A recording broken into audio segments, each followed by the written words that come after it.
Thank you for the listening. If you want to support us, please subscribe to our channel of relaxing music. Link in the description below this video. Chapter 1,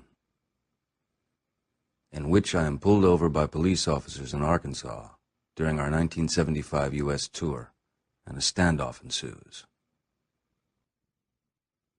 Why did we stop at the Fordyce restaurant in Fordyce, Arkansas for lunch on Independence Day weekend? On any day?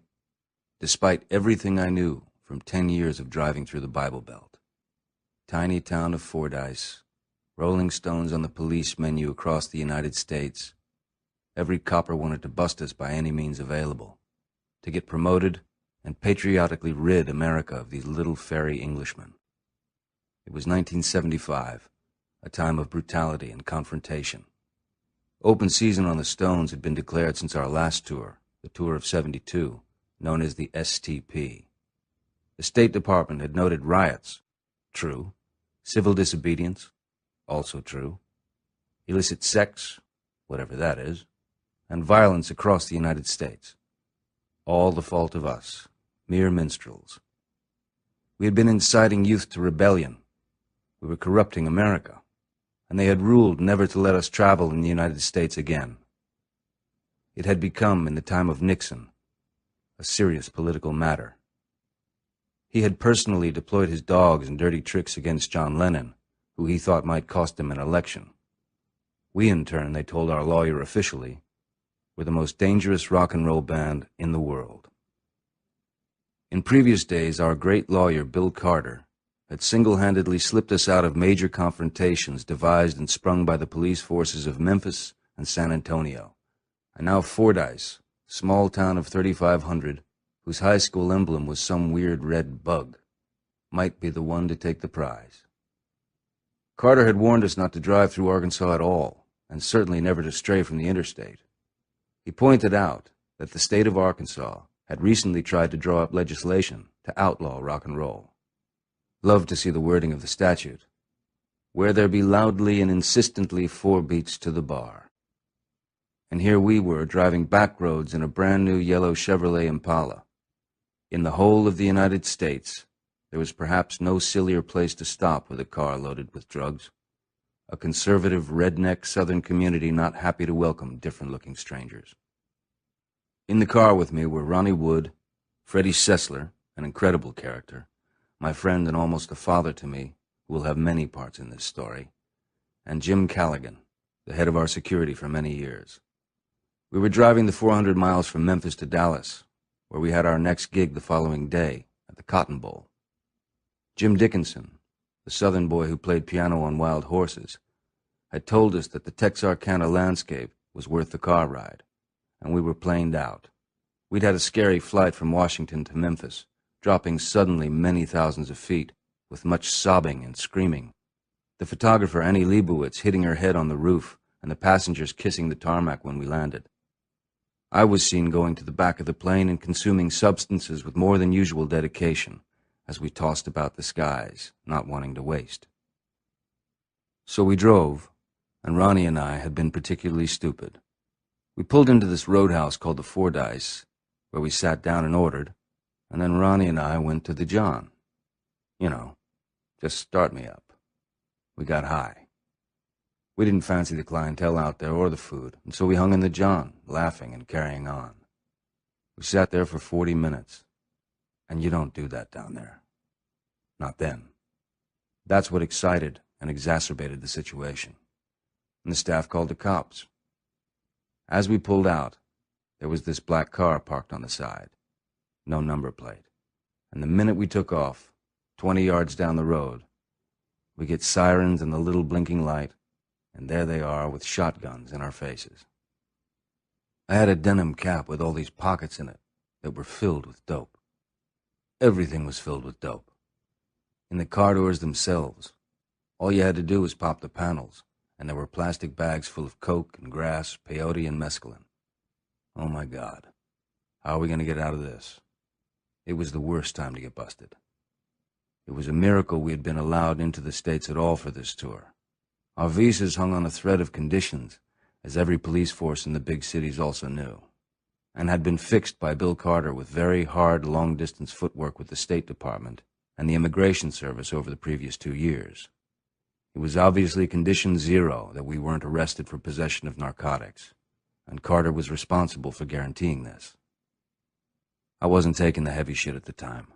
I'd cleaned up for the tour. And I could have just put all that stuff on the plane. To this day, I cannot understand why I bothered to carry all that crap around and take that chance. People had given me all this stuff in Memphis, and I was loath to give it away, but I still could have put it on the plane and driven clean. Why did I load the car like some pretend dealer? Maybe I woke up too late for the plane. I know I spent a long time opening up the panels, stashing this shit. But peyote's not particularly my line of substances anyway. In the cap's pockets, there's hash, Tylenols, some coke. I greet the police with a flourish of the cap and throw pills and hash into the bushes. "Hello, officer." Flourish. "Oh, have I broken some local law? Pray forgive me, I'm English. Was I driving on the wrong side of the road?" "And you've already got them on the back foot. And you've got rid of your crap, but only some of it. They saw a hunting knife lying on the seat and would later decide to take that as evidence of a concealed weapon. The lying bastards. And then they made us follow them to a car park somewhere beneath City Hall. As we drove, they watched us, surely, throwing more of our shit into the road. They didn't do a search immediately when we got to the garage. They said to Ronnie, 'Okay, you go in the car and bring out your stuff.' Ronnie had a little handbag or something in the car, but at the same time, he tipped all the crap he had into a Kleenex box. And as he got out, he said to me, 'It's under the driver's seat.' And when I go in, I didn't have anything in the car to get. All I've got to do is pretend that I have something and take care of this box. But I didn't know what the fuck to do with it. So basically, I just scrunched it up a bit and I put it under the back seat. And I walked out and said, 'Well, I don't have anything.' The fact that they didn't tear the car apart is beyond me. By now they know who they got. 'Well, looky here. We got some live ones.' But then they suddenly didn't seem to know what to do with these international stars stuck in their custody. Now they had to draft in forces from all over the state, nor did they seem to know what to charge us with. They also knew we were trying to locate Bill Carter, and this must have intimidated them because this was Bill Carter's front lawn. He had grown up in the nearby town of Rector, and he knew every state law enforcement officer, every sheriff, every prosecuting attorney, all the political leaders. They may have started to regret that they tipped off the wire services to their catch. The national news media were gathering outside the courthouse. One Dallas TV station had hired a Learjet to get pole position on the story. It was Saturday afternoon, and they were making calls to Little Rock to get advice from state officials. So instead of locking us up and having that image broadcast to the world, they kept us in loose, protective custody in the police chief's office, which meant we could walk about a bit. Where was Carter? Offices shut during the holiday, no cell phones then. It was taking some time to locate him. In the meantime, we're trying to get rid of all this stuff. We're festooned. In the 70s, I was flying high as a kite on pure Merc cocaine, the fluffy pharmaceutical blow. Freddie Sessler and I went to the John. We weren't even escorted down there. "Jesus Christ," the phrase that preceded everything with Freddie. "I'm loaded." He's got bottles full of Tylenol, and he's so nervous about flushing them down that he loses the bottle and all the fucking turquoise and red pills are rolling everywhere, and meanwhile, he's trying to flush down coke. I popped the hash down and the weed, flushed it. The fucking thing won't flush. There's too much weed. I'm flushing, and then suddenly these pills come rolling there under the cubicle, and I'm trying to pick 'em up and fling 'em in and everything, but I can't, because there's another cubicle in between the one Freddie's in and the one I'm in. So there's 50 pills lying stranded on the floor in the middle cubicle. Jesus Christ, Keith! Keep you cool, Freddie. I've got all the ones out of mine. Have you got all the ones out of yours? I think so. Okay. Let's go in the middle one and get rid of them. It was just raining with fucking shit. It was unbelievable. Every pocket or place you looked. I never knew I had that much coke in my life. The sleeper was Freddie's briefcase, which was in the trunk of the car, as yet unopened, and we knew he had cocaine in there. They couldn't fail to find it. Freddie and I decided we should disown Freddie strategically for that afternoon and say he was a hitchhiker, but one to whom we were happy to extend the powers of our legal advisor, if need be, when he finally appeared on the scene. Where was Carter? It took some time to marshal our forces, while the population of Fordyce was swelling to riot-sized proportions. People from Mississippi, Texas, Tennessee, all coming in to watch the fun. Nothing would happen until Carter was located, and he was on the tour. He wasn't far away, just having a deserved day off. So there was time to reflect how I dropped my guard and forgotten the rules. Don't break the law and get pulled over. Cops everywhere, and certainly in the South, have a whole range of quasi-legal tricks to bust you if they feel like it. And they could put you away for 90 days then, no problem. That's why Carter told us to stick to the interstate. The Bible Belt was a lot tighter in those days. We did many miles on the ground in those early tours. Roadhouses were always an interesting gamble, and you better get ready for it and be ready for it. You try going to a truck stop in 1964 or 65 or 66 down south or in Texas. It felt much more dangerous than anything in the city. You'd walk in there, and there's the good old boys, and slowly you realize that you're not going to have a very comfortable meal in there, with these truckers with crew cuts and tattoos. You nervously peck away. "Oh, I'll have that to go, please." They'd call us girls because of the long hair. "How you doing, girls? Dance with me?" Hair. The little things that you wouldn't think about that changed whole cultures. The way they reacted to our looks in certain parts of London then was not much different from the way they reacted to us in the South. "Hello, darling," and all that shit. When you look back, it was relentless confrontation. But you're not thinking about it at the time. First off, these were all new experiences, and you were really not aware of the effects it might or might not have on you. You were gradually growing into it. I just found in those situations that if they saw the guitars and knew you were musicians, then suddenly it was totally okay. Better take a guitar into a truck stop. "Can you pick that thing, son?" Sometimes we'd actually do it. Pull out the guitars, sing for our supper.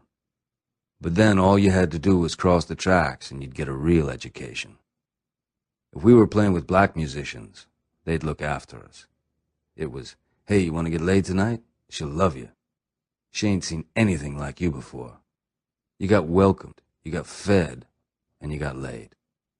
The white side of town was dead, but it was rocking across the tracks. Long as you knew cats, you was cool. An incredible education. Sometimes we'd do 2 or 3 shows a day.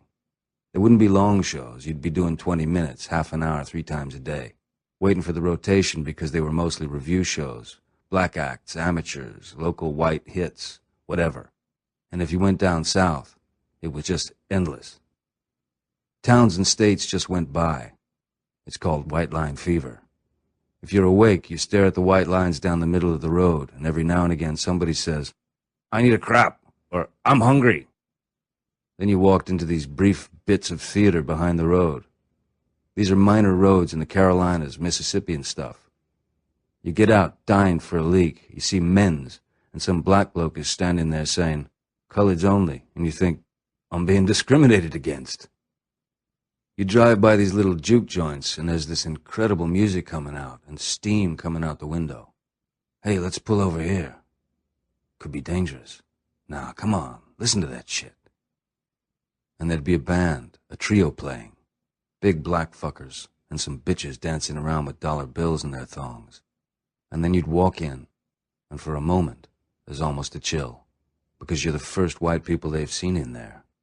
And they know that the energy's too great for a few white blokes to really make that much difference, especially as we don't look like locals. And they get very intrigued, and we get really into being there. But then we gotta get back on the road. Oh, shit. I could have stayed here for days. You've got to pull out again. Lovely black ladies squeezing you between their huge tits. You walk out, and there's sweat all over you and perfume, and we all get in the car, smelling good, and the music drifts off in the background. I think some of us had died and gone to heaven, because a year before, we were plugging London clubs, and we're doing all right, but actually in the next year, we're somewhere we thought we'd never be. We were in Mississippi. We'd been playing this music, but it had all been very respectful, but then we were actually sniffing it. You want to be a blues player, the next minute you fucking well are, and you're stuck right amongst them, and there's Muddy Waters standing next to you. It happens so fast that you really can't register all of the impressions that are coming at you. It comes later on, the flashbacks, because it's all so much. It's one thing to play a Muddy Waters song. It's another thing to play with him. Bill Carter was finally tracked down to Little Rock, where he was having a barbecue at the house of a friend of his who happened to be a judge. A very useful coincidence. He would hire a plane and be there in a couple of hours, bringing the judge with him. Carter's judge friend knew the state policeman who was going to search the car, told him that he thought the police had no right to do it, and warned him to hold off a search until he got there. Everything froze for 2 more hours. Bill Carter had grown up working on the local political campaigns from when he was in college, so he knew almost everybody of importance in the state. And people he had worked for in Arkansas had now become some of the most powerful Democrats in Washington. His mentor was Wilbur Mills, chairman of the House Ways and Means Committee, second most powerful man after the president. Carter came from a poor background, joined the Air Force at the time of Korea, paid for law studies with his GI money until it ran out, when he joined the Secret Service and ended up guarding Kennedy. He wasn't in Dallas that day. He was on a training course. But he'd been everywhere with Kennedy, planned his trips, and knew all the key officials in every state Kennedy had visited. He was close to the center. After Kennedy's death, he was an investigator on the Warren Commission, and then started his own law practice in Little Rock, becoming a kind of people's lawyer. He had a lot of balls. He was passionate about the rule of the law, the correct way of doing things, the Constitution, and he taught police seminars on it. He'd gone into the defense attorney business, he told me, because he got fed up with policemen routinely abusing their power and bending the law, which meant almost all of them he encountered on tour with the Rolling Stones in almost every city. Carter was our natural ally. Carter's contacts in Washington had been his ace card when we were refused visas to tour in the United States in 1973.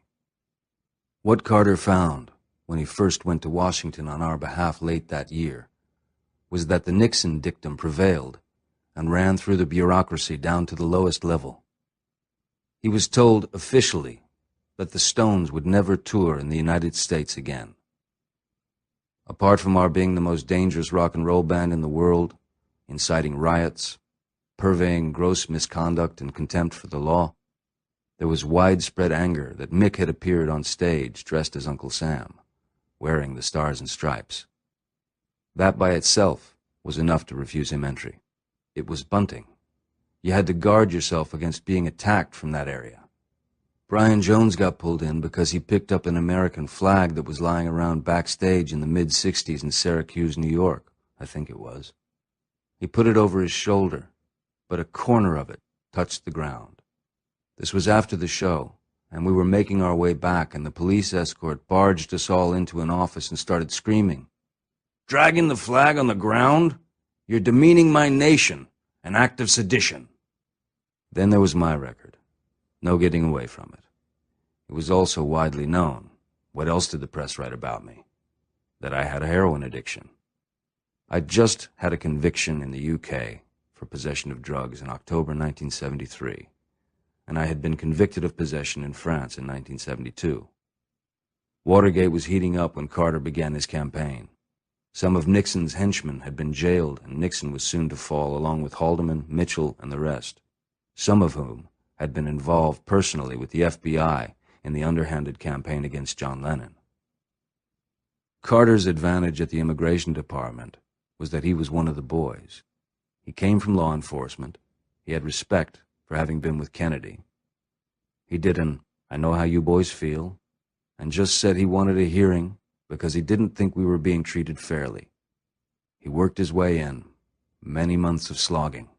He paid attention particularly to the lower-level staff, who he knew could obstruct things on technicalities. I underwent medical tests to prove that I was drug-free, from the same doctor in Paris who had given me many a clean bill of health. Then Nixon resigned, and then Carter asked the top official to meet Mick and judge for himself. And of course Mick put on his suit and charms the pants off him. Mick is really the most versatile bloke. Why I love him. He can hold a philosophical discussion with Sartre in his native tongue. Mick's very good with the locals. Carter told me he applied for the visas not in New York or Washington, but in Memphis, where it was quieter. The result was an astonishing turnaround. Waivers and visas were suddenly issued on one condition, that Bill Carter toured with the Stones and would personally assure the government that riots would be prevented and that there would be no illegal activities on the tour. They required a doctor to accompany us, who became the tour's only serious victim, getting hooked on drugs and running off with a groupie, leaving his wife at his family practice. Carter had reassured them by offering to run the tour Secret Service style, alongside the police. His other contacts also meant that he would get a tip-off if the police were planning a bust, and that's what saved our asses on many occasions. Things had hardened up since the 1972 tour, with all the demonstrations and anti-war marches in the Nixon period. The first evidence of this was in San Antonio on June 3rd. This was the tour of the giant inflatable cock. It came rising up from the stage as Mick sang Starfucker. It was great, the cock, though we paid for it later in Mick's wanting props at every tour after that, to cover his insecurities. There was a huge business of getting elephants on stage in Memphis until they ended up crashing through ramps and shitting all over the stage in rehearsals and were abandoned. We never had a problem with the cock in our opening shows, but the cock was a lure to the coppers who had given up trying to bust us in the hotel or while we were traveling or in the dressing room. The only place they could get us was on stage.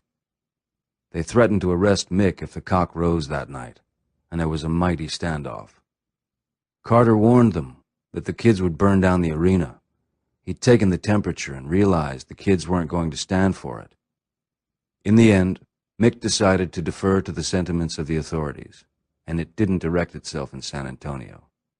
In Memphis, when they threatened to arrest Mick for singing the lyrics Starfucker, Starfucker, Carter stopped them in their tracks by producing a playlist from the local radio station that showed they'd been playing it on the air without any protest for 2 years. What Carter saw and was determined to fight every inch of the way was that every time the police moved, in every city, they violated the law, acted illegally, tried to bust in without warrants, made searches without probable cause. So there was some form on the books already by the time Carter finally got to Fordyce, with the judge under his arm. A great press corps was established in town. Roadblocks had been erected to stop more people coming in. What the police wanted to do was open the trunk, where they were sure they would find drugs. First they charged me with reckless driving because my tires had squealed and kicked up gravel as I left the restaurant car park. 20 yards of reckless driving. Charge 2, I had a concealed weapon, the hunting knife.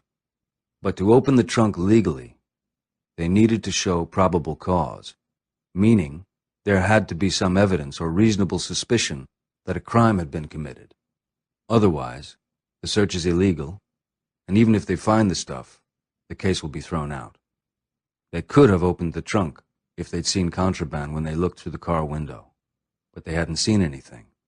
This probable cause business was what generated the shouting matches that frequently erupted now between the various officials as the afternoon wore on. First off, Carter made it clear that he saw a trumped-up charge. To invent a probable cause, the cop who stopped me said that he smelled marijuana smoke coming through the windows as we left the car park, and this was their cue to open the trunk. They must think I fell off a watermelon truck, Carter told us. The cops were trying to say that in the minute between leaving the restaurant and driving out of the car park, there was time to light up a spliff and fill the car with enough smoke that it could be smelled many yards away. This was why they arrested us, they said. That alone destroyed the credibility of the police evidence. Carter discussed all this with an already enraged chief of police, whose town was under siege, but who knew he could stop our sold-out concert the following night at the Cotton Bowl in Dallas by keeping us in Fordyce. In Chief Bill Gober, Carter saw, and we saw, the archetype redneck cop, the Bible Belt version of my friends from Chelsea Police Station, always prepared to bend the law and abuse their powers. Gober was a man personally enraged by the Rolling Stones. Their dress, their hair, what they stood for, their music, and above all, their challenge to authority as he saw it. Disobedience. Even Elvis said, "Yes, sir." Not these long-haired punks. So Gober went ahead and opened the trunk, warned by Carter that he would challenge him all the way to the Supreme Court. And when the trunk was opened, that was the real creamer. It was legs-in-the-air laughter. When you crossed the river from Tennessee, then mostly a dry state, into West Memphis, which is in Arkansas, there were liquor stores selling what was basically moonshine with brown paper labels. Ronnie and I had gone berserk in one of them, buying every bizarre bottle of bourbon with a great label. Flying Cock, Fighting Cock, the Grey Major, little hip flasks with all these exotic handwritten labels on them. We had 60 out in the trunk.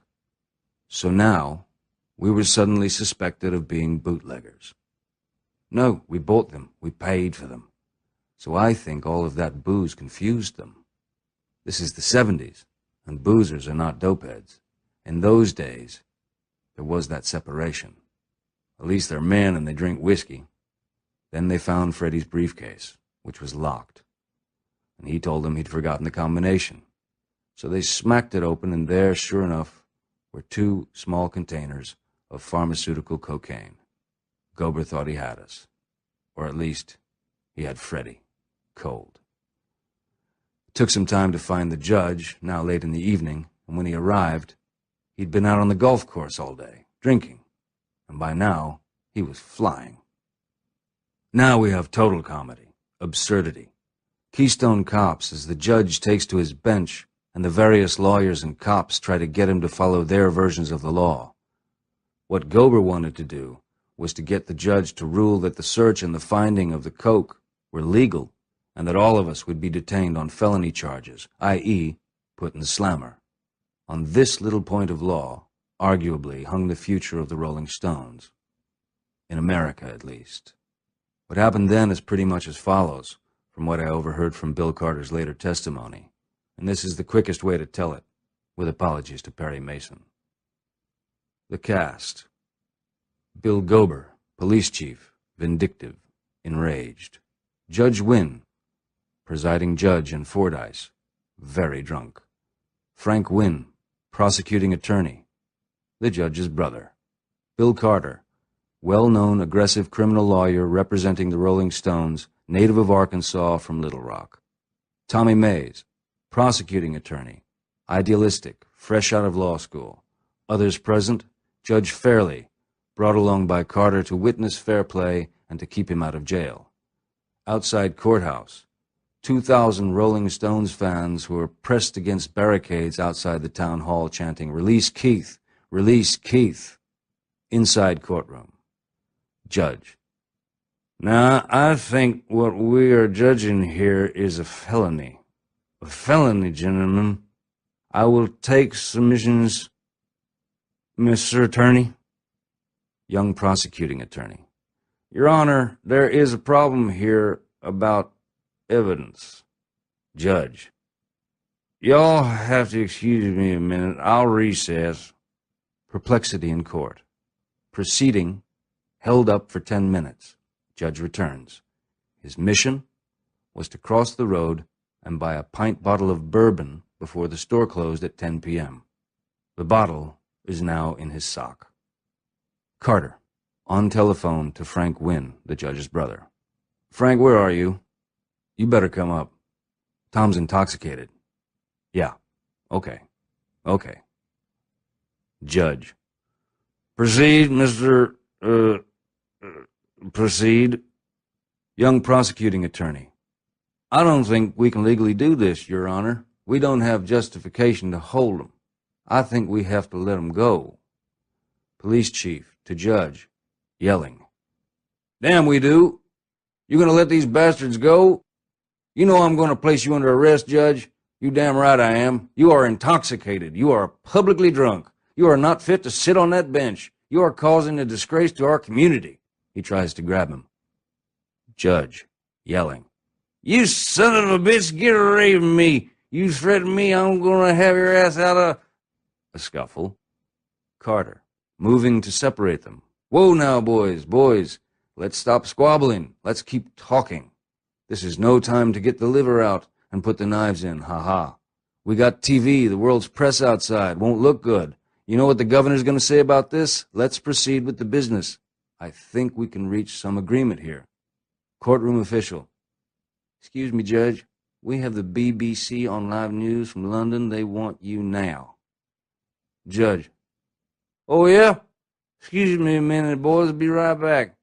Takes a nip from the bottle in his sock. Police chief, still yelling. Goddamn circus, damn you, Carter. These boys have committed a felony. We found cocaine in that damn car. What more do you want? I'm going to bust their asses. They're going to play by our rules down here, and I'm going to hit them where it hurts. How much they paying you, Hoover boy? Unless I get a ruling that search was legal, I'm going to arrest the judge for public drunk. Judge, VO to BBC. Oh, yeah, I was over there in England in World War II. Bomber pilot, 385th Bomb Group, Station Great Ashfield. I had a hell of a time over there. Oh, I love England. Play golf. Some of the greatest courses I played on. You got some great ones there. Windworth? Yeah. Now, to inform you all, we're going to hold a press conference with the boys and explain some of the proceedings here, how the Rolling Stones came to be in our town here and all. Police chief. I got 'em here and I'm holding 'em. I want these limeys, these little fairies. Who do they think they are? Carter. You want to start a riot? You seen outside? You wave one pair of handcuffs and you will lose control of this crowd. This is the Rolling Stones, for Christ's sakes. Police chief. And your little boys will go behind bars. Judge, returned from interview. What's that? Judge's brother, taking him aside. Tom, we need to confer. There is no legal cause to hold them. We will have all hell to pay if we don't follow the law here. Judge. I know it. Sure thing. Yes, Mr. Carter. You will all approach the bench. The fire had gone out of all except Chief Gober. The search had revealed nothing that they could legally use. There was nothing to charge us with. The cocaine belonged to Freddie the hitchhiker, and it had been illegally discovered. The state police were mostly now on Carter's side. With much conferring and words in the ear, Carter and the other lawyers made a deal with the judge. Very simple. The judge would like to keep the hunting knife and drop the charge on that. It hangs in the courtroom to this day. He would reduce the reckless driving to a misdemeanor, nothing more than a parking ticket, for which I would pay $162. With the $50,000 in cash that Carter had brought down with him, he paid a bond of $5,000 for Freddie and the cocaine, and it was agreed that Carter would file to have it dismissed on legal grounds later, so Freddie was free to go too. But there was one last condition. We had to give a press conference before we went, and be photographed, with our arms around the judge. Ronnie and I conducted our press conference from the bench. I was wearing a fireman's hat by this time, and I was filmed pounding the gavel and announcing to the press, "Case closed." Phew! It was a classic outcome for the Stones. The choice always was a tricky one for the authorities who arrested us. Do you want to lock them up, or have your photograph taken with them and give them a motorcade to see them on their way? There's votes either way. In Fordyce, by the skin of our teeth, we got the motorcade. The state police had to escort us through the crowds to the airport at around 2 in the morning, where our plane, well stocked with Jack Daniels, was revved up and waiting. In 2006, the political ambitions of Governor Huckabee of Arkansas who was going to stand in the primaries as a contender for the Republican presidential nomination, extended to granting me a pardon for my misdemeanor of 30 years previous. Governor Huckabee also thinks of himself as a guitar player. I think he even has a band. In fact, there was nothing to pardon. There was no crime on the slate in Fordyce, but that didn't matter. I got pardoned anyway. But what the hell happened to that car? We left it in this garage, loaded with dope. I'd like to know what happened to that stuff. Maybe they never took the panels off. Maybe someone's still driving it around, still filled with shit. Chapter 2. Growing up an only child on the Dartford marshes, camping holidays in Dorset with my parents, Bert and Doris, adventures with my grandfather Gus and Mr. Thompson Woofed. Gus teaches me my first guitar lick. I learn to take beatings at school and later vanquish the Dartford Tech bully. Doris trains my ears with Django Reinhardt, and I discover Elvis via Radio Luxembourg. I morph from choir boy to school rebel. For many years I slept on average twice a week. This means that I have been conscious for at least 3 lifetimes. And before those lifetimes, there was my childhood, which I ground out east of London in Dartford along the Thames where I was born. December 18th, 1943. According to my mother Doris, that happened during an air raid. I can't argue. All 4 lips are sealed. But the first flash of memory I have is of lying on the grass in our backyard, pointing at the droning airplane in the blue sky above our heads, and Doris saying, "Spitfire." The war was over by then, but where I grew up, you'd turn a corner and see horizon, wasteland, weeds, maybe 1 or 2 of those odd Hitchcock-looking houses that somehow miraculously survived. Our street took a near hit from a doodlebug, but we weren't there. Doris said it bounced along the curbstones and killed everyone on either side of our house. A brick or 2 landed in my cot. That was evidence that Hitler was on my trail. Then he went to Plan B. After that, my mom thought Dartford was a bit dangerous, bless her. Doris and my father, Bert, had moved to Moreland Avenue in Dartford from Walthamstow to be near my Aunt Lil, Bert's sister, while Bert was called up. Lil's husband was a milkman who'd been moved there on his new round. Then when the bomb hit that end of Moreland Avenue, our house wasn't considered safe, and we moved in with Lil. When we came out of the shelter after a raid one day, Lil's roof was on fire, Doris told me. But that's where our families were all stuck together after the war, in Moreland Avenue. The house that we used to live in was still there when I first remember the street, but about a third of the street was just a crater, grass and flowers. That was our playground. I was born in Livingstone Hospital, to the sound of the All Clear, another of Doris's versions. I'll have to believe Doris on that one. I wasn't really counting from day one. My mother had thought she was going somewhere safe, moving from Dartford to Walthamstow, so she had moved us to the Darenth Valley. Bomb Alley. It contained the biggest arm of Vickers Armstrong, which was pretty much a bullseye, and the borough's Welcome Chemical firm. And on top of that, it was around Dartford where German bombers would get cold feet and just drop their bombs and turn around. Too heavy round here. Boom! It's a miracle we didn't get it. The sound of a siren still makes the hair on the back of my neck curl, and that must be from being put in the shelter with Mum and the family. When the sound of that siren goes off, it's automatic, an instinctive reaction. I watch many war movies and documentaries, so I hear it all the time, but it always does the trick. My earliest memories are the standard post-war memories in London. Landscapes of rubble, half a street's disappeared. Some of it stayed like that for 10 years. The main effect of the war on me was just that phrase, before the war, because you'd hear grown-ups talking about it. Oh, it wasn't like this before the war. Otherwise, I wasn't particularly affected. I suppose no sugar, no sweets and candies was a good thing, but I wasn't happy about it. I've always had trouble scoring. Lower East Side or the sweet shop in East Wittering, near my home in West Sussex. That's the closest I get nowadays to visiting the dealer. The Old Candy's sweet shop. I drove over there at 8:30 one morning not long ago with my mate, Adam Clayton, singer of the Dirty Strangers. We'd been up all night and we'd got the sugar craving. We had to wait outside for half an hour until it opened. We bought candy twirls and bullseyes and licorice and black currant. We weren't going to lower ourselves and score at the supermarket, were we? The fact that I couldn't buy a bag of sweets until 1954 says a lot about the upheavals and changes that last for so many years after a war. The war had been over for 9 years before I could actually, if I had the money, go and say, I'll have a bag of them, toffees and bullseyes.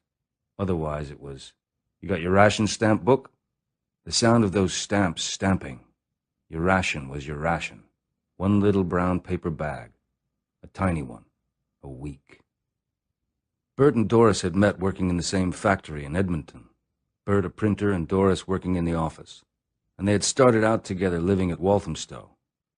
They had done a lot of cycling and camping during their courtship before the war. It brought them together. They bought a tandem and used to go riding into Essex and camping with their friends. So when I came along, as soon as they could, they used to take me on the back of their tandem. It must have been very soon after the war, or maybe even during the war. I can imagine them driving through an air raid, plowing ahead, Bert in front, Mum behind, and me on the back on the baby seat, mercilessly exposed to the sun's rays, throwing up from sunstroke. It's been the story of my life ever since. On the road again. In the early part of the war before my arrival, Doris drove a van for the co-op bakers, even though she told them she couldn't drive. Luckily, in those days, there were almost no cars on the road. She drove the van into a wall when she was using it illegally to visit a friend, and they still didn't fire her. She also drove a horse and cart for bread deliveries closer to the co-op, to save the wartime fuel. Doris was in charge of cake distribution for a big area, 6 cakes for 300 people, and she would be the decider of who would get them. Can I have a cake next week? Well, you had one last week, didn't you? A heroic war. Bert was in a protected job in valve manufacturing until D-Day. He was a dispatch rider in Normandy just after the invasion and got blown up in a mortar attack. His mates killed around him. He was the only survivor of that particular little foray, and it left a very nasty gash, a livid scar all the way up his left thigh. I always wanted to get one when I grew up. I'd say, Dad, what's that? And he'd say, it got me out of the war, son. It left him with nightmares for the rest of his life. My son Marlon lived a lot with Bert in America while Marlon was growing up, and they used to go camping together. Marlon says Bert would wake up in the middle of the night shouting, Look out, Charlie. Here it comes. We're all goners. We're all goners. Fuck this shit. Everyone from Dartford is a thief. It runs in the blood. The old rhyme commemorates the unchanging character of the place. Sutton for mutton, Kirkby for beef, South Down for gingerbread, Dartford for a thief. Dartford's big money used to come from sticking up the stagecoach from Dover to London along the old Roman road, Watling Street. East Hill is very steep. Then suddenly, you're in the valley, over the River Dart. It's only a minor stream, but then you've got the short High Street, and you've got to go up West Hill, where the horses would drag. Whichever way you're coming, it's the perfect ambush point. The drivers didn't stop and argue. Part of the fare would be the Dartford fine, to keep the journey going smoothly. They'd just toss out a bag of coins, because if you didn't pay going down East Hill, they'd signal ahead. 1 gunshot. He didn't pay. And they'd stop you at West Hill. So it's a double stick-up. You can't get out of it. That notion had pretty much stopped when trains and cars took over. So probably by the middle of the 19th century, they're looking for something else to do. Some way of carrying on the tradition. And Dartford has developed an incredible criminal network. You could ask some members of my extended family. It goes with life. There's always something falling off the back of the lorry. You don't ask. If somebody's just got a nice pair of diamond somethings, you never ask, where did they come from? For over a year, when I was 9 or 10, I was waylaid Dartford style almost every day on my way home from school. I know what it is like to be a coward. I will never go back there. As easy as it is to turn tail, I took the beatings. I told my mum that I'd fallen off my bike again, to which she replied, Stay off your bike, son. Sooner or later we all get beaten. Rather sooner. One half are losers, the other half bullies.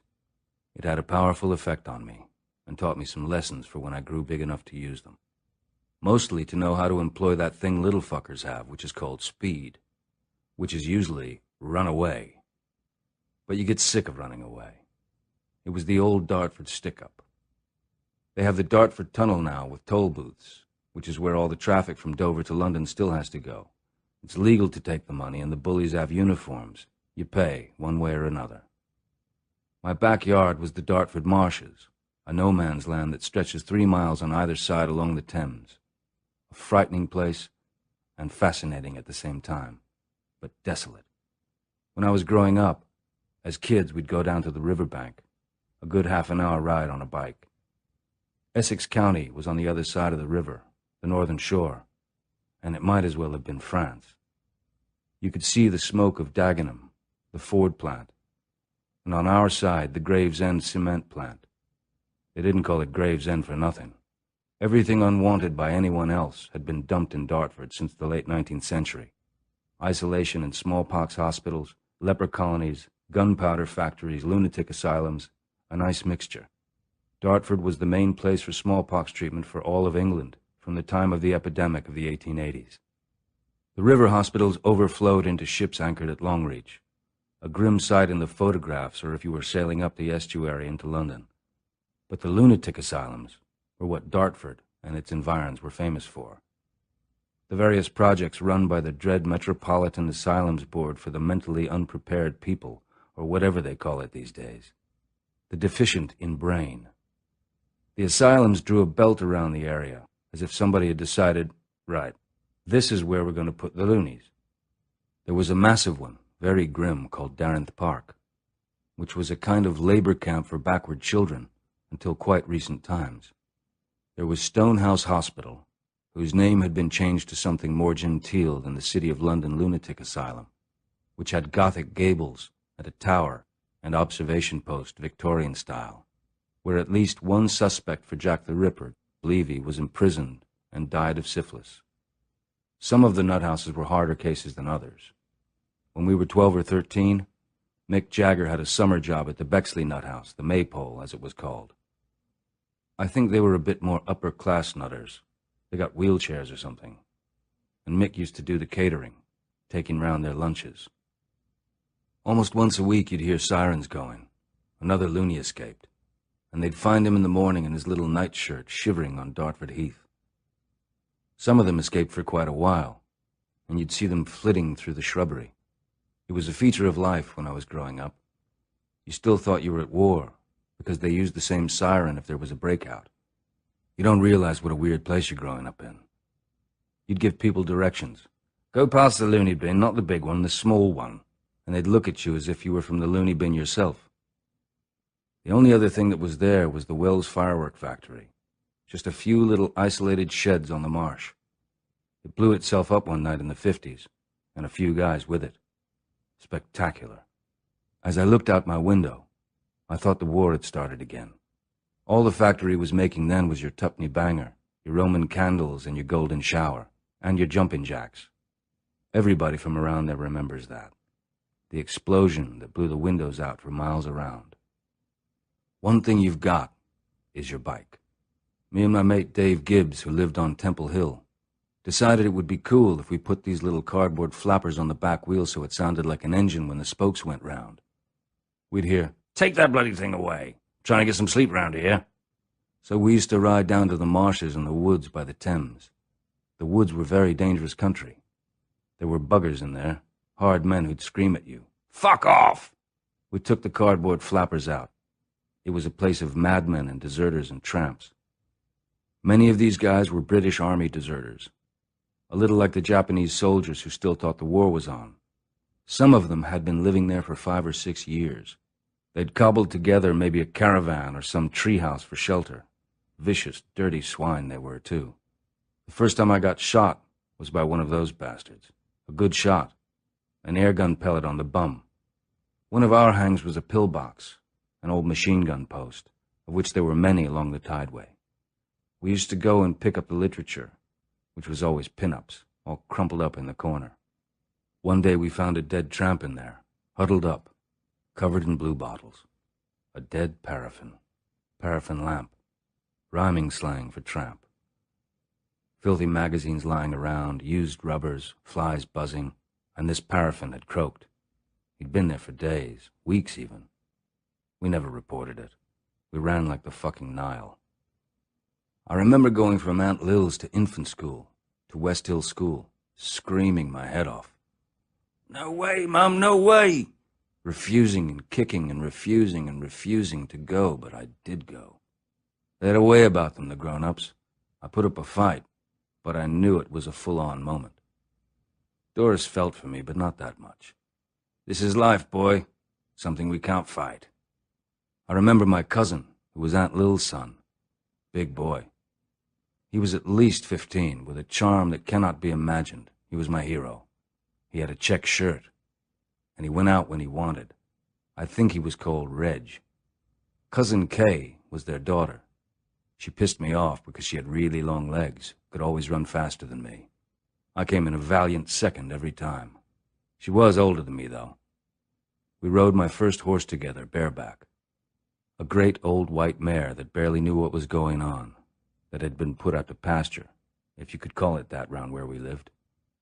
I was with a couple of mates and Cousin Kay, and we got on the fence and managed to get on the horse's back, and thank God she's a sweet mare. Otherwise, if she'd taken off, I would have gone for a loop. I had no rope. I hated infant school. I hated all school.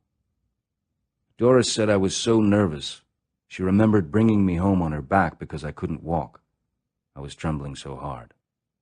And this was before the stick-ups and the bullying began.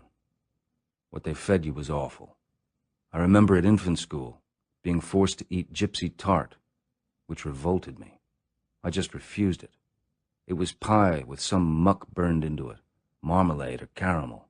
Every school kid knew this pie, and some actually liked it. But it wasn't my idea of a dessert. And they tried to force me to eat it, threatening me with punishment or a fine. It was very Dickensian.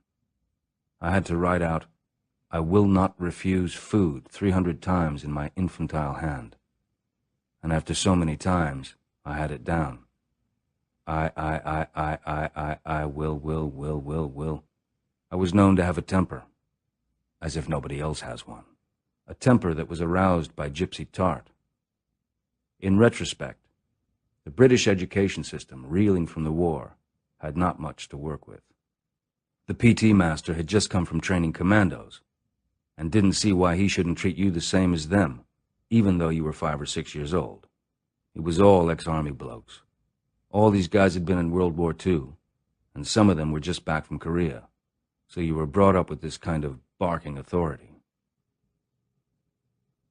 I should have a badge for surviving the early national service dentists. The appointments were, I think, 2 a year. They had school inspections, and my mum had to drag me screaming to them.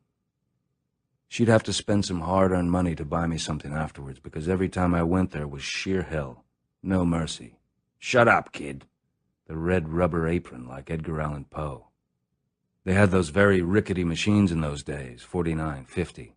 Belt drive drills, electric chair straps to hold you down. The dentist was an ex-army bloke. My teeth got ruined by it. I developed a fear of going to the dentist, with by the mid-70s visible consequences, a mouthful of blackened teeth. Gas is expensive, so you'd just get a whiff. And also they got more for an extraction than for a filling, so everything came out. They would just yank it out with the smallest whiff of gas, and you'd wake up halfway through an extraction. Seeing that red rubber hose, that mask, you felt like you were a bomber pilot, except you had no bomber. The red rubber mask and the man looming over you like Laurence Olivier in Marathon Man. It was the only time I saw the devil, as I imagined. I was dreaming. And I saw the 3-pronged fork, and he was laughing away. And I wake up, and he's going, "Stop squawking, boy! I've got another 20 to do today." And all I got out of it was a dinky toy, a plastic gun.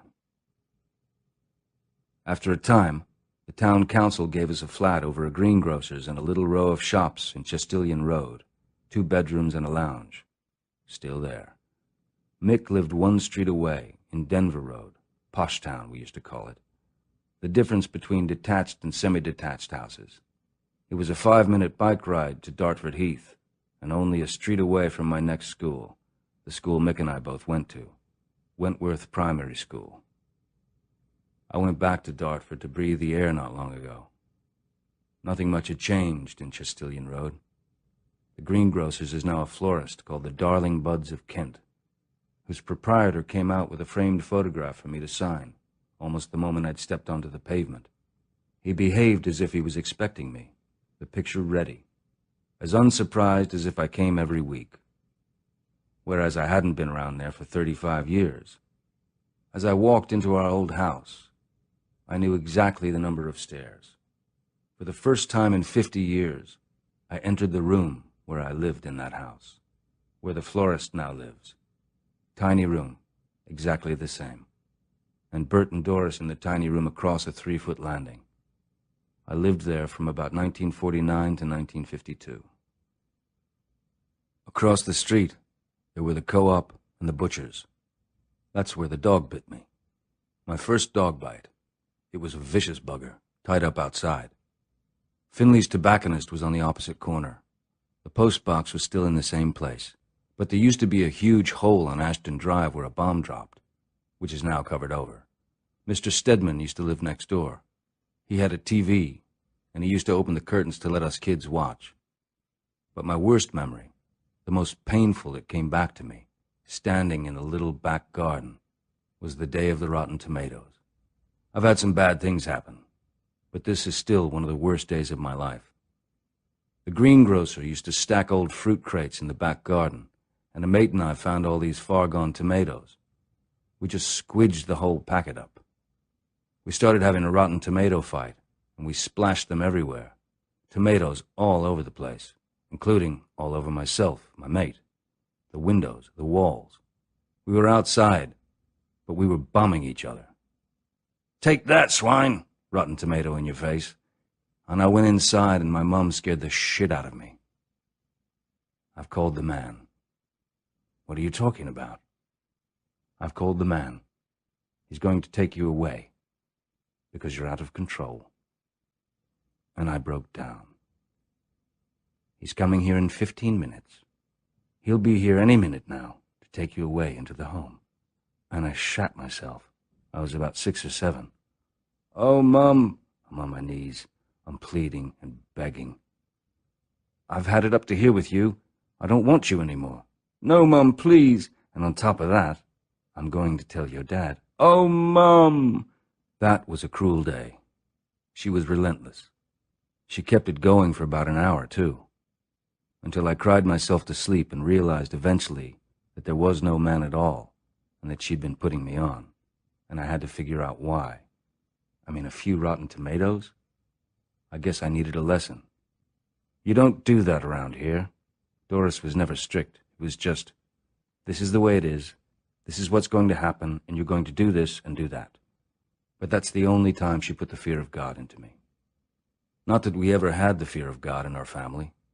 There's nobody in my family that ever had anything to do with organized religion. None of them. I had a grandfather who was a red-blooded socialist, as was my grandmother. And the church, organized religion, was something to be avoided. Nobody minded what Christ said. Nobody said there wasn't a God or anything like that. But stay away from organizations. Priests would be considered with much suspicion. See a bloke in a black frock? Cross the road. Mind out for the Catholics, they're even dodgier. They had no time for it. Thank God, otherwise Sundays would have been even more boring than they were. We never went to church. Never even knew where it was. I went down to Dartford with my wife Patti, who'd never been there, and my daughter Angela, who was our guide, being a native of the place and brought up like me by Doris. And while we were standing there in Chastilian Road, out of the next-door shop, a unisex hairdresser's called Highlights, that only had room for about 3 customers, came what seemed like 15 young female assistants of an age and type I recognized. It would have been nice if it had been there when I was there. Unisex salon. I wonder what the greengrocer would have had to say about that. In the next minutes or so, the dialogue went along these familiar lines. Fan. Can we have your autograph, please? It's to Anne and all the girls at Highlights. Come into the hairdresser's, have your hair cut. Are you going to Denver Road where Mick lived? KR. That's the next one up, right? Fan. And I want you to sign this one to my husband. KR. Oh, you're married. Oh, shit. Fan. Why are you asking? Come into our salon. Got to get a piece of paper. My husband's not going to believe this. KR. I'd forgotten what it was like to be mobbed by Dartford girls. Older Fan. These are all too young to appreciate it. We remember you. KR. Well, I'm still going. Whatever you're listening to now, they wouldn't have been there without me. I'm going to have dreams about this place tonight. Fan. Did you ever imagine in that little room? KR. I imagined everything. I never thought it would happen. There was something intrinsically Dartford about those girls. They're at ease. They hang together. They're almost like village girls, in the sense that they belong to one small place. Still, they give that feeling of closeness and friendliness. I used to have a few girlfriends in Chastilian Road days, though it was purely platonic at the time. I always remember one gave me a kiss. We were about 6 or 7. But keep it dark, she said. I still haven't written that song. Chicks are always miles ahead. Keep it dark. That was the first girlfriend thing. But I was mates with a lot of girls as I grew up. My cousin Kay and I, we were friends for quite a few years. Patti and Angela and I drove past Heather Drive near the Heath. Heather Drive was really upscale. This is where Deborah lived. I got this incredible fixation on her when I was 11 or 12. I used to stand there looking at her bedroom window, like a thief in the night. The Heath was only a 5-minute bike ride away. Dartford's not a big place, and you could get out of it, out of town, and out of mine within a few minutes into that piece of Kentish scrub and woodland, like some medieval grove where one tested one's biking skills, the glory bumps. You used to be able to drive your bike through these hills and deep craters under low trees, zoom about and fall over. What a great name. The glory bumps. I've had many since, but none as big as those. You could hang there all weekend. In Dartford in those days, and maybe still, you turned one way to the west, and there was the city. But if you went east or south, you got deep country. You were aware you were right at the very edge. In those days, Dartford was a real peripheral suburb. It also had its own character, still does. It didn't feel part of London. You didn't feel that you were a Londoner. I can't quite remember any civic pride in Dartford when I was growing up. It was something to get out of. I didn't feel any nostalgia when I went back that day, except for one thing: the smell of the Heath. That brought back more memories than anything else. I love the air of Sussex, where I live, to death. But there's a certain mixture of stuff on Dartford Heath, a unique smell of gorse and heather, that I don't get anywhere else. The glory bumps had gone, or were grown over, or weren't as big as I thought they were, but walking through that bracken took me back. London, to me, when I grew up, was horse shit and coal smoke. For 5 or 6 years after the war, there was more horse-drawn traffic in London than there was after the First World War. It was a pungent mixture, which I really miss. It was a sort of bed you lay in, sensory-wise. I'm going to try and market it for the older citizens. Remember this? London Pong. London hasn't changed that much to me, except for the smell, and the fact that you can now see how beautiful some of the buildings are, like the Natural History Museum, with the grime cleaned off and the blue tiles. Nothing looked like that then. The other thing was that the street belonged to you. I remember later on seeing pictures of Chichester High Street in the 1900s, and the only things in the street are kids playing ball and a horse and cart coming down the road. You just got out of the way for the occasional vehicle. When I was growing up, it was heavy fog almost all winter, and if you've got 2 or 3 miles to walk to get back home, it was the dogs that led you. Suddenly old Dodger would show up with a patch on his eye, and you could basically guide your way home by that. Sometimes the fog was so thick you couldn't see a thing, and old Dodger would take you up and hand you over to some Labrador. Animals were in the street, something that's disappeared. I would have got lost and died without some help from my canine friends. When I was 9, they gave us a council house in Temple Hill, in a wasteland. I was much happier in Chastilian Road. But Doris considered we were very lucky. We've got a house, and all of that crap. Okay, so you drag your ass to the other side of town. There was, of course, a serious housing crisis for a few years after the war. In Dartford, many people were living in prefabs in Prince's Road. Charlie Watts was still living in a prefab house when I first met him in 1962. A whole section of the population had put down roots in these asbestos and tin roof buildings, lovingly cared for them. There was much the British vote, but Doris, after the war, try and clean up the mess, which you were part of. They glorified themselves in the process, of course. They called the streets of this new estate after themselves. Animals were in the street, something that's disappeared. I would have got lost and died without some help from my canine friends.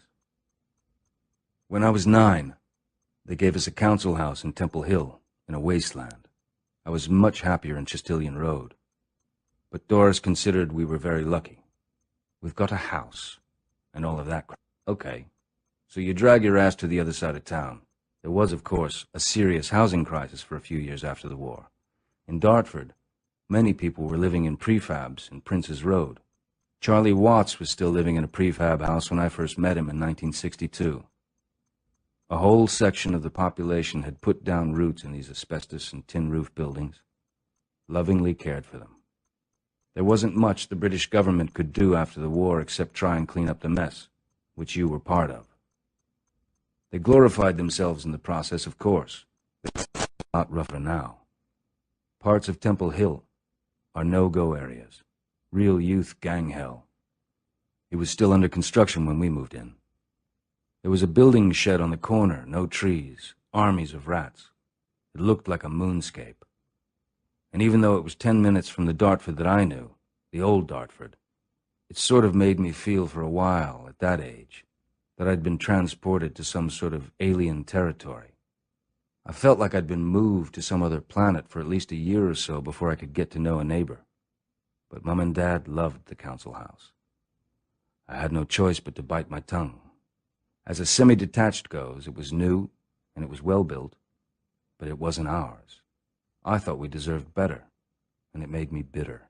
I thought of us as a noble family in exile, pretentious, and I sometimes despised my parents for accepting their fate. That was then. I had no concept of what they'd been through. Mick and I knew each other just because we happened to live very close, just a few doors away, with a bit of schooling thrown in. But then once we moved away from near my school to the other side of town, I became across the tracks. You don't see anybody. You're not there. Mick had moved from Denver Road to Wilmington, a very nice suburb of Dartford, whereas I'm totally across town, across the tracks. The railway literally goes right through the center of town. Temple Hill. The name was a bit grand. I never saw a temple all the time I was there, but the hill was the only real attraction for a kid. This was one very steep hill. And it's amazing as a kid what you can do with a hill if you're willing to risk life and limb. I remember I used to get my Buffalo Bill annual and put it on a roller skate, widthwise, and then sit on it and just zoom down Temple Hill. Too bad if anything was in the way. You had no brakes. And at the end, there was a road that you had to cross, which meant playing chicken with cars. Not that there were many cars. But I can't believe this hair-raising ride. I'd be sitting 2 inches or less off the ground, and God help the lady with the pram. I used to yell, "Look out! Pull over!" Never got stopped for doing it. You got away with things in those days. I have one deep scar from that period. The flagstones, big heavy ones, were laid out beside the road, loose, not yet bedded in concrete. And of course, thinking I was Superman, I just wanted, with a friend, to get one of them out of the way, because it was ruining our football game. Memory is fiction, and an alternative fiction of that event is from my friend and playmate Sandra Hall, consulted all these years later. She remembers that I offered gallantly to move the flagstone for her because the gap was too wide for her to leap between them. She also remembers much blood as the flagstone dropped and squashed my finger, and I raced to the sink indoors, where it flowed and flowed. And then there were stitches. The result over the years, mustn't exaggerate, may well have affected my guitar playing, because it really flattened out the finger for pick work. It could have something to do with the sound. I've got this extra grip. Also, when I'm finger picking, gives me a bit more of a claw, because a chunk came out. So it's flat, and it's also more pointed, which comes in handy occasionally. And the nail never grew back again properly. It's sort of bent. It was a long way back and forth to school, and to avoid the steep gradient of Temple Hill, I'd walk round the back, right round the hill. It was called the Cinder Path, and it was level. But it meant walking around the back of the factories, past Burroughs' Welcome and Bowater's paper mill, past an evil-smelling creek with all the green and yellow shit bubbling. Every chemical in the world had been poured into this creek, and it's steaming like hot sulfur springs. I held my breath and walked quicker. It really looked like something out of hell. At the front of the building, there was a garden and a beautiful pond with swans floating about, which is where you learned about more front than Harrods. I kept a notebook for songs and ideas on the last tour we did while I was thinking about these memoirs. There's an entry that reads, "A snapshot of Bert and Doris leapfrogging in the 30s. I found in my gander bag." Tears to my eyes. The pictures actually show them doing a kind of calisthenics. Bert doing handstands on Doris's back, both of them doing cartwheels and tableau. Bert particularly showing off his physique. Bert and Doris seemed, in those early photographs, to be having a wonderful time together, going camping, going to the sea, having so many friends. He was a real athlete. He was an Eagle Scout, too, which is the highest you can get in scouting. He was a boxer, Irish boxer. Very physical, my dad. In that way, I think I've inherited that thing of, "Oh, come on, what do you mean you're not feeling well?" The body, you take that for granted. Doesn't matter what you do to it. It's supposed to work. Forget about taking care of it. We have that constitution, where it's unforgivable for it to break down. I've stuck to it. "Oh, it's just a bullet, just a flesh wound." Doris and I were close, and Bert was excluded in a way, simply because he wasn't there half the time. Bert was a fucking hard-working man, silly sod for 20-odd quid a week, going up to Hammersmith to work for General Electric where he was a foreman. He knew a lot about valves, the loading and transporting of them. You can say what you like about Bert. He wasn't a man of ambition. I think because he grew up through the Depression, his idea of ambition was getting a job and holding on to it. He got up at 5, back home at 7:30, went to bed at 10:30, which gave him about 3 hours a day with me. He tried to make it up to me at weekends. I'd go to his tennis club with him, or he'd take me up the heath and we'd play soccer a bit, or we'd work our garden allotment. "Do this, do that. All right, Dad. Wheelbarrow, hoe this, weed this." I liked to watch the way things grow, and I knew my dad knew what he was on about. "We've got to get these spuds in now." Just the basic stuff. "Nice runner beans this year." He was pretty distant. There wasn't time to be close, but I was quite happy. To me, he was a great bloke.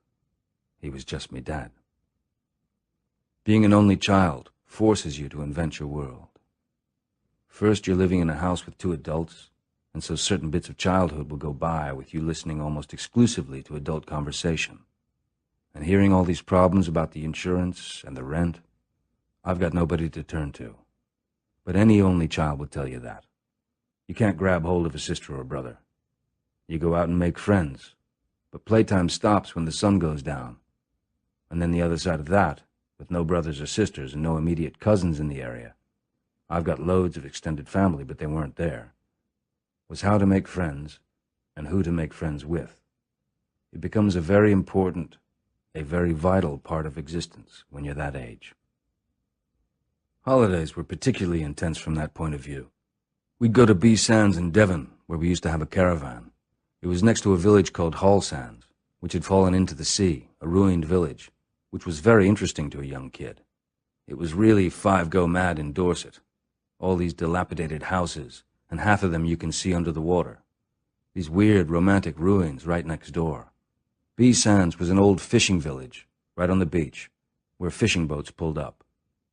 To me, when I was a kid, it was a great community, because you got to know everybody within 2 or 3 days.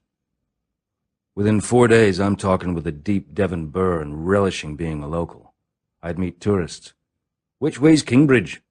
"Ooh, where you be going?" Very Elizabethan turn of phrase, still talking very ancient English. Or we'd go camping with tents, which is what Bert and Doris had always done. How to light the primus. How to put the fly sheet up, the ground sheet down. I'm with just Mom and Dad, and when I get there, I'd look to see if there was anybody to hang with. And I'd get a bit wary if I was the only one. And I'd get a bit jealous sometimes when I saw a family with 4 brothers and 2 sisters. But at the same time, it makes you grow up, in that you're basically exposed to the adult world unless you create your own. The imagination comes into play then, and also things to do by yourself, like wanking. It was very intense when I did make friends. Sometimes I'd meet a great bunch of brothers or sisters in some other tent, and I'd always be heartbroken when it was over, gone. Their big thing, my parents, was Saturday and Sunday at the Bexley Tennis Club. It was an appendix to the Bexley Cricket Club. There was always this feeling at the tennis club because of Bexley Cricket Club's magnificent and beautiful 19th century pavilion that you were the poor cousin. You never got invited over to the cricket club. Unless it was pissing with rain, every weekend, that was it. Straight to the tennis club. I know more about Bexley than I do about Dartford. I would follow on the train after lunch with my cousin Kay and meet my parents there every weekend. Most of the other people there were definitely on another strata, English class-wise, at the time. They had cars. We went on bikes. My job was to pick up the balls that went over the railway line at the cost of nearly getting electrocuted. For companionship, I kept pets. I had a cat and a mouse. It's hard to believe that's what I had. It may explain a little of what I am. A little white mouse, Gladys. I would bring her to school and have a chat in the French lesson when it got boring. I'd feed her my dinner and lunch, and I'd come home with a pocket full of mouse shit. Mouse shit doesn't matter. It comes out in hardened pellets. There's no pong involved. It's not squidgy or anything like that. You just empty your pockets and out come these pellets. Gladys was true and trusted. She very rarely poked her head out of the pocket and exposed herself to instant death. But Doris had Gladys and my cat knocked off. She killed all my pets when I was a kid. She didn't like animals. She threatened to do it, and she did it. I put a note on her bedroom door with a drawing of a cat that said, "Murderer." I never forgave her for that. Doris's reaction was the usual. "Shut up. Don't be so soft. It was pissing all over the place." Doris's job when I was growing up, and almost from the time the machines were invented, was washing machine demonstrator. Specifically, a hot point specialist at the Co-op in Dartford High Street. She was very good at this. She was an artist at demonstrating how they worked. Doris had wanted to be an actress, to be on the stage, to dance. It ran in the family. I'd go in and stand amongst the crowd circled around her, watch her demonstrate how fantastic the new hot point was. She didn't have one herself. It took her ages to get her own. But she could make a real show out of how to load a hot point. They didn't even have running water.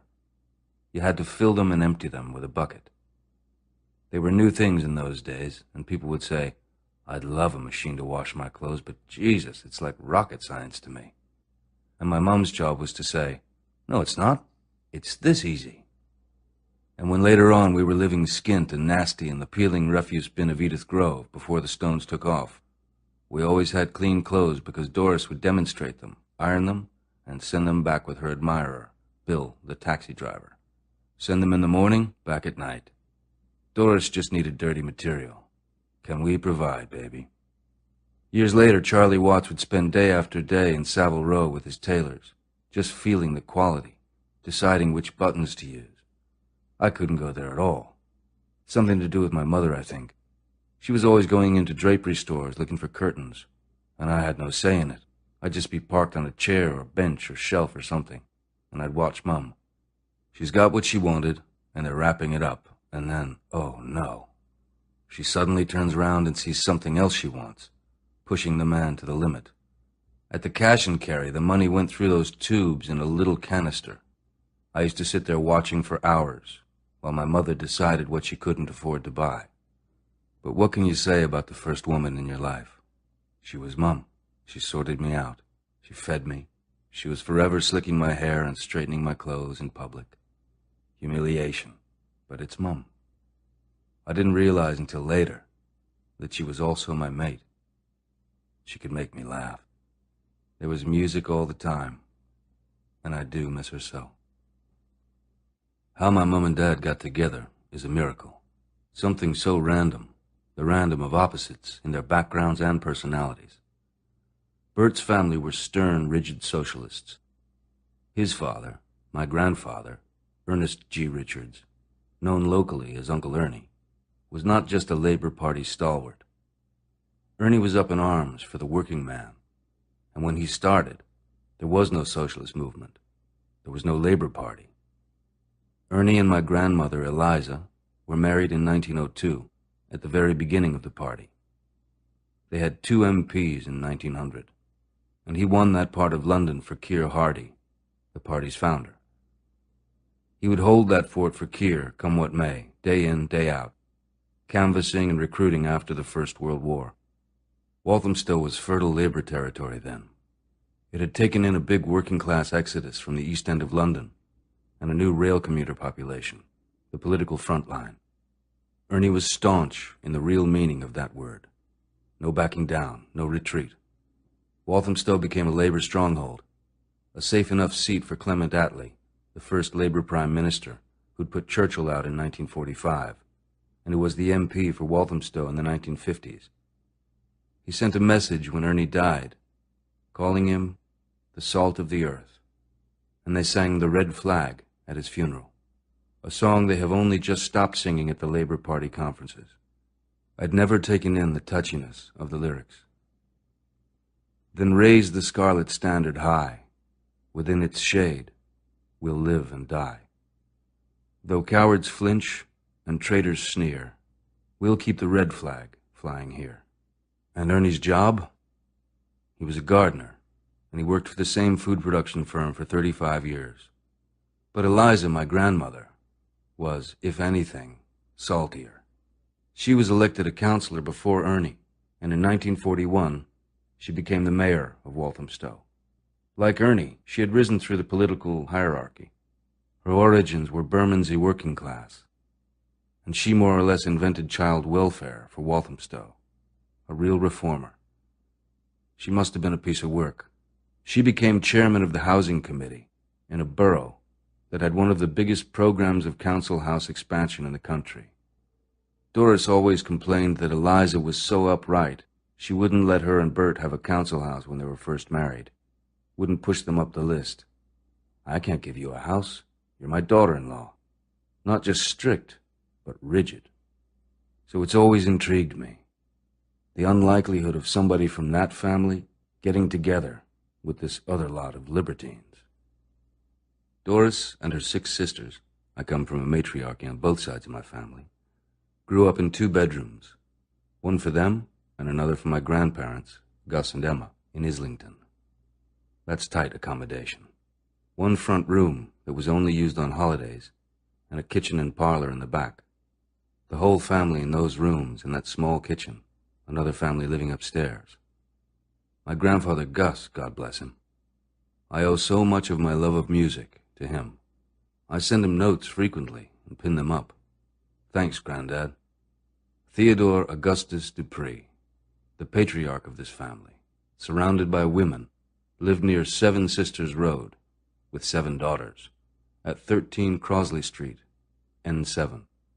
And he'd say, it's not just the 7 daughters. With the wife, that makes 8.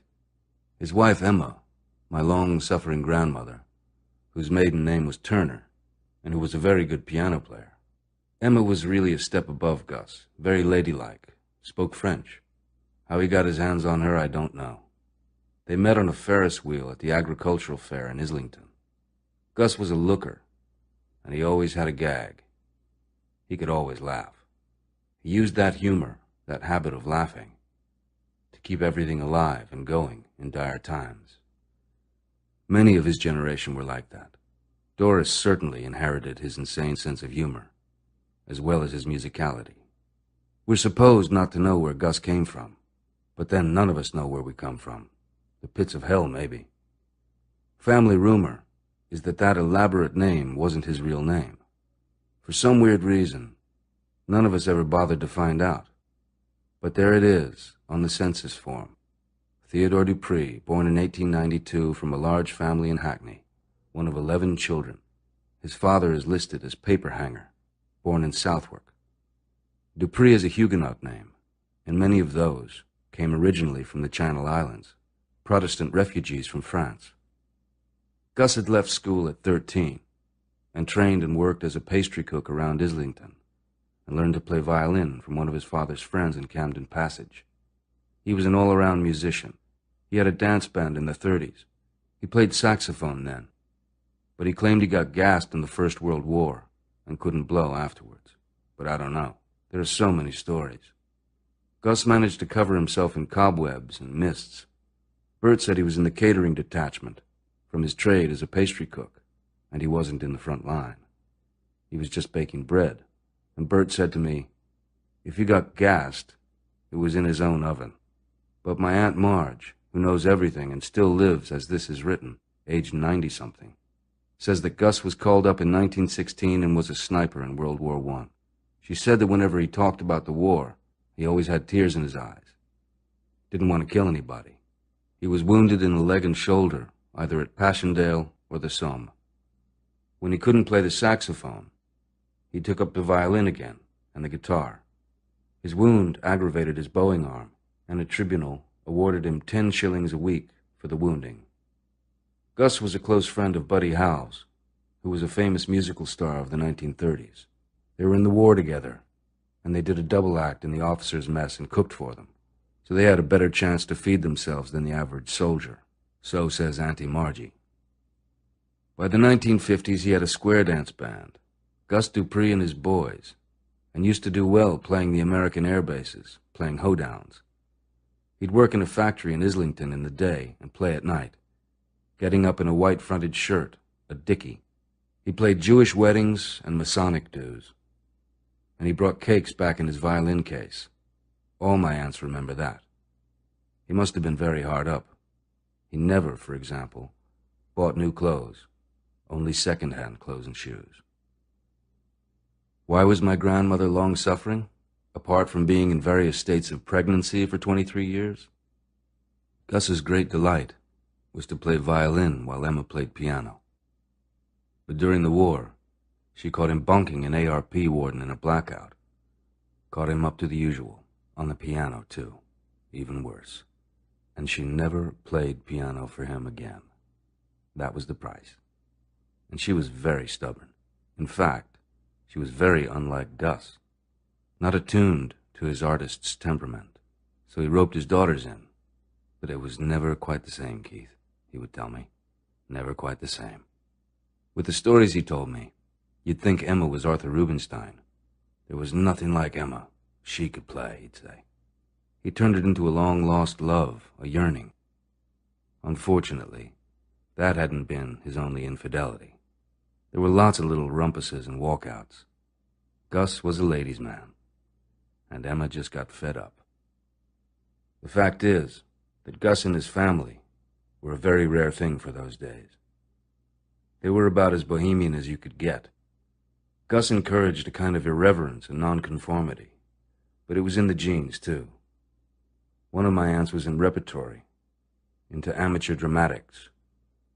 They were all artistically inclined in one way or another, depending on their circumstances. Given the times we're talking about, this was a very free family, very un-Victorian. Gus was the kind of guy that, when his daughters were growing up, and they'd be called on by 4 or 5 of their boyfriends, and their boyfriends would be sitting down on the sofa opposite the window, and the girls would be sitting across from them, would go up to the john and unload a piece of string with a used rubber on it and dangle it in front of the boys, and the girls couldn't see it. That was his sense of humor. And all the boys would be going red and cracking up, and the girls wouldn't know what the hell for. Gus liked to make a little commotion, and Doris said how horrified her mother, Emma, was by the scandal that two of Gus's sisters, Henrietta and Felicia, who lived together in Colebrook Row, were, she would say it in a whisper, on the game. Not all Doris's sisters were like her, with such a spicy tongue, you might say. Some of them were upright and proper like Emma, but no one denied the fact of Henrietta and Felicia. My earliest memories of Gus were the walks we took, the sorties we made. Mostly, I think for him, to get out of the house of women. I was an excuse, and so was the dog, called Mr. Thompson Woofed. Gus had never had a boy in the house, son or grandchild, until I came along, and I think this was a big moment, a big opportunity to go for walks and disappear. When Emma wanted him to do household chores, he invariably replied, "I'd love to, Em, but I've got a hole in my bum." A nod and a wink, and I'd take the dog for a walk, and we'd go for miles, and sometimes, it seemed, for days. Once on Primrose Hill, we went to look at the stars, with Mr. Thompson, of course.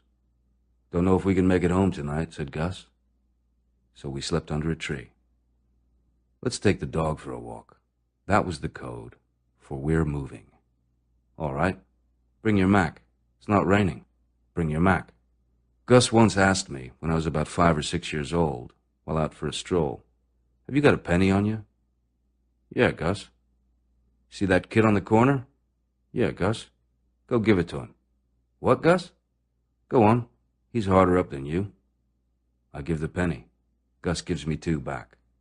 The lesson stuck. Gus never bored me.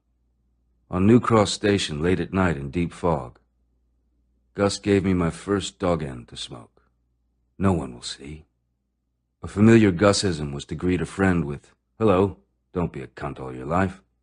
The delivery so beautifully flat, so utterly familiar, I loved the man. A cuff round the head. You never heard that? What, Gus? He would hum entire symphonies as we walked, sometimes to Primrose Hill, Highgate, or down Islington through the Archway, the Angel, every fucking where. "Fancy a Savoy?" "Yeah, Gus." "You can't have one. We're going to Lyon's Corner House." "Here, Gus." "Don't tell your grandmother." "Okay, Gus. What about the dog?" He knows the chef. His warmth, his affection surrounded me. His humor kept me doubled up for large portions of the day. It was hard to find much that was funny in those days in London, but there was always music. "Just pop in here. I've got to get some strings." "Okay, Gus." I didn't say a lot. I listened. Him with his cheese cutter, me with my Mac. Maybe from him I got the wanderlust. If you've got 7 daughters off the Seven Sisters Road, and with the wife it makes 8, you get out and about. He never drank that I can recall, but he must have done something. We never hit pubs, but he would disappear into the back rooms of shops quite frequently. I perused the merchandise with glowing eyes. He'd come out with the same. "Let's go. Got the dog?" "Yeah, Gus." "Come along, Mr. Thompson." You had no idea where you'd end up. Little shops around the Angel in Islington. He'd just disappear into the back. "Just stay here a minute, son. Hold the dog." And then he'd come out saying, "Okay." And we'd go on and end up in the West End in the workshops of the big music stores, like Ivor Merrance and HMV. He knew all the makers, the repair guys there. He'd sit me up on a shelf. There'd be these vats of glue and instruments hung up and strung up, guys in long brown coats, gluing. And then there'd be somebody at the end, testing instruments. There'd be some music going on. And then there'd be these little harried men coming in from the orchestra pit saying, "Have you got my violin?" I'd just sit up there with a cup of tea, with a biscuit, and the vats of glue going blub, blub, blub like a mini Yellowstone Park, and I was just fascinated. I never got bored. Violins and guitars hung up on wires and going around on a conveyor belt, and all these guys fixing and making and refurbishing instruments. I see it back then as very alchemical, like Disney's The Sorcerer's Apprentice. I just fell in love with instruments. Gus was leading me subtly into getting interested in playing, rather than shoving something into my hand and saying, "It goes like this." The guitar was totally out of reach. It was something you looked at, thought about, but never got your hands on. I'll never forget the guitar on top of his upright piano every time I'd go and visit, starting maybe from the age of 5. I thought that was where the thing lived. I thought it was always there, and I just kept looking at it. And he didn't say anything, and a few years later, I was still looking at it. "Hey, when you get tall enough, you can have a go at it," he said. I didn't find out until after he was dead that he only brought that out and put it up there when he knew I was coming to visit. So I was being teased in a way. I think he studied me because he heard me singing. When songs came on the radio, we'd all start harmonizing. That's just what we did. A load of singers. I can't remember when it was that he took the guitar down and said, "Here you go." Maybe I was 9 or 10, so I started pretty late. A gut-string classical Spanish guitar. A sweet, lovely little lady. Although I didn't know what the hell to do with it, the smell of it, even now, to open a guitar case, when it's an old wooden guitar, I could crawl in and close the lid. Gus wasn't much of a guitar player himself, but he knew the basics. He showed me the first licks and chords, the major chord shapes, D, G, and E. He said, "Play malagueña, you can play anything." By the time he said, "I think you're getting the hang of it," I was pretty happy. My 6 aunts, in no special order, Marge, Beatrice, Joanna, Elsie, Connie, Patti. Amazingly, at the time of writing, 5 of them are still alive. My favorite aunt was Joanna, who died in the 1980s of multiple sclerosis. She was my mate. She was an actress. A rush of glamour came into the room when Joanna arrived. Black hair, wearing bangles and smelling of perfume. Especially when everything else was so drab in the early 50s. Joanna would come in, and it was as if the Ronettes had arrived. She used to do Chekhov and stuff like that at Highbury Theater. She was also the only one that never married. She always had boyfriends, and she too, like all of us, was into music. We would harmonize together. Any song that came on the radio, we'd say, "Let's try that." I remember singing "When Will I Be Loved," the Everly Brothers song, with her. The move to Spielman Road on Temple Hill, across the tracks and into the wasteland, was a catastrophe for me for at least a whole year of living dangerously and fearfully when I was 9 or 10. I was a very small guy in those days. I grew into my rightful size not until I was 15 or so. If you're a squirt like I was, you're always on the defensive. Also, I was a year younger than everybody else in my class because of my birthday, December 18th. I was unfortunate in that respect, and a year at that age is enormous. I loved to play football, actually. I was a good left winger. I was swift, and I tried to shoot my passes. But I'm the smallest fucker, right? One bang into a back and I'm down in the mud. A solid tackle from a guy that's a year older than me. If you're that small and they're that tall, you're a football yourself. You're always going to be a squirt. So it was, "Oh, hello, little Richards." I was called Monkey because my ears stuck out. Everybody was called something. The route to my school from Temple Hill was the street without joy. Up to the age of 11, I'd bus it there and walk it back. Why didn't I bus it back? No fucking money. I'd spent the bus fare, spent the haircutting money, done it myself in front of the mirror. Snip, snip, snip. So I had to make my way across town, totally the opposite side of town, about a 40-minute walk. And there's only 2 ways to go, Havelock Road or Prince's Road. Toss a coin. But then I knew that the minute I got out of school, this guy would be waiting for me. The guy always guessed which way I was going. I'd try to figure out new routes, get busted in people's gardens. I'd spend the whole day wondering how to get home without taking a beating, which is hard work, 5 days a week. Sometimes it didn't happen, but at the same time you're sitting in the classroom churning inside. How the hell do I get past this guy? This guy would be merciless. There was nothing I could do about it, and I would live in fear all day, which ruined my concentration. When I got a black eye from being beaten up, I'd go home to Doris, and she'd say, "Where did you get that from?" "Oh, I fell over." Otherwise, you'd get the old lady wound up about, "Who did it?" It was better to say you fell off your bike. Meanwhile, I'm getting these terrible school reports, and Bert's looking at me. What's going on? You can't explain that you spend the whole day at school worrying how to get home. You can't do that. Wimps do that. It's something you gotta figure out for yourself. The actual beating was not the problem. I learned how to take beatings. I didn't really get that hurt. You learn how to keep your guard up, and you learn how to make sure that somebody thinks they've done far more damage to you than they really have. Ah! And they think, "Oh my God, I've really done some harm." And then I wised up. I wish I'd thought of it sooner. There was this very nice bloke, and I can't remember his name now. He was a bit of an oaf. He wasn't made for the academic life, let's put it like that.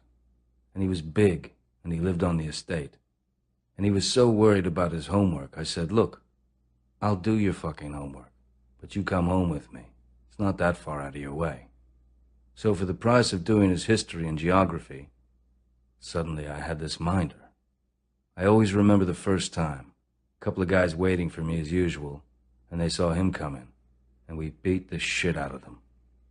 It only took 2 or 3 times, and a little ritual bloodletting, and victory was ours. It wasn't until I got to my next school, Dartford Tech, that things, by a great fluke, righted themselves. By the time of the 11+ exam, Mick had already gone to Dartford Grammar School, which is, the ones in the red uniforms. And the year after that was my turn, and I failed miserably. But not miserably enough to go to what was then known as secondary modern. It's all changed now, but if you went there under that archaic system, you were lucky if you got a factory job at the end. You were not going to be trained for anything more than manual labor. The teachers were terrible, and their only function was to keep this mob in line. I got into that middle ground of technical school, which is, in retrospect, a very nebulous phrase. It means you didn't make grammar. But there's something worthwhile in there. You realize later on that you're being graded and sifted by this totally arbitrary system that rarely, if ever, takes into account your whole character. Or, well, he might not be very good in class, but he knows more about drawing. They never took into account that, hey, you might be bored because you know that already. The playground's the big judge. That's where all decisions are really made between your peers. It's called play, but it's nearer to a battlefield, and it can be brutal. The pressure. There's 2 blokes kicking the shit out of some poor little bugger and, they're just letting off steam. In those days, it was pretty physical at times, but most of it was just taunts, pansy, and all of that. It took me a long time to figure out how to knock somebody else out instead of me getting it. I'd been an expert at taking beatings for quite a long time. Then I had a lucky break, where I did a bully in by total sheer luck. It was one of those magical moments. I was 12 or 13.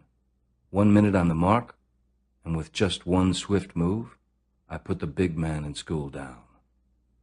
Against the rockery in the little flower bed, he slipped and fell over, and I was on him. When I fight, a red curtain comes down. I don't see a thing, but I know where to go. It's as if a red veil drops over my eyes. No mercy, mate. The boot went in. Pulled off by the prefects and all of that. How the mighty are fallen. I can still remember the astounding surprise when this guy went down. I can still see the little rockery and the pansies he fell over in. And after that, I didn't let him up. Once he was down, the whole atmosphere in the schoolyard changed. A huge cloud seemed to be lifted from me. My reputation after that suddenly released me from all that angst and stress. I'd never been aware the cloud was so large. It was the only time I started to feel good about school, mostly because I was able to repay a few favors some other guys had done for me. An ugly little sod called Stephen Yard, Boots we used to call him, because of his huge feet, was the favorite to be picked on by the bully boys. He was being taunted all the time, and knowing what it was like to be waiting for a beating, I stood up for him. I became his minder. It was, don't fuck with Stephen Yard. I never wanted to get big enough to beat up other people. I just wanted to get big enough to stop it happening. With that weight off my mind, my work improved at Dartford Tech. I was even getting praise. Doris kept some of my reports. Geography, 59%, a good exam result. History, 63%, quite good work. But against the science subjects on the report sheet, the form master put a single bracket that enclosed them all. There was no daylight between them for abjectness, and he wrote them all off with no improvement in mathematics, physics, and chemistry. Engineering drawing was still rather beyond him. That report on science subjects contained the story of the big betrayal and of how I was turned from a reasonably compliant student into a school terrorist and a criminal, with a lively and lasting rage against authority. There's a photograph of our group of schoolboys standing in front of a bus, smiling for the camera, in the company of one schoolmaster. I am standing in the front row, wearing shorts, aged 11. It was taken in 1955 in London, where we had gone to sing at a concert at St. Margaret's Church in Westminster Abbey. A choir competition between schools, performed in front of the Queen. Our school choir had come a long way, a bunch of Dartford yokels who were winning cups and prizes for choral work on a national level. The three sopranos were Terry and Spike and me, the stars, you might say, of the show. And our choir master, pictured by the bus, the genius who had forged this little flying unit out of such unpromising material, was called Jake Clare. He was a mystery man. I found out only many years later that he'd been an Oxford choir master, one of the best in the country. But he was exiled or degraded for boinky-boink with little boys. Given another chance in the colonies. I don't want to sully his name, and I have to say, this is only what I heard. He'd certainly had better material to work with than us. What was he doing down here? Around us, anyway, he kept his hands clean, although he was famed for playing with himself through his trouser pocket. He hammered us into shape to the point where we were clearly one of the best choirs in the country, and he picked out the three best sopranos that he was given. We won quite a few trophies, which hung in the assembly hall. I've still never played a better gig prestige-wise than Westminster Abbey. You got the taunts. Oh, choir boy, are we? Fancy-pancy. Didn't bother me. The choir was wonderful. You got coach trips to London. You got out of physics and chemistry, and I would have done anything for that. That's where I learned a lot about singing and music and working with musicians. I learned how to put a band together. It's basically the same job, and how to keep it together. And then the shit hit the fan. Your voice breaks, age 13, and Jake Clare gave the three of us sopranos the pink slip. But they also demoted us, kept us down one class. We had to stay down a year because we hadn't got physics and chemistry and hadn't done our maths. Yeah, but you let us off because of choir practice. We worked our butts off. That was a rough thank you. The Great Depression came right after that. Suddenly, at 13, I had to sit down and start again with the year under. Redo a whole school year. This was the kick in the guts, pure and unmixed. The moment that happened, Spike, Terry, and we became terrorists. I was so mad I had a burning desire for revenge. I had reason then to bring down this country and everything it stood for.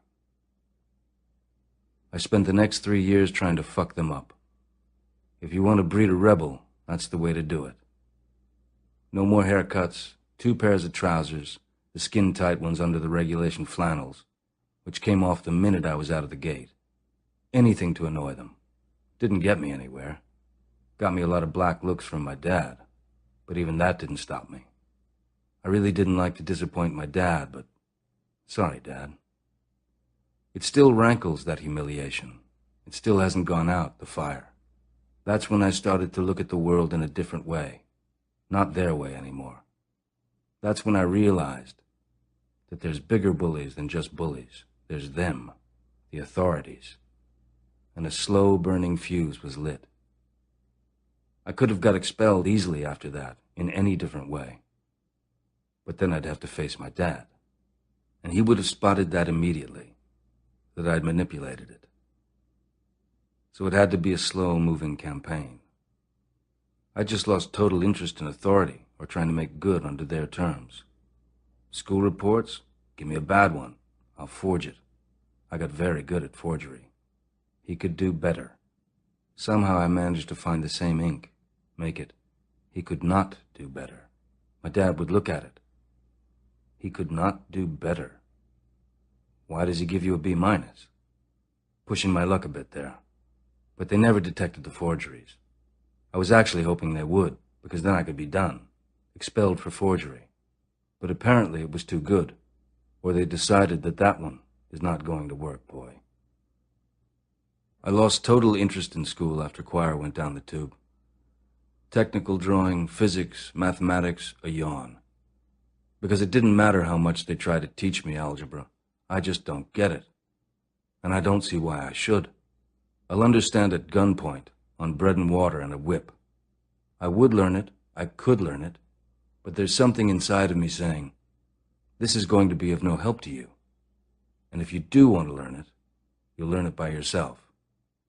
At first, after the voice broke, and we were given that boot down, I stuck very close together with the guys I used to sing with, because we all felt the same burning resentment for winning them all the medals and shields that they were always so proud of in their assembly hall. Meanwhile, we're cleaning their bloody shoes round the back, and that's the thanks you get. You cut some rebel style. In the high street, there was Leonard's, where they sold very cheap jeans, just as jeans were becoming jeans.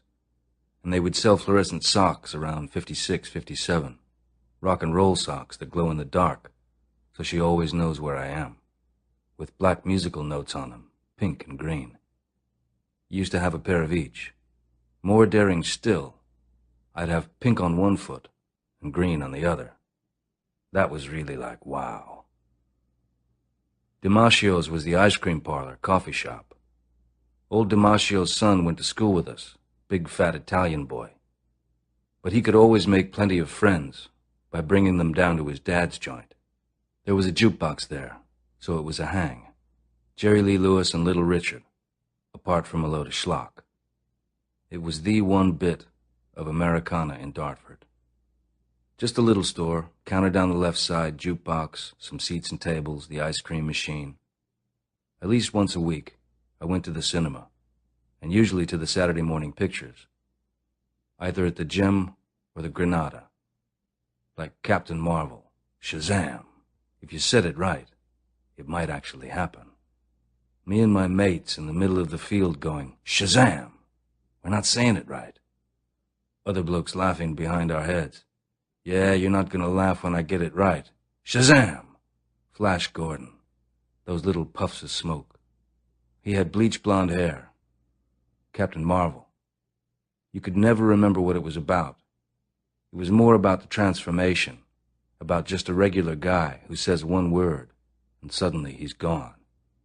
I want to get that down, you'd think. I want to get out of this place. And as we got bigger and a little brawnier, we started to swing our weight about a bit. The ludicrous side to Dartford Tech was its pretensions to being a public school. That's what they call private schools in England. The prefects had little gold tassels on their caps. There was East House and West House.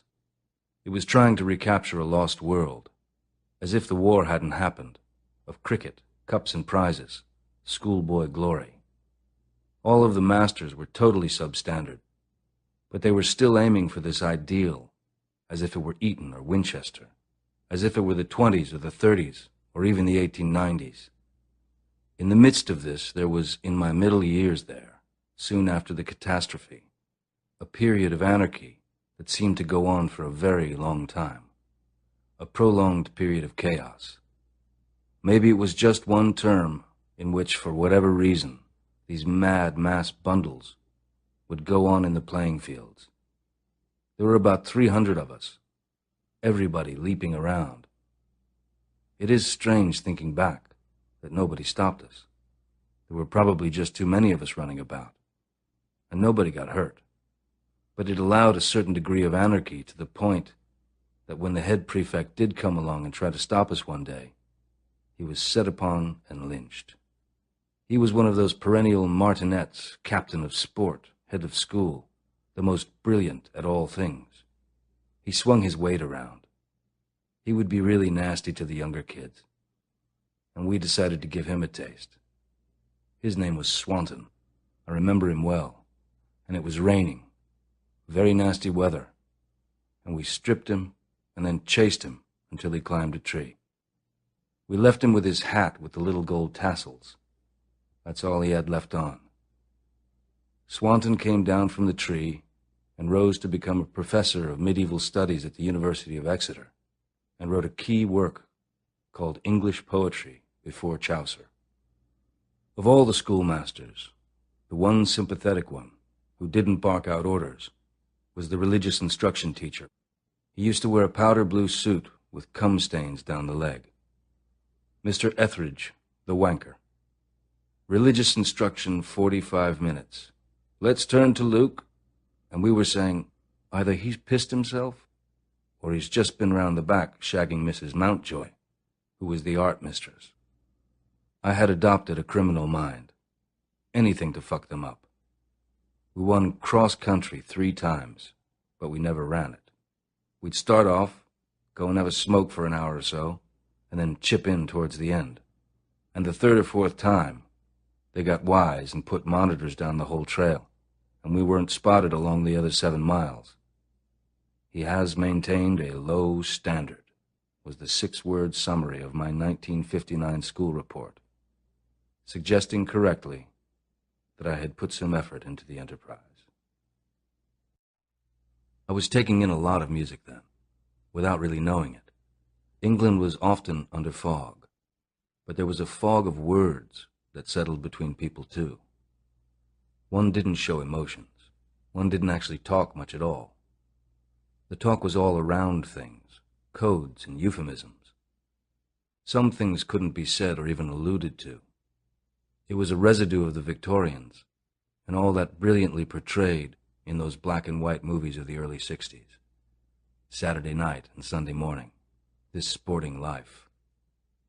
And life was black and white. The Technicolor was just around the corner, but it wasn't there yet in 1959. People really do want to touch each other, to the heart. That's why you have music. If you can't say it, sing it. Listen to the songs of the period, heavily pointed and romantic, and trying to say things that they couldn't say in prose or even on paper. Weather's fine, 7:30 p.m., wind has died down. P.S. I love you. Doris was different. She was musical, like Gus. At 3 or 4 or 5 years old, at the end of the war, I was listening to Ella Fitzgerald, Sarah Vaughan, Big Bill Brunzi, Louis Armstrong. It just spoke to me. It was what I listened to every day because my mom played it. My ears would have gone there anyway, but my mom trained them to go to the black side of town without her even knowing it. I didn't know whether the singers were white, black, or green at the time, but after a while, if you've got some musical ears, you pick up on the difference between Pat Boone's Ain't That a Shame and Fats Domino's Ain't That a Shame. Not that Pat Boone's was particularly bad. He was a very good singer. But it was just so shallow and produced. And Fats's was just so natural. Doris liked Gus's music, too. He used to tell her to listen to Stefan Grappelli, Django Reinhardt's Hot Club, that lovely swing guitar, and Bix Beiderbecke. She liked jazzy swing. Later on, she loved going to hear Charlie Watts's band at Ronnie Scott's. We didn't have a record player for a long time, and most of it for us was on the radio, mostly on the BBC, my mother being a master twiddler of the knobs. There were some great British players, some of the Northern dance orchestras and all those that were on the variety shows. Some great players, no slouches. If there was anything good, she'd find it. So I grew up with this searching for music. She'd point out who was good or bad, even to me. She was musical. There were voices she would hear and she'd say, "Screecher," when everyone else would think it was a great soprano. This was pre-TV. I grew up listening to really good music, including a little bit of Mozart and Bach in the background, which I found very over my head at the time, but I soaked it up. I was basically a musical sponge, and I was just fascinated by watching people play music. If they were in the street, I'd gravitate towards it. A piano player in the pub, whatever it was. My ears were picking it up, note for note. Didn't matter if it was out of tune. There were notes happening, there were rhythms and harmonies, and they would start zooming around in my ears. It was very like a drug. In fact, a far bigger drug than smack. I could kick smack. I couldn't kick music. One note leads to another, and you never know quite what's going to come next, and you don't want to. It's like walking on a beautiful tightrope. I think the first record I bought was Little Richard's Long Tall Sally. Fantastic record, even to this day. Good records just get better with age. But the one that really turned me on, like an explosion one night, listening to Radio Luxembourg on my little radio when I was supposed to be in bed and asleep, was Heartbreak Hotel. That was the stunner. I'd never heard it before, or anything like it. I'd never heard of Elvis before. It was almost as if I'd been waiting for it to happen. When I woke up the next day, I was a different guy. Suddenly, I was getting overwhelmed. Buddy Holly, Eddie Cochran, Little Richard, Fats. Radio Luxembourg was notoriously difficult to keep on station. I had a little aerial and walked around the room, holding the radio up to my ear and twisting the aerial, trying to keep it down, because I'd wake Mom and Dad up. If I could get the signal right, I could take the radio under the blankets on the bed and keep the aerial outside and twist it there. I'm supposed to be asleep. I'm supposed to be going to school in the morning. Loads of ads for James Walker, the jewelers in every high street, and the Irish sweepstakes, with which Radio Lux had some deal. The signal was perfect for the ads. And now we have Fats Domino, Blueberry Hill, and shit. Then it would fade. Then, since my baby left me, it was just the sound. It was the last trigger. That was the first rock and roll I heard. It was a totally different way of delivering a song. A totally different sound. Stripped down, burnt, no bullshit, no violins and ladies' choruses and schmaltz. Totally different. It was bare, right to the roots, that you had a feeling were there, but hadn't yet heard. I've got to take my hat off to Elvis for that. The silence is your canvas. That's your frame. That's what you work on. Don't try and deafen it out. That's what Heartbreak Hotel did to me. It was the first time I'd heard something so stark. Then I had to go back to what this cat had done before. Luckily, I caught his name. The Radio Luxembourg signal came back in. That was Elvis Presley with Heartbreak Hotel. Shit. Around 1959, when I was 15, Doris bought me my first guitar. I was already playing when I could get one, but you can only tinker when you haven't got one of your own. It was a Rossetti, and it was about 15 quid. Doris didn't have the credit to buy it on hire purchase, so she got someone else to do it, and he defaulted on the payment. Big kerfuffle. It was a huge amount of money for her and Bert, but Gus must have had something to do with it too. It was a gut-string job. I started where every good guitar player should start, down there on acoustic, on gut strings. You can get to wire later on. Anyway, I couldn't afford an electric. But I found just playing that Spanish, an old workman, and starting from there, It gave me something to build on. And then you get to steel strings, and then finally, wow, electricity. I mean, probably, if I had been born a few years later, I would have leapt on the electric guitar. But if you want to get to the top, you've got to start at the bottom. Same with anything. Same with running a whorehouse. I have my sketchbook and notebook of that year. The date is more or less 1959, the crucial year when I was mostly 15 years old.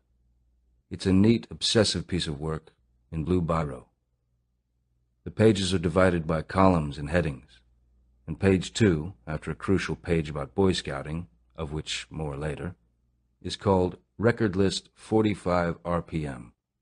The first entry, title, Peggy Sue Got Married. Artist, Buddy Holly and the Crickets. Underneath that, in a less neat scrawl, are the encircled names of girls. Mary, crossed out, Jenny, ticked, Janet, Marilyn, Veronica, and so on. Long players are The Buddy Holly Story, A Date with Elvis, Wild About Marty, Marty Wilde, of course, for those who don't know, The Chirping Crickets.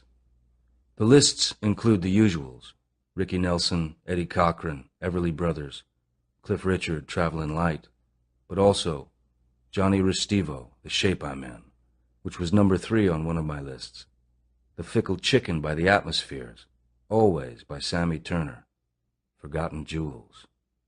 These were the record lists of the awakening, the birth of rock and roll on UK shores. Elvis dominated the landscape at this point.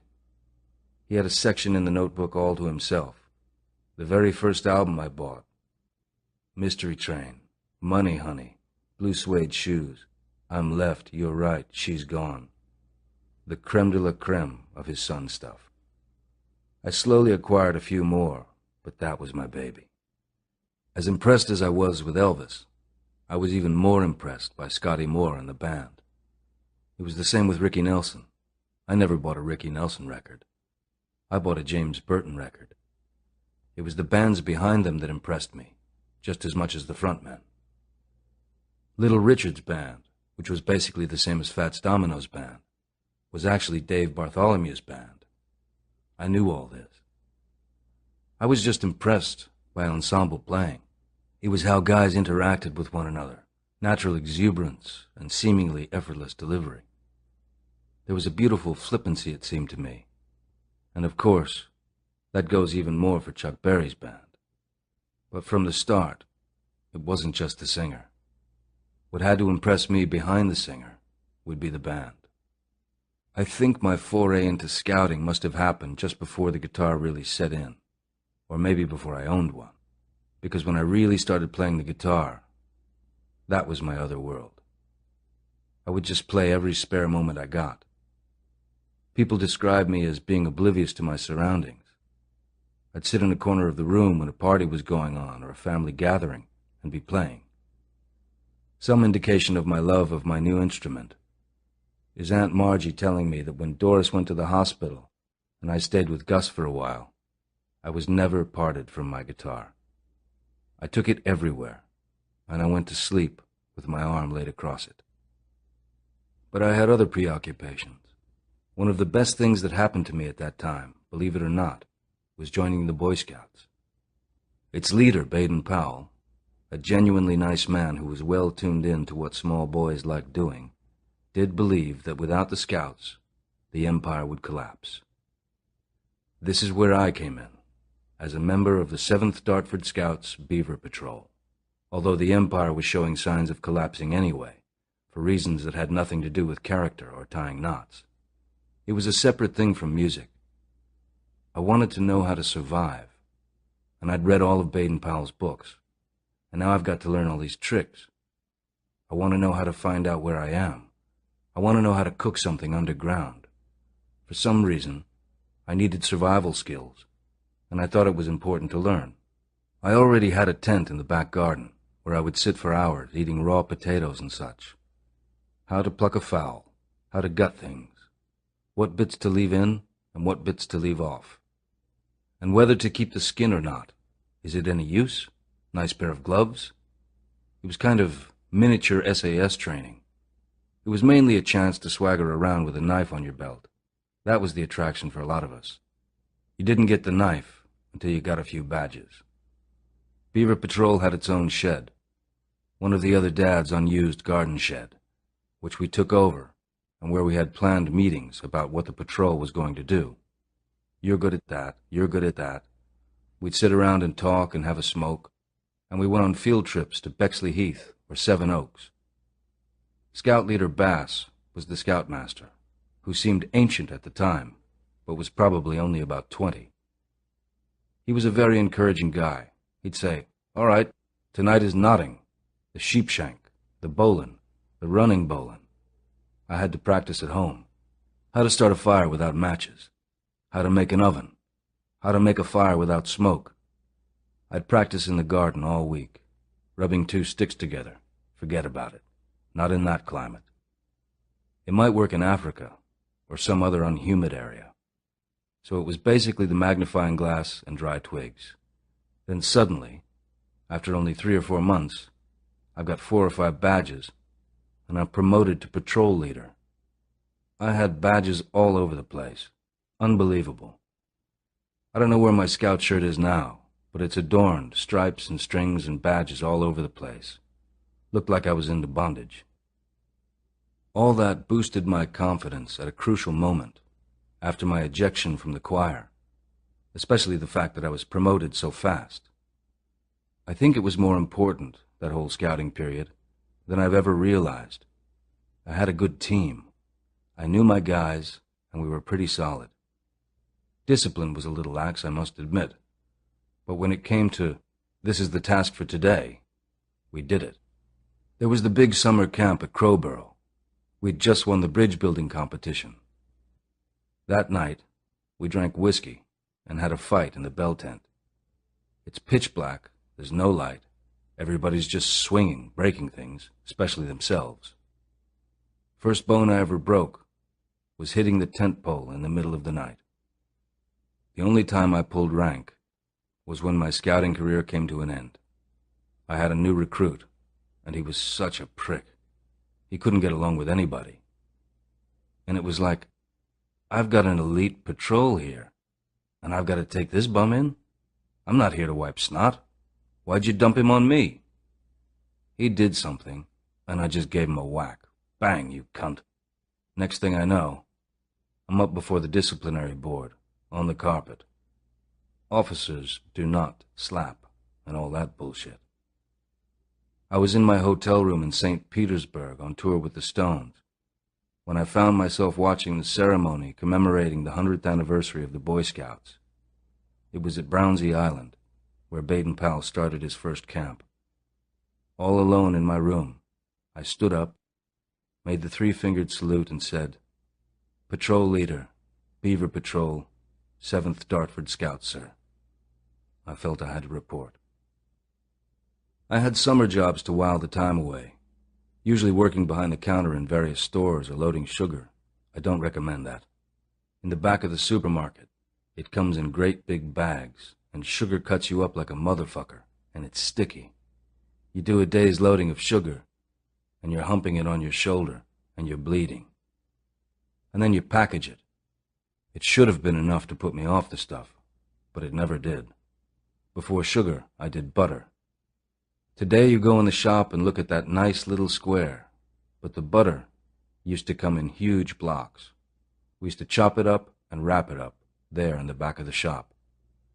You were taught how to do the double fold and the correct weight, and to put it on the shelf and go, "Doesn't it look nice?" Meanwhile, there are rats running around the back and all kinds of shit. I had another job around that time, early teens. I did the bakery, the bread round at weekends, which was really an eye-opener at that age, 13, 14. We collected the money. There were 2 guys and a little electric car, and on Saturday and Sunday, it's me with them trying to screw the money out. And I realize I was there as an extra, a lookout. While they say, "Mrs. X, it's been 2 weeks now." Sometimes I'd sit in the truck, freezing cold and waiting. And then after 20 minutes, the baker would come out red-faced and doing his flies up, I started slowly to realize how things were paid for. And then there were certain old ladies who were obviously so bored. The highlight of their week was being visited by the breadmen. And they'd serve the cakes they bought from us, have a nice cup of tea, sit around and chat, and you realize you've been there a bloody hour, and it's going to be dark before you finish the round. In the winter I looked forward to them, because it was kind of like arsenic and old lace, these old ladies living in a totally different world. While I was practicing my knots, I wasn't noticing. In fact, I didn't piece it together until years later. Some swift moves Doris was making. Around 1957, Doris took up with Bill, now Richards, my stepfather. He married Doris in 1998, after living with her since 1963. He was in his 20s, and she was in her 40s.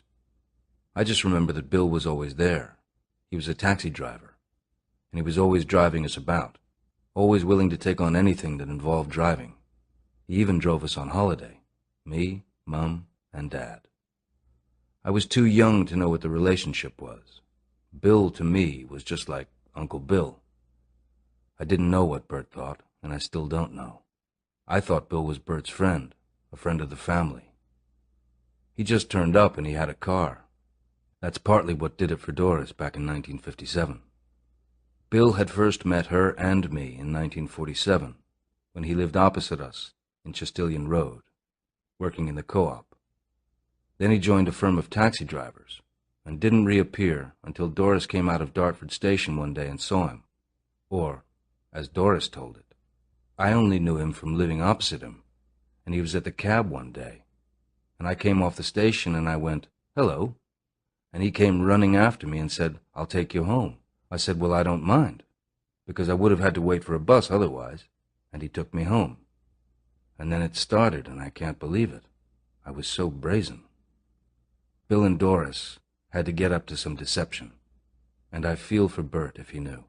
One of their opportunities was Bert's passion for tennis. It left Doris and Bill free to have a date out together. Then, according to Bill, they'd somehow get in a position to see Bert leaving the tennis club on his bike and race back in Bill's taxi to get Doris home before him. Doris reminisced. When Keith started with the Stones, Bill used to take him here and everywhere. If it wasn't for Bill, he couldn't have gone anywhere. Because Keith used to say, "Mick says I've got to get to so-and-so." And I'd say, "How are you going to get there then?" And Bill would say, "I'll take him." That's Bill's so far unheralded role in the birth of the Rolling Stones. Still, my dad was my dad, and I was scared shitless of facing him come the day I got expelled, which is why it had to be a long-term campaign. It couldn't be done in one swift blow. I would just slowly have to build up the bad marks until they realized that the moment had come. I was scared not from any physical threat, just of his disapproval. Because he'd send you to Coventry, and suddenly you're on your own. Not talking to me or even recognizing I was around was his form of discipline. There was nothing to follow it up. He wasn't going to whip my ass or anything like that. It never came into the equation. The thought of upsetting my dad still makes me cry now. Not living up to his expectations would devastate me. Once you've been shunned like that, you didn't want it to happen again. You felt like you were nothing. You didn't exist. He'd say, "Well, we ain't going up to the Heath tomorrow."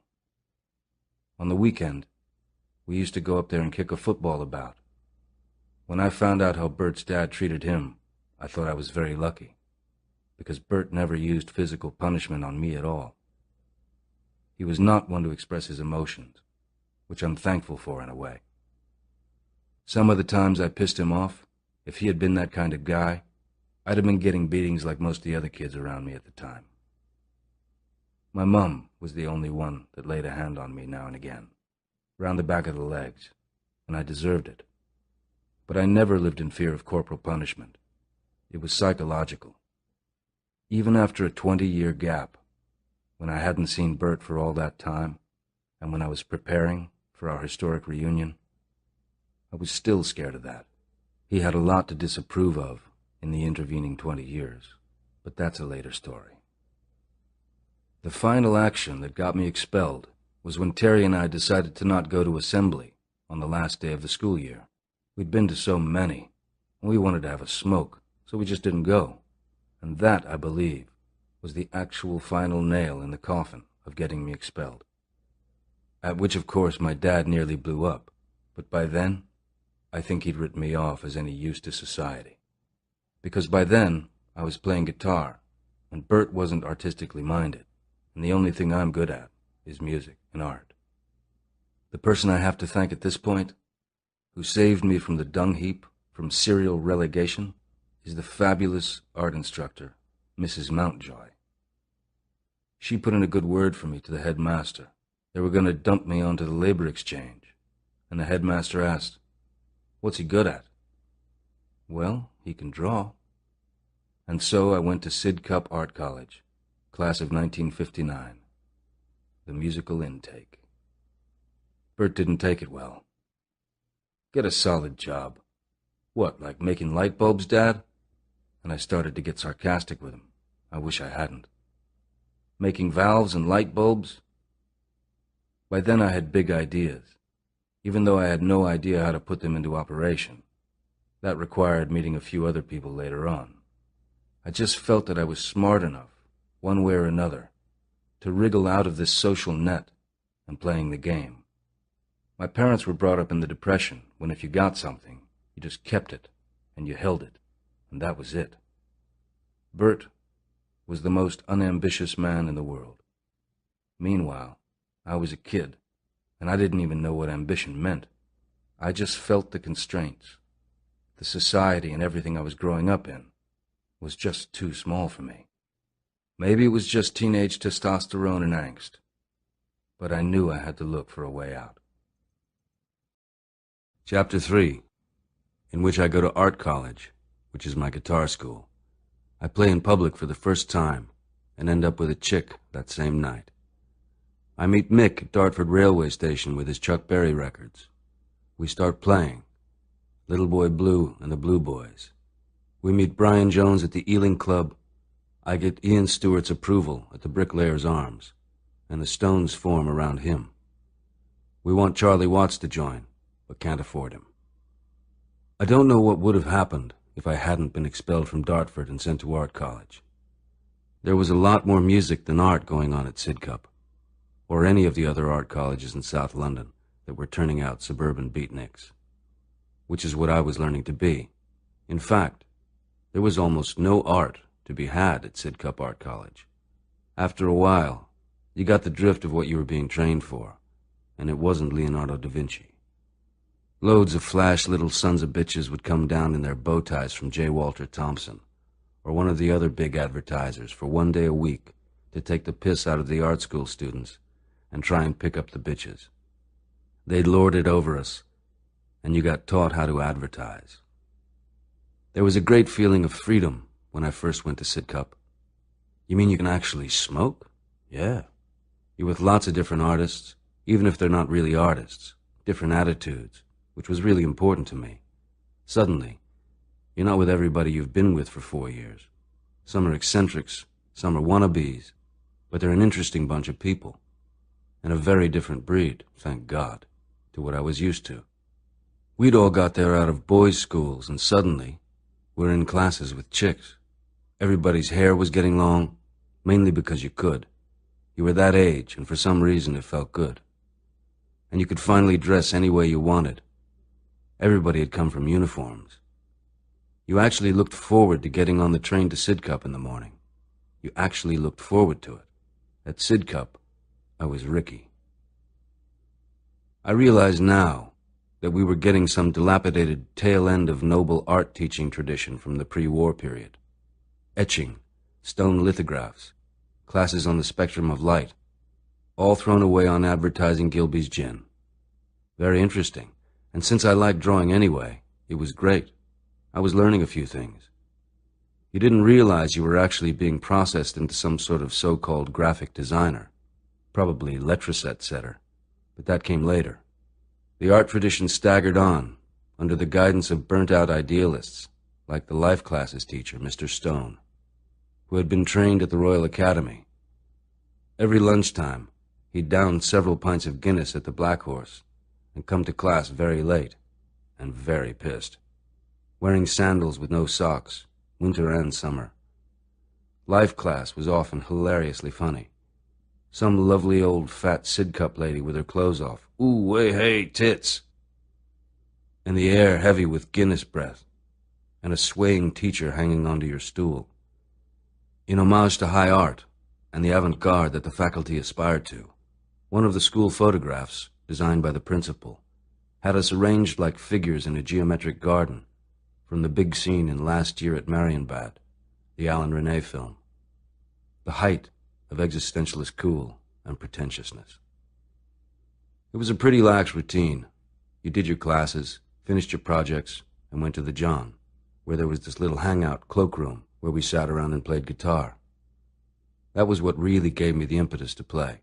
And at that age, you pick up stuff at speed. There were loads of people playing guitar there. The art colleges produced some notable pickers in that period when rock and roll UK style was getting underway. It was a kind of guitar workshop, basically all folk music, Jack Elliott stuff. Nobody noticed if you weren't at the college. So the local musical fraternity used it as a meeting place. Whiz Jones used to drop in, with a Jesus haircut and a beard. Great folk picker, great guitar picker, who's still playing. I see ads for his gigs, and he looks similar, though the beard's gone. We barely met, but Whiz Jones to me was then like Whiz. I mean, this guy played in clubs. He was on the folk circuit. He got paid. He played pro. And we were just playing in the toilet. I think I learned cocaine from him, the song, and that crucial finger-picking lick of the period. Not the dope. Nobody, but nobody, played that South Carolina style. He got cocaine from Jack Elliott, but a long time before anyone else, and Jack Elliott had gotten it from the Reverend Gary Davis in Harlem. Whiz Jones was a watched man, watched by Clapton and Jimmy Page at the time too, so they say. I was known in the John for my rendition of I'm Left, You're Right, She's Gone. They sometimes got at me because I still liked Elvis at the time and Buddy Holly, and they didn't understand how I could possibly be an art student and be into blues and jazz and have anything to do with that. There was this certain don't go there with rock and roll. Glossy photographs and silly suits. But it was just music to me. It was very hierarchical. It was mods and rockers' time. There were clear-drawn lines between the beats, who were addicted to the English version of Dixieland jazz, known as traditional, and those into R&B. I did cross the line for Linda Portier, an outstanding beauty who wore a long black sweater, black stockings, and heavy eyeliner, a la Juliette Greco. I put up with a lot of Acker Bilk, the trad jazzer's pinup, just to watch her dance. There was another Linda, specs, skinny, but beauty in the eyes, who I clumsily courted. A sweet kiss, strange. Sometimes a kiss is burned into you, far more than whatever comes later. Celia I met at a Ken Collier club all-nighter. She was from Isleworth. We hung all night, we did nothing, but for that brief moment, it was love, pure and simple. She lived in a detached house, out of my league. Sometimes I still visited Gus.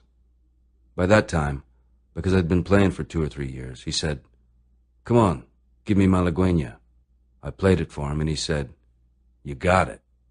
And then I started to improvise, because it's a guitar exercise.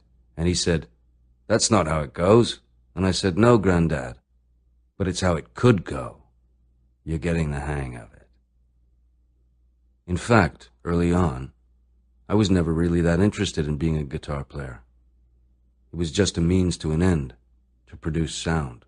As I went on, I got more and more interested in the actual playing of guitar and the actual notes. I firmly believe if you want to be a guitar player, you better start on acoustic and then graduate to electric. Don't think you're going to be Townsend or Hendrix just because you can go wee-wee-wah-wah on all the electronic tricks of the trade. First, you've got to know that fucker, and you go to bed with it. If there's no babe around, you sleep with it.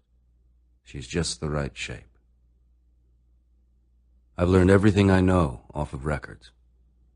Being able to replay something immediately, without all that terrible stricture of written music, the prison of those bars, those 5 lines.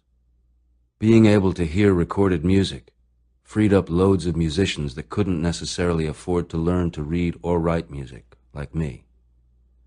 Before 1900, you've got Mozart, Beethoven, Bach, Chopin, the can-can. With recording, it was emancipation for the people.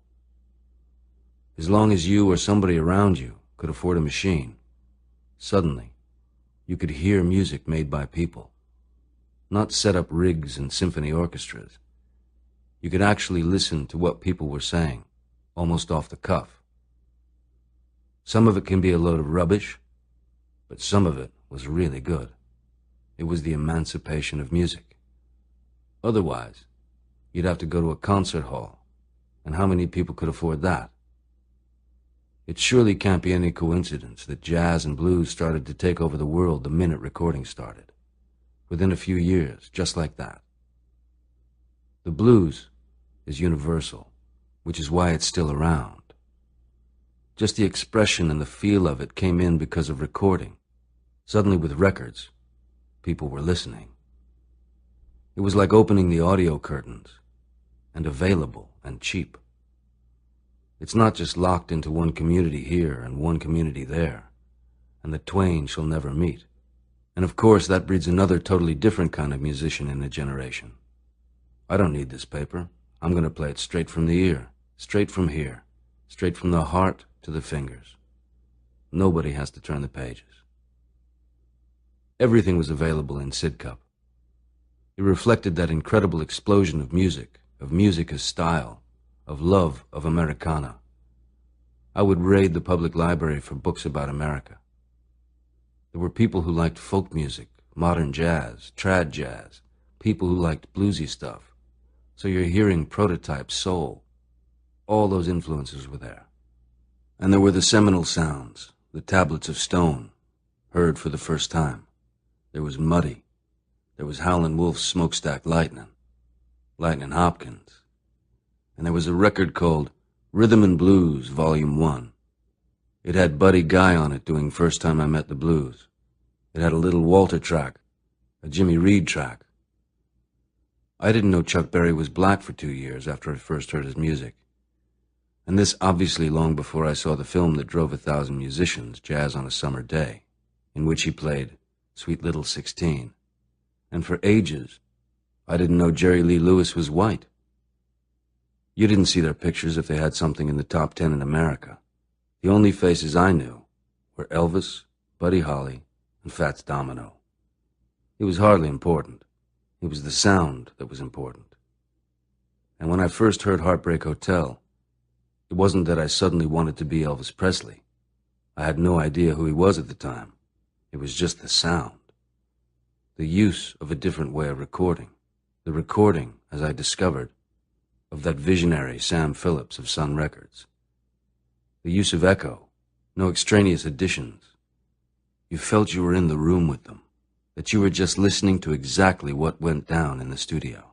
No frills, no nothing, no pastry. That was hugely influential for me. That Elvis LP had all the Sun stuff, with a couple of RCA jobs on it too. It was everything from That's All Right, Blue Moon of Kentucky, Milk Cow Blues Boogie, for a guitar player or a budding guitar player. Heaven. But on the other hand, what the hell's going on there? I might not have wanted to be Elvis, but I wasn't so sure about Scotty Moore. Scotty Moore was my icon. He was Elvis's guitar player until Elvis went into the Army, on all the Sun Records stuff. He's on Mystery Train. He's on Baby Let's Play House. Now I know the man. I've played with him. I know the band. But back then, just being able to get through I'm left, you're right, she's gone, that was the epitome of guitar playing. and then Mystery Train, and Money Honey. I'd have died and gone to heaven just to play like that. How the hell was that done? That's the stuff I first brought to the John at Sidcup, playing a borrowed F-hole archtop Hofner. That was before the music led me back into the roots of Elvis and Buddy, back to the blues. To this day, there's a Scotty Moore lick I still can't get down, and he won't tell me. 49 years it's eluded me. He claims you can't remember the one I'm talking about. It's not that he won't show me, he says. I don't know which one you mean. It's on I'm left, you're right, she's gone. I think it's in E major. He has a rundown when it hits the 5 chord. The B down to the A, down to the E, which is like a yodeling sort of thing, which I've never been quite able to figure. It's also on Baby Let's Play House. You may go to college, you may go to school, you may have a pink Cadillac, but don't you be nobody's fool. Come back, baby. And right at that last line, the lick is in there. It's probably some simple trick, but it goes too fast. And also there's a bunch of notes involved. Which finger moves and which one doesn't. I've never heard anybody else pull it off. Creedence Clearwater got a version of that song down. But when it comes to that move, no. And Scotty's a sly dog. He's very dry. Hey, youngster, you got time to figure it out? Every time I see him, it's, learnt that lick yet? The hippest guy at Sidcup Art College was Dave Chaston, a famous man of that time and place. Even Charlie Watts knew Dave, in some other jazz connection. He was the arbiter of hip. Hip beyond bohemian. So cool, he could run the record player. He'd get a 45 and play and play and play it again and again, almost like looping it. He had the first Ray Charles before anybody else. He'd even seen him play. And I first heard him during one of those lunchtime record breaks. Everybody then was going for looks. You can't tell that from the photograph of the class of '59, my induction year. Things were only just beginning. The guys looked conventionally dressed in V-neck pullovers, and the teenage girls are dressed to look like women of 50, indistinguishable from the few women teachers. In fact, everyone of both sexes was wearing black sweaters far too long for them, except for Brian Boyle, who was the archetypal mod, who would be changing his clothes every week. We wondered where he'd got the money. The half belts back, the Prince of Wales check and the bouffant hair, and then he got a lambretta with a little fucking furry squirrel tail on the end. Brian may have single-handedly started the mod movement, which was art college in South London in origin. He was one of the first to go to the Lyceum and to get the mod gear. He was in a frenzied fashion race at the time, the first to ditch the draped jacket and put on the short boxy one. He was definitely ahead on footwear, with pointy shoes instead of round ones, winkle pickers with Cuban heels, a big revolution. Rockers didn't get to the points until later. He went to the shoemaker and got the points extended 4 inches, which made it very difficult to walk. It was intense, kind of desperate, this never-ending fashion flash, but funny to watch. And he was a funny bloke, too. I couldn't afford squirrel tails. I was lucky to have a pair of trousers. The opposite of that fashionista stuff was your rockers and your motorbike racers. Nobody could quite put their finger on me. Somehow, I managed to have a foot in both camps without having to split my balls. I had my own uniform, winter or summer, Wrangler jacket, purple shirt, and black drain pipes. I got a reputation for being impervious to the cold because I didn't vary my wardrobe much. As for drugs, it was before my time, except for the occasional use of Doris's period pills. The thing people had started taking was ephedrine, which was horrible, so that didn't last long. And then there were nasal inhalers, which were full of dexedrine and smelled of lavender. You took the top off it and rolled up the cotton wool stuff and made little pills, dexedrine for colds. The figure I'm standing next to in the school picture is Michael Ross. I can no longer listen to certain records without Michael Ross coming to mind. My first public performance was with Michael. We did a couple of school gigs together. He was a special guy, extrovert, talented, up for all risk and adventure.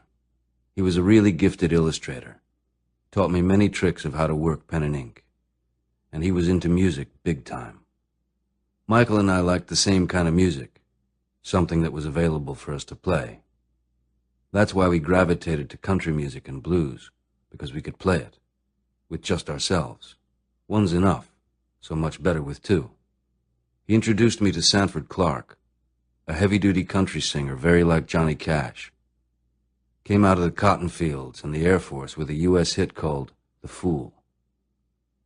We played his Son of a Gun, partly because it was the only thing the instruments would bear, but a great song. We did a school party, somewhere around Bexley in the gymnasium. Sang a lot of country stuff as best as we could at the time, with only 2 guitars and nothing else. What I remember most about our first gig was that we pulled a couple of birds and spent the whole night in the park somewhere, in one of those shelters with a bench and a little roof over it. We didn't really do anything. I touched her breast or something. We were just snogging all night, all those tongues going like eels.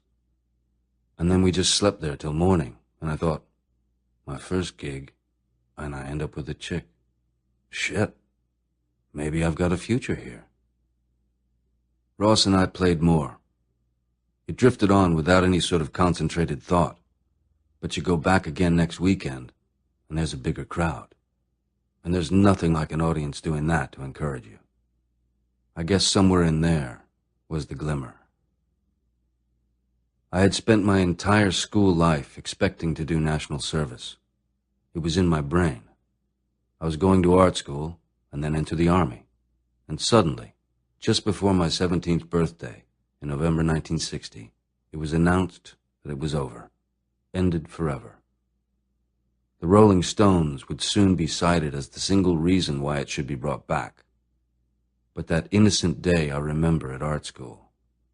You could almost hear a massive exhale, a huge sense of relief that went through the school. There was no more work that day. I remember all of us guys at that age looking at one another, realizing we were not being sent to a drafty destroyer somewhere, or marching about at Aldershot. Bill Wyman did national service in the RAF in Germany, and he quite enjoyed it, but he's older than I am. At the same time, it was motherfuckers. We'd spent all of these years with that cloud over us.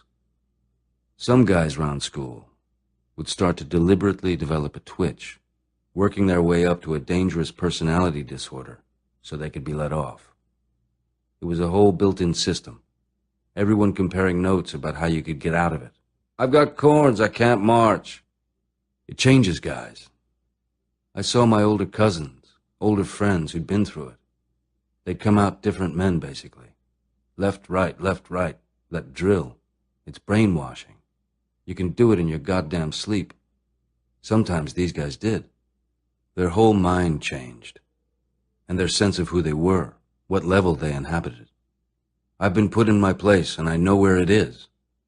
You're a corporal, and don't think you're going to get any higher in life.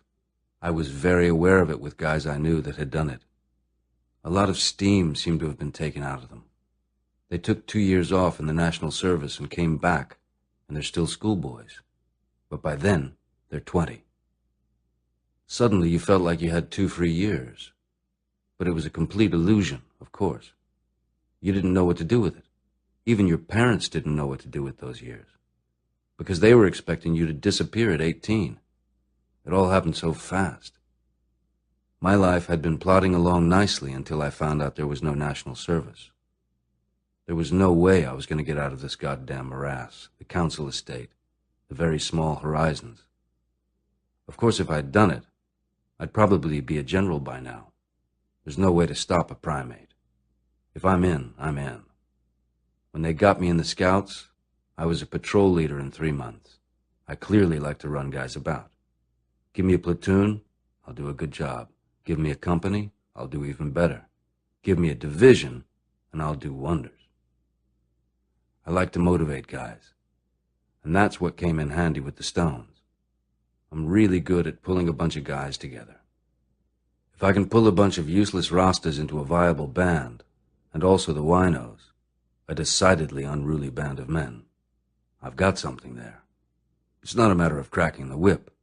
It's just a matter of sticking around, doing it, so they know you're in there, leading from the front and not from behind. And to me, it's not a matter of who's number one. It's what works.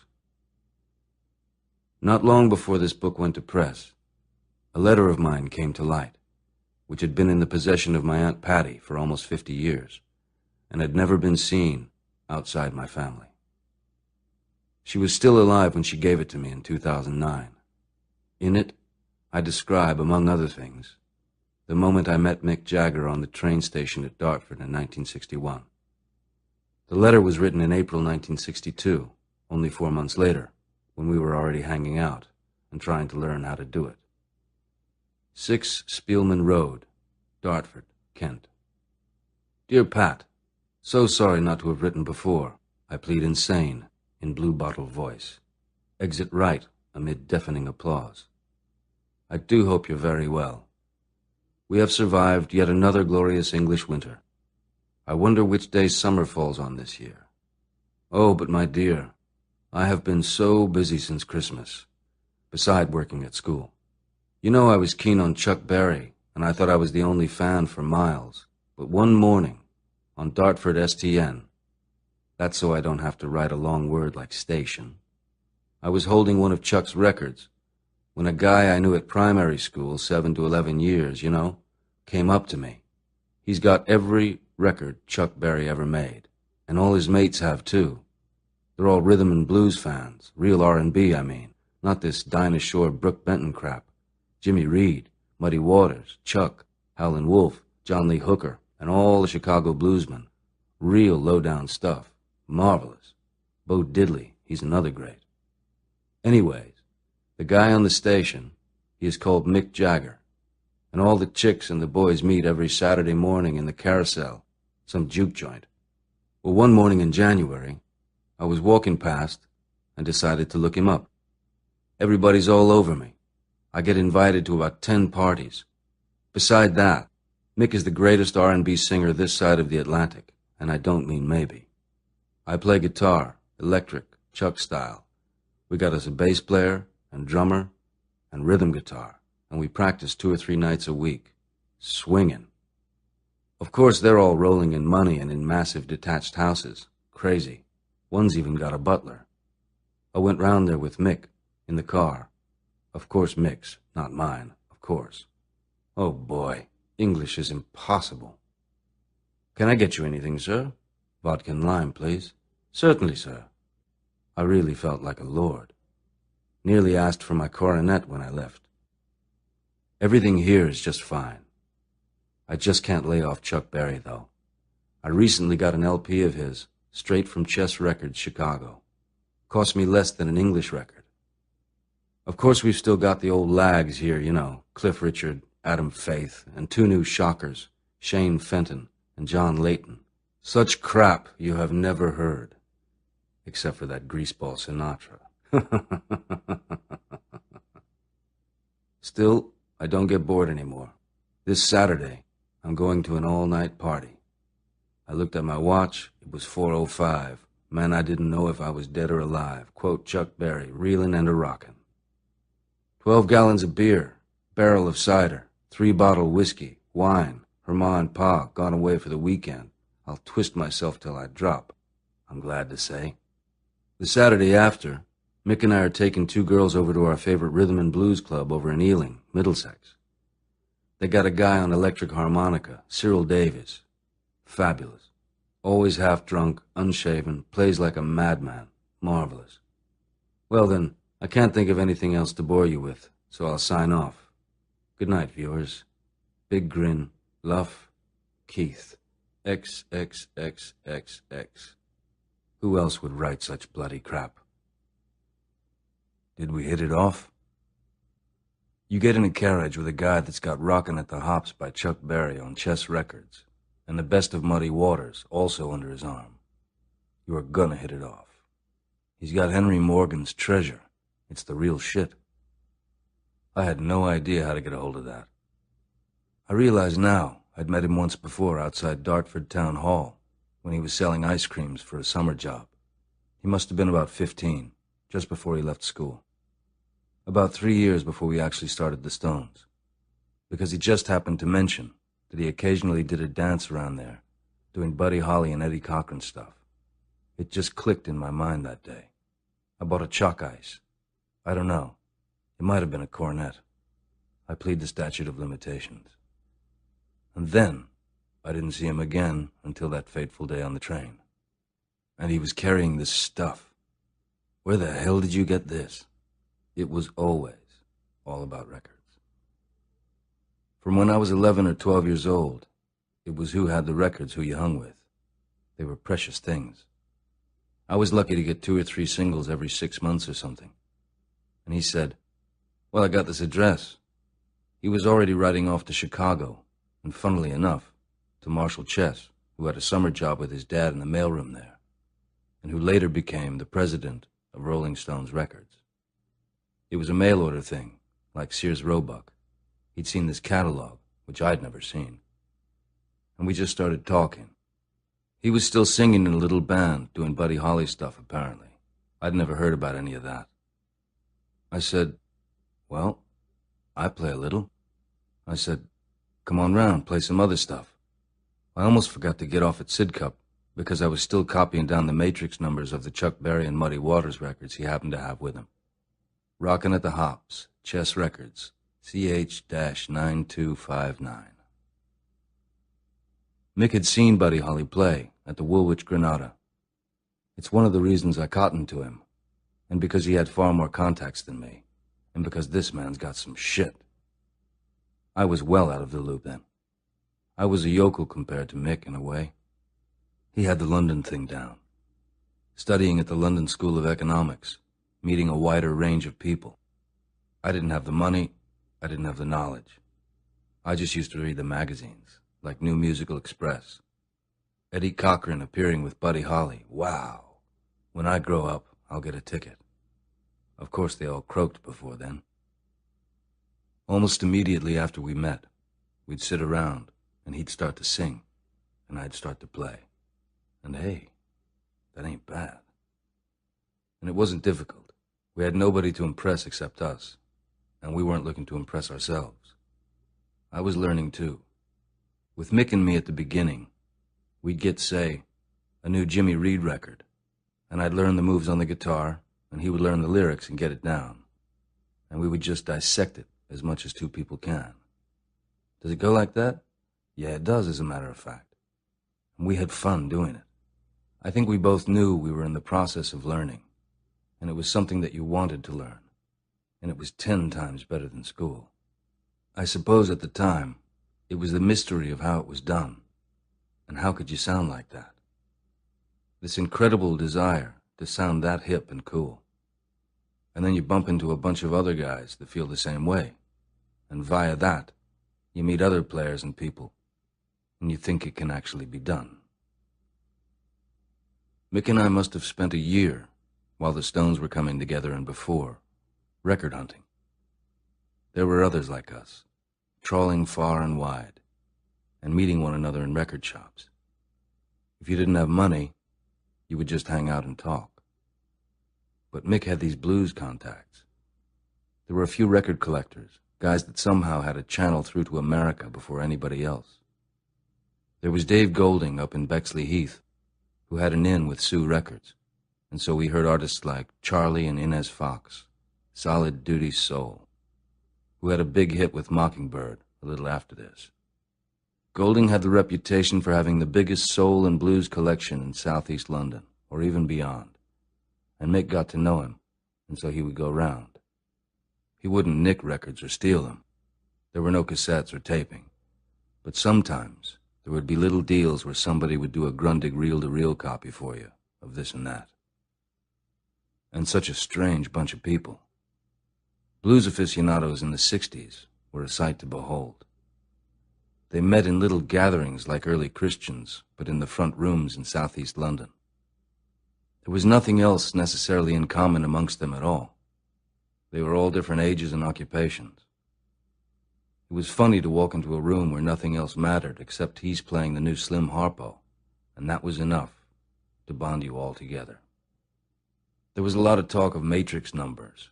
There would be these muttered conversations about whether you had the bit of shellac that was from the original pressing, from the original company. Later on, everybody would argue about it. Mick and I were smirking at each other across the room, because we were only there to find out a bit more about this new collection of records that had just arrived that we'd heard about. The real magnet was, hell, I'd love to be able to play like that. But the people you have to meet to get the latest Little Milton record. The real blues purists were very stuffy and conservative, full of disapproval. Nerds with glasses deciding what's really blues and what ain't. I mean, these cats know? They're sitting in the middle of Bexley Heath in London on a cold and rainy day, digging my potatoes. Half of the songs they're listening to, they have no idea what they're about. And if they did, they'd shit themselves. They have their idea of what the blues are, and that they can only be played by agricultural blacks. For better or worse, it was their passion. And it certainly was mine too, but I wasn't prepared to discuss it.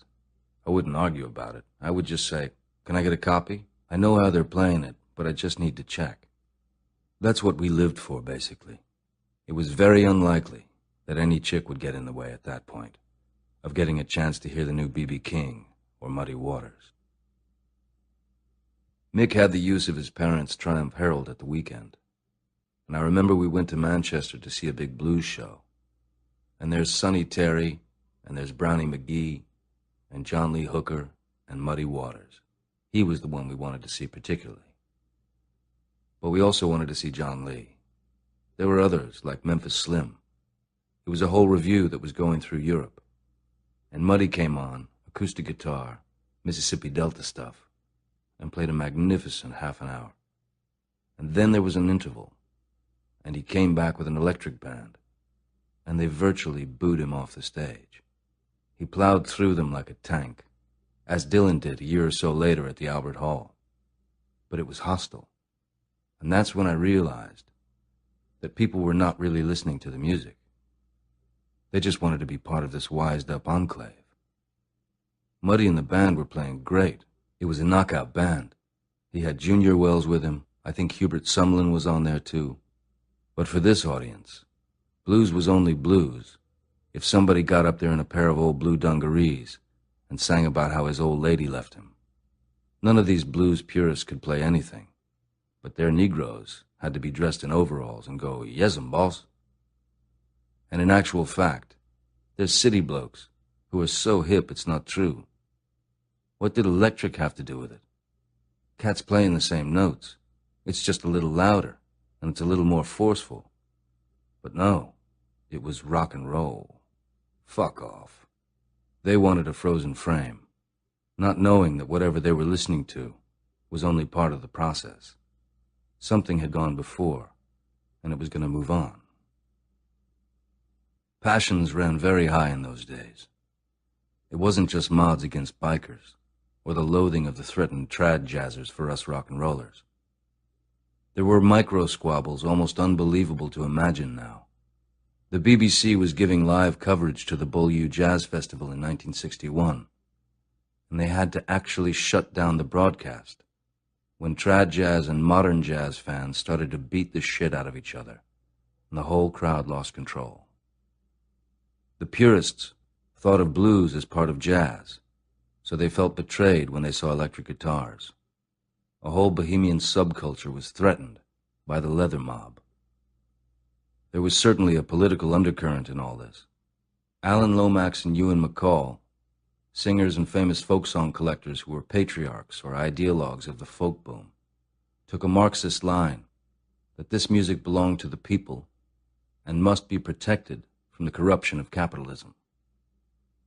That's why commercial was such a dirty word in those days. In fact, the slanging matches in the music press resembled real political fisticuffs. Phrases like tripemongers, legalized murder, selling out. There were ludicrous discussions about authenticity, Yet the fact is, it was actually an audience for the blues artists in England. In America, most of those artists had got used to playing cabaret acts, which they quickly found out didn't go down well in the UK. Here you could play the blues.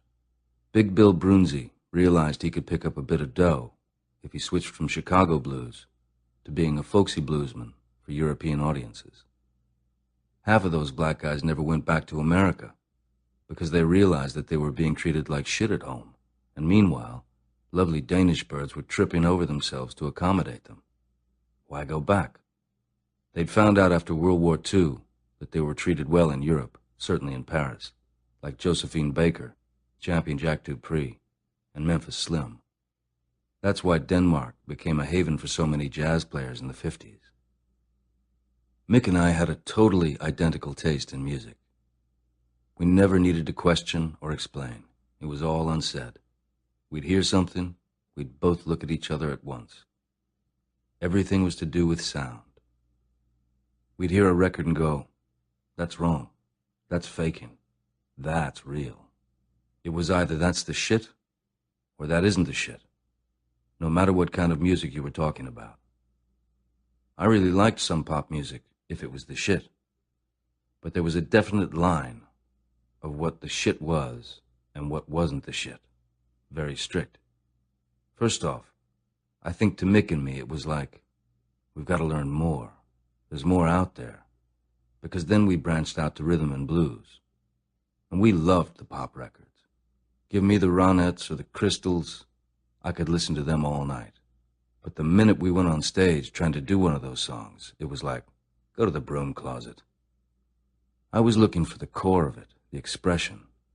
You would have no jazz without blues out of slavery, the most recent and particular version of slavery, not us poor Celts, for example, under the Roman boot. They put those people through misery, not just in America. But there's something produced by its survivors that is very elemental. It's not something you take in the head. It's something you take in the guts. It's beyond the matter of the musicality of it, which is very variable and flexible. There's loads of kind of blues. There's very light kind of blues. There's very swamp kind of blues. And it's the swamp, basically, where I exist. Listen to John Lee Hooker.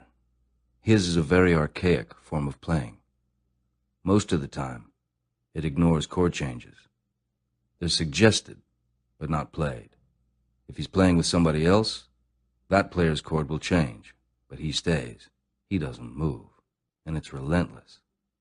And the most important thing apart from the great voice and that relentless guitar, was the foot stomp, a crawling king snake.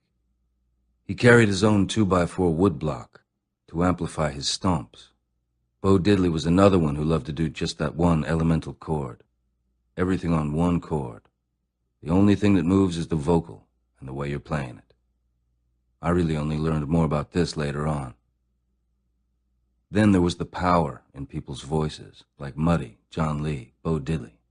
It wasn't loud necessarily. It just came from way down deep. The whole body was involved. They weren't just singing from the heart. They were singing from the guts. That always impressed me. And that's why there's a lot of difference between blues singers that don't play an instrument and blues players that do, be it piano or guitar, because they have to develop their own way of call and respond. You're going to sing something, and then you've got to play something that answers or asks another question, and then you resolve. And so your timing and your phrasing become different. If you're a solo singer, you tend to concentrate on the singing, and most times, hopefully for the better. But sometimes, it can be divorced from the music in a way. One day, very early on after we'd met up again, Mick and I went to the seaside and we played in a pub, on a trip with my mum and dad to Devon one weekend. The ghost of Doris must be summoned to recount this strange occasion, because I remember little about it, but we must have had a glimmer to have done it at all. Doris. We had Keith and Mick down in B Sands in Devon for the weekend one summer when they were 16, 17. They used to run coaches from Dartford. Keith had his guitar with him, and Mick was bored to tears down there. No women, he said, no women. There was nobody down there. Beautiful place. We rented a cottage on the beach. The old boys used to go out and catch mackerel right outside the front door. They used to sell them for 6 pence each. Not much for them to do. Swim. They went to the local pub, because Keith had brought his guitar down. They were quite amazed how he could play then. We drove them home in the car. It was about 8 or 10 hours in the Vauxhall normally. Then, of course, the battery went, didn't it? We had no lights. I remember pulling up outside Mrs. Jagger's house at the close. Where were you? Why are you so late? What a murderous drive home. Mick was hanging out with Dick Taylor, his mate from grammar school, who was at Sidcup too. I joined them in late 1961. There was also Bob Beckwith, the guitar player who had the amplifier, which made him really important. Quite often in the early days, there was one amplifier with 3 guitars going through it. We called ourselves Little Boy Blue and the Blue Boys. My guitar, this time an F-hole archtop Hofner steel string, was Blue Boy, the words written on its face. And because of that, I was Boy Blue. That was my very first steel string guitar. You'll only find pictures of it in the club gigs before the takeoff. I bought it second-hand in Ivor Marantz off Oxford Street. You knew it had had one owner because of the patches and sweat marks on the fretboard. He's either playing up the top, the fiddly bits, or he's a chord man. It's like a map, a seismograph. And I left it either on the Victoria line or the Bakerloo line on the London Underground. But where better to bury it than the Bakerloo line? It left scars. We gathered in Bob Beckwith's front room in Bexley Heath. Once or twice, Dick Taylor used his house. At the time, Dick was very studious. You'd put him in the purist vein, which didn't stop him becoming a pretty thing in a couple of years. But he was very academic about his blues. And actually it was a good thing, because we were all a bit off the flight. We'd just as soon break into Not Fade Away, or That'll Be the Day, or Come On Everybody, or straight into I Just Want to Make Love to You. We saw it all as the same kind of stuff. Bob Beckwith had a Grundig, and it was on that we made the first tape of any of us together, our first attempt at recording. Mick gave me a copy of it. He bought it back at auction. A reel-to-reel tape, and the sound quality is terrible. Our first repertoire included Around and Around and Reelin' and Rockin' by Chuck Berry, Bright Lights Big City by Jimmy Reed, and to put the icing on the cake, La Bamba, sung by Mick with pseudo-Spanish words. Rhythm and Blues was the gate. Cyril Davies and Alexis Corner got a club going, the Thursday night spot at the Ealing Jazz Club, where rhythm and blues freaks could conglomerate. Without them, there might have been nothing. It was where the whole blues network could go, all the Bexley Heath collectors.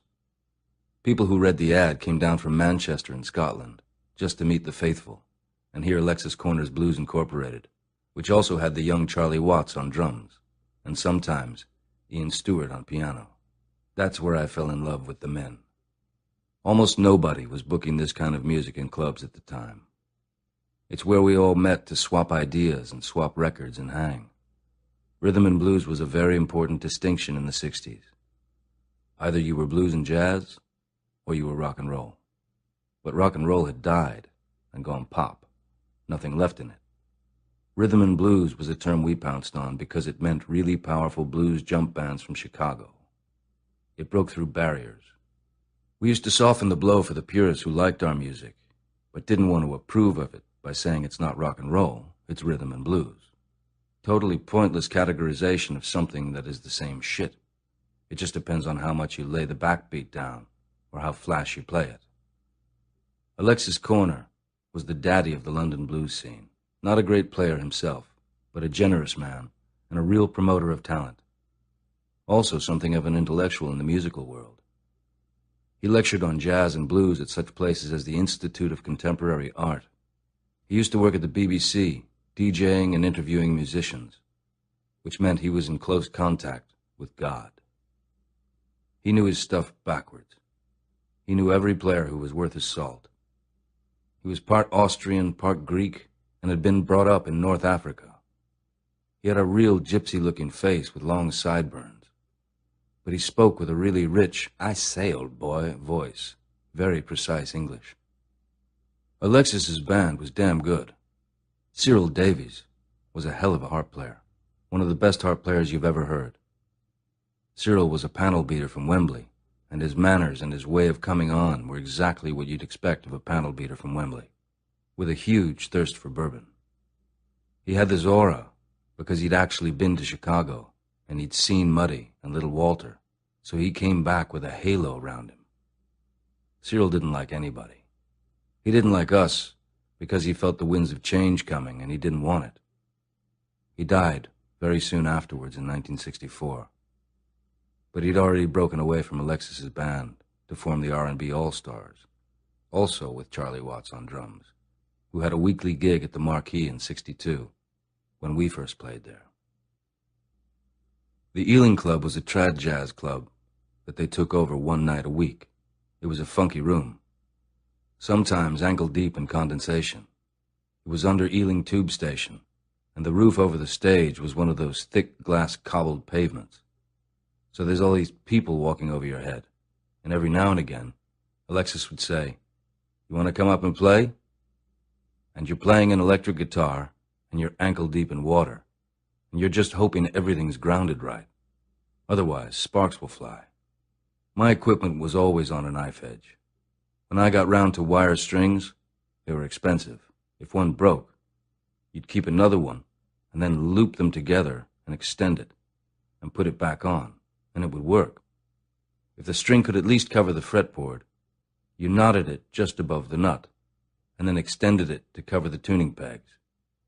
It did affect tuning to a certain extent. Half a string here and half a string there. Thank God for scouting and knotting. I had a thing called a de-armand pickup, and it was unique. You could clamp it above the soundboard, and it slid up and down on a spindle. You didn't have a bass pickup or a treble pickup. If you wanted a softer sound, you slid the fucker up the spindle towards the neck, and so you got a bassier sound up there. And if you wanted treble, you slid it down the pole again. And of course this played havoc with its wiring. I used to carry a soldering kit for emergencies, because you'd be sliding this thing up and down, and it was just so breakable. I was always soldering and rewiring behind the amp. A little giant amp, the size of a radio. I was one of the first to get an amp. We were all using tape recorders before that.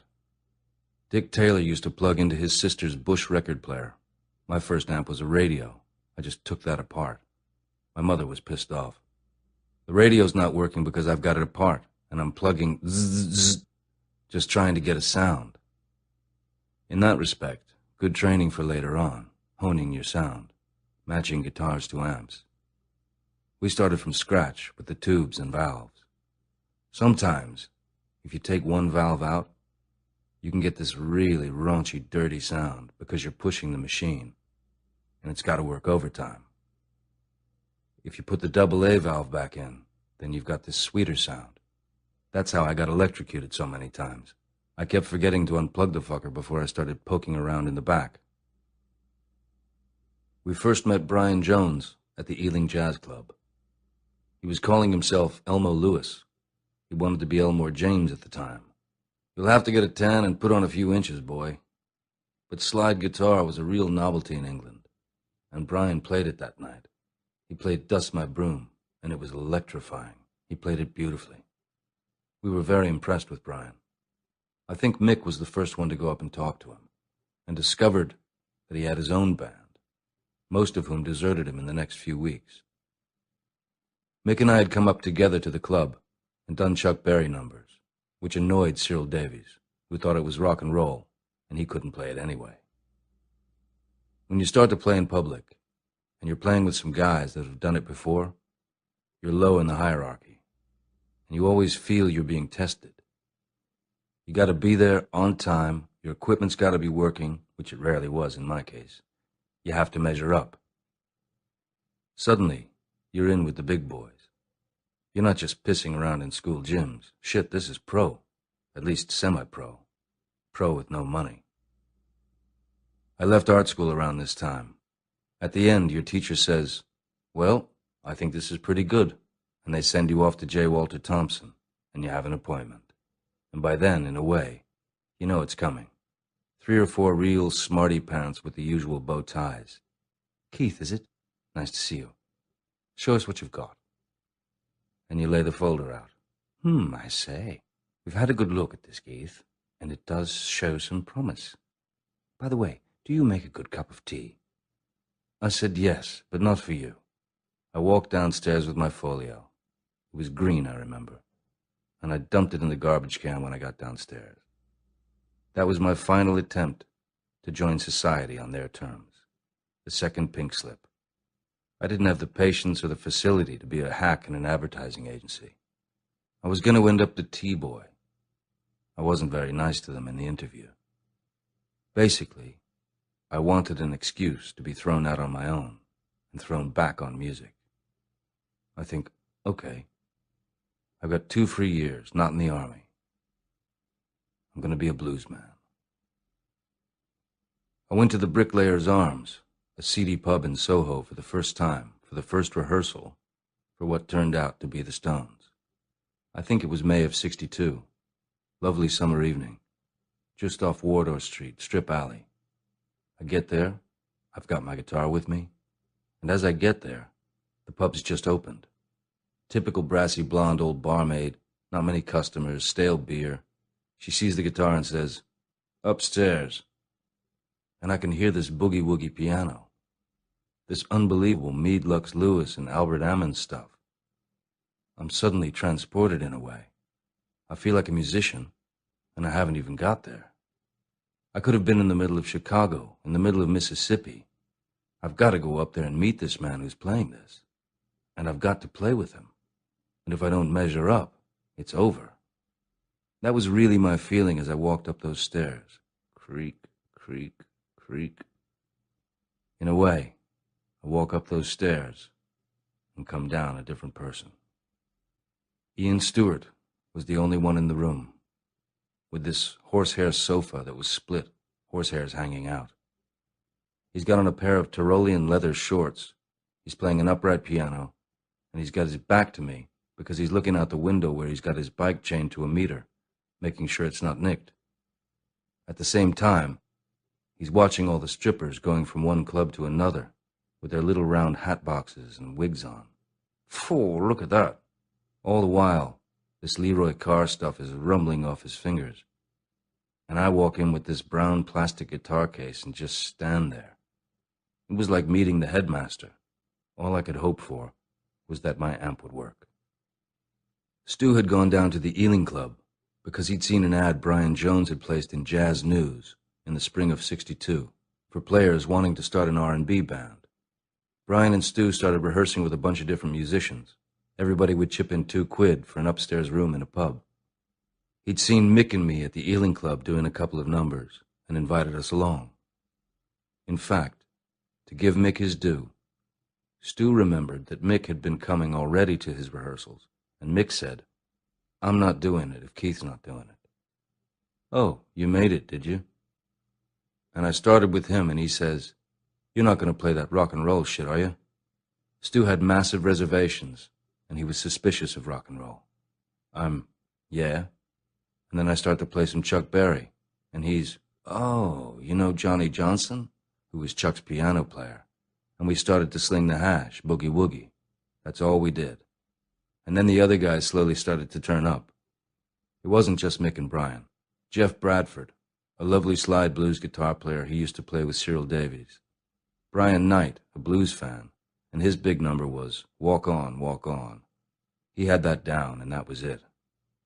So Stu could have played with all these other cats. And actually, we were third in line for this setup. Mick and I were brought in as maybes, tryouts. These cats were playing clubs with Alexis Corner. They knew shit. We were brand new in town, in those terms. And I realized that Stu had to make up his mind whether he was going to go for these real traditional folk blues players. Because by then, I'd played some hot boogie-woogie and some Chuck Berry. My equipment had worked.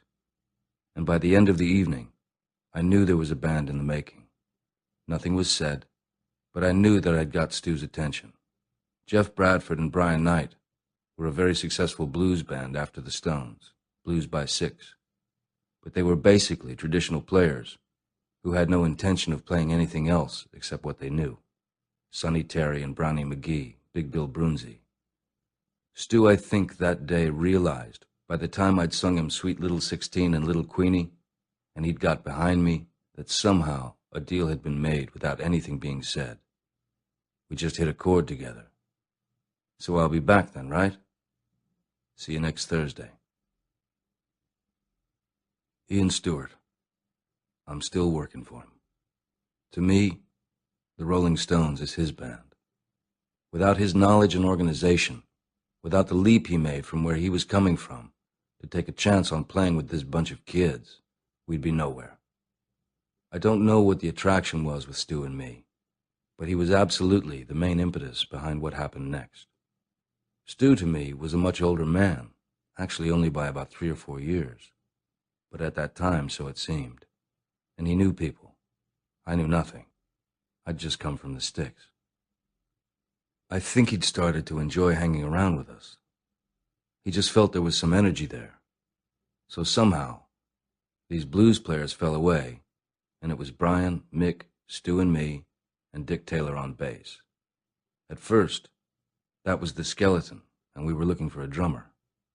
We said, God, we'd love that Charlie Watts if we could afford him, because we all thought Charlie Watts was a God-given drummer. And Stu put the feelers out. And Charlie said, I'd love any gigs I can get, but I need money to hump these drums on the tube. He said, if you can come back to me and say you've got a couple of solid gigs a week, I'm in. Stu was solid, formidable looking, with a huge protruding jaw, though he was a good-looking guy. I'm sure much of his character was influenced by his looks and people's reaction to them from when he was a kid. He was detached, very dry, down to earth, and full of incongruous phrases. Driving at speed, for example, would be going at a vast rate of knots. His natural authority over us, which never changed, was expressed as, come on, angel drawers, my little 3-chord wonders, or my little shower of shit. He hated some of the rock and roll stuff I played. He hated Jerry Lee Lewis for years. Oh, it's all just histrionics. Eventually, he softened on Jerry. He had to crumble and admit that Jerry Lee had one of the best left hands he'd ever heard. Flamboyance and showmanship were not in Stu's bag. He played in clubs. It's got nothing to do with showing off.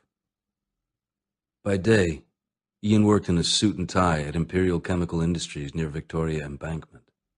And this is what helped him to fund our rehearsal room fees later on.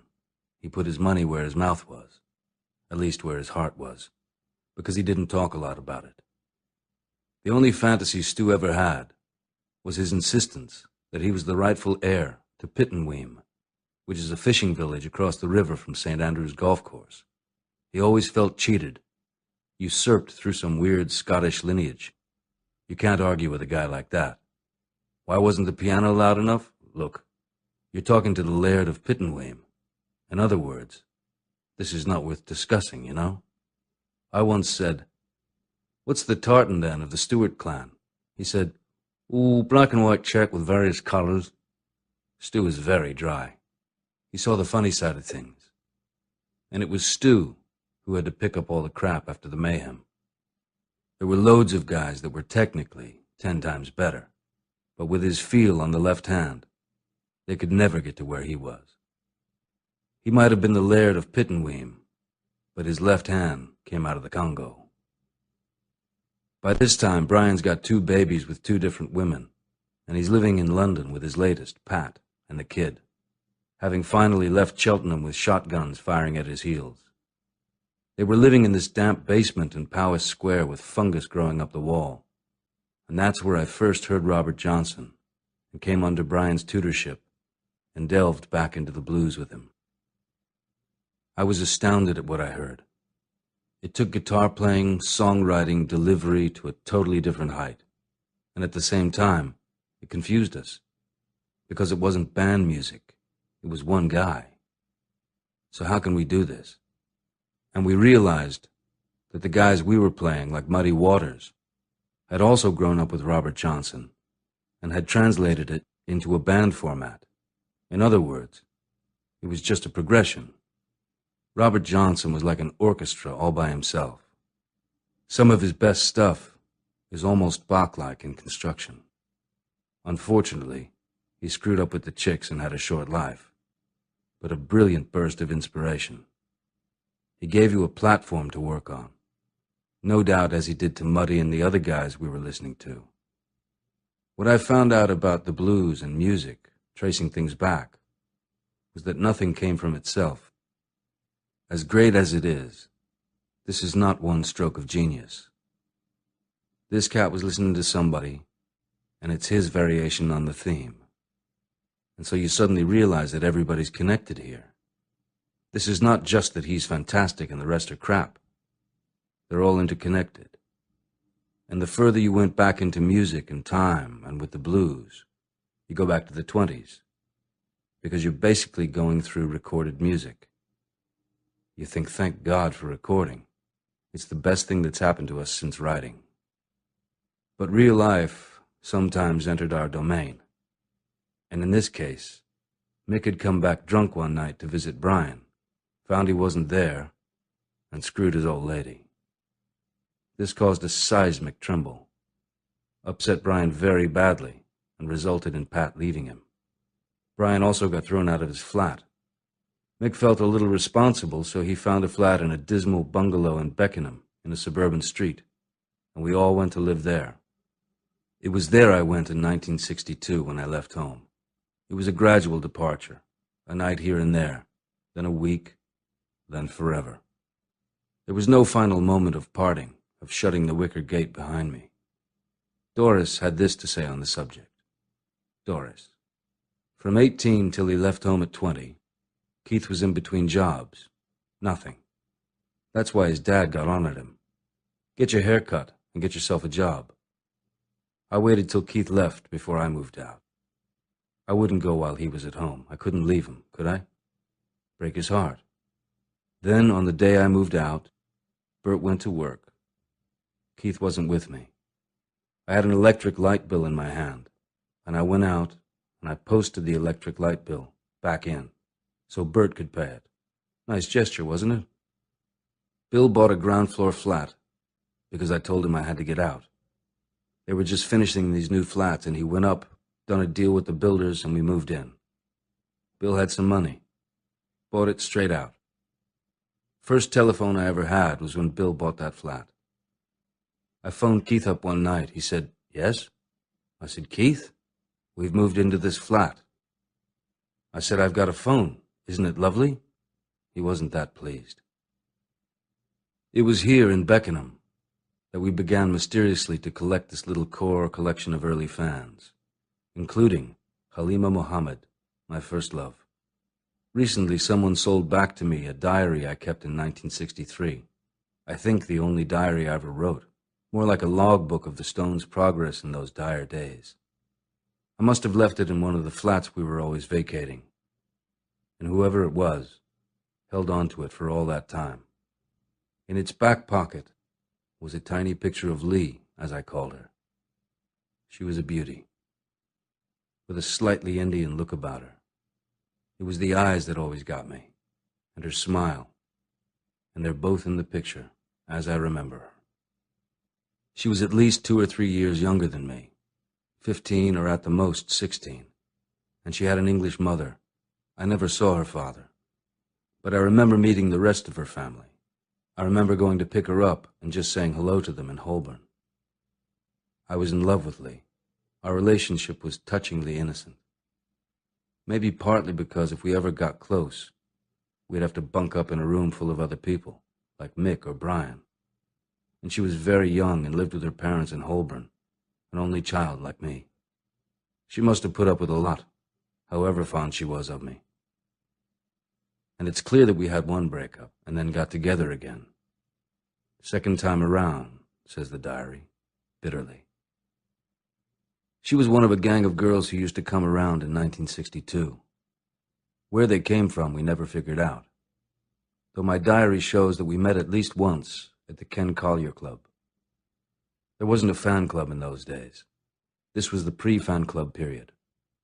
I don't even know if we had any gigs. We just used to sit around and practice and learn, and somehow we got invaded by a bunch of 5 or 6 Cockney girls from Holborn and Bermondsey. They used to speak great Cockney backslang. They were really young, but they took it on themselves to take care of us. They used to come round and do our washing and cooking, and then stay overnight and do the rest. It was really no big deal.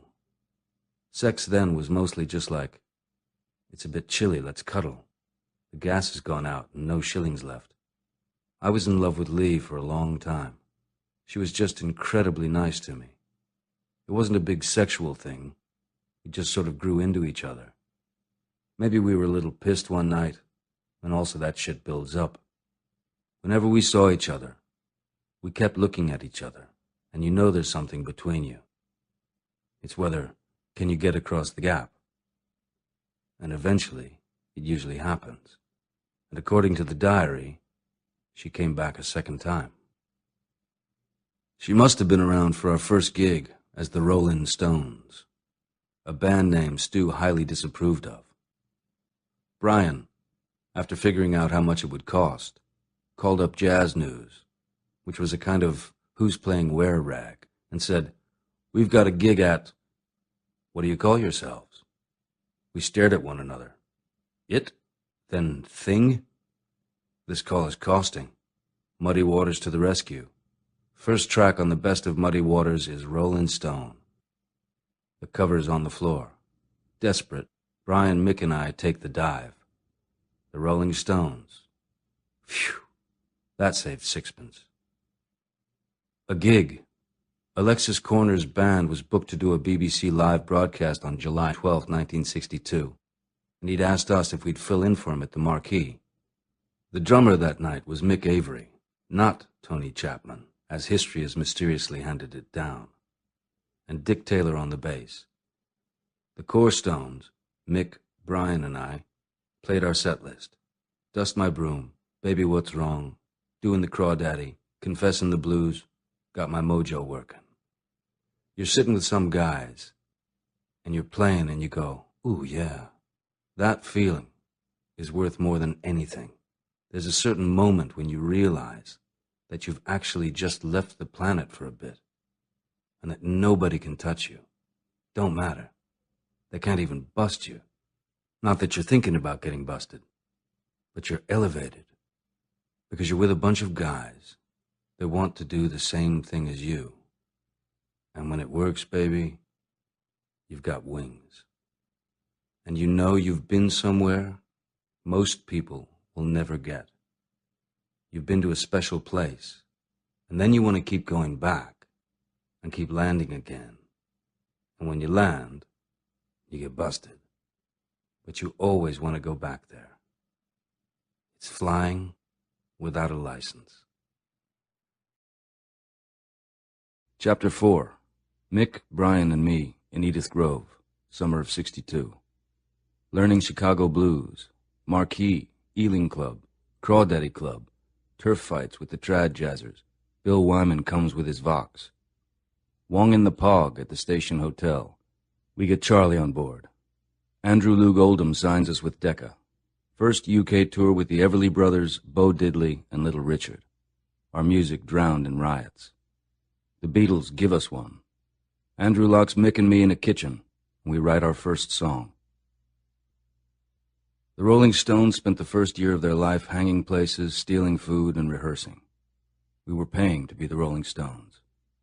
The place where we lived, Mick, Brian, and I, at 102 Edith Grove in Fulham, was truly disgusting. We almost made it our professional business for it to be so, since we had little means to make it otherwise. We moved in the summer of 1962 and lived there for a year, through the coldest winter since 1740, as records attested. And the shillings we fed into the meter for warmth, for electricity and gas, were not that easy to come by.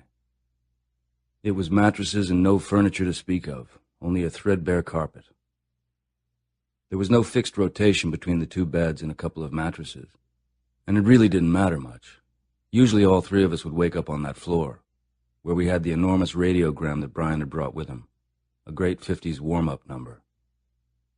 We'd sit around working out the music in the Weatherby Arms, in the King's Road, Chelsea. Usually I'd go round the rear and steal their empties, and then sell them back to them. You got a couple of pence on a beer bottle, which in those times was a lot of money. We stole empties at the parties we went to as well. Get one of us in first, and then the rest would come in gang formation. Edith Grove was a funny household. 3 chicks underneath on the ground floor, student teachers from Sheffield, 2 poofters from Buxton above us. We had the middle floor. What the hell were we doing in Chelsea living between these northerners? It was a real slice of welcome to London, since nobody came from there. The student teachers from Sheffield are probably headmistresses now, but at the time, they were a randy bunch, which we had very little time for. We were in and out like Flynn. Mick and Brian were down there, but I never got involved with them. I didn't fancy them. But I found they came in handy. They would do a bit of laundry for you.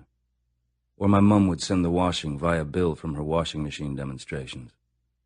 The 2 incipient poofters hung out in the pubs in Earl's Court with the Australian poofters, of which there were many at that time. Earl's Court was Australia, basically. And a lot of them were wang-danglers because they could be more poofter in London than they could in Melbourne or Sydney or Brisbane. The guys above us would be talking with an Australian accent when they came back from these Earl's Court outings. They're going, "Hello, cobber. I thought you were from Buxton." Our flatmate was called James Felge, the origin of half of the early pen name for our songwriting, Nanker Felge. A nanker is a look. The face stretched to horrible contortions by the fingers inserted into all available orifices, a great Brian specialty. We advertised for a flatmate over the mic at the Ealing Club, someone to share the rent. Felge must have sensed what he was getting into. He turned out to be perhaps the only person on the planet who could have lived in that terrible place with us, and even outflank us in gross and unacceptable behavior. He was, in any case, apparently, the only one willing to live with this bunch pounding through the night, learning their crap, trying to find a gig. We were just idiotic together. We were still teenagers at the time, although at the top end of the scale. We dared each other. Who could be more disgusting than anybody else? You think you can disgust me? I'll show you. We'd get back from a gig, and Felge would be standing at the top of the stairs saying, "Welcome home," stark naked with his shitty underpants on his head, or pissing on you, or flobbing at you. Felge was a serious flubber. Mucus from every area he could summon up. He loved to walk into a room with a huge snot hanging out of his nose and dribbling down his chin, but otherwise be perfectly charming. "Hello, how are you? And this is Andrea, and this is Jennifer." We had names for all different kinds of flob. Green Gilberts, Scarlett Jenkins. There was the Gabardine Helmsman, which is the one that people aren't aware of. They snot it, and it hangs on their lapel like a medal. That was the winner. Yellow Humphrey was another. The Flying V was the one that missed the handkerchief. People were always having colds in those days. Things were always running out of their noses, and they didn't know what to do with them. And it can't have been cocaine. It was a little too early. I think it was just bad English winters. Because we had nothing much to do, we had very few gigs, we ended up studying people. And we'd always be nicking things from the other flats. Go down and rifle the girls' drawers while they were out, find a shilling or two. The bog was rigged up for recording. We'd just switch on if somebody went in there, especially if one of the chicks downstairs said, "Can I use your John?" Because theirs was occupied. "Yes, sure." "Quick, turn it on." And then, after every performance, when the chain was pulled, it sounded like incredible applause. We'd play it back later. After every visit there, it sounded like Sunday night at the London Palladium. The worst horror, certainly for any visitors to Edith Grove, was the pile of unwashed dishes in the kitchen. The substances growing out of the crockery, the greasy, cold pans piled in junked pyramids of foulness that no one could bear to touch. Yet it is true that one day we looked at this mess, Felge and I, and thought that there was perhaps nothing else to do than to clean it.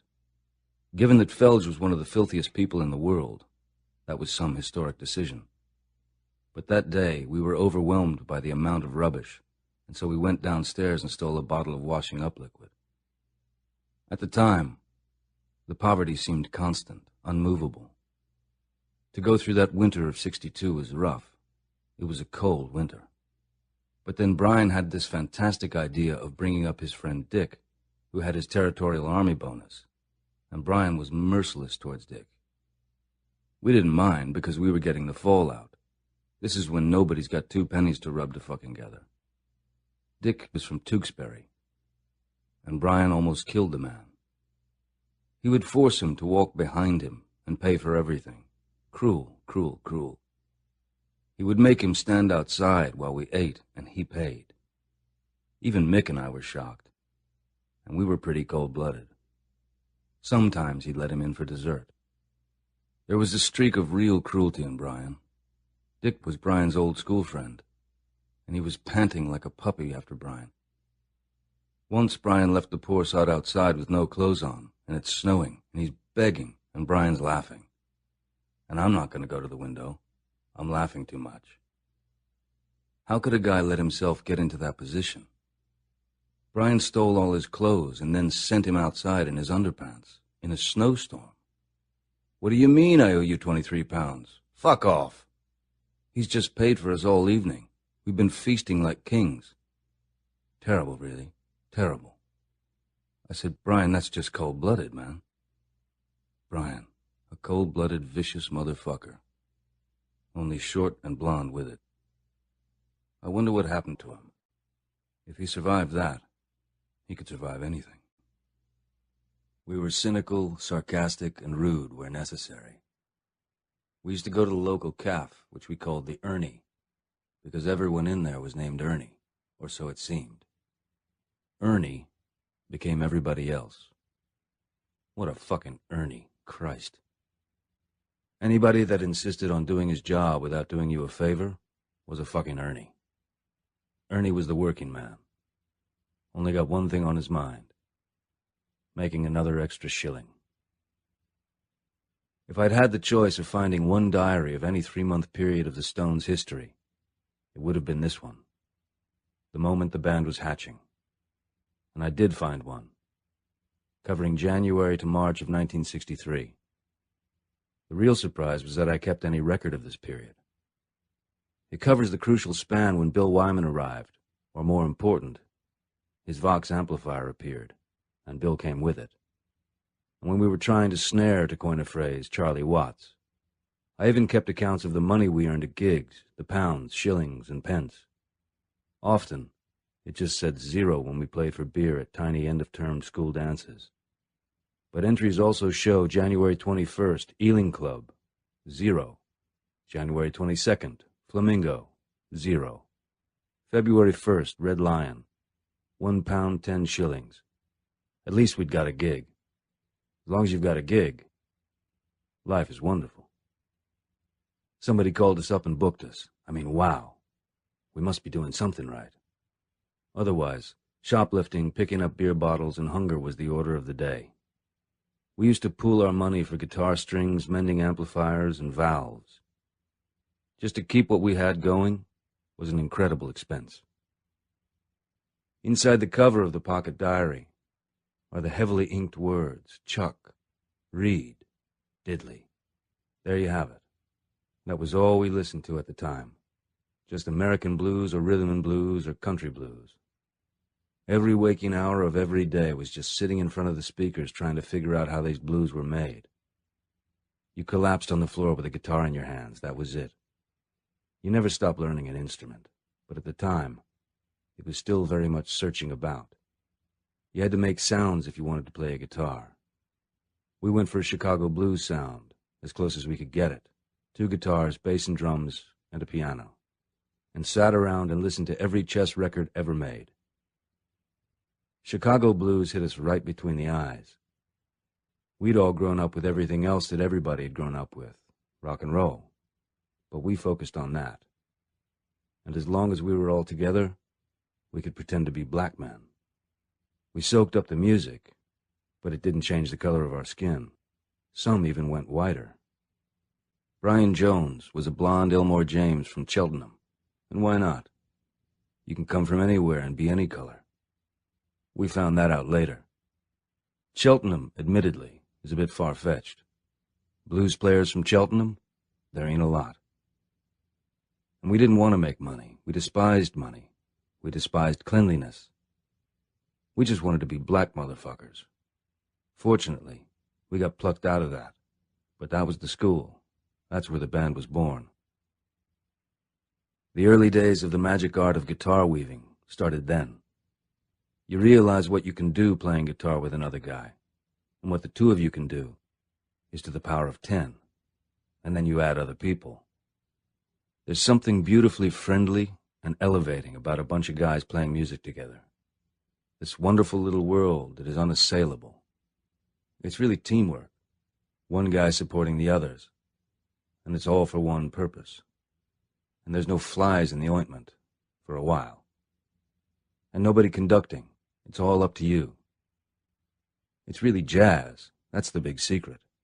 Rock and roll ain't nothing but jazz, the hard backbeat. Jimmy Reed was a very big model for us. That was always two-guitar stuff. Almost a study in monotony in many ways, unless you got in there. But then Jimmy Reed had 25 #1 hits, with basically the same song. He had 2 tempos. But he understood the magic of repetition, of monotony, transforming itself to become this sort of hypnotic, trance-like thing. We were fascinated by it, Brian and I.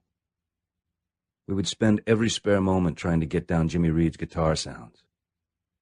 Jimmy Reed was always pissed out of his brain. There was one famous time. He was already like an hour and 45 minutes late for his show. Finally, they get him onto the stage, and he goes, "This one's called Baby What You Want Me to Do." And he threw up all over the first 2 rows. Probably happened many times. He always had his wife with him, whispering the lyrics in his ear. You could even hear it on the record sometimes. Going up, going down. But it worked.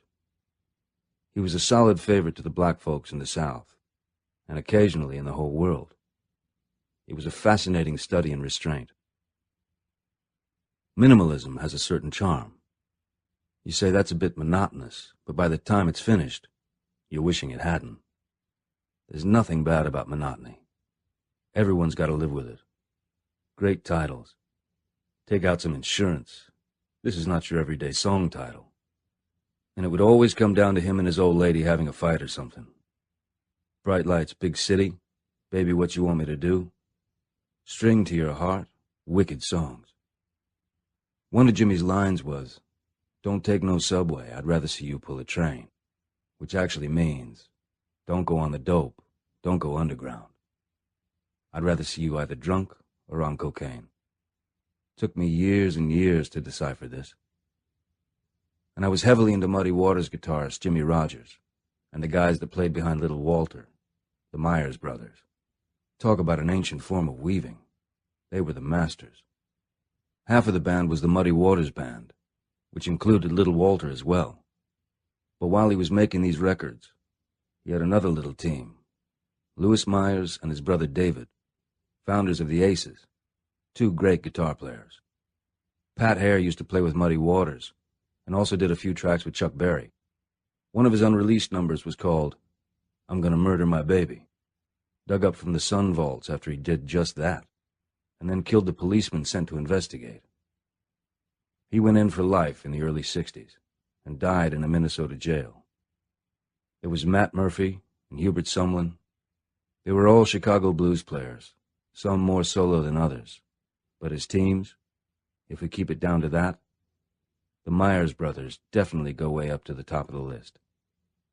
Jimmy Rogers with Muddy Waters, an amazing pair of weavers. Chuck Berry's fantastic, but he would weave by himself, with himself. He did great overdubs with his own guitar, because he was too cheap to hire another guy most of the time. But that's just on records. You can't recreate that live. But his Memphis, Tennessee is probably one of the most incredible little bits of overdubbing and tinkering that I've ever heard, let alone a sweet song. I could never overstress how important he was in my development. It still fascinates me how this one guy could come up with so many songs and sling it so gracefully and elegantly. So we sat there in the cold, dissecting tracks for as long as the meter held out. A new Bo Diddley record goes under the surgical knife. Have you got that wah-wah? What were the drums playing? How hard were they playing? What were the maracas doing? You had to take it all apart and put it back together again, from your point of view. We need a reverb. Now we're really in the shit. We need an amplifier. Bo Diddley was high-tech. Jimmy Reed was easier. He was straightforward. But to dissect how he played, Jesus. It took me years to find out how he actually played the 5 chord in the key of E, the B chord, the last of the 3 chords before you go home, the resolver in a 12-bar blues, the dominant chord, as it's called. When he gets to it, Jimmy Reed produces a haunting refrain, a melancholy dissonance. Even for non-guitar players, it's worth trying to describe what he does. At the 5 chord, instead of making the conventional bar chord, the B7th, which requires a little effort with the left hand, he wouldn't bother with the B at all. He'd leave the open A note ringing and just slide the finger up the D string to a 7th. And there's the haunting note, resonating against the open A. So you're not using root notes, but letting it fall against the 7th.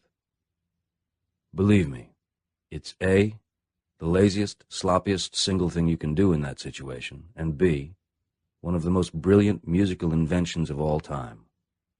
But that is how Jimmy Reed managed to play the same song for 30 years and get away with it. I learned how to do it from a white boy, Bobby Goldsboro, who had a couple of hits in the 60s. He used to work with Jimmy Reed, and he said he'd show me the tricks. I knew all the other moves, but I never knew that 5 chord move until he showed it to me, on a bus somewhere in Ohio in the mid-60s. He said, I spent years on the road with Jimmy Reed. He does that 5 chord like this. Shit, that's all it is? That's it, motherfucker. You live and learn. Suddenly, out of a bright sky, you get it. That haunting, droning note. Absolute disregard for any musical rules whatsoever. Also, absolute disregard for the audience or anybody else. It goes like this. In a way, we admired Jimmy more for that than his playing. It was the attitude. And also very haunting songs. They might be based on a seemingly simplistic bedrock, but you try Little Rain. One of the first lessons I learned with guitar playing was that none of these guys were actually playing straight chords. There's a throw-in, a flick-back. Nothing's ever a straight major. It's an amalgamation, a mangling and a dangling and a tangling thing. There is no properly. There's just how you feel about it. Feel your way around it. It's a dirty world down here. Mostly I've found playing instruments that I actually want to be playing something that should be played by another instrument. I find myself trying to play horn lines all the time on the guitar.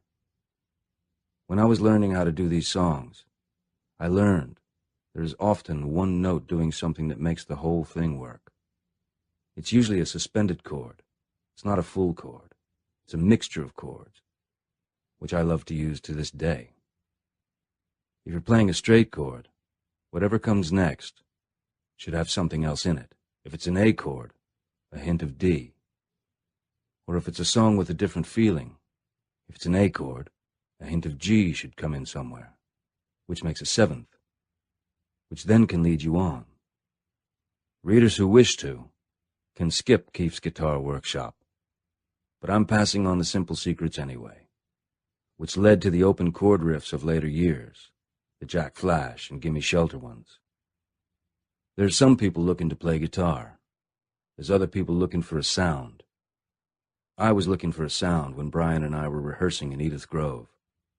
Something easily done by 3 or 4 guys, and you wouldn't be missing any instruments or sound on it.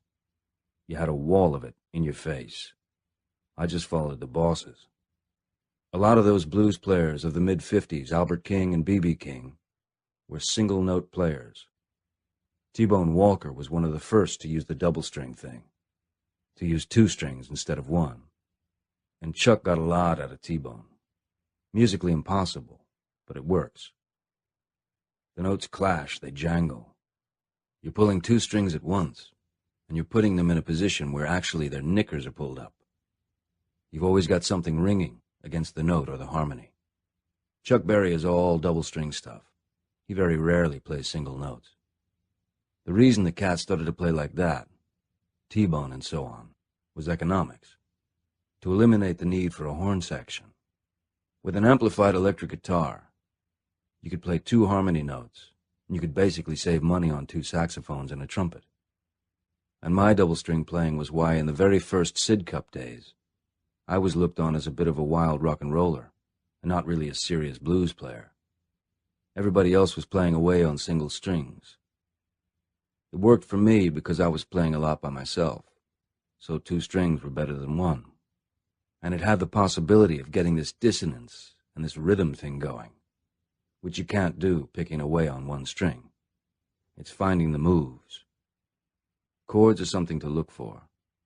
There's always the lost chord. Nobody's found it.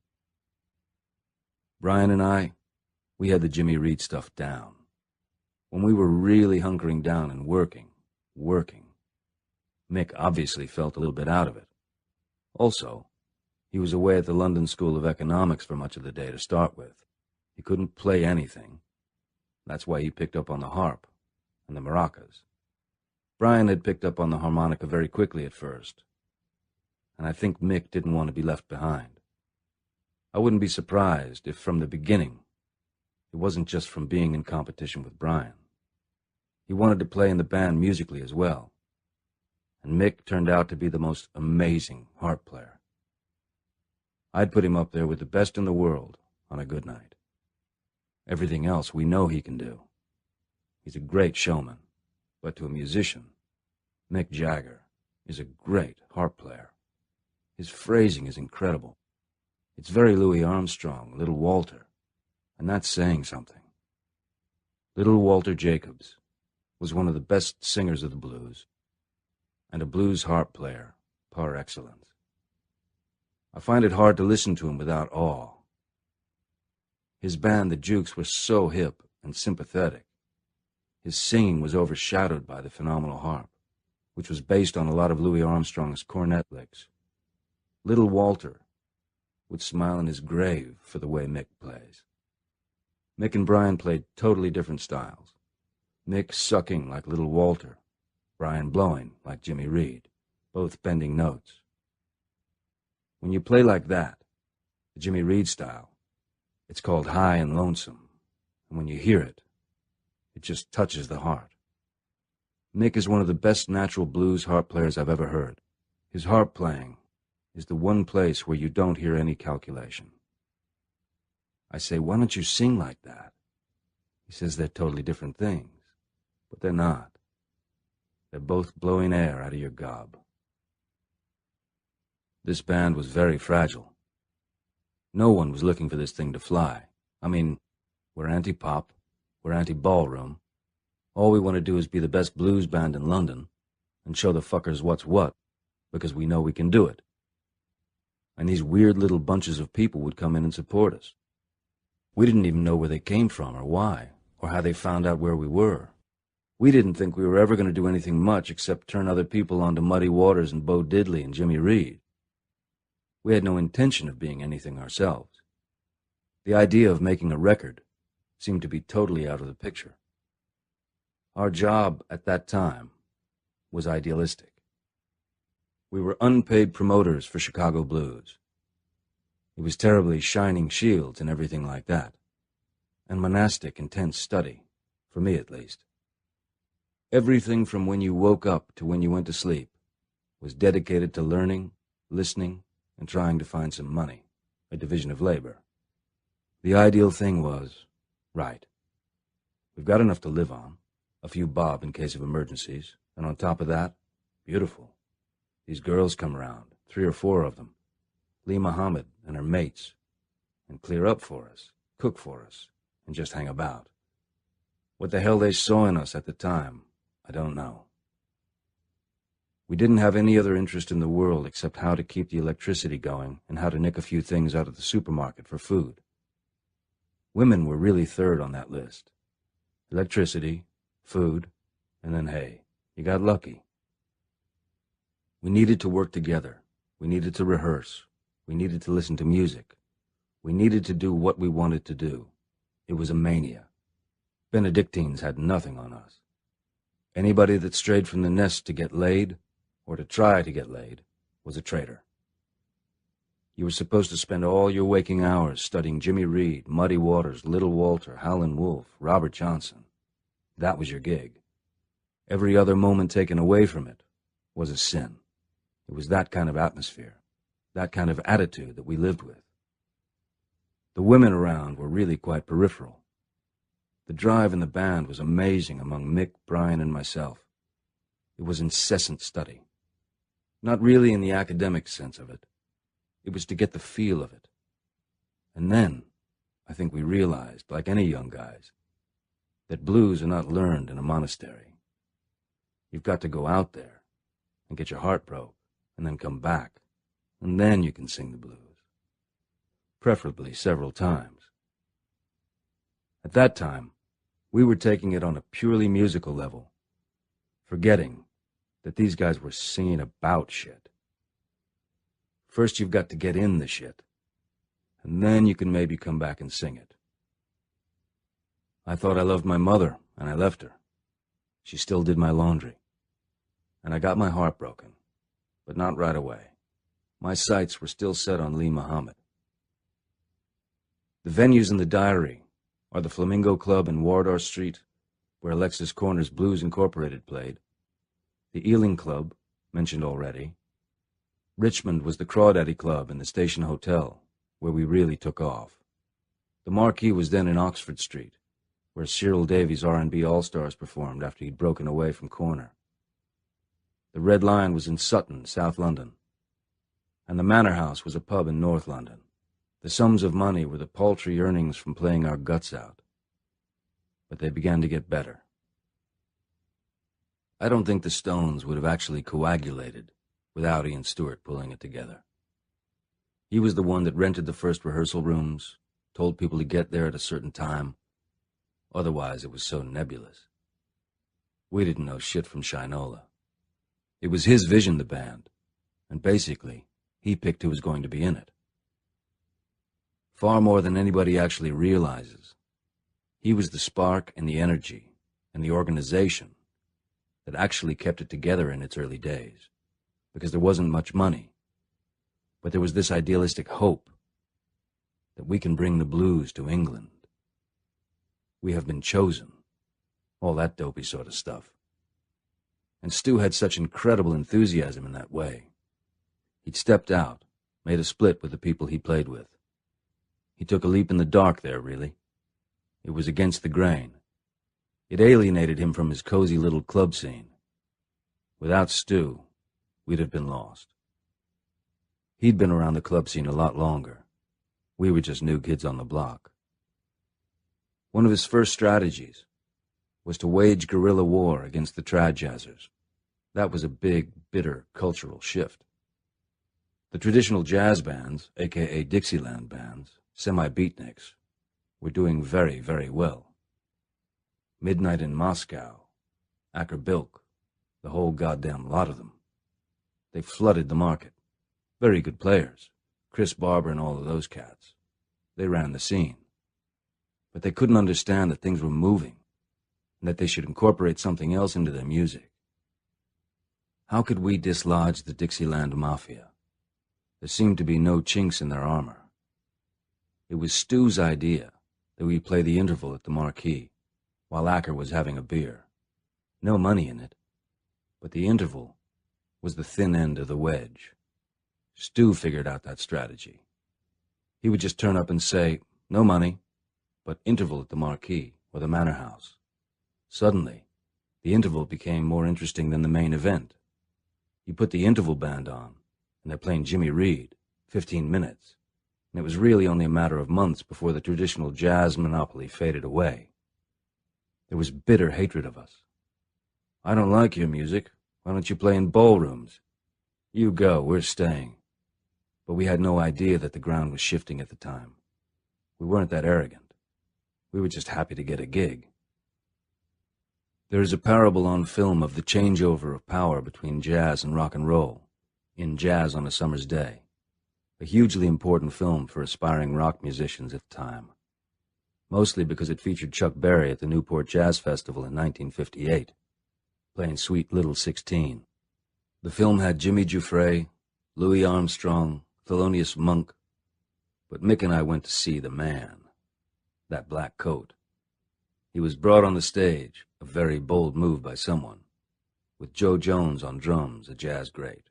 Joe Jones was, among others, Count Basie's drummer. I think it was Chuck's proudest moment when he got up there.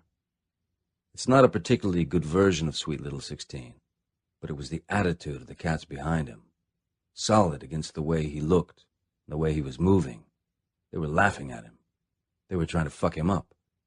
Joe Jones was raising his drumstick after every few beats and grinning, as if he were in play school. Chuck knew he was working against the odds, and he wasn't really doing very well when you listened to it, but he carried it.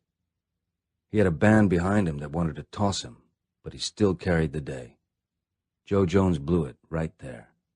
Instead of a knife in the back, he could have given him the shit, but Chuck forced his way through. A description of the early days of bookings, and of my amazement and excitement that we were starting to be a working band, comes in another letter to my Aunt Patti, astonishing to find, which came to light while I was writing this book. Wednesday, 19th December. Keith Richards, 6 Spielman Road, Dartford. Dear Patti, thanks for the birthday card. Arrived on the correct day, 18th, full marks. Hope you are both keeping well and all that chiz. I'm having a ball here. I live in my friend's flat in Chelsea most of the time. We are starting to make the music business quite profitable. The next big craze over here is for rhythm and blues, and we are in demand. This week, we have clinched a deal to play regularly at the Flamingo nightclub in Wardour Street, starting next month. We were talking to an agent on Monday who reckons that we have a very commercial sound, and if all goes well, and he isn't another twister, we could be earning 60 to 70 pounds a week shortly. Also, there is a record company starting to send us letters as regards a session in the next few months. Straight up the Hot 100. Still, enough of my antics. Everyone here is back to recovery, except that my leprosy keeps coming back, and Dad's got Parkinson's disease, and Mum's down with a sleeping sickness. Can't think of much more, so we'll sign off now. Have a loverly Xmas. Love from Keith, X. This is the first sighting of my nickname, Keith, and it shows it didn't come originally from fans. I was known as Cousin Beef in my extended family, and that turned naturally to Keith. The short time covered by the diary ends at the exact moment when our future was assured. Our getting a regular gig at the Crawdaddy Club in Richmond, from which everything sprinkled out. Fame in 6 weeks. To me, Charlie Watts was the secret essence of the whole thing, and that went back to Ian Stewart. We have to have Charlie Watts, and all the skullduggery that went down in order to get Charlie. We starved ourselves to pay for him, literally. We went shoplifting to get Charlie Watts. We cut down on our rations. We wanted him so bad, man. And now, we're stuck with him. At first, we had neither Bill nor Charlie, though Bill is mentioned in the second diary entry. January 1963, Wednesday the 2nd. New bass guitarist with Tony trying out. One of the best rehearsals ever. Bass guitar adds more power to sounds. Also secured with bass guitarist is one 100 GNS Vox amplifier. Decided on program for marquee. Must be a knockout to secure a bigger spot. Bill had amplifiers. Bill came fully equipped. He was a package deal. We used to play with this guy called Tony Chapman, who was merely a fill-in. And I don't know if it was Stu or Tony, much to his own detriment, who said, "Oh, I've got this other player," which was Bill. And Bill arrived with his amplifier, believe it or not, protected by Meccano, with the green stuff on the screws. A Vox AC-30 amplifier, which was beyond our means to possess. Built by Jennings in Dartford. We used to worship it. We used to look at it and get on our knees. To have an amplifier was crucial. First off, I just wanted to separate Bill from his amplifier, but that was before he started playing with Charlie. Thursday the 3rd, Marquee with Cyril. 1 or 2.5 hour sets, 10 pounds to 12 pounds. Very good set. Bo Diddley received with very good applause. 612 people attended session. First set, good warm-up. Second set swung fabulously. Impressed some very big people. Received 2 pounds, Paul Pond. Knockout. Harold Pendleton asked to be introduced. He was the owner of the Marquee. I tried to kill the guy twice by swinging my guitar at his head. He hated rock and roll and was always sneering. Friday 4, Flamingo ad. Original Chicago R&B sound starring the Rolling Stones. And we'd never been north of bloody Watford. Play Red Lion, Sutton. Pickup came unsoldered. Red Lion. Band played poorly. Nevertheless, a raving reception. Especially Bo Diddley and Sweet Little 16. Tony diabolical. Discussed presentation for Flamingo. Good quote in Melody Maker. Came up in the afternoon. Lost wallet. 30 in it. Should be retrieved. And a first hint of a recording of any sort. Saturday 5. Got wallet back. Richmond. Cock up. My pickup clapped out completely. Brian played harp and I used his guitar. Confessin' the Blues, Diddley Daddy, Jerome, and Bo Diddley went well. Mad row with promoter over money. Refused to play there again. Discussed new demo disc, to be made this week with any luck. Diddley Dadley looked good. With Cleo and Friends as vocal group. Band earned 37 pounds this week. 37 pounds for 5 blokes. Monday 7th, Flamingo. Must hone Stu, Tony, and Gorgonzola. My guitar returned in perfect working order. Flamingo on first thought, not too hot. But Johnny Gunnell, more than satisfied. Tony must go. That means Bill and Vox. Confessin' the Blues went well. Lee came down. I've got my brand. In which I seemed to assume the mantle of musical director. Johnny Gunnell. It was the Gunnell brothers, Johnny and Ricky, who ran the Flamingo. And Bill and his Vox are secured. A historic day. The last line is from Muddy Waters. I got my brand on you. I was definitely hot on Lee.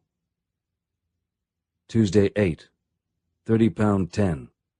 Ealing. Band played quite well. Bo Diddley was an absolute knockout. If we can repeat this performance at the Marquee, we'll be laughing. Started Ealing on Saturday. Look what you've done. Reasonable. Thursday 10. 12 pounds. Tony Meehan reckoned the band. He was the drummer with the Shadows. Marquee.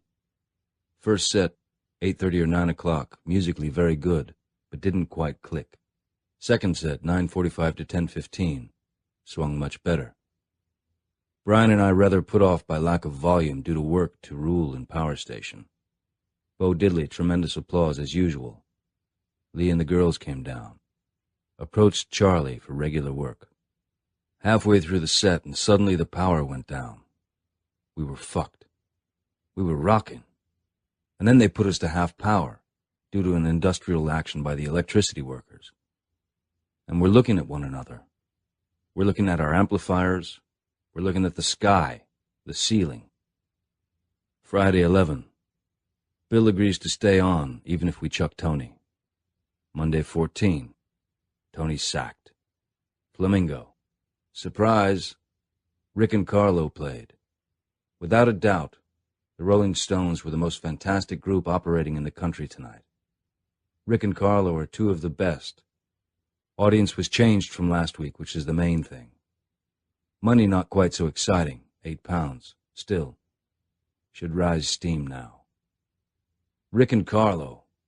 Carlo Little was a butcher, a killing drummer, great energy. And Ricky Fenson on bass, a lovely player.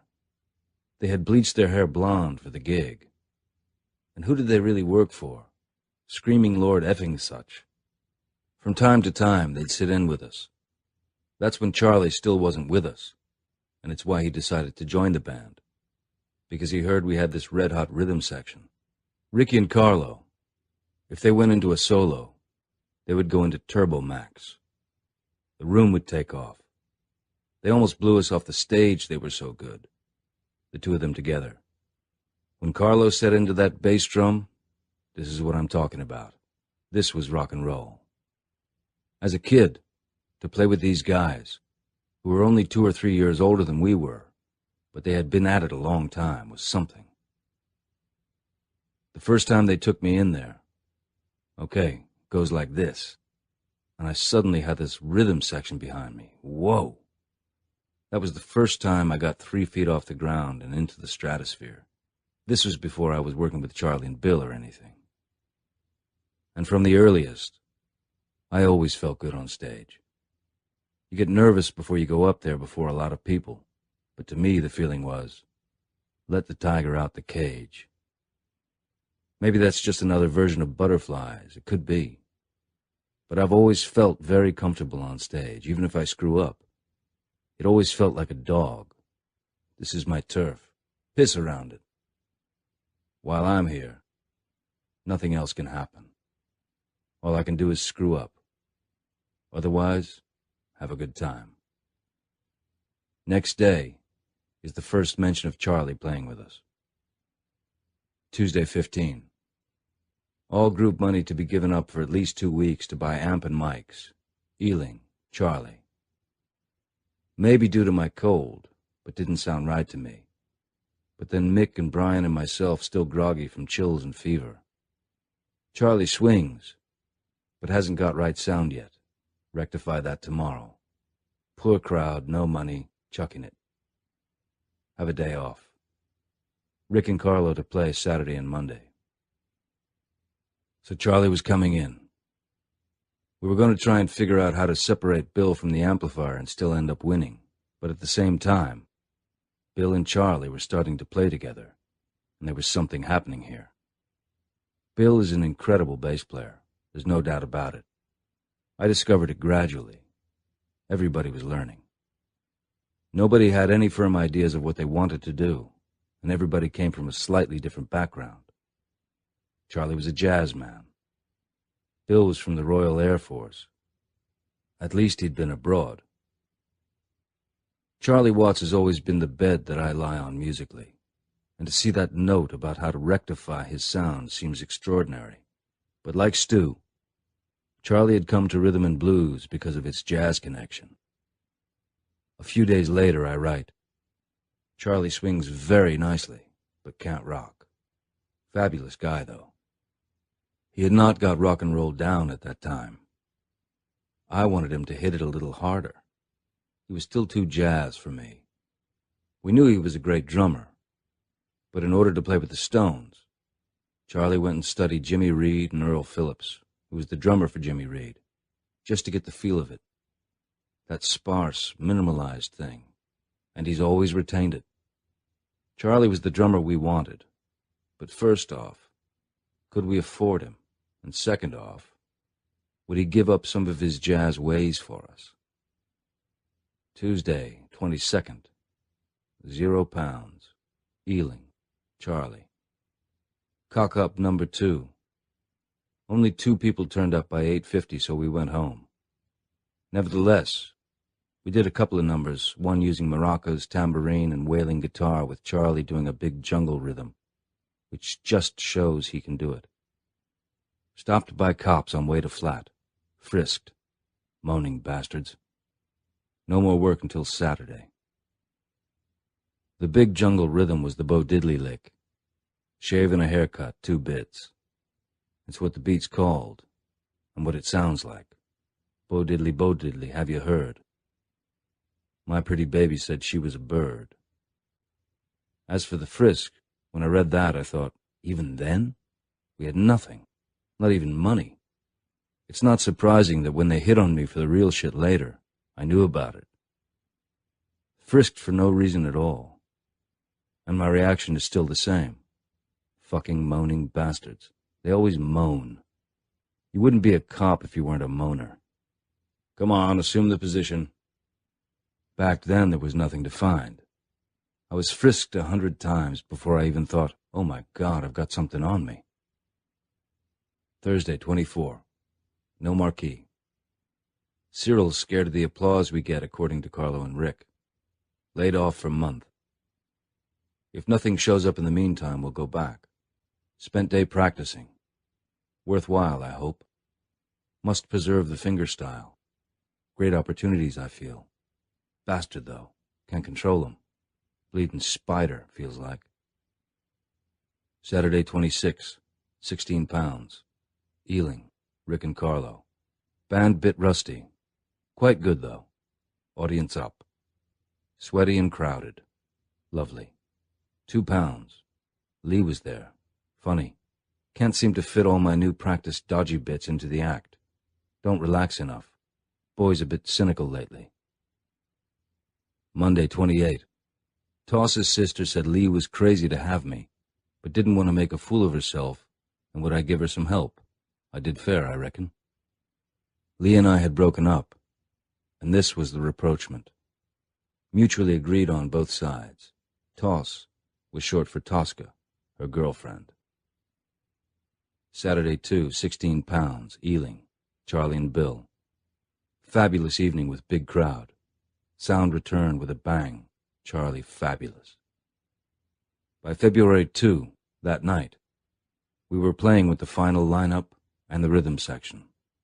Charlie and Bill. The Stones. If it hadn't been for Charlie, I would have never been able to expand and develop. Number one with Charlie is that he's got great feel. He had it then from the start. There's tremendous personality and subtlety in his playing. If you look at the size of his kit, it's ludicrous compared with what most drummers use these days. They've got a fort with them, an incredible barrage of drums.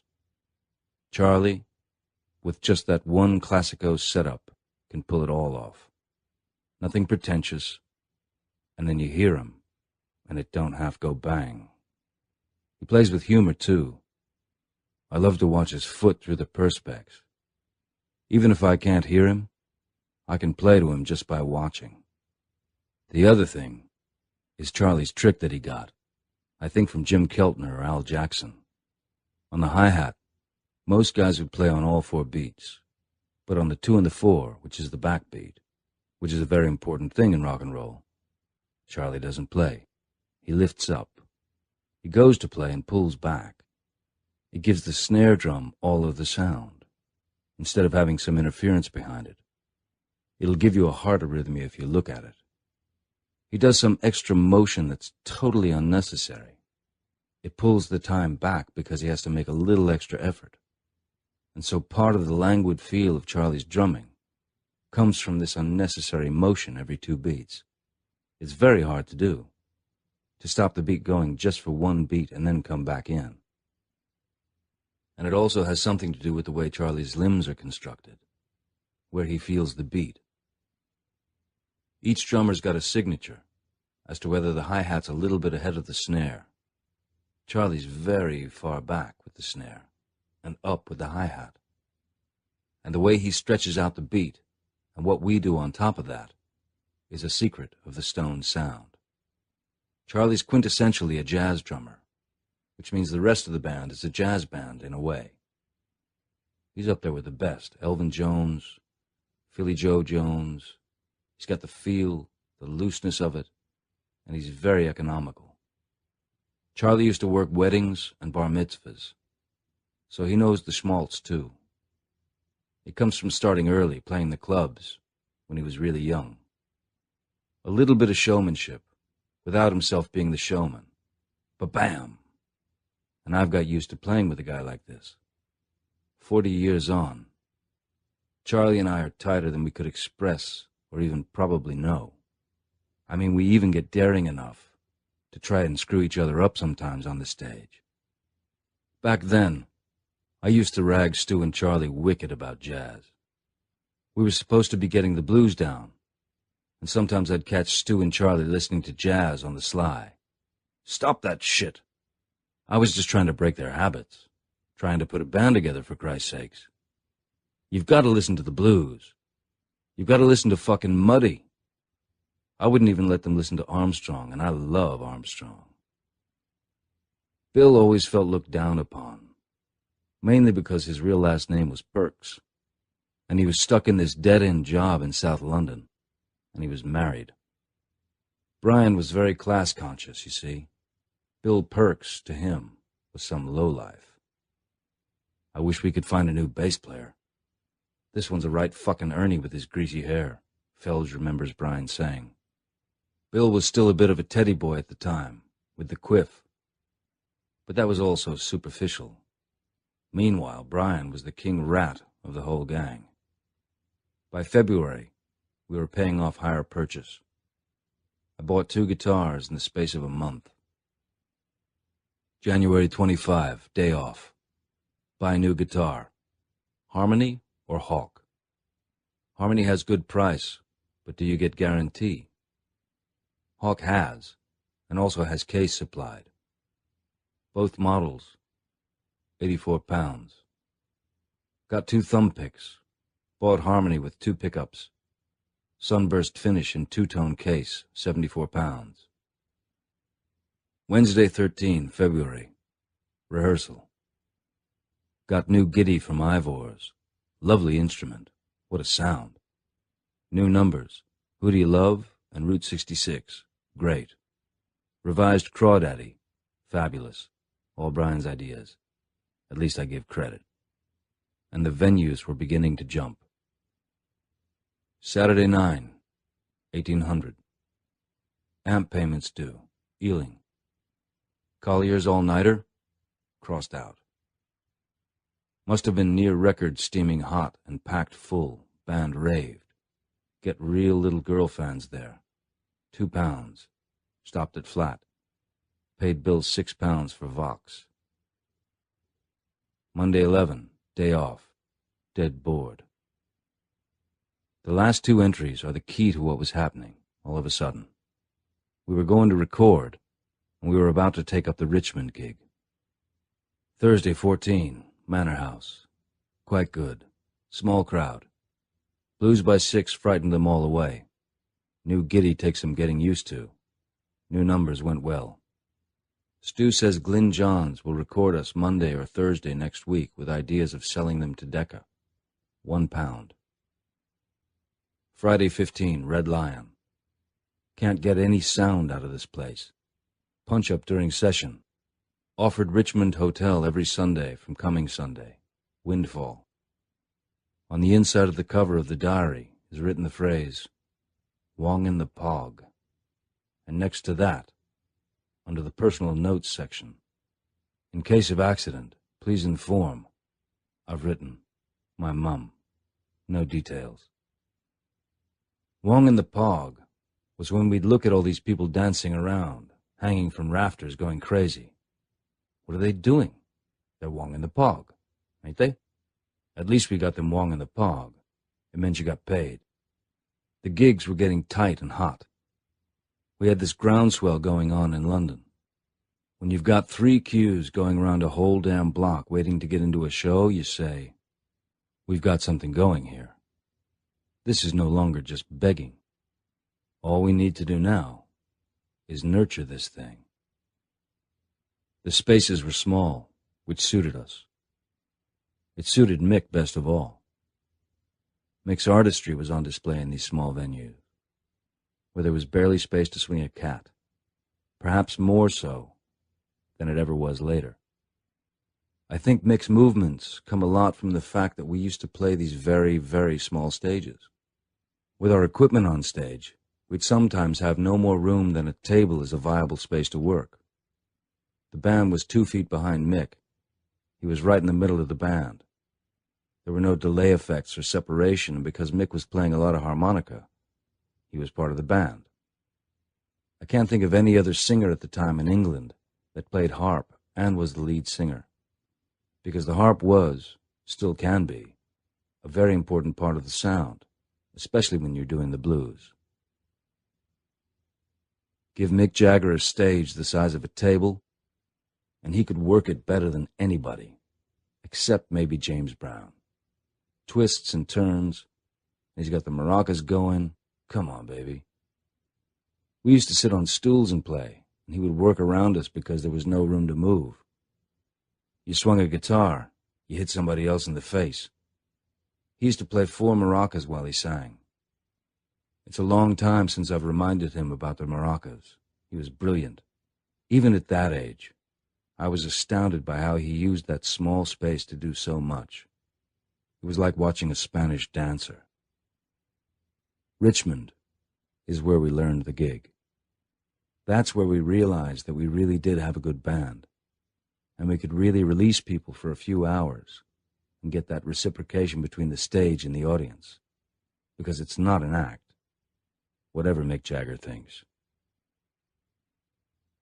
My favorite place, looking back, was the Station Hotel, Richmond, just because everything really kicked off from there. The Ricky Tick Club in Windsor was a damn good room to play. Eel Pie was fantastic because basically it was the same old crowd. They just moved around wherever we were playing. Giorgio Gomelsky, there's another name that resonates from this period. Giorgio, who actually organized us and got us gigs in the Marquee and the Station Hotel. A very important person in the whole setup. A Russian immigrant, a great bear of a man, with incredible drive and enthusiasm. Brian led Giorgio to believe that he was the de facto manager of something that we didn't think needed managing. He did amazing things, put us up, got us gigs, but there was nothing more to promise at the time. It was just, we need gigs, spread the word. And Giorgio was very instrumental in that, very early on. He got booted out by Brian once Brian saw bigger things coming. Unbelievable how much Brian was the manipulator, thinking about these things. One had the feeling that Brian had made promises to people that nobody else had, so when the promises weren't delivered, we were all assholes. Brian was a bit free with Promised Land. Giorgio later became manager of the Yardbirds, including Eric Clapton, who were already picking up our spots. And then Eric left the Yardbirds and went away on a sabbatical for 6 months and came back as God, which he's still trying to live down. Mick has changed tremendously. Only thinking about this time do I remember with regrets how completely tight Mick and I were in the formation, the early years of the Stones. First off, we never had to question the aim. We were unerring in where we wanted to go, what it should sound like, so we didn't have to discuss it, just figure a way to do it. We didn't have to talk about the target. We knew what it was. It was basically just to be able to make records. The targets get bigger as things happen. Our first aim as the Rolling Stones was to be the best rhythm and blues band in London, with regular gigs every week.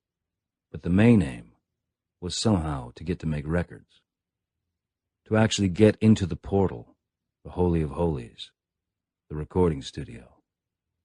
How can you learn if you can't get in front of a microphone and a tape recorder in a studio? We saw this building up, and what's the next step? Make records, by hook or by crook. John Lee Hooker, Muddy Waters, Howlin' Wolf. They were who they were. There was no compromise. They just wanted to make records, just like me. That's one of my connections with them all. I'll do anything to make a record. It was really narcissistic in a way. We just wanted to hear what we sounded like. We wanted the playback. The payback didn't come into it, but the playback we really wanted. In a way, in those days, being able to get into the studio and get an acetate back sort of legitimized you. You're now a commissioned officer instead of being one of the ranks. Playing live was the most important thing in the world, but making records stamped it. Signed, sealed, and delivered. Stu was the only guy that knew somebody that could actually open a door to a studio late at night and get an hour there. In those days, It was like going into Buckingham Palace or getting an entree into the Admiralty. It was nearly impossible to get into a recording studio. It's bizarre that now anybody can make a record anywhere and put it on the internet. Then it was like leaping over the moon, a mere dream.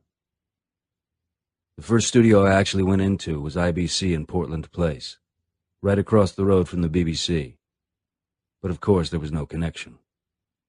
With Glyn Johns, who happened to be an engineer there, and just wangled us some time. But that was just a one-gig thing.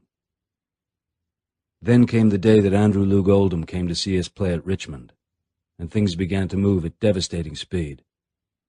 Within something like 2 weeks, we had a recording contract. Andrew had worked with Brian Epstein and was instrumental in creating the Beatles' image. Epstein fired Andrew because they got into some bitch argument. Andrew took a large step to the left and branched out on his own. Right, I'll show you. We were the instrument of his revenge on Epstein.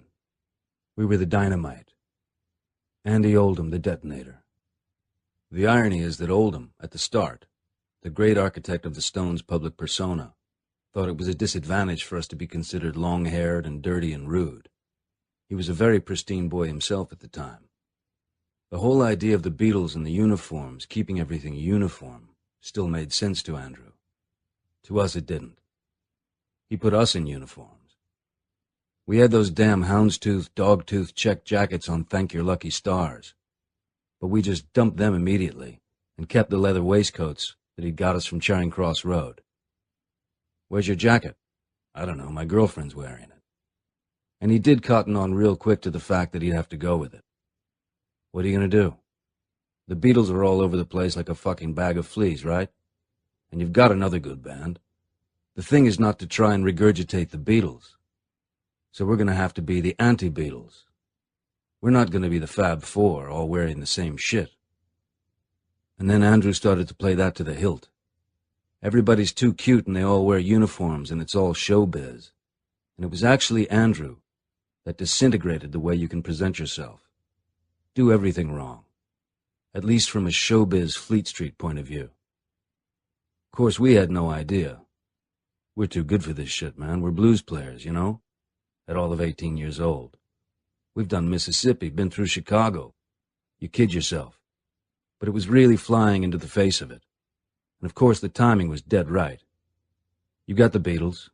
Mums love them. Dads love them. But would you let your daughter marry this? And that was pretty much a stroke of genius. I don't think Andrew or any of us were geniuses. It was just a stroke that hit the mark. And once we had that down, it was okay. Now we can get into this game of show business and still be ourselves. I don't have to have the same haircut as him or him. I always looked at Andrew as the absolute PR man par excellence. I saw him as a sharp blade. I liked him a lot, neurotic and sexually disoriented as he was. He'd been sent to a public school called Wellingborough, and at school in general, like me, he hadn't had a very good time. Andrew, especially in those days, was always a bit jittery, like Crystal, but he was very, very sure of himself and what he should do, all the while with this certain fragility inside him. But he certainly put up a lot of front. I liked his mind. I liked the way he thought. And having done the art school bit and studied advertising, I saw the point immediately in what he was trying to do. We signed a deal with Decca, and days after that, getting paid to do this, we were in a studio in Denmark Street, Regent Sound Studio. It was just a little room full of egg boxes, and it had a Grundig tape recorder. And to make it look like a studio, the recorder was hung on the wall instead of put on the table. If it was on the table, it wasn't pro. But actually, what they did there was advertising jingles. Merry mints, the too good to hurry mints. It was just a little jingle studio, very basic, very simple. And it made it easy for me to learn the bare bones of recording. One of the reasons we picked it was because it was mono, and what you hear is what you get. It was only a 2-track tape recorder. I learned how to overdub on it, by what they call ping-ponging, where you put the track that you just recorded onto one track, and then overdub. But of course you're losing generations by doing that sound-wise. You're letting the thing go through the mill one more time. And we found out that wasn't such a bad idea. So the first album, and a lot of the second, plus Not Fade Away, which was our first big chart climber at number 3 in February 1964, and Tell Me, were made surrounded by egg boxes. Those first albums were recorded at several studios with incredible people walking in, like Phil Spector, who played bass on Play With Fire, Jack Nietzsche playing harpsichord. Spector and Bo Diddley came around, and Gene Pitney, who recorded one of the first songs I wrote with Mick, That Girl Belongs to Yesterday. But the Decca deal meant that Stu had to be dropped from the band. 6 is too many, and the obvious odd one out is the piano player. That's the brutality of the business. It was Brian's task, since he called himself the leader of the band, to break it to Stu. It was a very hard thing. He wasn't surprised, and I think he'd already made his own decision about what he would do about it if it turned up. He understood it totally. We expected Stu to go, "Fuck you, thanks a lot." That was where the largeness of Stu's heart really displayed itself. From then on, okay, I'll drive you about. He was always on the records. He was only interested in the music. To us, he was never fired, and he understood it totally. "Don't look the same as you, do I?" He had the largest heart in the world, man. He was instrumental in putting us together, and he wasn't about to let us drop because he was put in the background. The first single came out rapidly after signing the contract, everything moving in days, not weeks. It was a very deliberately commercial pitch, Come On by Chuck Berry. I didn't think it was the best thing we could have done, but I did know it was something that would make a mark. As a recording, it's probably better than I thought it was at the time, but I have a feeling we thought that that was the only shot we had in our locker then. It was not something that we ever played in the clubs. It was nothing to do with what we were doing. At the time, there was a purist strain running through the band, which I obviously was not on top of. I loved my blues, but I saw the potential of other things, and I also loved pop music. I quite cold-bloodedly saw this song as just a way to get into the studio and to come up with something very commercial. It's very different from Chuck Berry's version. It's very Beatlized, in fact. The way you could record in England, you couldn't get fussy. You went in and did it. I think everybody thought it stood a good shot. The band itself were like, "We're making a record, can you believe this shit?" There was also a sense of doom. Oh my God, if the single makes it, we've got 2 years and that's it. Then what are we going to do? Because nobody lasted. Your shelf life in those days, and a lot even now, was basically 2.5 years. And apart from Elvis, nobody had proved that wrong. The weird thing is that when that first record came out, we were still basically a club band. I don't think we'd played anything bigger than the Marquee. The record wormed its way into the top 20, and suddenly, in a matter of a week or so, we'd been transformed into pop stars. This is very difficult with a bunch of guys that are really like, get out of here, fuck off. And suddenly they're dressing us up in dog-tooth check-fucking suits, and we're rushed along on the tide. It was like a tsunami. 1 minute, hey, you wanted to make a record. You've made a record, and it's in the goddamn top 20. And now you've got to do Thank Your Lucky Stars. TV you'd never thought about. We were propelled into show business. Because we were so anti-showbiz, it was the cold shoulder to us. Enough already. But then we realized that we did have to make certain concessions. Now we had to figure out how to work it. The jackets didn't last long. Maybe it was a good move for the first record, but by the second record, there was none of that.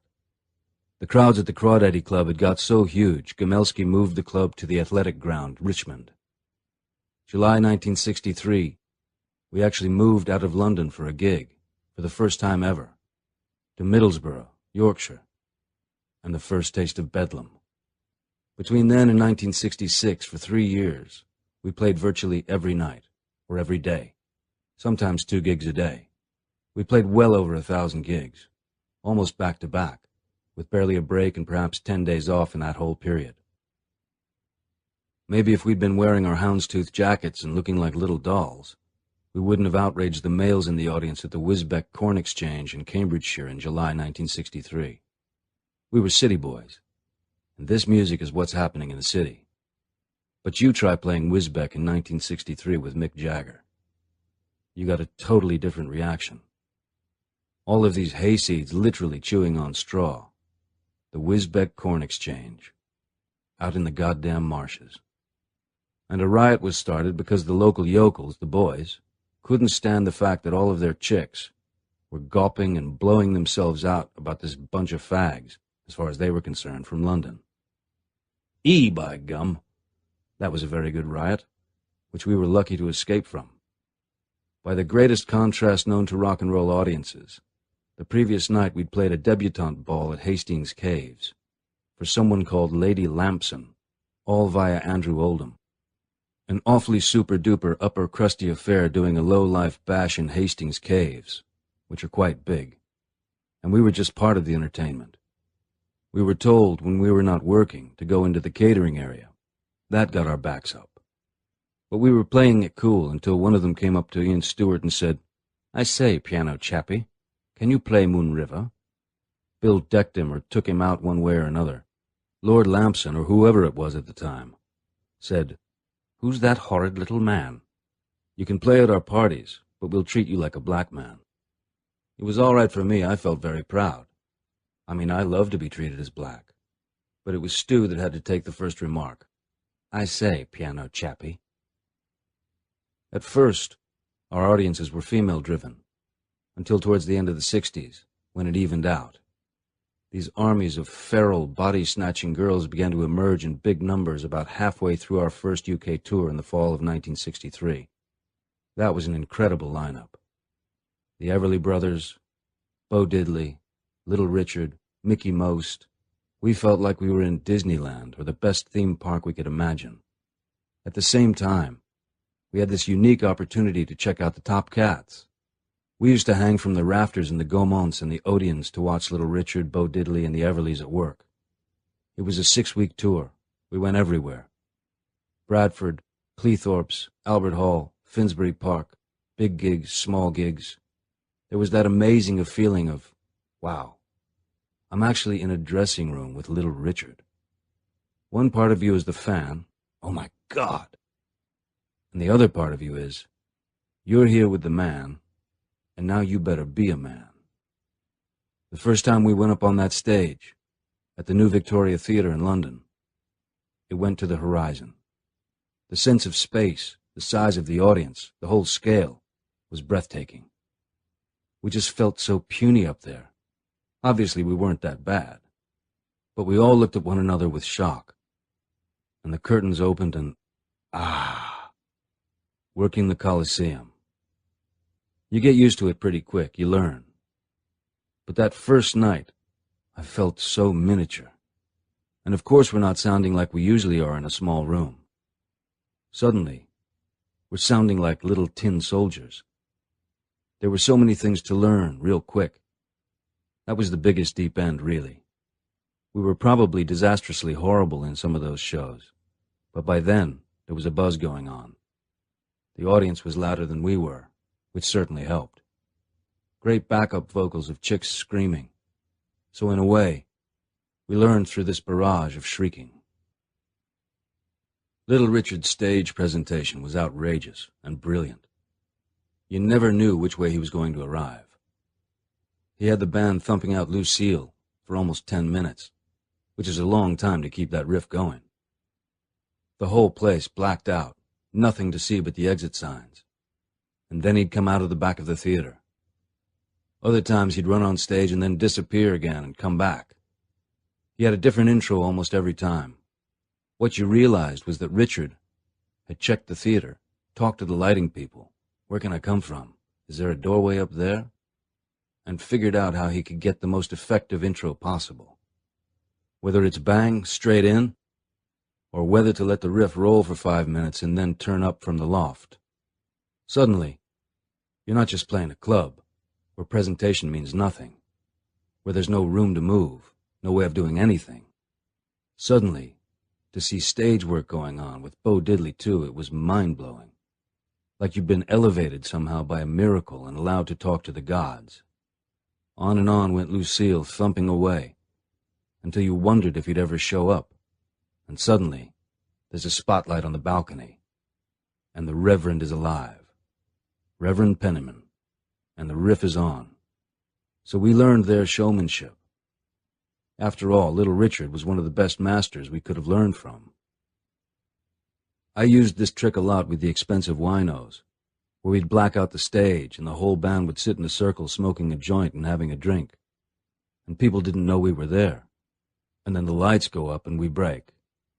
That came from Little Richard. The Everly Brothers come out, and there's a soft light. The band plays very quietly, and their voices, that beautiful, beautiful refrain, almost mystical. Dream, dream, dream, slipping in and out of unison and harmony. Loads of bluegrass in those boys. The best rhythm guitar playing I ever heard was from Don Everly. Nobody ever thinks about that, but their rhythm guitar playing is perfect, and beautifully placed and set up with the voices. They were always very polite, very distant. I knew their band better. Joey Page, he was the bass player, Don Peake on guitar, and on drums was Jimmy Gordon, who was out of high school doing that. He was also Delaney and Bonnie's drummer and Derek and the Dominoes drummer. Eventually, he hacked his mother to death in a schizophrenic rage and was sentenced to life in California. But that's another story. Later on, I knew that the Everlys were having problems, that they always did. There was something a little analogous to Mick and me in that brotherhood. You've been through thick and thin, and then it gets really big, and you have the time and space to figure out what it is you don't like about each other. Yeah, more of that later on. There was an unforgettable dressing room scene during that tour. I liked Tom Jones. I first met him on that tour with Little Richard.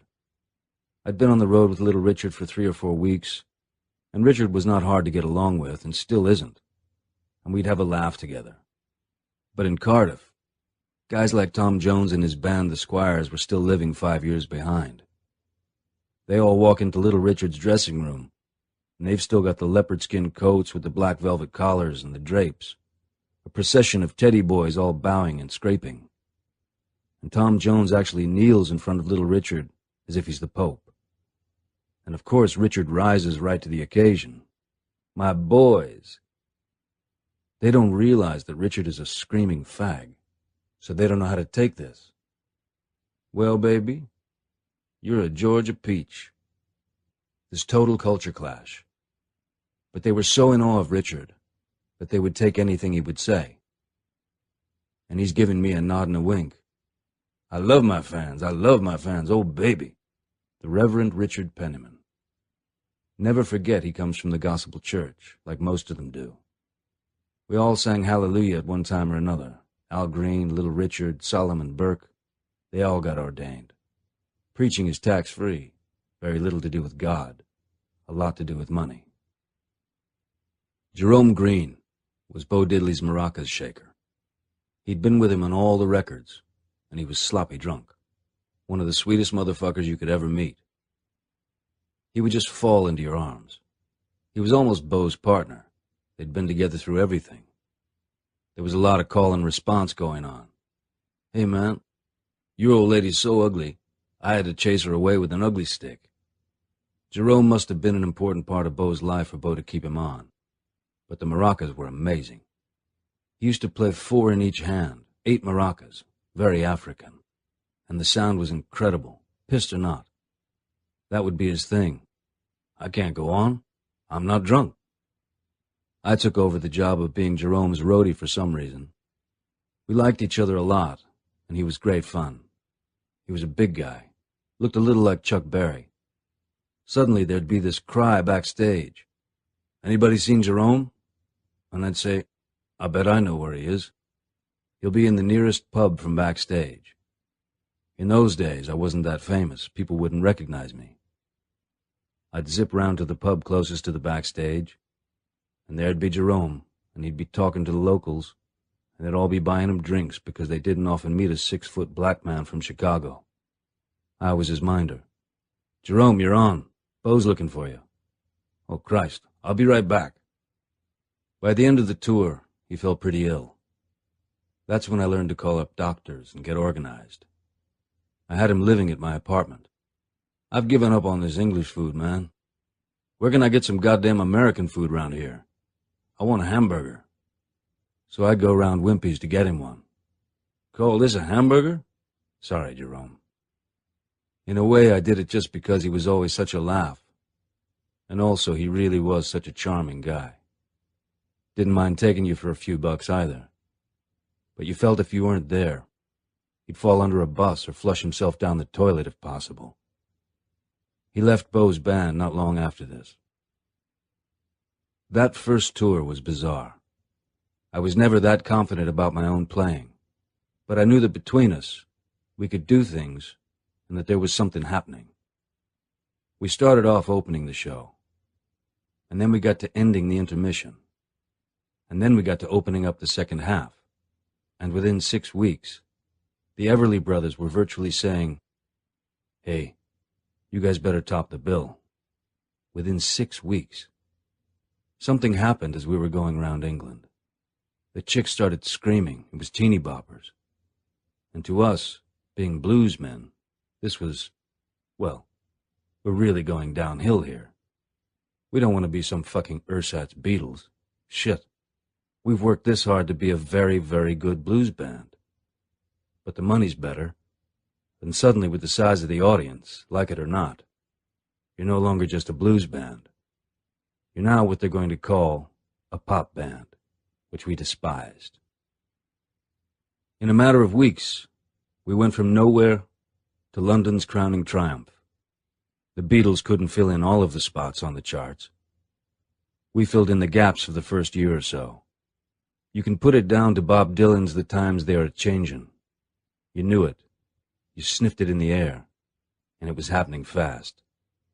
The Everly Brothers, I loved them dearly, but they smelled it too. They knew something was happening, and as great as they were, what are the Everly Brothers going to do when there's suddenly 3,000 people chanting, "We want the Stones! We want the Stones!" It was so quick. And Andrew Loog Oldham was the one that grabbed the moment. He was right on top of it. We knew that we'd set something on fire that I still can't control, quite honestly. All we knew was that we were on the road every day of the week. Maybe a day off here and there to get somewhere else, but we could tell from on the street, all over England and Scotland and Wales. 6 weeks ahead, you could feel it in the air. We got bigger and bigger and more crazy, until basically, all we thought about was how to get into a gig and how to get out. The actual playing time was probably 5 to 10 minutes at max. In England for 18 months, I'd say we never finished a show. The only question was how it would end, with a riot, with the cops breaking it up, with too many medical cases, and how the hell to get out of there. The biggest part of the day was planning the in and out. The actual gig, you didn't even get to know much about. It was just mayhem. We came there to listen to the audience. Nothing like a good 10-15 minutes of pubescent female shrieking to cover up all your mistakes, or 3,000 teenage chicks throwing themselves at you, or being carried out on stretchers. All the bouffants awry, skirts up to their waists, sweating, red, eyes rolling. That's the spirit, girl. That's the way we like 'em. On the set list, for what it's worth, we had Not Fade Away, Walking the Dog, Round and Round, and I'm a King Bee. Sometimes chief constables would devise these ridiculous plans. I remember once in Chester, after a show that had ended in a riot, following the chief constable of Chester Police over the rooftops of Chester City, as in some weird Walt Disney film, with the rest of the band behind me, and him in full uniform with a constable at his side. And then he loses his fucking way, and we're perched on top of Chester City, while his great escape from Colditz plan disintegrates. Then it starts to rain. It was like something out of Mary Poppins. The uniform with the baton, the whole bit. And this was his great master plan. In those days, at my age, you thought the cops knew how to deal with everything. You were supposed to believe that. But you soon realized that these guys had never dealt with anything like this. It was as new to them as it was to us. We're all babes in the wood here. We used to play Popeye the Sailor Man some nights, and the audience didn't know any different because they couldn't hear us. So they weren't reacting to the music. The beat, maybe, because you'd always hear the drums, just the rhythm, but the rest of it, no. You couldn't hear the voices. You couldn't hear the guitars. Totally out of the question. What they were reacting to was being in this enclosed space with us. This illusion. Me, Mick, and Brian. The music might be the trigger, but the bullet, nobody knows what that is. Usually it was harmless for them, though not always for us. Amongst the many thousands, a few did get hurt, and a few died. Some chick, third balcony up, flung herself off, and severely hurt the person she landed on underneath, and she herself broke her neck and died. Now and again, shit happened. But the limp and fainted bodies going by us after the first 10 minutes of playing, that happened every night. Or sometimes they'd stack them up on the side of the stage because there were so many of them. It was like the Western Front. And it got nasty in the provinces, new territory for us. Hamilton in Scotland, just outside of Glasgow. They put a chicken wire fence in front of us because of the sharpened pennies and beer bottles they flung at us. The guys didn't like the chicks screaming at us. They had dogs parading inside the wire. The wire mesh was quite common in certain areas, especially around Glasgow at that time. But it was nothing new. You could see the same thing going on in clubs in the South, the Midwest. Midnight Hour, Mr. Wilson Pickett. His stage set consisted of a rack of shotguns this side and a rack of shotguns that side. And the shotguns weren't there as props. They were loaded. Probably with rock salt, no heavy-duty stuff. But to look at it was enough to put anybody off throwing things at the stage or going berserk. It was just a measure of control. One night, somewhere up north, it could have been York, could have been anywhere. Our strategy was to stay behind in the theater for a couple of hours and have dinner there, just wait for everybody to go to bed and then leave. And I remember walking back out onto the stage after the show, and they'd cleaned up all of the underwear and everything. And there was one old janitor, night watchman, and he said, "Very good show. Not a dry seat in the house." Maybe it happened to Frank Sinatra, Elvis Presley. I don't think it had ever reached the extremes it got to around the Beatles and the Stones' time, at least in England. It was like somebody had pulled a plug somewhere. The 50s chicks being brought up all very jolly hockey sticks, and then somewhere there seemed to be a moment when they just decided they wanted to let themselves go. The opportunity arose for them to do that, and who's going to stop them? It was all dripping with sexual lust, though they didn't know what to do about it. But suddenly, you're on the end of it. It's a frenzy. Once it's let out, it's an incredible force. You stood as much chance in a fucking river full of piranhas. They were beyond what they wanted to be. They'd lost themselves. These chicks were coming out there bleeding, clothes torn off, pissed panties, and you took that for granted every night. That was the gig. It could have been anybody, quite honestly. They didn't give a shit that I was trying to be a blues player. For a guy like Bill Perks, when suddenly there it is in front of you, it's unbelievable. We caught him in the coal pile with a chick, somewhere in Sheffield or Nottingham. They looked like something out of Oliver Twist. "Bill, we've got to go." It was Stu that found him. What are you going to do at that age when most of the teenage population of everywhere has decided you're it? The incoming was incredible. 6 months ago, I couldn't get laid. I'd have had to pay for it. 1 minute, no chick in the world, no fucking way. And they're going, la la la la la la.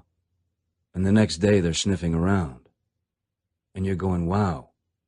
When I changed from Old Spice to Habit Rouge, things definitely got better. So what is it they want? Fame? The money? Or is it for real? And of course, when you've not had much chance with beautiful women, you start to get suspicious. I've been saved by chicks more times than by guys. Sometimes just that little hug and kiss and nothing else happens. Just keep me warm for the night. Just hold on to each other when times are hard, times are rough. And I'd say, fuck, why are you bothering with me when you know I'm an asshole and I'll be gone tomorrow? I don't know, I guess you're worth it. Well, I'm not going to argue. The first time I encountered that was with these little English chicks up in the north on that first tour. You end up after the show at a pub or the bar of the hotel, and suddenly you're in the room with some very sweet chick who's going to Sheffield University and studying sociology who decides to be really nice to you. I thought you were a smart chick. I'm a guitar player. I'm just going through town. Yeah, but I like you. Liking is sometimes better than loving. By the late 50s, teenagers were a targeted new market, an advertising wind-up. Teenager comes from advertising. It's quite cold-blooded. Calling them teenagers created a whole thing amongst teenagers themselves, a self-consciousness. It created a market not just for clothes and cosmetics, but also for music and literature and everything else. It put that age group in a separate bag, and there was an explosion. A big hatch of pubescence around that time, Beatlemania and Stone Mania. These were chicks that were just dying for something else. 4 or 5 skinny blokes provided the outlet, but they would have found it somewhere else. The power of teenage females of 13, 14, 15, when they're in a gang, has never left me. They nearly killed me. I was never more in fear for my life than I was from teenage girls. The ones that choked me, tore me to shreds, if you got caught in a frenzied crowd of them. It's hard to express how frightening they could be. You'd rather be in a trench fighting the enemy than to be faced with this unstoppable killer wave of lust and desire, or whatever it is. It's unknown even to them. The cops are running away, and you're faced with this frenzy of unleashed emotions. I think it was Middlesbrough, and I couldn't get in the car.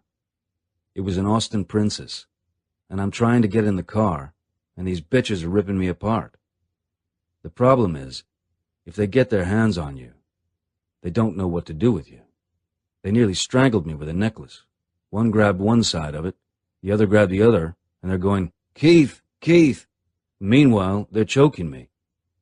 I get hold of the handle, and it comes off in my hand, and the car goes zooming off, and I'm left with this goddamn handle in my hand. I got left in the lurch that day. The driver panicked. The rest of the guys had gotten in the car, and he just wasn't going to stick around any longer. So I was left in this pack of female hyenas. Next thing, I woke up in this back alley stage door entrance, because the cops had obviously moved everyone on. I'd passed out. I'd suffocated. They were all over me. What are you going to do with me now you've got me? I remember one scene of real contact with these girls, a completely unexpected moment, a vignette. The sky is sullen. It's a day off. Suddenly, the storm breaks viciously. Outside, I see 3 diehard fans. Their bouffants are succumbing to nature's forces, but they stay. What can a poor boy do? Get in here, dopes. My tiny cubicle is filled with 3 drowned brats. They steam, trembling. They drench my room. The hairdos are done.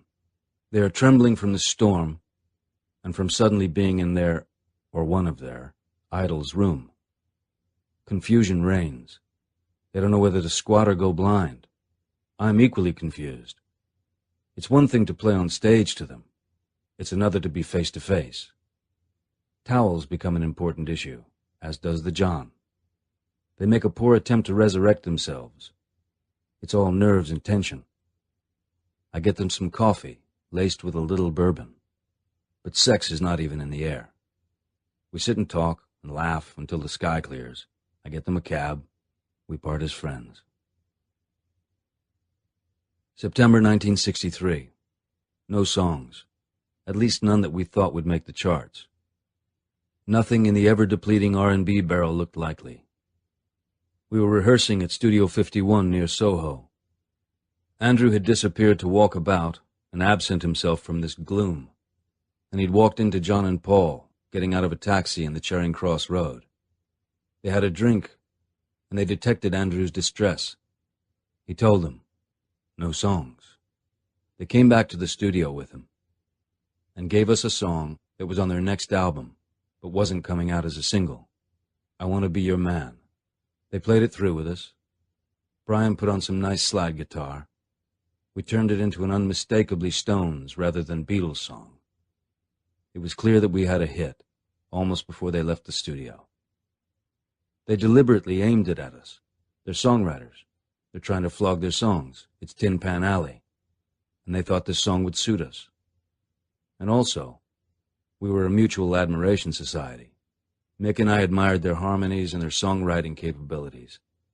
They envied us our freedom of movement and our image. And they wanted to join in with us. The thing is, with the Beatles and us, it was a very friendly relationship. It was also very cannily worked out, because in those days, singles were coming out every 6-8 weeks. And we'd try and time it so that we didn't clash. I remember John Lennon calling me up and saying, well, we've not finished mixing yet. We've got one ready to go. Okay, you go first.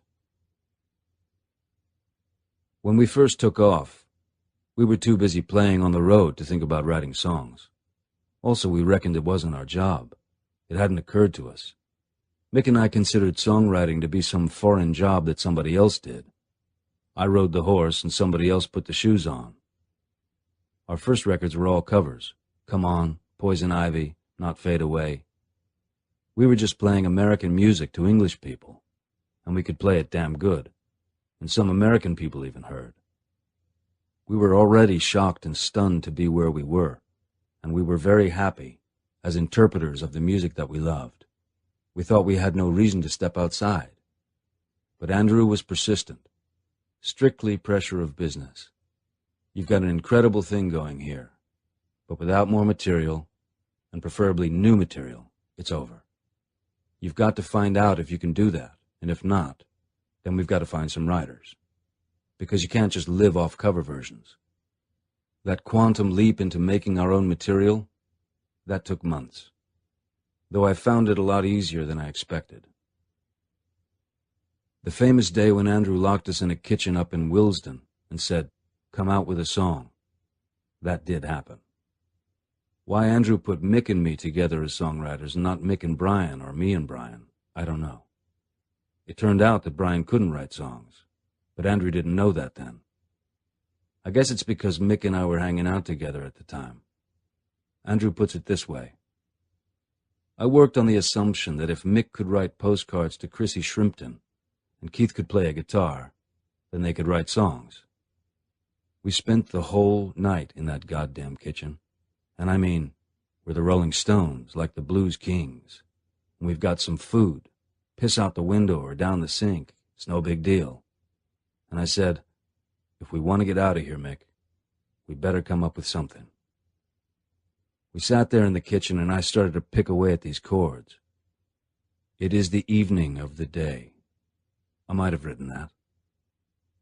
I sit and watch the children play. I certainly wouldn't have come up with that. We had 2 lines and an interesting chord sequence, and then something else took over somewhere in the process. I don't want to say mystical, but you can't put your finger on it. Once you've got that idea, the rest of it will come. It's like you've planted a seed, then you water it a bit, and suddenly it sticks up out of the ground and goes, hey, look at me.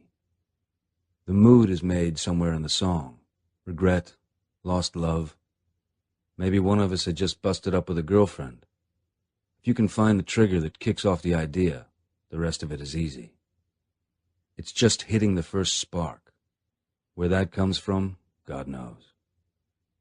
With As Tears Go By, we weren't trying to write a commercial pop song. It was just what came out. I knew what Andrew wanted. Don't come out with the blues. Don't do some parody or copy. Come out with something of your own. A A good pop song is not really that easy to write.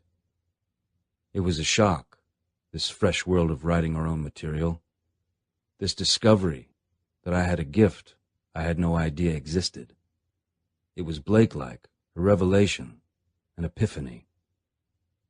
As Tears Go By was first recorded and made into a hit by Marianne Faithfull. That was only weeks away. After that, we wrote loads of airy-fairy silly love songs for chicks and stuff that didn't take off.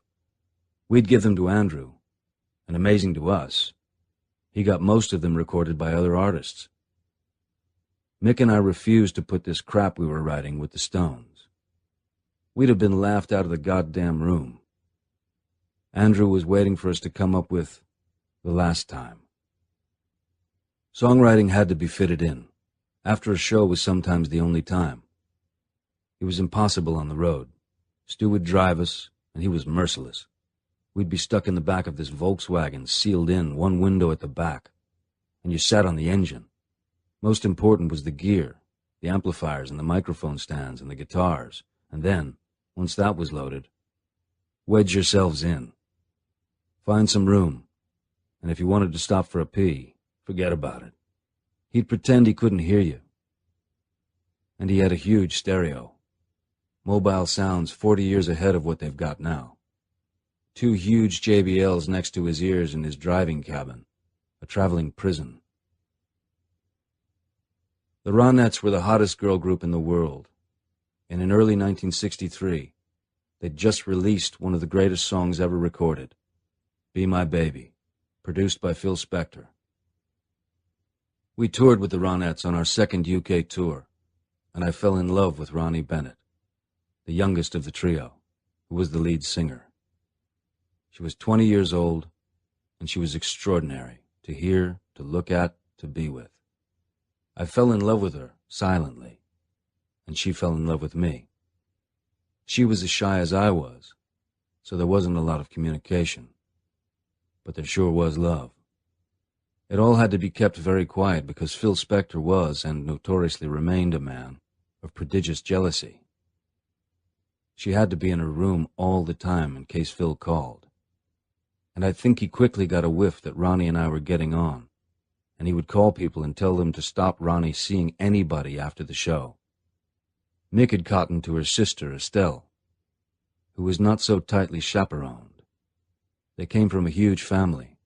Their mother, who had 6 sisters and 7 brothers, lived in Spanish Harlem, and Ronnie had first stepped out onto the Apollo stage when she was 11 years old. She told me later that Phil was acutely conscious of his receding hairline and couldn't stand my abundant barnet, London rhyming slang for hair, barnet fair. This insecurity was so chronic that he would go to terrible lengths to allay his fears, to the point where, after he married Ronnie in 1968, he made her prisoner in his California mansion, barely allowing her out and preventing her from singing, recording, or touring. In her book, she describes Phil taking her to the basement and showing her a gold coffin with a glass top, warning her that this was where she would be on display if she strayed from his rigorous rules. Ronnie had a lot of guts at that young age, which didn't, however, get her out of Phil's grip. I remember watching Ronnie do a vocal at Gold Star Studios. "Shut up, Phil, I know how it should go." Ronnie remembered how we were on that tour together. Ronnie Spector. Keith and I made ways to be together. I remember on that tour in England, there was so much fog that the bus had to actually stop. And Keith and I got out, and we went over to this little cottage, and this old lady came to the door, sort of heavy and so sweet. And I said, "Hi, I'm Ronnie of the Ronettes." And Keith said, "I'm Keith Richards of the Rolling Stones, and we can't move our bus because we can't see any farther than our hands." So she says, "Oh, come on in, kids, I'll give you something." And she gave us scones, tea, then she gave us extra ones to bring back to the bus, and to be honest, those were the happiest days of my entire career. We were 20 years old, and we just fell in love. What do you do when you hear a record like Be My Baby? And suddenly you are. But same old story. can't let anybody else know. So it was a terrible thing in a way. But basically, it was just hormones and sympathy. Without us even thinking about it, we both realized that we were awash in this sea of sudden success and that other people were directing us and we didn't like it. But nothing much you can do about it. Not on the road. But then, we would never have met if we had not been in this weird situation. Ronnie only wanted the best for people, and never quite got the best for herself. But her heart was definitely in the right place. I went to the Strand Palace Hotel and looked her up early one morning. Just want to say hello. The tour was about to leave for Manchester or somewhere. We had to all get on the bus, so I just figured I'd pick her up before. Nothing happened then. I just helped her to pack. But it was a very bold move for me because I'd never put the come on to any chick. We were reunited in New York not long after this, as I will tell. And I've always kept in touch with Ronnie. On the day of 9/11, we were recording together a song called Love Affair in New York. It is a work in progress.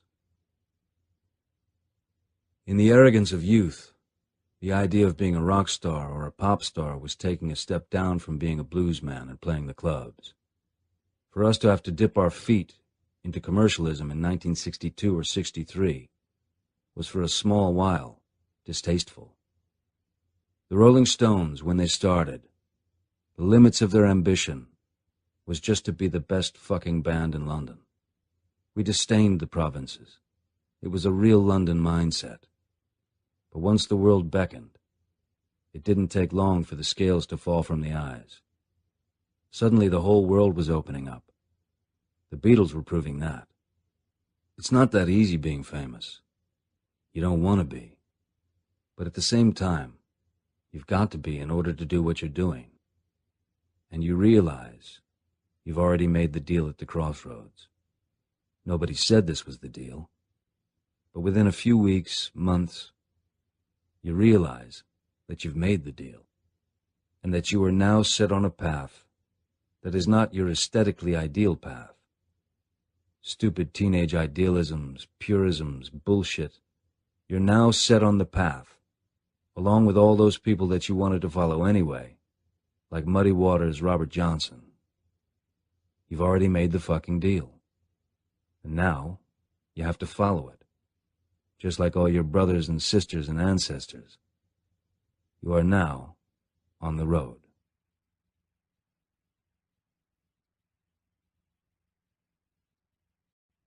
Chapter 5. The Stones' first tour of the USA. Meeting Bobby Keys at the San Antonio State Fair. Chess Records, Chicago. I hook up with the future Ronnie Spector and go to the Apollo in Harlem. Fleet Street and Andrew Oldham provide our new popular image. Long-haired, obnoxious, and dirty.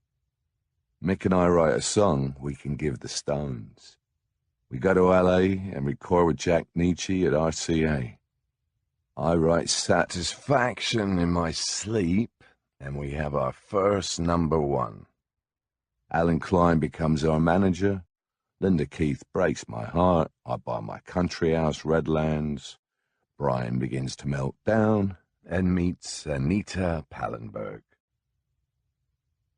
The first time the Stones went to America, we felt we'd died and gone to heaven.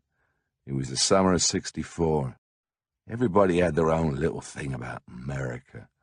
Charlie would go down to the Metropole when it was still swinging and see Eddie Condon. First thing I did was visit Colony Records and buy every Lenny Bruce album I could find. Yeah, I was amazed by how old-fashioned and European New York seemed. Quite different to what I'd imagined.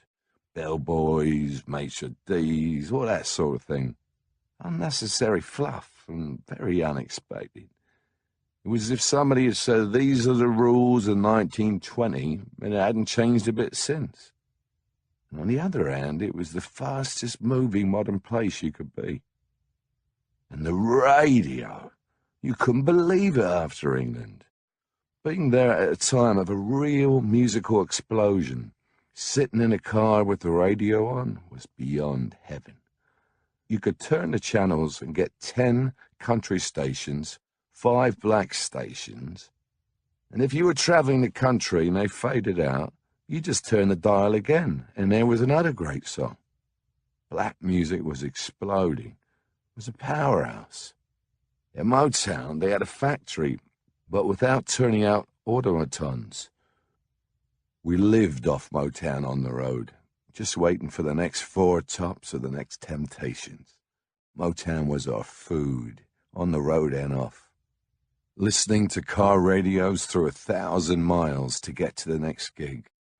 That was the beauty of America. We used to dream of it before we got there.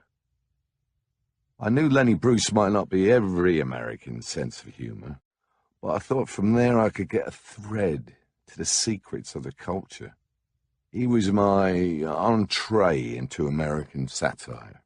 Lenny was the man, the sick humor of Lenny Bruce. I'd taken him in long before I got to America, so I was well prepared when on the Ed Sullivan Show Mick wasn't allowed to sing "Let's Spend the Night Together." We had to sing "Let's Spend Some Time Together." Talk about shades and nuances. What does that mean? Especially the CBS. A night is not allowed? Unbelievable. It used to make us laugh. It's pure Lenny Bruce. Titty is a dirty word? What's dirty? The word or the titty? Andrew and I walked into the Brill Building, the Tin Pan Alley of U.S. song, to try and see the great Jerry Lieber. But Jerry Lieber wouldn't see us. Someone recognized us and took us in and played us all these songs. And we walked out with Down Home Girl by Lieber and Butler, a great funk song that we recorded in November 1964. Looking for the Deck offices in New York on one of our ventures, we ended up in a motel on 26th and 10th with a drunken Irishman called Walt McGuire, a crew-cut guy who looked as if he'd just gotten out of the American Navy. This was the head of the U.S. Decca office. And we suddenly realized that great Decca record company was actually some warehouse in New York. It was a card trick. Oh, yes, we have big offices in New York. And it was down on the docks on the West Side Highway. We were listening to chick songs, doo-wop, uptown soul, the Marvelettes, the Crystals, the Chiffons, the Chantels, all of this stuff coming in our ears, and we're loving it. And the Ronettes, the hottest girl group around. Will You Love Me Tomorrow by the Shirelles. Shirley Owens, their lead singer, had an almost untrained voice, beautifully balanced with a fragility and simplicity, almost as if she wasn't a singer. All this stuff you heard, no doubt the Beatles had an effect. Please, Mr. Postman, and Twist and Shout by the Isley Brothers. If we tried to play anything like that down at the Richmond Station Hotel, it would have been, what? They've gone mad. Because they wanted to hear hard-duty Chicago blues that no other band could play as well as we could. The Beatles certainly could never have played it like that. At Richmond, it was our workmanlike duty not to stray from the path. The first show we ever did in America was at the Swing Auditorium in San Bernardino, California. Bobby Goldsboro, who taught me the Jimmy Reed lick, he was on the show, and the Chiffons.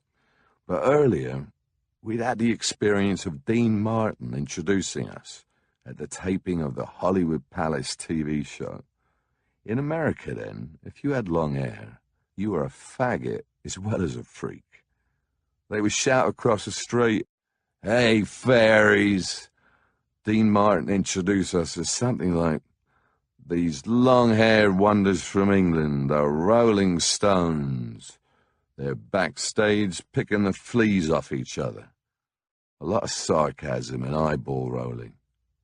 Then he said, "Don't leave me alone with this," gesturing with horror in our direction. This was Dino, The rebel rat packer who cocked his finger at the entertainment world by pretending to be drunk all the time. We were, in fact, quite stunned. English compares and showbiz types may have been hostile, but they didn't treat you like some dumb circus act.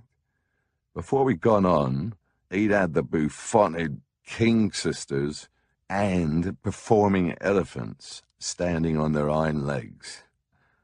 I love old Dino. He was a pretty funny bloke, even though he wasn't ready for the changing of the guard. On to Texas and more freak show appearances. In one case with a pool of performing seals between us and the audience at the San Antonio, Texas State Fair. That was where I first met Bobby Keys, the great saxophone player, my closest pal. We were born within hours of each other. A soul of rock and roll, a solid man, also a depraved maniac. The other guy in that gig was George Jones. They trailed in with a tumbleweed following them, as if tumbleweed was their pet. Dust all over the place, bunch of cowboys. But when George got up, we went, whoa, there's a master up there. You have to ask Bobby Keys how big Texas is. It took me 30 years to convince him that Texas was actually just a huge land grab by Sam Houston and Stephen Austin. No fucking way. How dare you? He's red in the face. So I laid a few books on him about what actually happened between Texas and Mexico. And 6 months later he says, your case seems to have some substance. I know the feeling, Bob. I used to believe that Scotland Yard was lily white. But Bobby Keys should be allowed to tell the tale of our first meeting, since this is a Texan story. He flatters me, but in this case, I have allowed it. I first met Keith Richards physically in San Antonio, Texas. I was so biased against that man before I actually met him. They recorded a song, Not Fade Away, by a guy named Buddy Holly, born in Lubbock, Texas, same as me. I said, hey, that was Buddy's song. Who are these pasty-faced, funny-talking, skinny-legged guys to come over here and cash in on Buddy's song? I'll kick their asses. I didn't care much for the Beatles. I kind of secretly liked them. But I saw the death of the saxophone unraveling before my eyes. None of these guys have saxes in their bands, man. I'm going to be playing Tijuana brass shit for the rest of my life. I didn't think, great, we're going to be on the same show. I was playing with a guy named Bobby V, who had a hit at the time called Rubber Ball. I keep bouncing back to you. And we were headlining the show until they came on. And then they were headlining the show. And this was Texas, man. This was my stomping ground. We're all staying at the same hotel in San Antonio. And they were out on the balcony, Brian and Keith, and I think Mick. I went out and listened to them, and there was some actual rock and roll going on there, in my humble opinion. And of course I knew all about it, given it was invented in Texas and me being present at its birth. And the band was really, really good. And they did not fade away, actually better than Buddy ever did it. Now, I never said that to them or anybody else. I thought maybe I judged these guys too harshly. So the next day, we must have played 3 shows with them. And about the 3rd time I was in the dressing room with them, they were all talking about the American acts, how before they went on stage, they all changed clothes, which we did. We went on with our black mohair suits and white shirts and ties, which was stupid, because it's 900 degrees outside, summertime in San Antonio. And they were saying, why don't we ever change clothes? And they said, yeah, that's a good idea. I'm expecting them to whip out some suits and ties, but they just changed clothes with each other. I thought that was great. You got to realize that the vision, the image, according to 1964 U.S. rock and roll standards, was mohair, suit and tie, and nicey old boy next door. And all of a sudden, here comes this truckload of English jackflies, interlopers, singing a Buddy Holly song. Damn! I couldn't really hear all that well, amplifiers and PAs being what they were, but man, I felt it. I just fucking felt it. And it made me smile and dance. They didn't dress alike, they didn't do sets. They just broke all the fucking rules and made it work. And that is what enchanted the shit out of me. So, being inspired by this, the next day, I got my mohair suit out and put the trousers on, and my toenail split the seam down the front. And I didn't have anything else to wear. So I wore my shirt and tie and put on Bermuda shorts and cowboy boots. I didn't get fired. I got, "What are you? How dare? What is fucking going on, man?" It redefined a lot of stuff for me. The American music scene, the whole set of teenage idols and clean-cut boys from next door and nice little songs, all that went right out the fucking window when these guys showed up. Along with the press. Would you let your daughter? All that stuff. Forbidden fruit. Anyway, somehow they noticed what I did, and I noticed what they did. And we just kind of met there. Really just brushed paths. And then I ran into them again. Yeah, when they were doing the TAMI show. I discovered that Keith and I had the same birthday, both born 12/18/43. He told me, "Bubby, you know what that means? We're half man and half horse, and we got a license to shit in the streets." Well, that's just one of the greatest pieces of information I have received in my life. The whole heart and soul of this band is Keith and Charlie. I mean, that's apparent to anybody who's breathing or has a musical bone in his body. That is where the engine room is. I'm not a school musician. I can't read music. I never had any professional training. But I can feel stuff. And when I heard him playing guitar, it reminded me so much of the energy I heard from Buddy and I heard from Elvis. There was something there that was the real deal. Even though he was playing Chuck Berry, it was still the real deal, you know? And I'd heard some pretty good guitar players coming out of Lubbock. Orbison came from Vernon, a few hours away. I used to listen to him and Buddy at the skating rink. And Scotty Moore and Elvis Presley would come through town. So I'd heard some pretty good guitar players. And there was just something about Keith that immediately reminded me of Holly. They're about the same size. Buddy was a skinny guy, had bad teeth. Keith was a mess.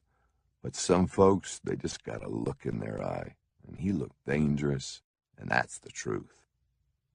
There was a star thing he discovered about America. It was civilized around the edges, but 50 miles inland from any major American city, whether it was New York, Chicago, LA, or Washington, you really did go into another world. In Nebraska and places like that, we got used to them saying, "Hello, girls." We just ignored it. At the same time, they felt threatened by us because their wives were looking at us and going, "That's interesting."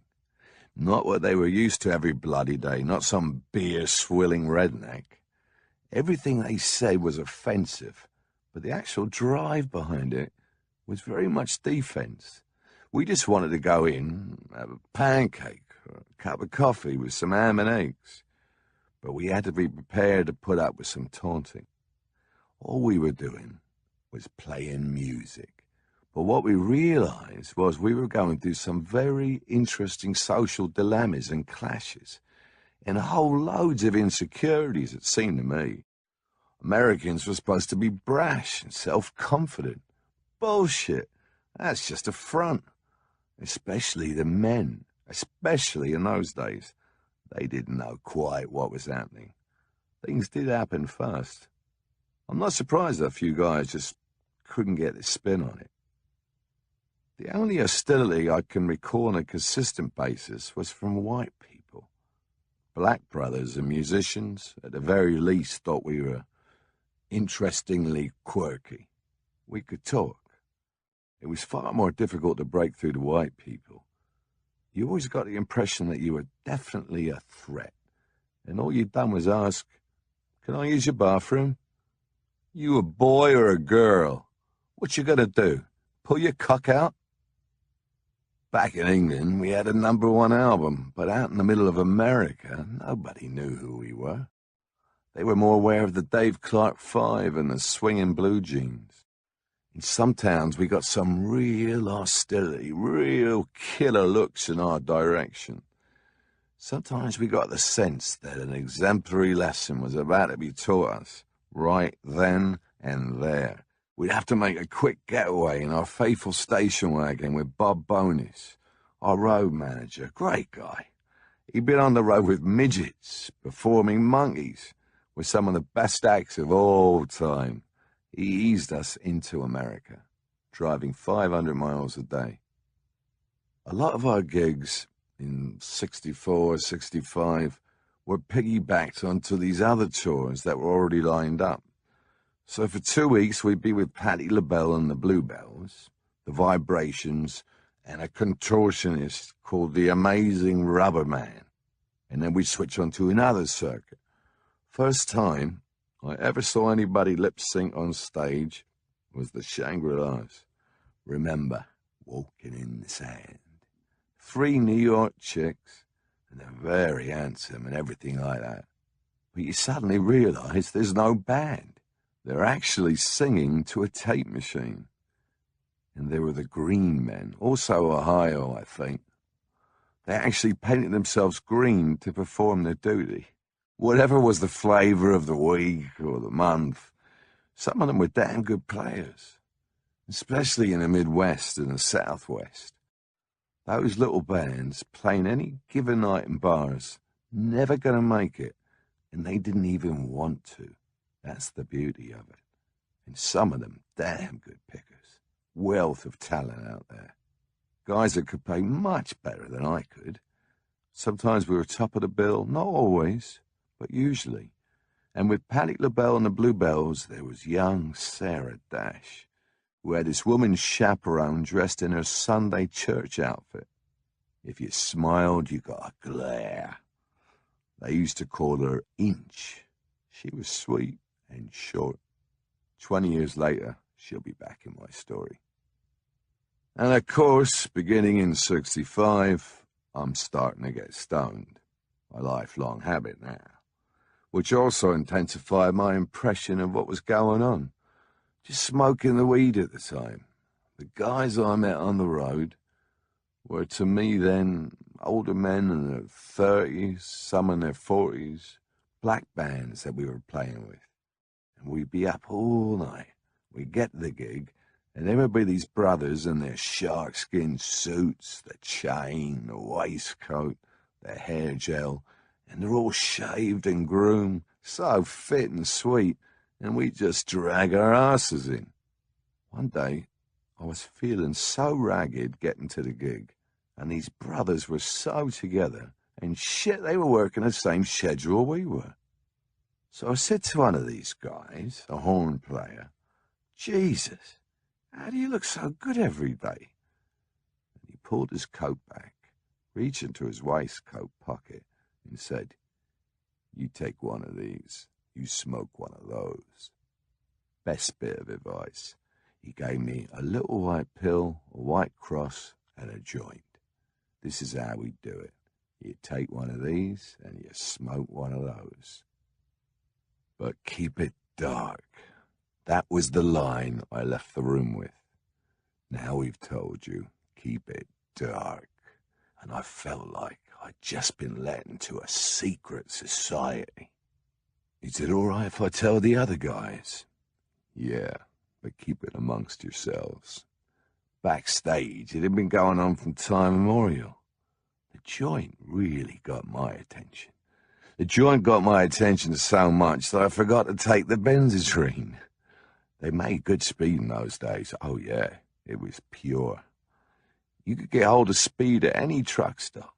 Truck drivers relied upon it. Stop over here, pull over to some truck stop and ask for Dave.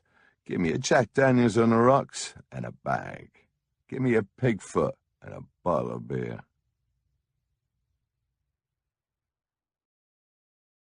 2120 South Michigan Avenue was hallowed ground, the headquarters of Chess Records in Chicago. We got there in a last-minute arrangement made by Andrew Oldham, at a moment when the first half of our first U.S. tour seemed like a semi-disaster.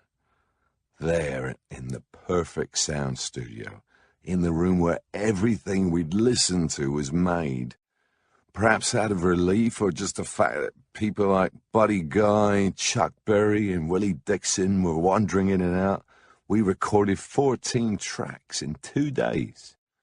One of them was Bobby Womack's It's All Over Now, our first #1 hit. Some people, Marshall Chess included, swear that I made this up, but Bill Wyman can back me up. We walked into Chess Studios, and there's this guy in black overalls painting the ceiling, and it's Muddy Waters. And he's got whitewash streaming down his face, and he's on top of a ladder. Marshall Chess says, we never had him painting. But Marshall was a boy then. He was working in the basement. And also Bill Wyman told me he actually remembers Muddy Waters taking our amplifiers from the car into the studio. Whether he was being a nice guy or he wasn't selling records then, I know what the Chess Brothers were bloody well like. If you want to stay on a payroll, get to work. Actually meeting your heroes, your idols. The weirdest thing is that most of them are so humble and very encouraging. Play that lick again, and you realize you're sitting with Muddy Waters. And of course later I got to know him. Over many years I frequently stayed at his house. In those early trips I think it was Alan Wolf's house I stayed at one night, but Muddy was there, sitting in the south side of Chicago with these two greats. And the family life, loads of kids and relatives walking in and out. Willie Dixon was there. In America, people like Bobby Womack used to say, first time we heard you guys, we thought you were black guys. Where'd these motherfuckers come from? I can't figure that out myself. Why Mick and I and that damn town should come up with such a sound. Except that if you soak it up in a damp tenement in London all day with the intensity that we did, it ain't that different from soaking it up in Chicago. That's all we played until we actually became it. We didn't sound English, and I think that surprised us too. Each time we played, and I still do this at certain times, I just turn around and say, is that noise just coming from him there and me? It's almost as if you're riding a wild horse. In that respect, we're damn lucky we got to work with Charlie Watts. He was playing very much like black drummers, playing with Sam, Dave, and the Motown stuff, or the soul drummers. He has that touch. A lot of the time, very correct, with the sticks through the fingers, which is how most drummers now play. If you try to get savage, you're off. It's a bit like surfing. It's okay while you're up there. And because of that style of Charlie's, I could play the same way. One thing drives another in a band. It all has to melt together. Basically, it's all liquid. The most bizarre part of the whole story is that having done what we intended to do in our narrow, purist teenage brains at the time, which was to turn people on to the blues, what actually happened was we turned American people back on to their own music. And that's probably our greatest contribution to music. We turned white America's brain and ears around. I wouldn't say we were the only ones. Without the Beatles, probably nobody would have broken the door down. And they certainly weren't bluesmen.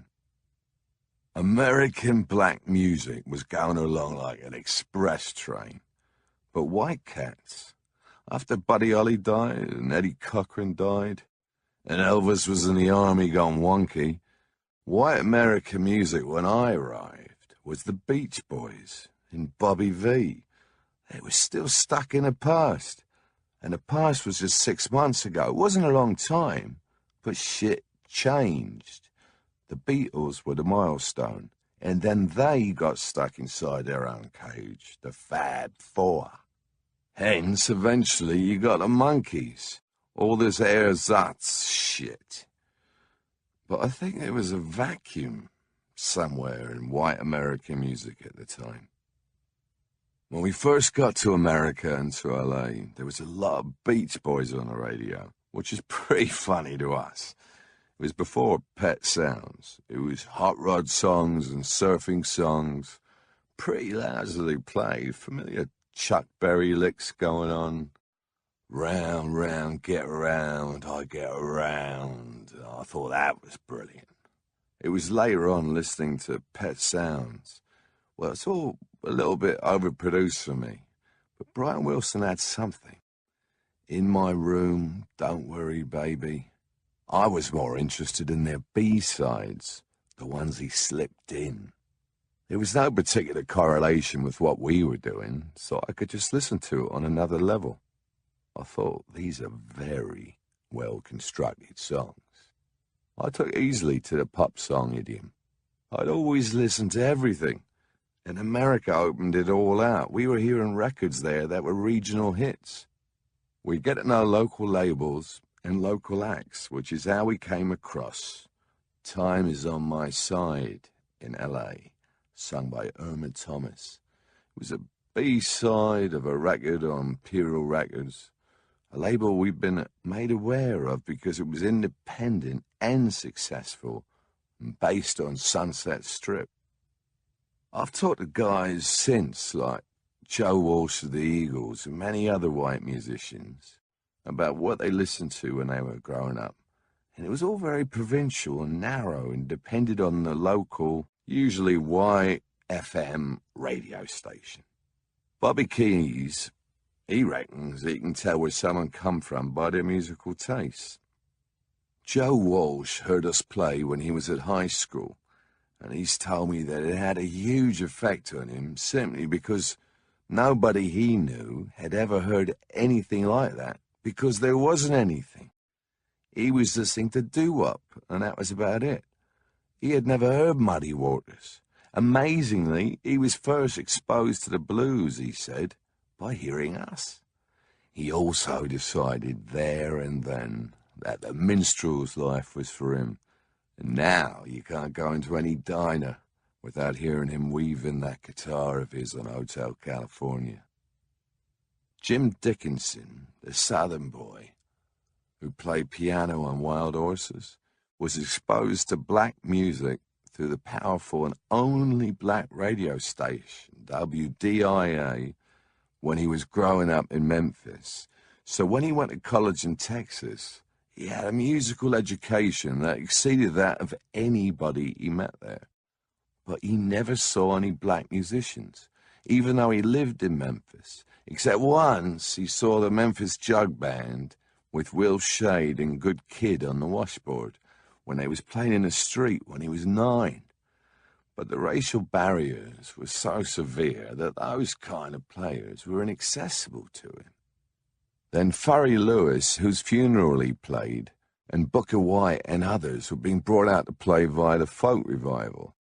I do think maybe the Stones had a lot to do with making people twiddle their knobs a little more. When we put out Little Red Rooster, a raw Willie Dixon blues with slide guitar and all, it was a daring move at the time, November 1964. We were getting no-nos from the record company, management, and everyone else. But we felt we were on the crest of a wave and we could push it. It was almost in defiance of pop. In our arrogance at the time, we wanted to make a statement. I am the Little Red Rooster, too lazy to crow for day. See if you can get that to the top of the charts, motherfucker. Song about a chicken. Mick and I stood up and said, come on, let's push it. This is what we're fucking about. And the floodgates burst after that. Suddenly, Muddy and Howlin' Wolf and Buddy Guy are getting gigs and working. It was a breakthrough, and the record got a #1. And I am absolutely sure what we were doing made Berry Gordy at Motown capable of pushing his stuff elsewhere, and it certainly rejuvenated Chicago blues as well. I keep a notebook where I write down sketches and song ideas, and it contains this: Juke Joint, Alabama, Georgia. Finally, I'm in my element. An incredible band is wailing on a stage, decorated with phosphorescent paint. The dance floor is moving as one. So does the sweat and the ribs cooking out back. The only thing that makes me stand out is that I'm white. Wonderfully, no one notices this aberration. I am accepted. I'm made to feel so warm. I am in heaven. Most towns, like White Nashville, for example, by 10 o'clock were ghost towns. We were working with black guys, the Vibrations, Don Bradley, I think his name was. The most amazing act, they could do everything. They were doing somersaults while they were playing. What are you going to do after the show? This is already an invitation. So get in the cab and we go across the tracks, and it's just starting to happen. There's food going, everybody's rocking and rolling, everybody's having a good time, and it was such a contrast from the white side of town. Always sticks in my memory. You could hang there with ribs, drink, smoke, and big mamas. For some reason, they always looked upon us as thin and frail people, so they started to mama us, which was all right with me. Shoved into the middle of two enormous breasts. You need a rub down, boy? Okay, anything you say, mama. Just the free and easiness of it. You wake up in a house full of black people who have been so incredibly kind to you, you can't believe it. I mean, shit, I wish this happened at home. And this happened in every town. You wake up, where am I?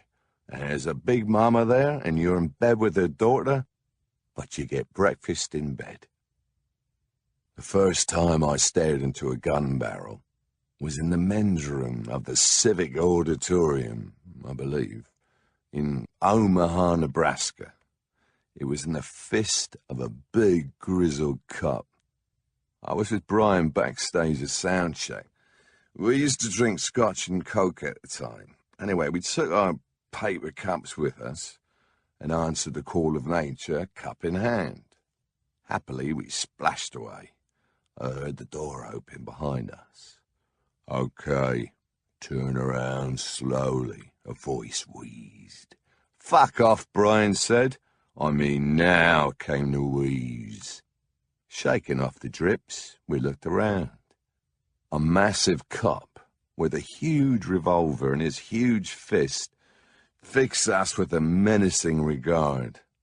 Silence ruled as Brian and I stared at the black hole. This is a public building. No alcoholic beverages allowed. You will tip the contents of your cups into the John. Now, no quick moves. Do it. Brian and I cracked up, but did as we were told. He did have the upper hand. Brian said something about heavy-handed overreaction, which only infuriated the old bugger to the point that the barrel began to tremble. So we blabbered about being unaware of the city ordinance, to which he barked out something about ignorance not being a defense in the eyes of the law. I was about to ask how he knew we were drinking booze, but I thought better of it. We had another bottle in the dressing room. It was soon after that I picked up a Smith & Wesson 38 Special. It was the Wild West. Still is. I picked it up at a truck stop for $25, plus ammo. Thus began my illicit relationship with that venerable firm.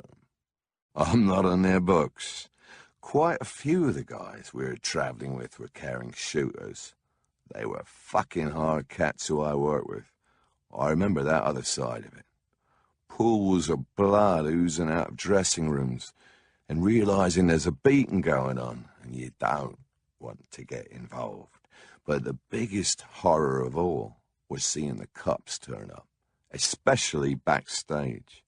You should have seen some of the bands run, baby. A lot of cats on the road were on the run for one reason or another, probably minor offences like not paying their alimony or auto theft. You were not working with saints here. They were good players and they could pick up a gig and disappear amongst the minstrels.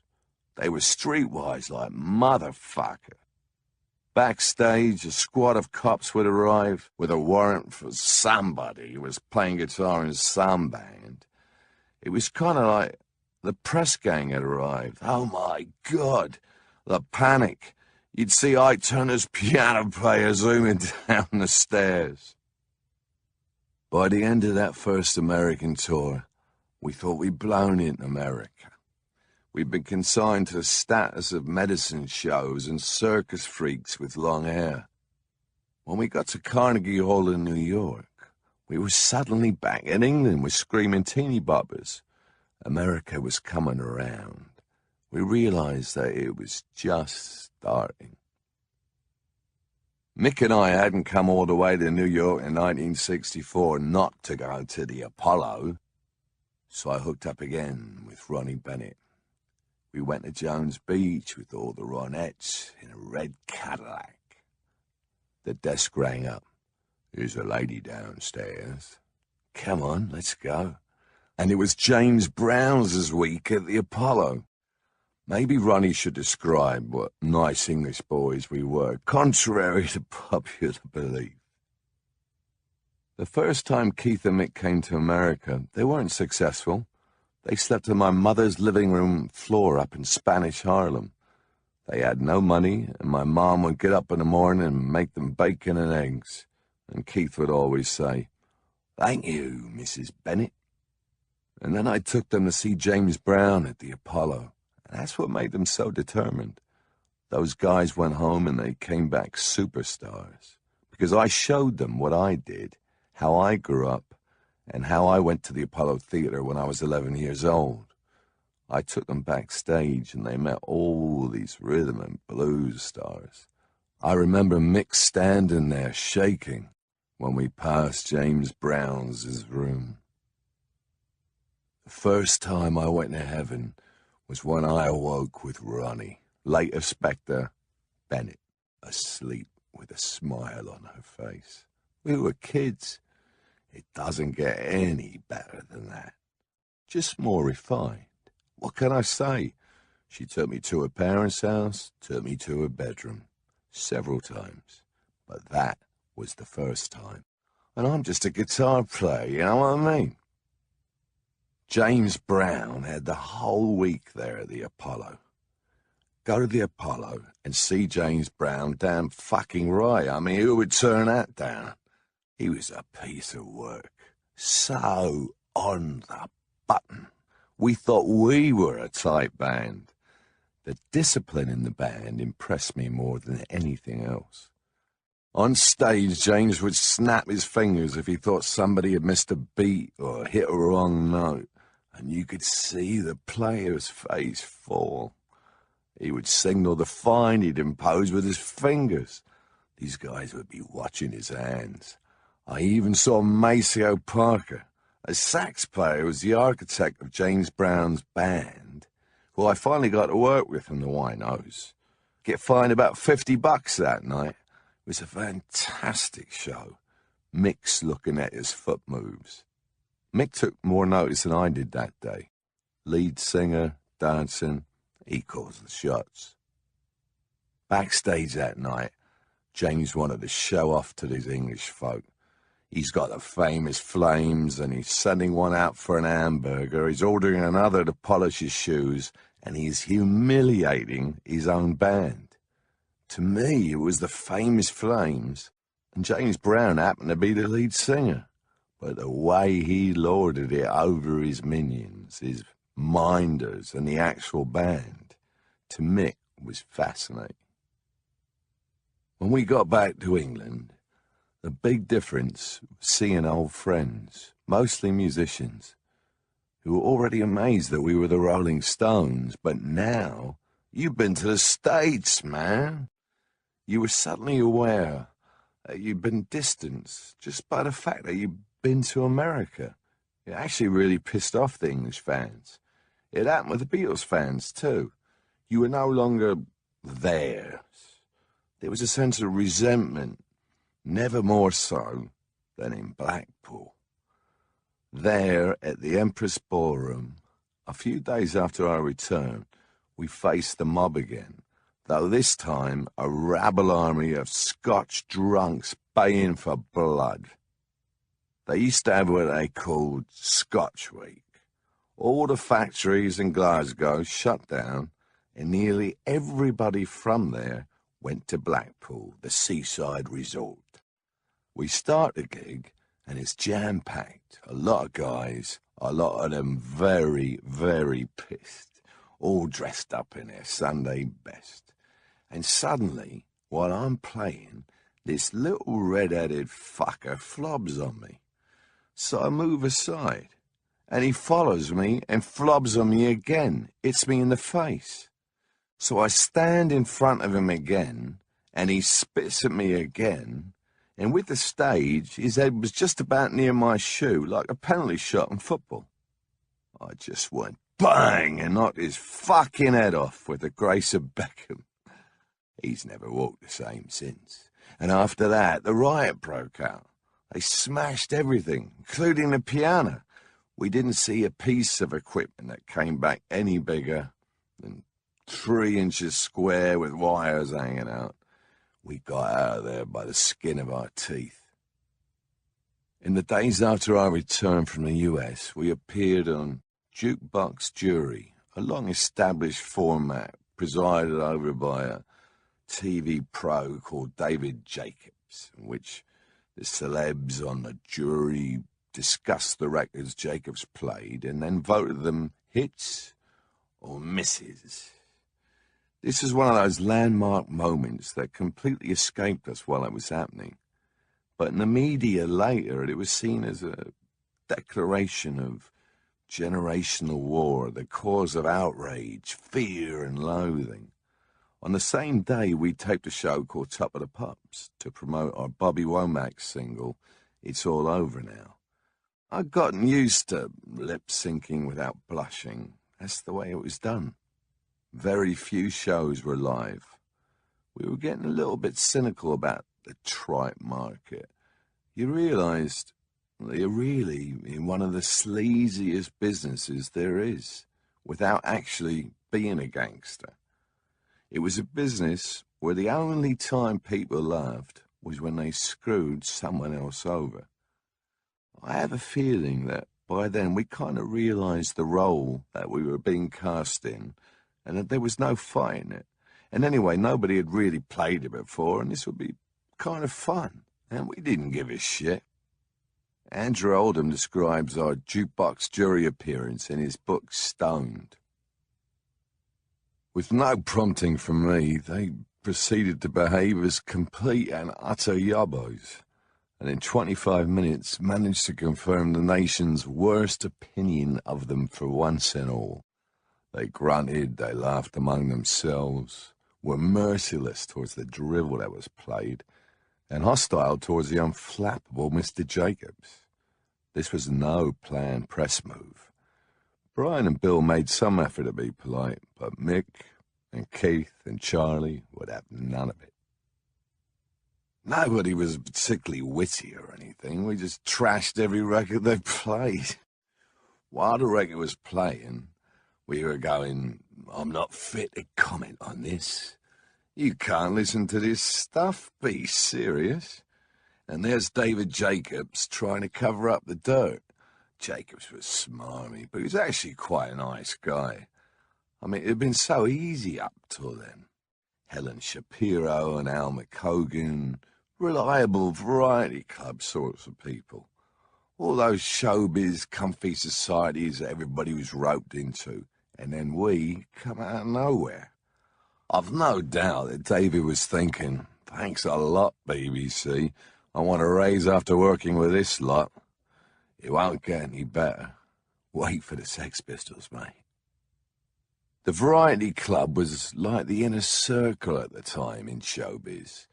You didn't know if it was Freemasons or a charity. It was a clique that basically ran show business. Weirdly archaic English showbiz mafia. We were thrown into all this in order to tear it apart. They were still playing their game, Billy Cotton, Al McCogan, but you realise that all these celebs, and really very few of them were talented, had an incredible swing on things. Who got to play where, who could close doors on you, and who would open them. And luckily, the Beatles had already shown them all what was what. I mean, the writing was on the wall already. So when they had to deal with us, they didn't know quite which way to pussyfoot. The only reason we got a record deal with Decca was because Dick Rowe turned down the Beatles. EMI got them, and he could not afford to make the same mistake twice. Decca was desperate. I'm amazed the guy still had the job. I mean, at the time, just like anything else in popular entertainment, they thought, it's just a fad, it's just a matter of a few haircuts, and we'll tame them anyway. Basically, we only got a record deal because they could not afford to fuck up twice. Otherwise, they wouldn't have touched us with a barge pole, just out of prejudice. I mean, that whole structure was Variety Club. A nod and a wink here and there. I suppose it served its purpose at the time, no doubt, but suddenly they realised, bang, welcome to the 20th century, and it's 1964 already. Things happened incredibly fast from the moment Andrew turned up, to me at least. There was a certain feeling that things were running away from us, but you also realise you've just been noosed, honey, and you're going to have to go with it. I was a little bit hesitant to run with it to start with, but Andrew knows it didn't take me long. We were of a very similar mind. Let's figure out how to use Fleet Street. This is partly provoked by an incident at a photo session we did, when one of the photographers said to Andrew, "They're so dirty." Andrew's flashpoint was low, and he decided then that from now on he'd give them what they described. He suddenly saw the beauty of opposites. He'd already done the Beatles stuff with Epstein, so he was a street ahead of me. But he did find a willing partner in me, I must say. Even at that age, there was a chemistry between us. Later we became firmer friends, but at the time, I looked at him just as Andrew looked at us. I can use these bastards. The media was so easy to manipulate, we could do anything we wanted. We get thrown out of hotels, piss on a garage forecourt. Actually, that was a total accident. Once Bill wants to take a pee, it doesn't stop for about half an hour. Jesus Christ, where does little bloke put all that? We went to the Grand Hotel in Bristol deliberately to get thrown out. Andrew called Fleet Street to say, if you want to watch the Stones get thrown out of the Grand Hotel, be there at such and such a time, because we were dressed incorrectly. The way Andrew could set them up, we'd have them pantsing for nothing. And of course it provoked things like, would you let your daughter marry one? Well, I don't know whether Andrew planted that idea on somebody or whether it was just one of those lunchtime booze ideas. We were obnoxious, but these people were so complacent, they didn't know what hit them. It was blitzkrieg, really, an assault on the whole PR setup, and suddenly you realise there's this landscape out there, these people that need to be told what to do. While we were pulling all these stunts, Andrew was going round in a Chevrolet Impala driven by Reg, his butch, gay chauffeur from Stepney. Reg was a very nasty piece of work. In those days, it was a miracle to get 4 lines from a rock journalist at New Musical Express. But it was important because there was very little radio, not much TV. There was a writer at the Record Mirror called Richard Green who had used that precious space to write about my complexion. I didn't even suffer from the blemishes he described, but this was the last straw for Andrew. He took Reg and he barged into the writer's office. And with Reg holding his hands under the open window, he said to Richard, I quote again from Andrew's memoir, "Richard, I got a call this morning from a very hurt and upset Mrs. Richards. Now, you don't know her, but she's Keith Richards' mum. She said, 'Mr. Oldham, can you do anything to stop what this man keeps saying about my boy's acne? I know you can't stop that rubbish about how they don't wash, but Keith is a sensitive boy, even if he doesn't say so. Please, Mr. Oldham, can you do anything?' So, Richard, this is the story. If you ever again write something about Keith that is out of line, that is hurtful to his mum, because I'm responsible to Keith's mum, your hands will be where they are now, but with one big difference. Reg here will bring that fucking window crashing down on your ugly hands, and you will not be writing, you malicious fat turd, for a long fucking time, and you won't be dictating either, because your jaw will be sewn up from where Reg fucking broke it." And with that, as it goes, they made their excuses and left. I didn't even realise until I read his book that Andrew was still living with his mother while he was pulling off all this daring do. Maybe that had something to do with it. He was smarter and sharper than the arseholes that were running the media, or the people running the record companies, who were totally out of touch with what was happening. You could just run in and rob the whole bank. It was a bit Clockwork Orange. There was no great universal, we want to change society. We just knew that things were changing and that they could be changed. They were just too comfortable. It was all too satisfied. And we thought, how can we run rampant? Of course, all of us ran into the brick wall of the establishment. It was an impetus that couldn't be stopped. It was like when somebody says something and you've got the most fantastic reply. You know you really shouldn't say it, but it has to be said. Even though you know it's going to get you in shit. It's too good a line not to say. You'd feel that you chickened out on yourself if you didn't say it. Oldham modelled himself to an extent on his idol Phil Spector as a producer as well as a manager. But unlike Spector, he wasn't a natural in the studio. I doubt whether Andrew would call me a liar when I say he was not very musical. He knew what he liked and what other people liked.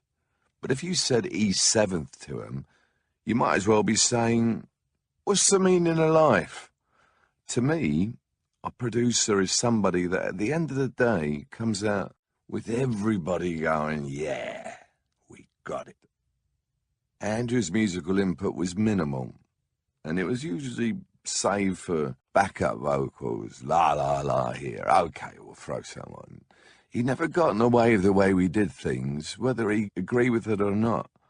But as a fully fledged producer with knowledge of recording and knowledge of music, he was on weaker ground.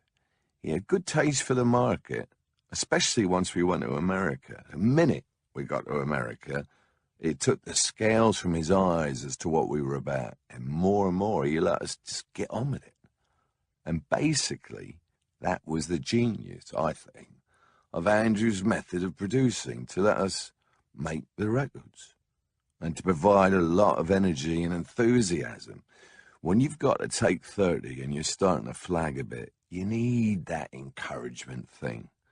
Just one more take. Come on. Unflagging enthusiasm. We've got it. We're nearly there.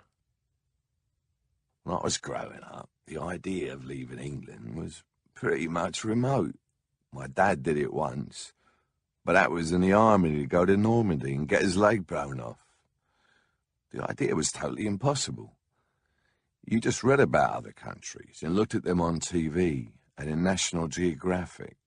The black chicks with their tits hanging out and their long necks. But you never expected to see it.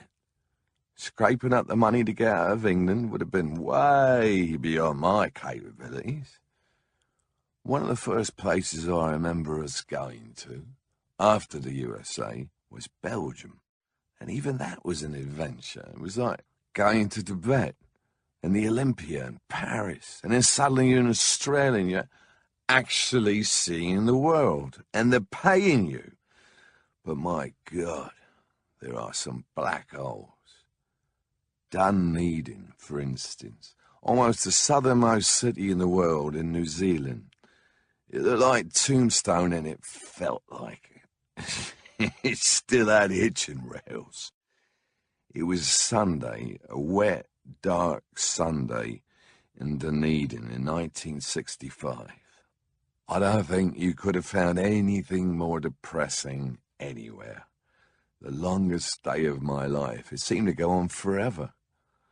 We were usually pretty good at entertaining ourselves, but Dunedin made Aberdeen seem like Las Vegas. Very rarely did everybody get depressed at the same time. There's usually one to support the others. But in Dunedin, everybody was totally depressed.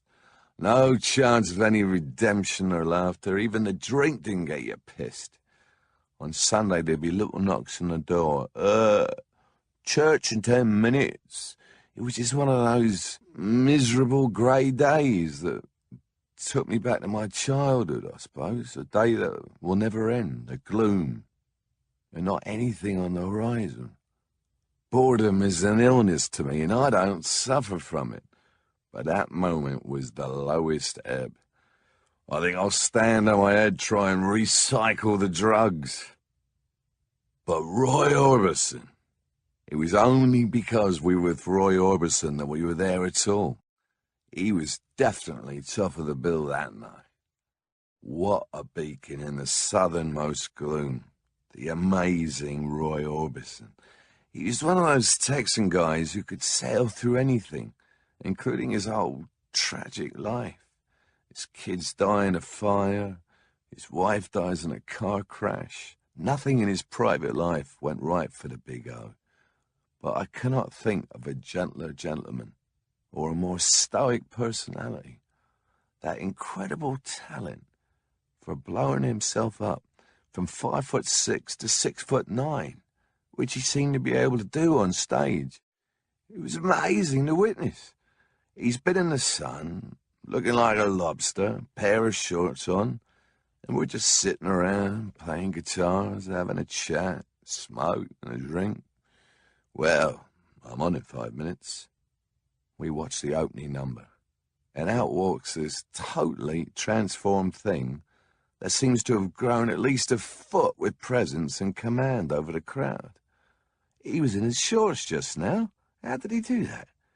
It's one of those astounding things about working in the theatre. Backstage, you can be a bunch of bums. And ladies and gentlemen, I present to you, and you're somebody else. Mick and I spent months and months trying to write before we had anything we could record for the Stones. We wrote some terrible songs, whose titles included We Were Falling in Love and So Much in Love, not to mention Walking Through the Sleepy City, which was a rip-off of He's a Rebel. Some of them were actually medium-sized hits. Gene Pitney, for example, singing That Girl Belongs to Yesterday, although he improved on the words and on our original title, which was My Only Girl. I wrote a forgotten gem called All I Want Is My Baby, which was recorded by P.J. Proby's valet, Bobby Jamieson. I wrote Surprise, Surprise, recorded by Lulu. We ended Cliff Richard's run of hits when he recorded our Blue Turns to Grey. It was one of the rare times one of his records went to the top 30 instead of the top 10. And when the searchers did take it or leave it, it torpedoed them as well. Our songwriting had this other function of hobbling the opposition while we got paid for it. It had the opposite effect on Marian Faithfull. It made her into a star of As Tears Go By. The title changed by Andrew Oldham from the Casablanca song, As Time Goes By, written on a 12-string guitar. We thought, what a terrible piece of tripe. We came out and played it to Andrew, and he said, it's a hit. We actually sold this stuff, and it actually made money. Mick and I were thinking, this is money for old rope. Mick and I knew by now that really our job was to write songs for the Stones. It took us 8, 9 months before we came up with The Last Time, which is the first one that we felt we could give to the rest of the guys without being sent out of the room. If I'd gone to the Rolling Stones with As Tears Go By, it would have been get out and don't come back. Mick and I were trying to hone it down. We kept coming up with these ballads, nothing to do with what we were doing. And then finally we came up with The Last Time, and we looked at each other and said, let's try this one with the boys.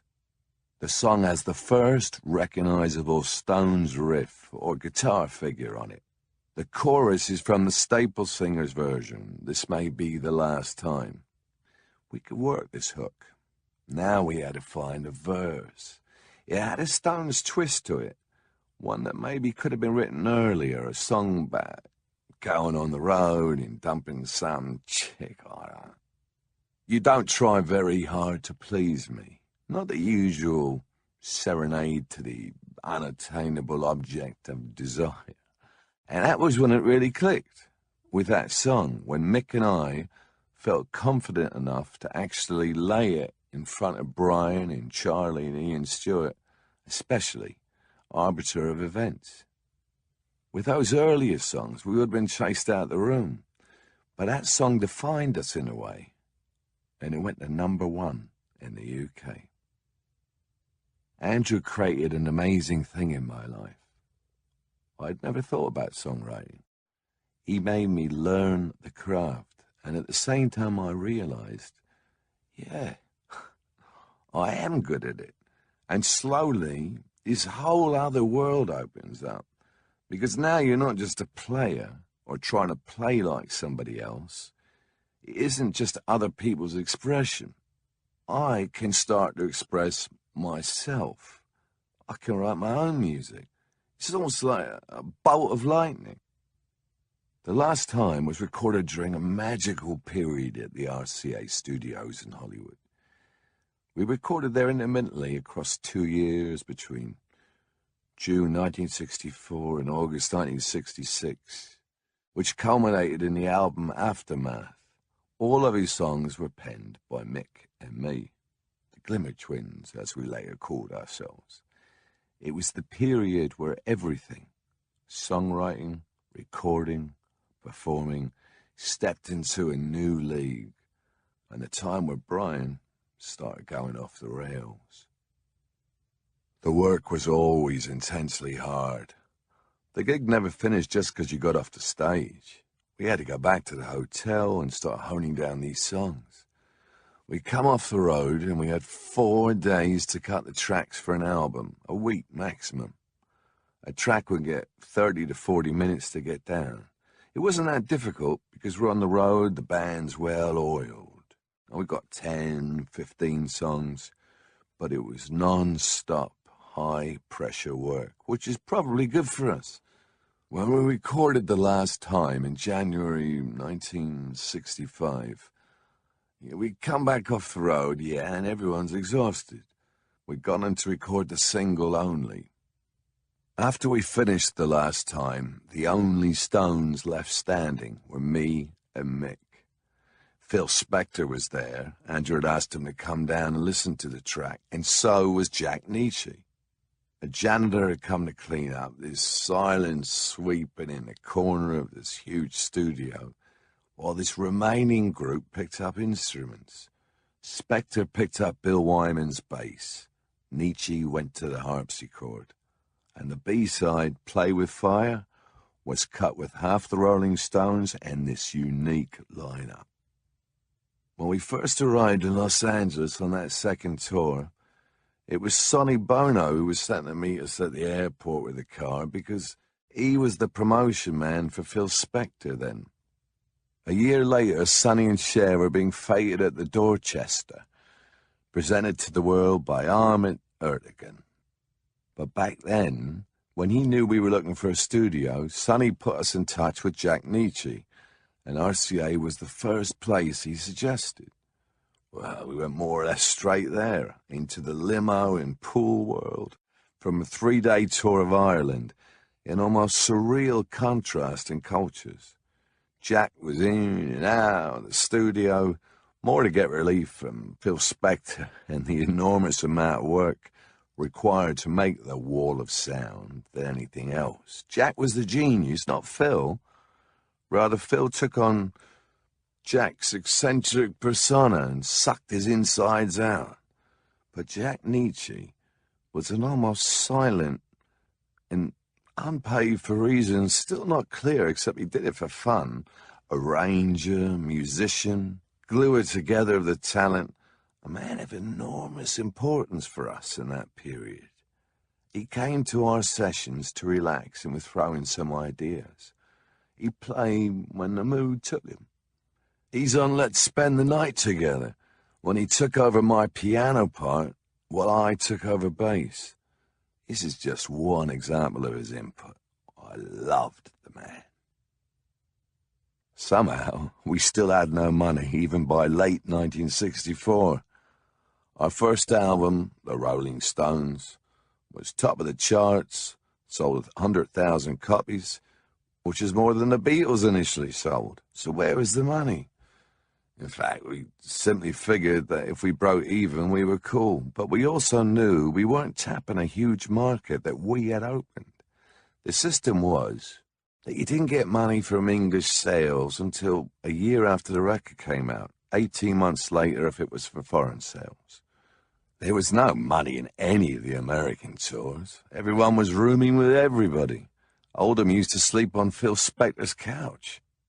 We did the TAMI show in America, late 1964, the show where we came on after James Brown to get us back home. We earned 25 grand. So did Cherry and the Pacemakers and Billy J. Kramer and the Dakotas. That's a bit much, isn't it? The first real cash I ever saw came from selling As Tears Go By. I certainly remember the first time I got it. I looked at it, and then I counted it, and then I looked at it again, and then I felt it and touched it. I did nothing with it. I just kept it in my bin, saying, I've got such a lot of money, shit! I didn't particularly want to buy anything or blow it. For the first time in my life, I got money. Maybe I'll buy a new shirt, spring for some guitar strings. But basically it was, I don't believe this shit. There's the Queen's face all over it, and it's signed by the right man, and you've got more than you've ever had in your hand, ever, and more than your dad makes in a year, schlepping and working his fucking ass off. I mean, what to do with it is another thing, because I've got another gig to do and I'm working. But I must say, the first taste of a few hundred crisp new bills was not unsatisfying. What to do with it took some time, but it was the first feeling of being ahead of the game. And all I did was write a couple of songs, and they gave it to me. One big setback we had was not being paid by Robert Stigwood for a tour we did with one of his acts. If the homework had been done, we would have known that this was his modus operandi. Late paying turned into not paying at all, and we had to go all the way to the High Court. But before that, alas for him, one night at a club called the Scotch of St. James, he made the terrible mistake of coming down the stairs as Andrew and I were going up. We blocked off the staircase so I could extract payment. You can't use a boot on a winding staircase, so he got the knee. One for every grand he owed us, 16 of them. Even then he never apologized. Maybe I didn't kick him hard enough. And when I got some more money, I took care of Mum. They'd split up, Doris and Bert, a year after I left home. Dad's dad, but I bought Mum a house. I was always in touch with Doris. But that implied I couldn't be in touch with Bert because they'd split up. It was like I couldn't take sides. And also I didn't have much time for that because life was getting really exciting. I'm zooming all over the place. I've got other things to do. What Mum and Dad were doing was not at the forefront of my mind. Then came Satisfaction, the track that launched us into global fame. I was between girlfriends at the time, in my flat in Carlton Hill, St. John's Wood, hence maybe the mood of the song. I wrote Satisfaction in my sleep. I had no idea I'd written it. It's only thank God for the little Philips cassette player. The miracle being that I looked at the cassette player that morning and I knew I put a brand new tape in the previous night, and I saw it was at the end.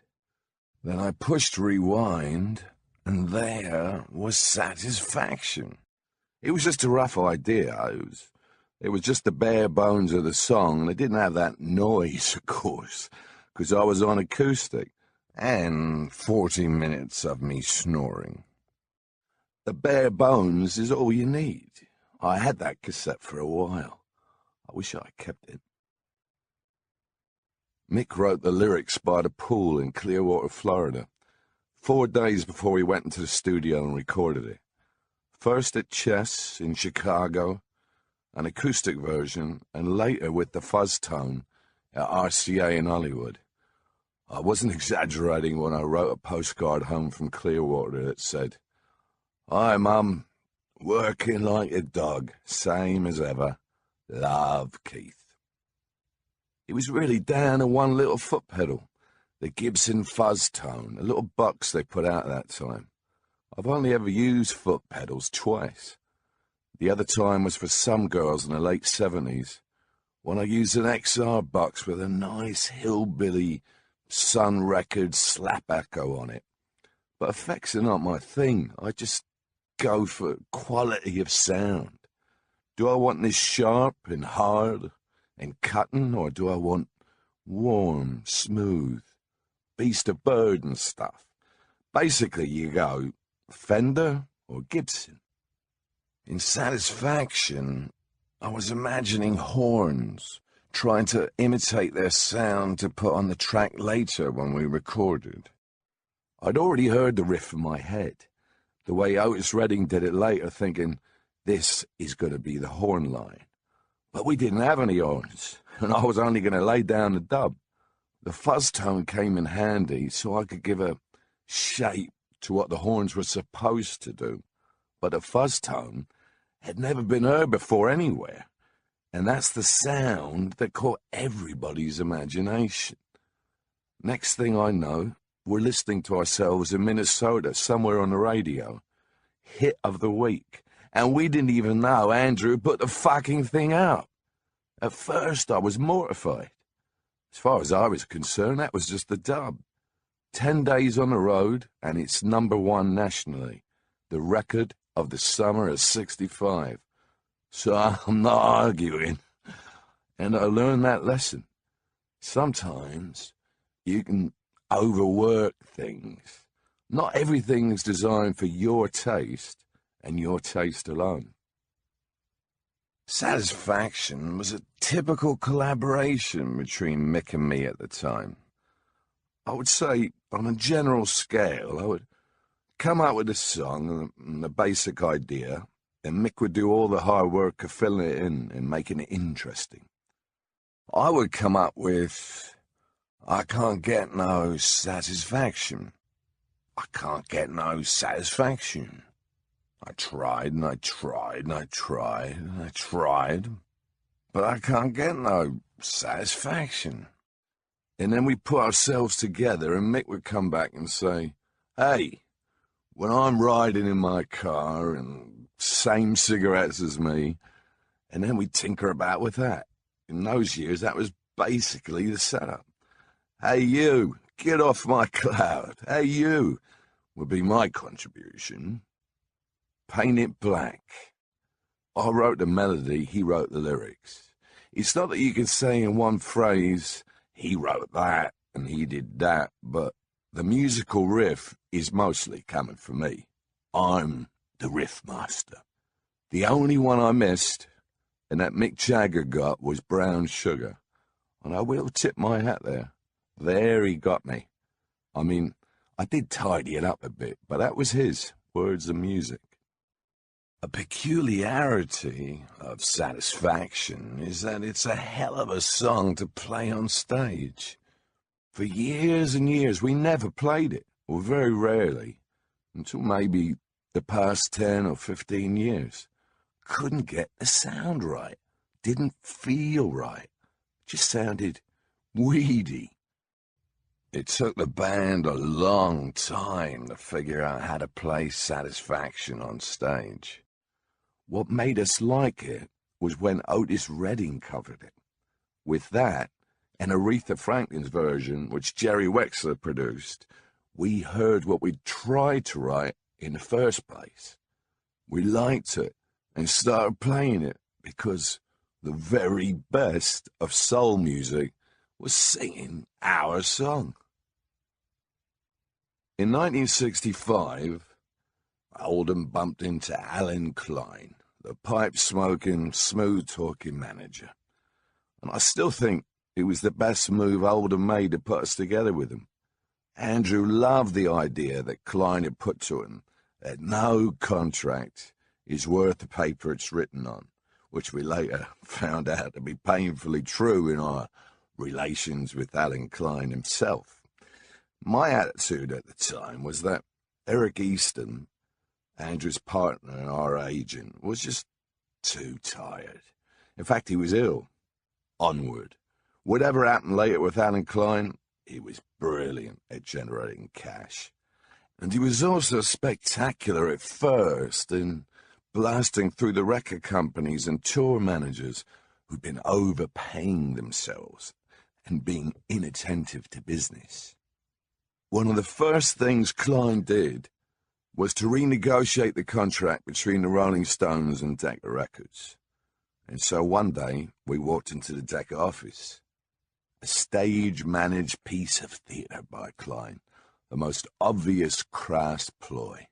We got our instructions. We're going into Decca today, and we're going to work on these motherfuckers. We're going to make a deal, and we're going to come out with the best record contract ever. Wear some shades and don't say a thing, said Klein. Just troop in and stand at the back of the room and look at these old doddering farts. Don't talk. I'll do the talking. We were just there as intimidation, basically. And it worked. Sir Edward Lewis, the chairman of Decca, was behind the desk, and Sir Edward was actually drooling. I mean, not over us. He was just drooling. And then somebody would come along and pat him with a handkerchief. He was on his last legs, let's face it. We just stood there with shades on. It was really the old guard and the new. They crumbled, and we walked out of there with a deal bigger than the Beatles. And this is where you got to take your hat off to Alan. These 5 hoodlums then went back with Alan to the Hilton and glugged down the champagne and congratulated ourselves on our performance. And Sir Edward Lewis, he might have been drooling and everything, but he wasn't stupid. He made a lot of money off of that deal himself. It was an incredibly successful deal for both parties, which is what a deal is supposed to be. I mean, I'm still getting paid off of it. It's called the Decca Balloon. With us, Klein was very much Colonel Tom Parker with Elvis. Aye, I'll make the deals. Anything you want, just ask me, you got it. patrician in his dealings with us and with money. You could always get some from him. If you wanted a gold-plated Cadillac, he'd give it to you. When I rang and asked him for £80,000 to buy a house on Chelsea Embankment near the Mick so we could wander back and forth and write songs, it came the next day. You just didn't know the half of it. It was a paternalistic form of management that obviously doesn't rub anymore these days, but it was still flying then. It was a different state of mind to now, where every fucking guitar pick is paid for and accounted for. It was rock and roll. Klein was magnificent at first in the States. The next tour under his management was cranked up several gears. A private plane to get us about, huge billboards on Sunset Boulevard. Now we're talking. One hit requires another very quickly, or you fast start to lose altitude. At that time, you were expected to churn them out. Satisfaction is suddenly #1 all over the world. Mick and I looking at each other saying, this is nice. Then bang, bang, bang at the door. Where's the follow-up? We need it in 4 weeks. And we're on the road doing 2 shows a day. You needed a new single every 2 months. You had to have another one all ready to shoot. And you needed a new sound. If we'd come along with another fuzz riff after Satisfaction, we'd have been dead in the water, repeating with the law of diminishing returns. Many a band has faltered and foundered on that rock. Get Off of My Cloud was a reaction to the record company's demands for more. Leave me alone. And it was an attack from another direction, and it flew as well. So now, we're the Song Factory. We start to think like songwriters, and once you get that habit, it stays with you all your life. It motors along in your subconscious in the way you listen. Our songs were taking on some kind of edge in the lyrics, or at least they were beginning to sound like the image projected onto us. Cynical, nasty, skeptical, rude. We seemed to be ahead in this respect at the time. It was trouble in America. All these young American kids, they were being drafted to Vietnam, which is why you have Satisfaction in Apocalypse Now, because the nutters took us with them. The lyrics and the mood of the songs fitted with the kids' disenchantment with the grown-up world of America. And for a while, we seemed to be the only provider, the soundtrack for the rumbling of rebellion, touching on those social nerves. I wouldn't say we were the first, but a lot of that mood had an English idiom through our songs, despite their being highly American influenced. We was taking the piss in the old English tradition. This wave of recording and songwriting culminated in the album Aftermath, and many of the songs we wrote around this time had what you might call anti-girl lyrics, anti-girl titles too. Stupid Girl, Under My Thumb, Out of Time, That Girl Belongs to Yesterday, Yesterday's Papers. Who wants yesterday's girl? Nobody in the world. Maybe we were winding them up, and maybe some of the songs open up their hearts a little, or their minds, to the idea of, we're women, we're strong. But I think the Beatles and the Stones, particularly, did release chicks from the fact of, I'm just a little chick. It was not intentional or anything. It just became obvious as you were playing to them. When you got 3,000 chicks in front of you that are ripping off their panties and throwing them at you, you realize what an awesome power you have unleashed. Everything they've been brought up not to do, they could do at a rock and roll show. And the songs, well, they also came from a lot of frustration from our point of view. You go on the road for a month, you come back, and she's with somebody else. Look at that stupid girl. It's a two-way street.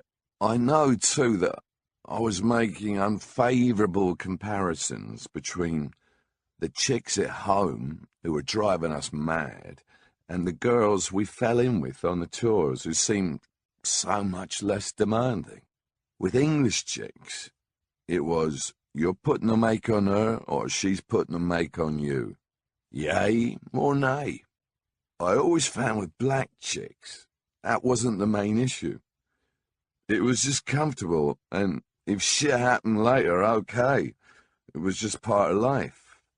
They were great because they were chicks, but they were much more like guys than English girls were. You didn't mind them being around after the event. I mean, I remember being in the Ambassador Hotel with this black chick called Flo, who was my piece at the time. She'd take care of me. Love? No. Respect? Yeah. I'd always remember, because we'd laugh when we heard the Supremes singing Flo She Doesn't Know, lying on the bed. And it always made us giggle. Yeah, you take a little bit out of this one experience, and then a week later, you're down the road. There was certainly the conscious element in those RCA days from the end of 65 to summer 66 of pushing the envelope in milder ways. There was Paint It Black, for example, recorded in March 1966, our sixth British #1. Brian Jones, now transformed into a multi-instrumentalist, having given up playing the guitar, played sitar. It was a different style to everything I'd done before. Maybe it was the Jew in me. It's more to me like having a gila or some gypsy lick. Maybe I picked it up from my granddad. It's definitely on a different curve to everything else. I've moved around the world a bit. I was no longer strictly a Chicago blues man. I had to spread the wings a bit to come up with melodies and ideas, although I can't say that we ever played Tel Aviv or Romania, but you start to latch on to different things. With songwriting, it's a constant experiment. I've never done it consciously, like saying, oh, I've got to explore such and such a thing. We were learning about making the album the center of attention, the form for the music, instead of just singles. Making an LP usually consisted of having 2 or 3 single hits and their B-sides, and then filler. Everything was 2 minutes, 29 seconds for a single. Otherwise, you wouldn't get played on the radio. I talked to Paul McCartney about this recently. We changed it. Every track was a potential single. There was no filler. And if there was, it was an experiment. We'd use the extended time we had with an album just to make more of a statement. If LPs hadn't existed, probably the Beatles and ourselves wouldn't have lasted more than 2.5 years.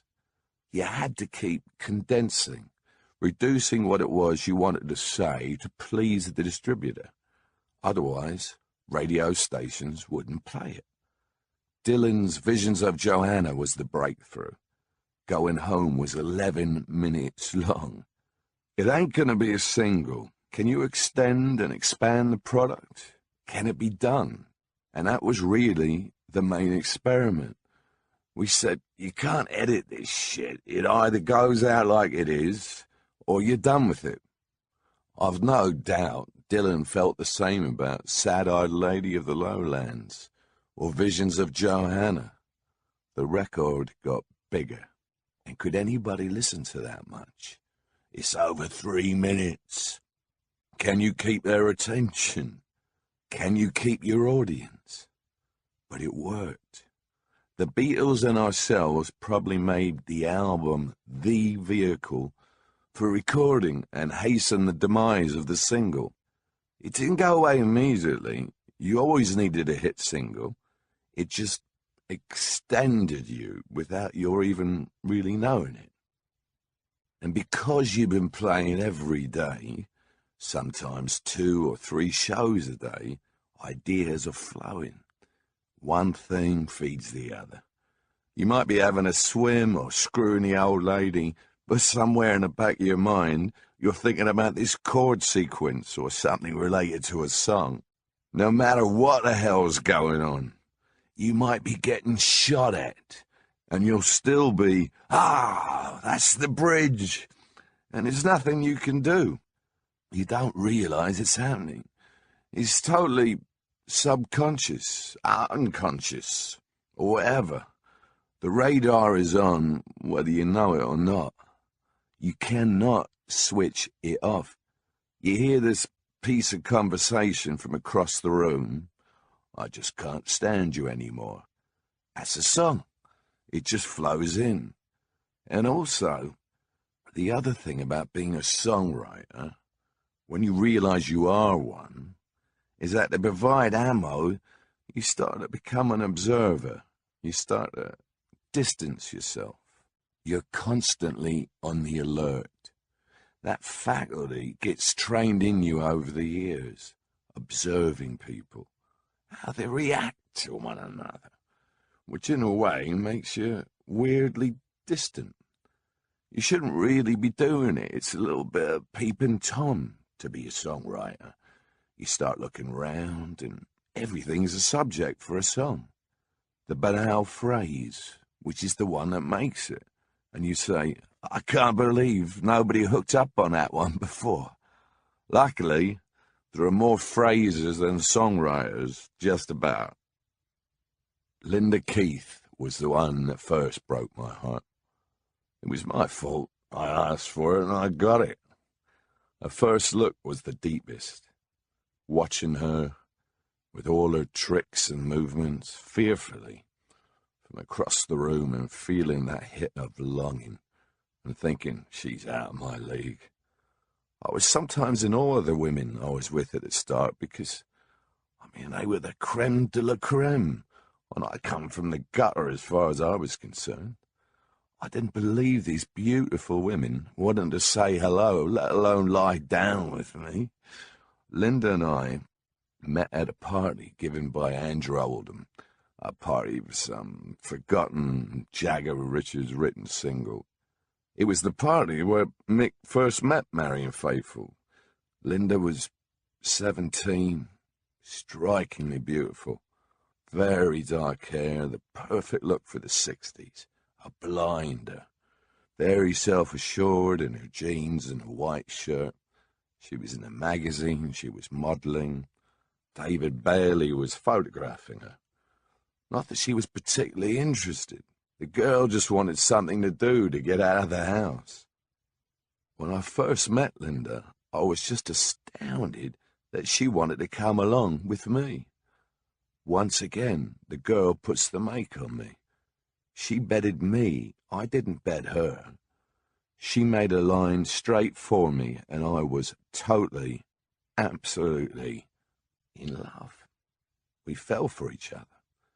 And the other surprise was that I was Linda's first love, the first boy she ever fell for. She'd been actively pursued by all kinds of people who she'd rejected. To this day, I don't understand it. Linda was the best friend of Andrew Oldham's then almost wife, Sheila Klein. These beautiful Jewish girls were a powerful cultural force in West Hampstead, Bohemia, which became my stomping ground and mixed too for a couple of years. It centred around Broadhurst Gardens, West Hampstead, near where Decca Records was situated, and a few venues around there where we played. Linda's father was Alan Keith, who for 44 years presented a programme on BBC Radio called Your 100 Best Tunes. Linda had been allowed to grow up fairly wild. She loved music, jazz, blues, a blues purist, in fact, who didn't really approve of the Rolling Stones. She never did. She probably doesn't now. She had been hanging out when she was very young at a place called the Roaring Twenties, a black club, when she was wandering around London in bare feet. The Stones played every night. We were on the road all the time. But still, somehow, for a while, Linda and I managed to have a love affair. We lived first in Mapesbury Road, then in Holly Hill, with Mick and his girlfriend Chrissy Shrimpton, and finally it was just the two of us in Carlton Hill, the flat I had in St. John's Wood. The rooms there never got decorated. Everything piled up around the walls, mattress on the floor, many guitars, an upright piano. We lived, despite all of this, almost like a married couple. We used to take the tube before I bought Linda a Mark II Jag, which had a letterbox 45 player, on which she wouldn't play the Stones. We'd hang out in Chelsea at the Casserole, the Meridiana, the Baghdad House. The restaurant we went to in Hampstead is still there, Le Cellier du Midi, and probably still has the same menu after 40 years. It certainly looks identical from the outside. It was bound to unravel with the long absences, through confusion more than anything, a confusion of suddenly living this life that nobody, or certainly nobody that I knew, had a roadmap for. All of us were pretty young, and we're trying to make this thing up as we went along. I'm going to America for 3 months. I love you, darling. And meanwhile, we're all changing. For one thing, I've met Ronnie Bennett, and I spent more time on the road with her than I did with Linda. We grew apart slowly. It took a couple of years. We would still hook up, but in those years, the band had a total of 10 days off for the entire 3-year period. Linda and I did manage to have one brief holiday in the south of France, though Linda remembers this as a flight she took away from London and escape. A job as a waitress in Saint-Tropez, and me following her and installing her in a hotel, giving her a hot bath. Linda also began taking a lot of drugs. For me to disapprove is an irony, but I did disapprove then. I've seen Linda a couple of times since those days. She's happily married to a very well-known record producer, John Porter. She remembers my disapproval. I was taking a little more than weed in those days, but Linda, she was getting into the heavy stuff, and it was having a dangerous effect on her. That was clear to see. She came with me to New York when we were touring the USA in the summer of 1966, our 5th tour there. I put her up at the Americana Hotel, though she spent much of her time with her girlfriend, Roberta Goldstein. When I turned up, they put all the gear away, the downers, the tunals, which I wouldn't have touched. Imagine! And strewn wine bottles around to give probable cause if they staggered a bit. And then she met Jimi Hendrix, saw him play, and adopted his career as her mission. Tried to get him a recording contract with Andrew Oldham.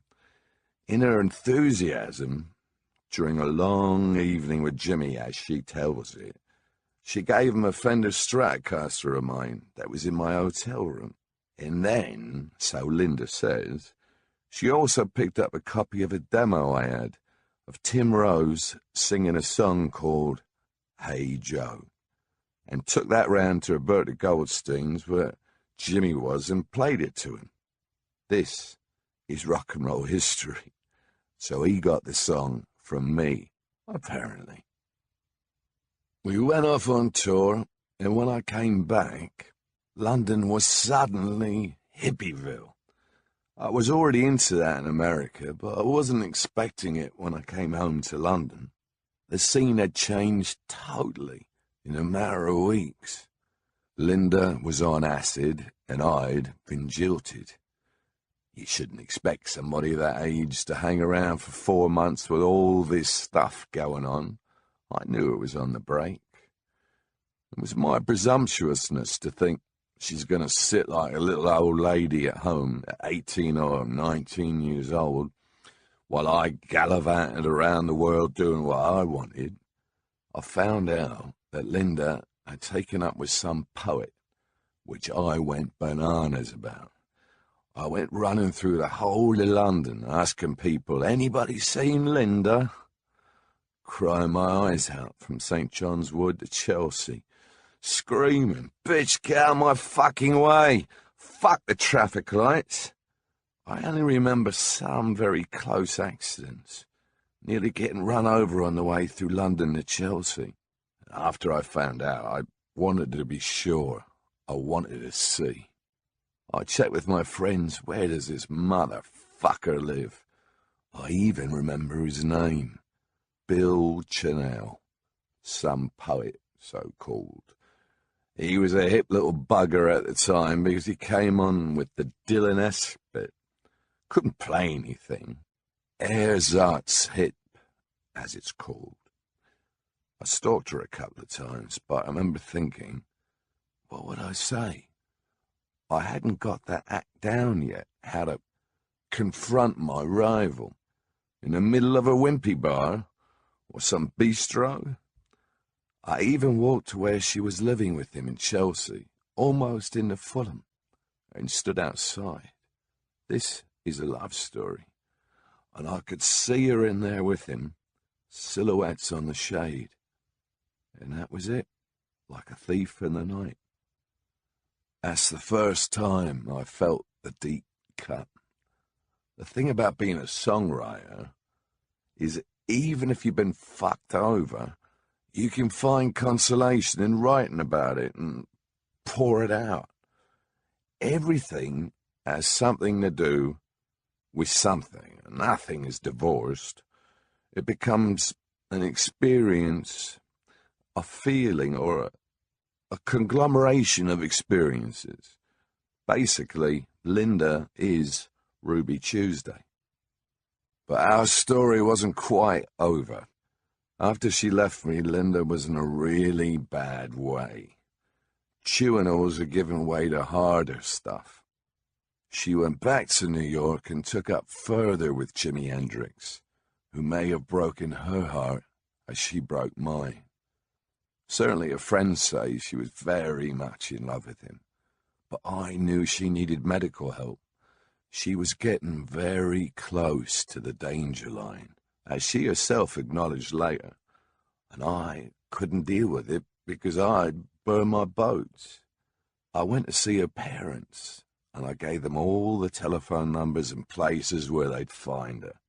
Hey, your daughter is in distress. She won't admit it, but you've got to do something. I can't. I'm already persona non grata anyway. And this is going to be the final nail in my coffin with Linda. But you've got to do something about her because I'm on the road tomorrow. Linda's father went to New York and found her in a nightclub, brought her back to England, where her passport was removed and she was made a ward of court. She felt that this was a great betrayal on my part, and we didn't speak or see each other again until many years later. She had some close shaves with drugs after that, but she survived and recovered, brought up a family. She now lives in New Orleans. On a rare day off between tours, I did manage to buy Redlands, the house I still own in West Sussex near Chichester Harbour, the house where we were busted, which burned down twice, the house I still love. We just spoke to each other the minute we saw each other. A thatched house, it was quite small, surrounded by a moat. I drove up there by mistake. I had a brochure with a couple of houses marked, and I'm punching around in my Bentley. Oh, I'm going to buy a house. I took a wrong turn, and I turned into Redlands. This guy walks out, very nice guy, and he says, "Yeah?" I said, "Oh, sorry, we've come to the wrong turning." He said, "Yeah, you want to go Fishbourne way?" And he said, "Are you looking for a house to buy?" He was very pucker, an ex-Commodore of the Royal Navy? And I said, yes. And he said, well, there's no sign up, but this house is for sale. And I looked at him and I said, how much? Because I fell in love with Redlands the minute I saw it. Nobody's going to let this thing go. It's too picturesque, ideal. He said, 20 grand. This is about 1 o'clock in the afternoon and the banks are open till 3. I said, you going to be here this evening? He said, yes, of course. I said, if I bring you down 20 grand, can we do the deal? So I zoomed up to London, just got to the bank in time, got the bread, 20 grand in a brown paper bag. And by evening, I was back down at Redlands in front of the fireplace, and we signed the deal. And he turned over the deeds to me. It was like cash on the barrel, done in really an old-fashioned way. And by the end of 1966, we were all exhausted. We'd been on the road without a break for almost 4 years. The crack-ups were coming. We'd already had a wobbler with the formidable but brittle Andrew Oldham in Chicago in 1965 when we were recording at Chess. Andrew was a lover of speed, but this time he was drunk too and very distressed about his relationship with Sheila, his old lady at the time. He started waving a shooter around in my hotel room. This we didn't need.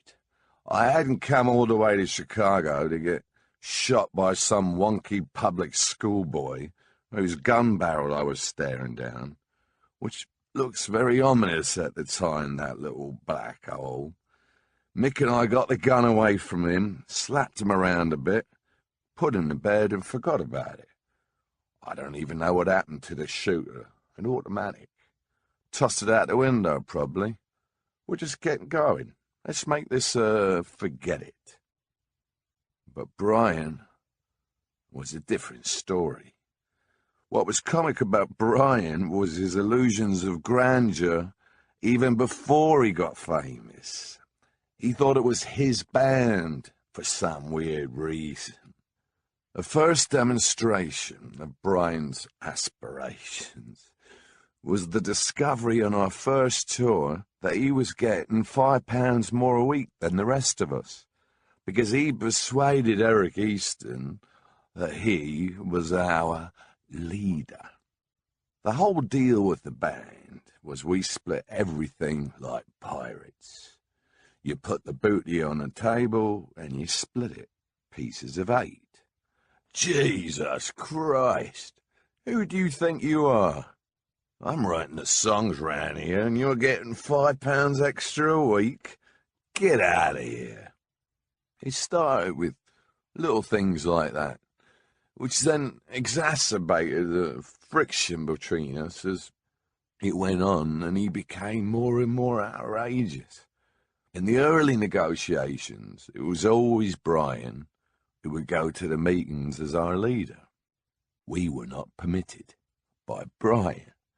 I remember Mick and me once waiting for the results round the block, sitting in Lyons Corner House. It happened so fast after we did a couple of TV shows. Brian turned into this sort of freak, devouring celebs and fame and attention. Mick and Charlie and I were looking at it all a bit skeptically. This is shit you've got to do to make records. But Brian, and he was not a stupid guy, fell right into it. He loved the adulation. The rest of us didn't think it was bad, but you don't fall for it all the way. I felt the energy. I knew there was something big happening, but some guys get stroked, and they just can't get over it. Stroke me some more, and suddenly I'm a star. I never saw a guy so much affected by fame.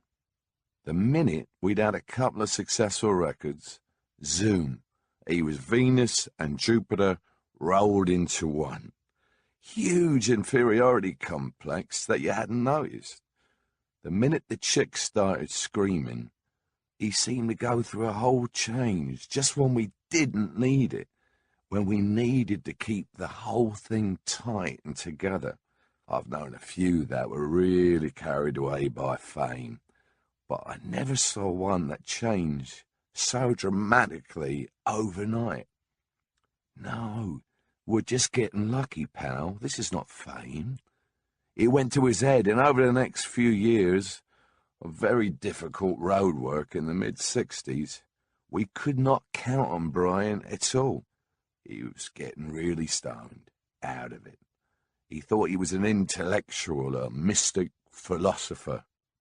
He was very impressed by other stars, but only because they were stars, not because of what they were good at. And he became a pain in the neck, a kind of rotting attachment. When you're schlepping 350 days a year on the road, and you got to drag a dead weight, it becomes pretty vicious.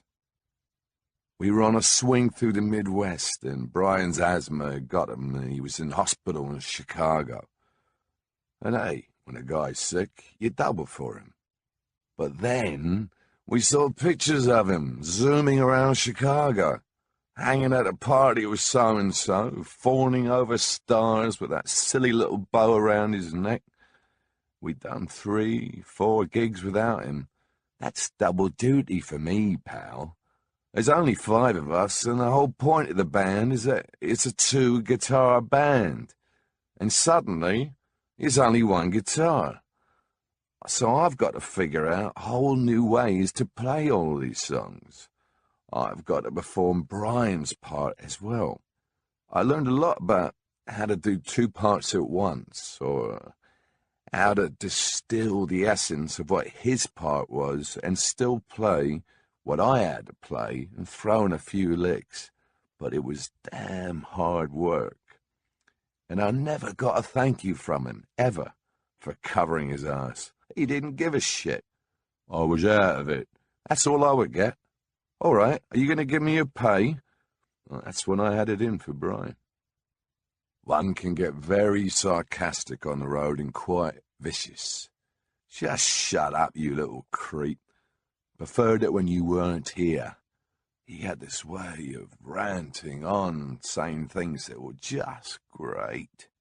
When I played with so-and-so, he was totally starstruck. I saw Bob Dylan yesterday. He doesn't like you. But he had no idea how obnoxious he was being.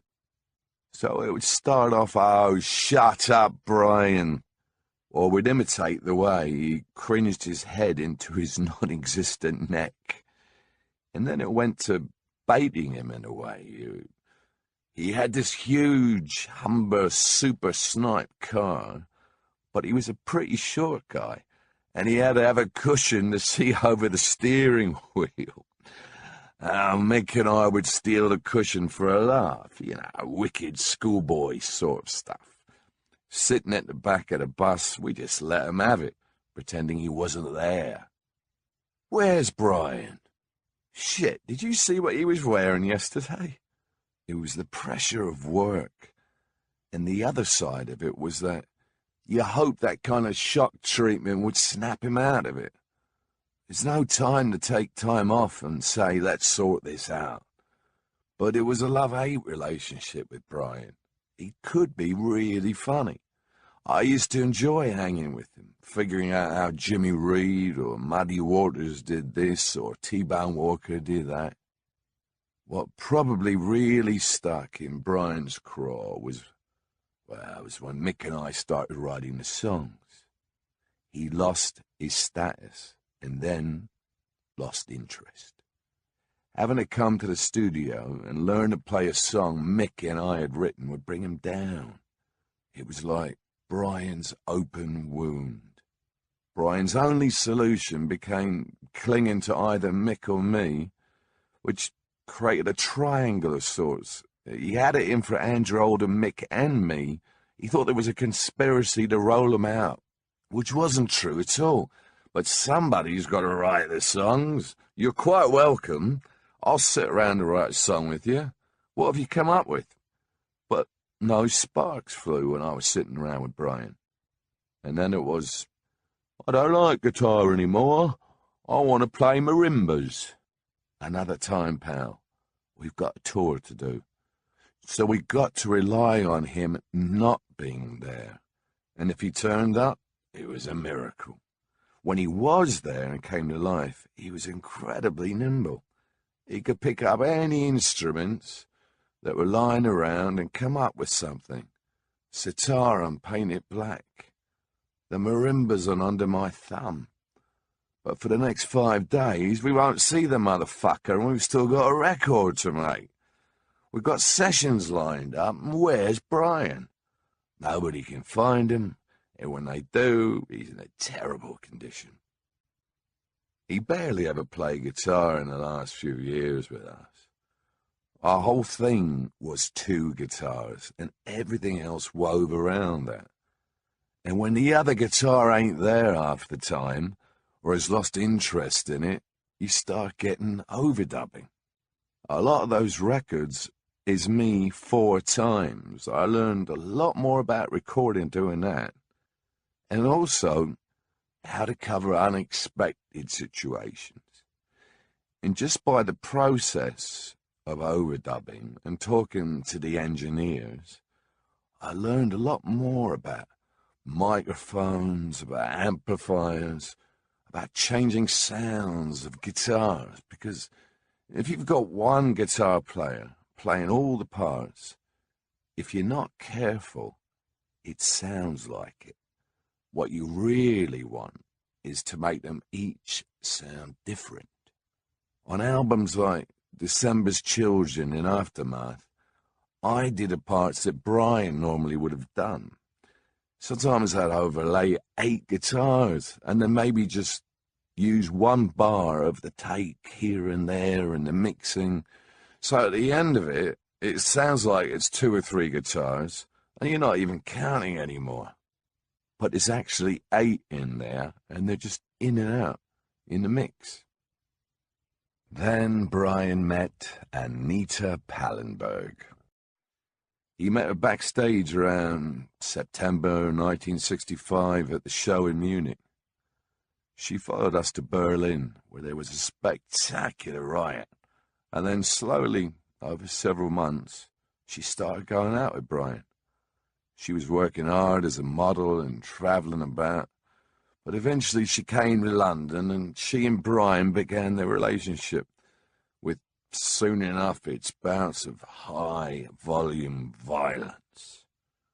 Brian graduated from his Humber Snipe to a Rolls Royce, but he couldn't see out of that either. Acid came into his picture around the same time. Brian disappeared late 1965 when we were in mid-tour with the usual complaints of ill health, and he surfaced in New York jamming with Bob Dylan, hanging with Lou Reed and the Velvet Underground, and doing acid. Acid to Brian was something different than to your average drug taker. The dope at the time really wasn't, at least as far as the rest of us were concerned, a big deal. We were only smoking weed and taking a few uppers to keep us going. Acid made Brian feel he was one of an elite, like the acid test. It was that cliquishness. He wanted to be a part of something, could never find anything to be part of. I don't remember anybody else going about saying, I've taken acid. But Brian saw it as a sort of Congressional Medal of Honor. And then he'd come on like, you wouldn't know, man. I've been tripping. And he's primping himself. That terrible primping, the hair. The little idiosyncrasies became so annoying. It was the typical drug thing. They think they're somebody special. It's the head club. You meet people who'd say, are you a head? As if it confers some special status. people who were stoned on something you hadn't taken. Their elitism was total bullshit. Ken Kesey's got a lot to answer for.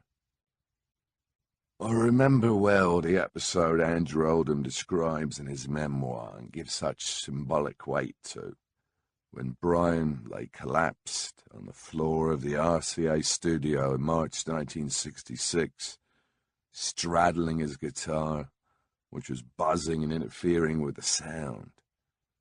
Someone had to unplug it, and in Andrew's telling, it was as if Brian were being cast adrift forever. To me, it was just an annoying noise, and the concept was not something we were particularly shocked about, because Brian had been toppling over here and there for days. He really loved to take too many downers, seconals, tuinals, desputules, the whole range. You think you're playing Segovia and think it's going diddle-diddle-diddle, but actually it's going dum-dum-dum. You can't work with a broken band. If there's something wrong in the engine, an attempt has to be made to fix it. In something like the Stones, especially at that time, you can't just say, fuck it, you're fired. And at the same time, things couldn't go on with this really rancorous fishing. And then Anita introduced Brian to the other lot, the Camels and that particular set, of which there will be more bad news. Chapter 6, in which I get busted in Redlands, escape to Morocco in the Bentley, do a moonlight flit with Anita Pallenberg, make my first courtroom appearance, spend a night in the Scrubs, and a summer in Rome. Cecil Beaton in Morocco, 1967. From Self-Portrait with Friends, the selected diaries of Cecil Beaton, 1926 to 1974. No group makes more of a mess at the table. The aftermath of their breakfast with eggs, jam, honey everywhere is quite exceptional. They give a new meaning to the word untidiness. The drummer, Keith, as it was written, of the Stones, an 18th century suit, long black velvet coat and the tightest pants. Everything is shoddy, poorly made, the seams burst. Keith himself had sewn his trousers, lavender and dull rose, with a band of badly stitched leather dividing the two colours. Brian appears in white pants, with a huge black square applied at the back. It is very smart, in spite of the fact that the seams are giving way.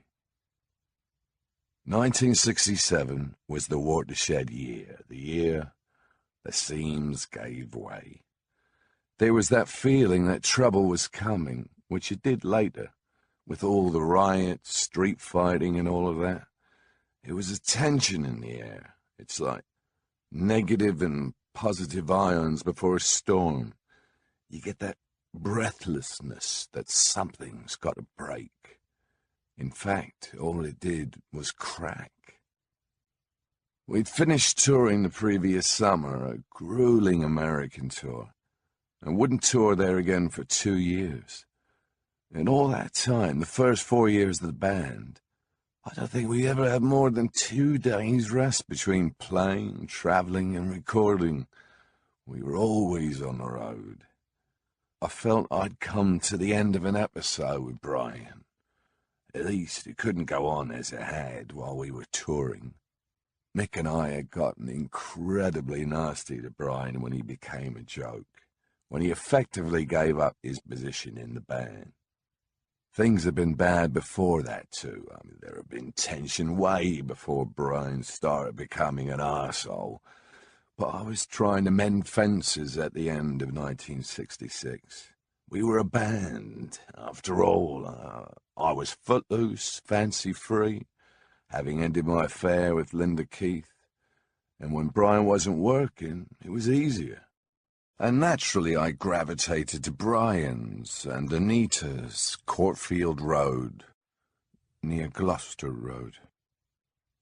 We had a lot of fun, becoming friends again, getting stoned together.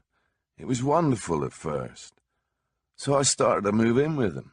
Brian saw my attempts to bring him back into the centre as an opportunity to start a vendetta against Mick. Brian always had to have an imaginary enemy, and around this time he decided it was Mick Jagger who had grossly mistreated and offended him.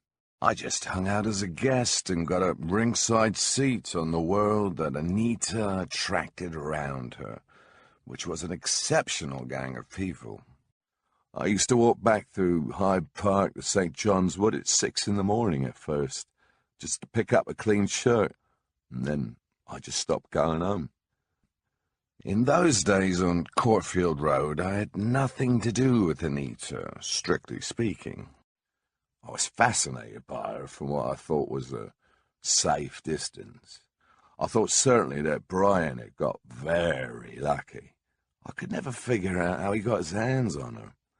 My first impression was of a woman who was very strong. I was right about that. Also an extremely bright woman. That's one of the reasons she sparked me. Let alone that she was so entertaining and such a great beauty to look at. Very funny. Cosmopolitan beyond anyone I'd come across. She spoke 3 languages. She'd been here, she'd been there. It was very exotic to me. I loved her spirit. Even how she would instigate and turn the screw and manipulate. She wouldn't let you off the hook for a minute. If I said, "That's nice," she would say, "Nice? I hate that word. Oh, stop being so fucking bourgeois. We're going to fight about the word nice? How would you know?" Her English was still a bit patchy, so she would break out in German occasionally when she really meant something. "Excuse me, I'll have that translated." Anita. Sexy fucking bitch. One of the prime women in the world. It was all building up in Courtfield Gardens. Brian would crash out sometimes, and Anita and I would look at each other. But that's Brian and his old lady, and that's it, hands off. The idea of stealing a band member's woman was not on my agenda, and so the days went by. The truth was, I'm looking at Anita, and I'm looking at Brian, and I'm looking at her, and I'm thinking, there's nothing I can do about this. I'm gonna have to be with her. I'm gonna have her, or she's gonna have me. One way or another. The realization didn't help things. There was this obvious electricity over a few months, and Brian became more and more tangential. It took a lot of patience on my part. I'd stay around there 3 or 4 days, and once a week I'd walk to St. John's Wood. Better give some space here. It's too transparent what my feelings are. But there were many other people around. It was a continuous party. Brian was desperately in need of attention all the time. But the more he got, the more he wanted. Also, I was getting the flavor of what was going on between Brian and Anita. I would hear the thumping some nights, and Brian would come out with a black eye.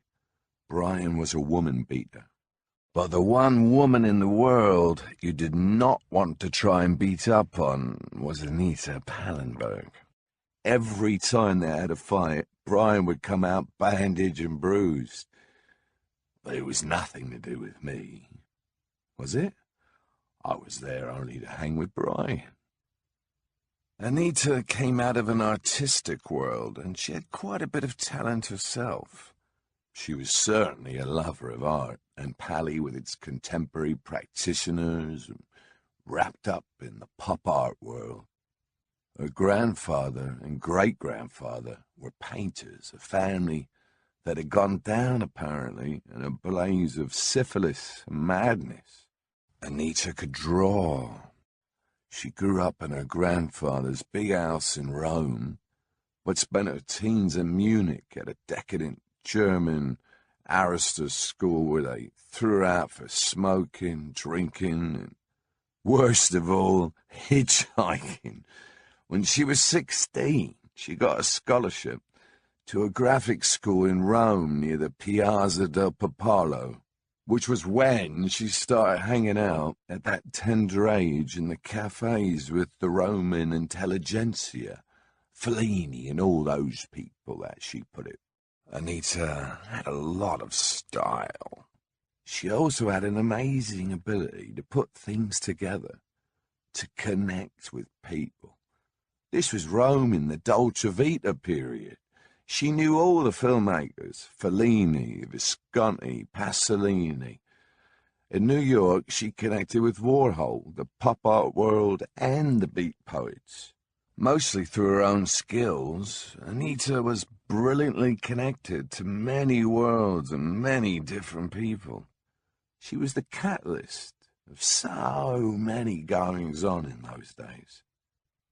If there was a genealogical tree, a tree of genesis of London's hip scene, the one that it was known for in those days, Anita and Robert Fraser, the gallery owner and art dealer, would be at the top, besides Christopher Gibbs, the antiques dealer and bibliophile, and a few other major courtiers, and that was mainly because of the connections they'd made. Anita had met Robert Fraser a long way back in 1961, when she was tied up with the early pop art world through her boyfriend Mario Schifano, a leading pop painter in Rome. Through Fraser, she'd met Sir Mark Palmer, the original Gypsy Baron, and Julian and Jane Ormsby Gore, and Tara Brown, subject of the Beatles' A Day in the Life. So already a basis is laid for the meeting of music, which played a big part in the art underground from early on. And the aristos, even though these were not your usual aristos. Here you had three old Etonians, Fraser, Gibbs, and Palmer, though it turned out that two of them, Fraser and Gibbs, had been sacked from Eton or were left prematurely, and each had special eccentric talents and a strong personality. They were not born to follow the herd.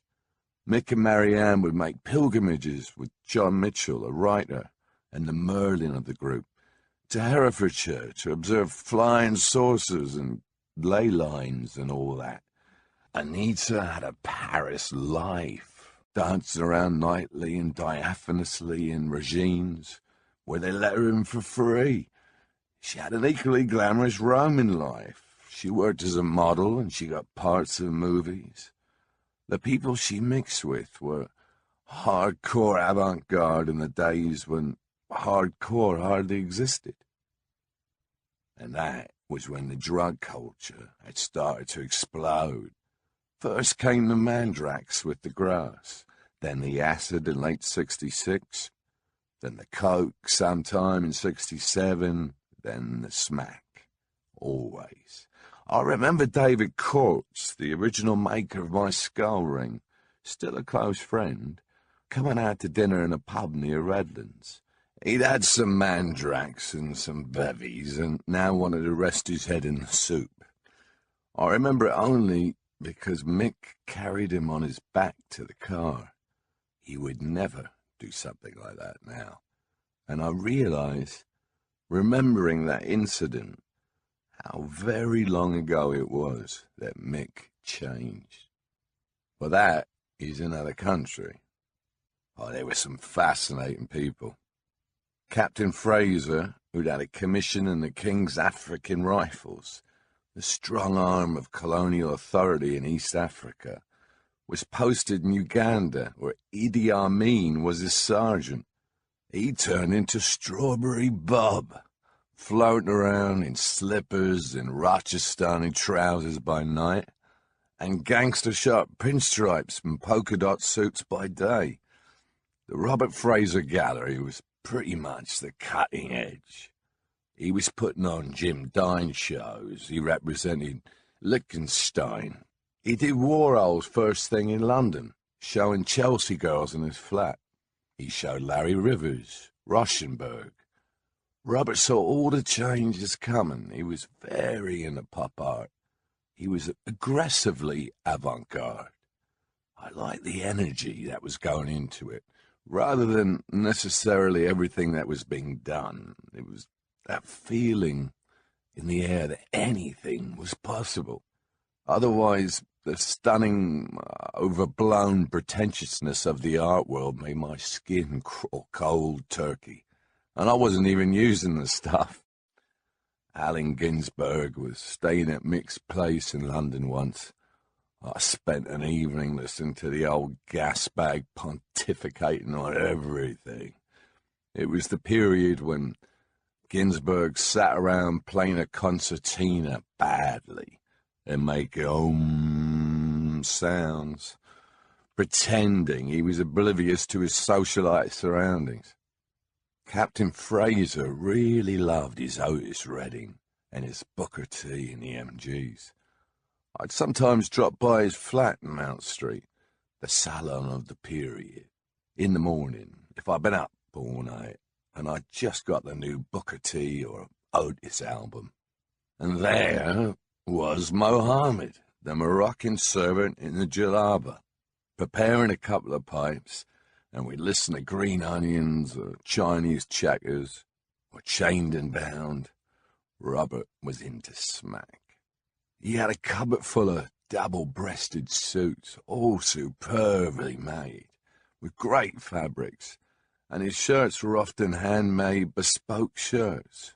But the collars and cuffs were always frayed, and that was part of the look. And he used to keep spare jacks, a sixth of a grain, it was 6 jacks to a grain of heroin, loose in these suit pockets. So he'd always be going to the cupboard and going through all the pockets to find the odd spare jack. Robert's flat was full of fantastic objects. Tibetan skulls lined with silver, bones with silver caps on the end, Tiffany Art Nouveau lamps, and beautiful fabrics, textiles everywhere. He'd float around in these bright-coloured silk shirts he brought back from India. Robert really liked to get stoned. Wonderful hashish, Afghani primo. He was a weird mixture of avant-garde and very old-fashioned. The other thing I really liked about Robert was he had no side on him. He could have easily hidden behind Eton and the patrician style, but he looked around. He deliberately showed works of art by people not in the Royal Academy. And then, of course, there was the homosexual puffed bit that also put him at odds. He didn't flaunt it, but he certainly didn't hide it. He had a steely eye, and I always admired his guts. And I put a lot of that persona of his down to the African rifles, really.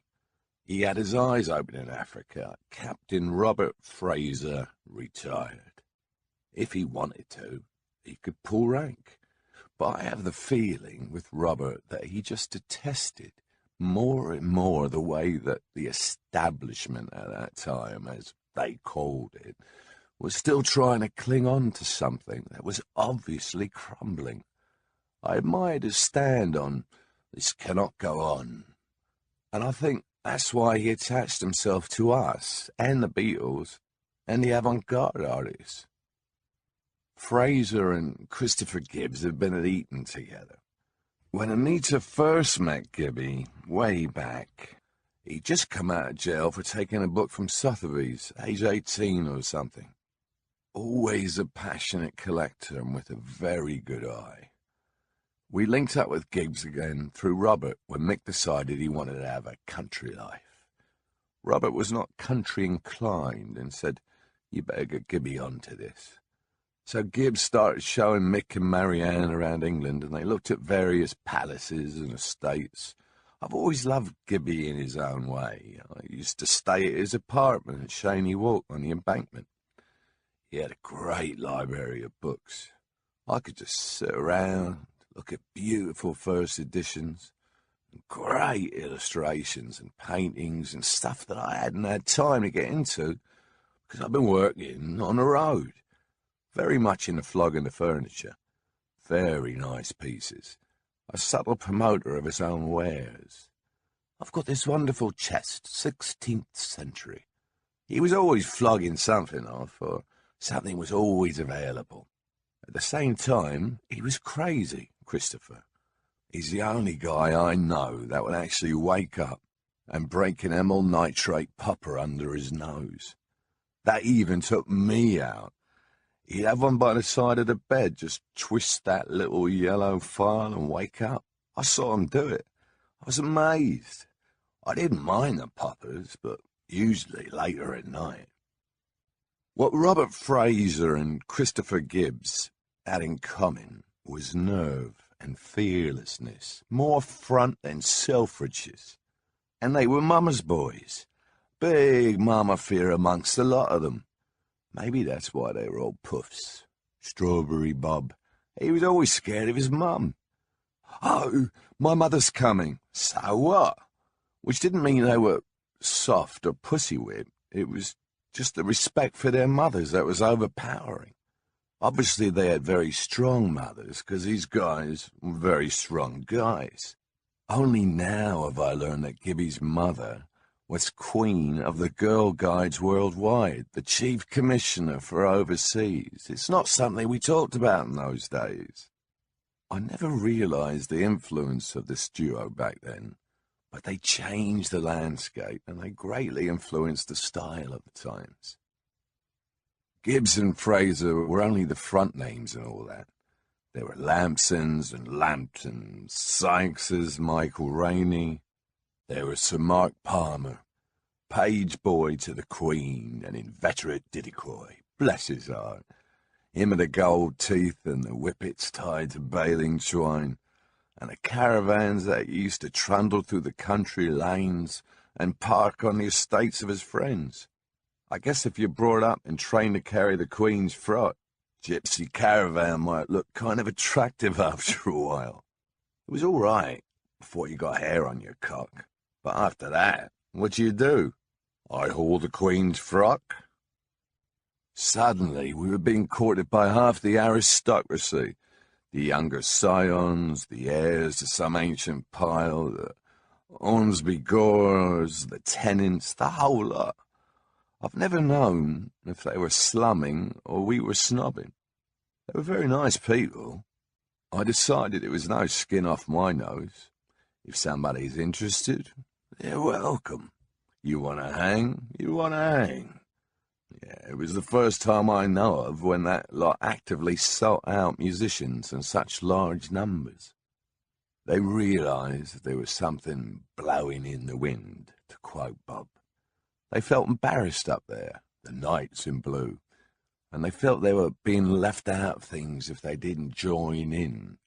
So there was this weird mixture of aristos and gangsters, the fascination that the higher end of society has with the more brutish end, and that was particularly the case with Robert Fraser. Robert liked to mix with the underworld. Maybe it was his rebellion against the suffocation of his background, or the repression of homosexuality. He gravitated towards people like David Litvinoff, who was on the borders of art and villainy, a friend of the Cray brothers, the East End gangsters. Though there were villains in the story as well. That's how Tony Sanchez came into it. Because Tony Sanchez helped Robert out of a tight spot when he had gambling debts. And that's how Robert met Tony. So Tony became Robert's conduit, sort of helper out with villains and his dealer.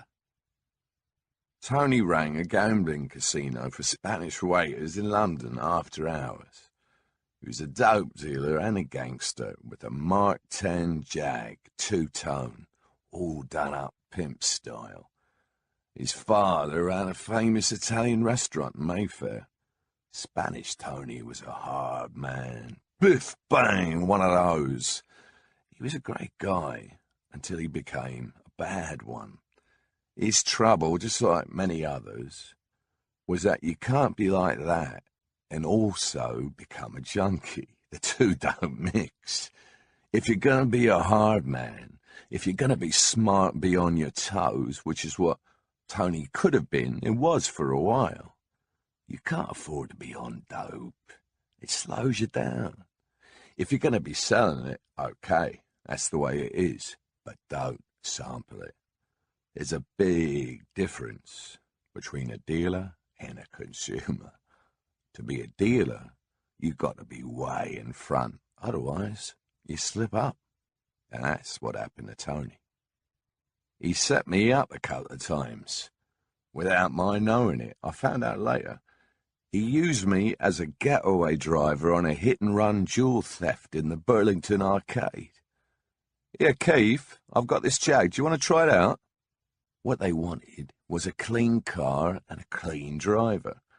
And Tony had obviously told his blokes that I was a good night driver. So I waited outside this place, not knowing what was happening. Tony was a good mate of mine, but he used to stitch me up. Another good friend, Michael Cooper, I used to hang with a lot. Great photographer. He could hang and hang. He could take so much stuff. He was the only photographer I ever knew who actually had a tremor when he was taking pictures. And yet they'd come out right. How did you do that? Your hands were trembling. The whole picture should be a blur. Well, I know just when to push. Michael recorded the early Stones' life in great detail because he never stopped taking pictures. Pictures were a total way of life for Michael. He was absolutely captured by images, or more likely, images had captured him. Michael was Robert's creature in a way. Robert had a Svengali side to him and was strongly attracted to Michael Cooper on all sorts of levels, but he particularly admired Michael's artistry, and he promoted him. Michael was a networker. He was the glue between us. All these different parts of London, the aristos and the hoods and the others. When you take all the stuff we took, you're always talking about everything else rather than what you're working at, which meant Michael and me sitting around talking about the quality of the dope. Two fiends looking to see if they can get higher than ever before without damaging themselves too much. No talking about the great work I'm going to do or you're going to do or anybody else is going to do. I mean, that was peripheral. I knew how hard he worked. He was manic like me, but you took it for granted. One thing about Michael was that he would spiral into deep, ominous depressions. Black dogs. The poet of the lens was a more fragile creature than one imagined. Michael spun slowly towards a bourne from which there was no return. But for now, we were basically gangsters. Not that we pulled any jobs, but we were an elite little circle. Flamboyant and outrageous. Quite honestly, pushing all the margins because it had to be done. Well, there's not much you can really say about acid, except, God, what a trip. Stepping off into this area was very uncertain, uncharted. In the years 1967, 68, there was a real turnover in the feeling of what was going on. A lot of confusion and a lot of experimentation. The most amazing thing that I can remember on acid is watching birds fly. Birds that kept flying in front of my face that weren't actually there. Flocks of birds of paradise. And actually, it was a tree blowing in the wind. I was walking down a country lane. It was very green, and I could almost see every wing movement. It was slowed down to the point where I could even say, shit, I could do that. That's why I understand the odd person jumping out of a window. because the whole notion of how it's done is suddenly clear. A flock of birds took about half an hour to fly across my vision, an incredible fluttering, and I could see every feather. And they looked at me while they did it like, try that on for size. Shit. Okay, there's some things I can't do. You had to be with the right people when you were taking acid. Otherwise, beware. Brian on acid, for example, was a loose cannon. Either he'd be incredibly relaxed and funny, or he'd be one of the cats that would lead you down the bad road when the good road closes. And suddenly you're going there, down the streets of paranoia. And on acid, you can't really control it. Why am I going into his black dot? I just don't want to go there. Let's go back to the crossroads and see if the good road opens. I want to see that flock of birds again and have a few astounding ideas for playing and find the lost chord. The holy grail of music, very fashionable at the time. There were a lot of pre-Raphaelites running around in velvet with scarves tied to their knees, like the Ormsby Gores, looking for the holy grail, the lost court of King Arthur, UFOs and ley lines. With Christopher Gibbs, you actually couldn't tell whether he was on acid or not, because that's the way he was. Maybe I never knew Christopher off acid, but I must say he was an adventurous lad. He was ready to jump into the unknown, into the valley of death. He was ready to look into it. It was something that had to be done. I never saw Gibbs unbalanced by acid, never saw any sign of a bad trip.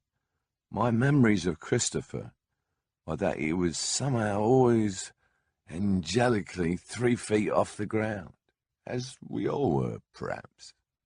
No one knew much about this. We were tapping in the dark. I found it very interesting, but at the same time, I found other people got quite distressed. And that's all you need on this kind of stuff, is to deal with somebody who really is having a bad trip. People could change and become very paranoid or very uptight or very scared, especially Brian. It could happen to anybody, but that would turn other people into a bad time too. It was the unknown with acid. You didn't know if you'd come back or not. I had a couple of terrible trips. I remember Christopher talking me down. Hey, everything is cool. It's all right. He was just like a nurse, a night nurse. I can't even remember what the hell I was going through. It just wasn't pleasant. Paranoia, maybe. The same with a lot of people with marijuana. It makes them paranoid. It's basically fear, but you don't know of what, so you have no defense. And the further you go down there, the bigger it gets. Sometimes you got to slap yourself. But it didn't stop me from having another trip. It was the idea of a boundary that had to be pushed. There's a bit of stupidity there as well. Wasn't so good last time? Let's try it again. What, are you chicken now? It was the acid test, Ken Kesey's goddamn thing. It meant if you hadn't been there, you ain't nowhere, which is really dumb. A lot of people felt obliged to take it, even if they didn't want to, if they wanted to stay and hang with the crowd. It was a gang thing, but it could shake you if you weren't careful, and that happened a lot. Even if you've taken it once, it's probably done something to you. It's too volatile. One epic of that period was an acid-fueled road trip with John Lennon. An episode of such extremes that I can barely piece together a fragment. It took in, I thought, Torquay in Lyme Regis over what seemed like a 2 or 3 day period with the chauffeur. Johnny and I were so out there that sometimes, years later in New York, he would ask, what happened on that trip? With us was Carrie Ann Moeller, now Mrs. Chris Jagger. I think the Hollies wrote a song about her. It was about Mary Ann. Very sweet girl. Had a place on Portland Square, where I lived when in town for about 2 years.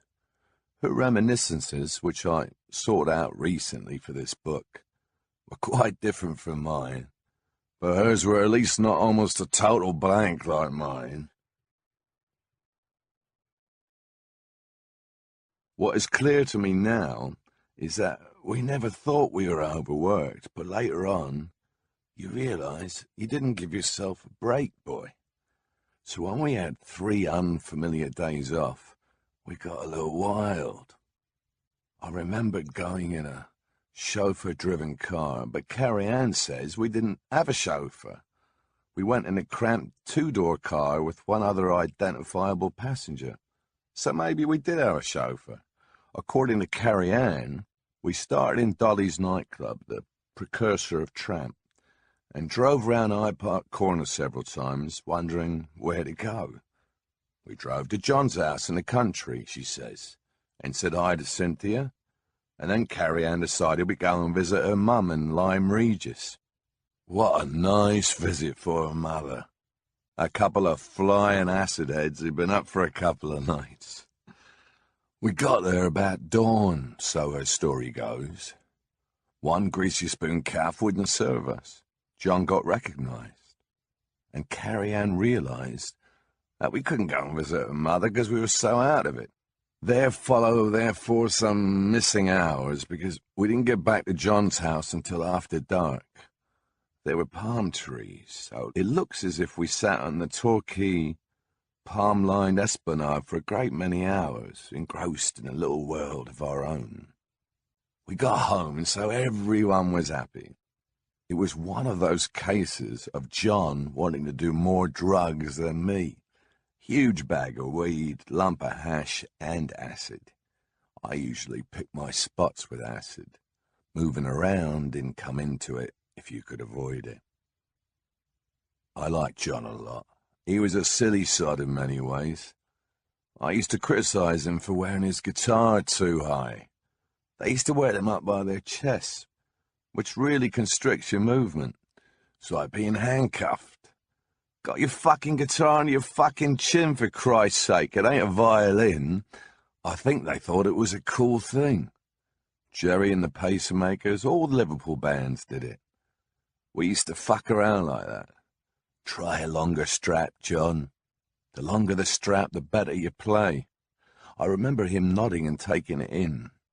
Next time I saw them, the guitar straps were a little lower. I'd say, no wonder you don't swing, you know? No wonder you can only rock. No wonder you can't roll. John could be quite direct. The only rude thing I remember him saying to me was about my solo in the middle of It's All Over Now. He thought it was crap. Maybe he got out the wrong side of the bed that day. Okay, it certainly could have been better. But you disarm the man. Yeah, it wasn't one of my best, John. Sorry it jars, old boy. You can play it any fucking way you like. But that he even bothered to listen meant that he was very interested. He was so open. In anybody else, it could be embarrassing. But John had this honesty in his eyes that made you go for him. Had an intensity, too.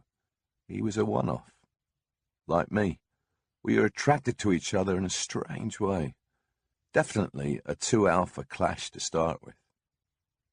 Post-acid was the prevailing mood at Redlands on a cold February morning in 1967. Post-acid. Everybody arrives back with their feet on the ground, so to speak, and you've been with them all day, doing all kind of nut things and laughing your head off.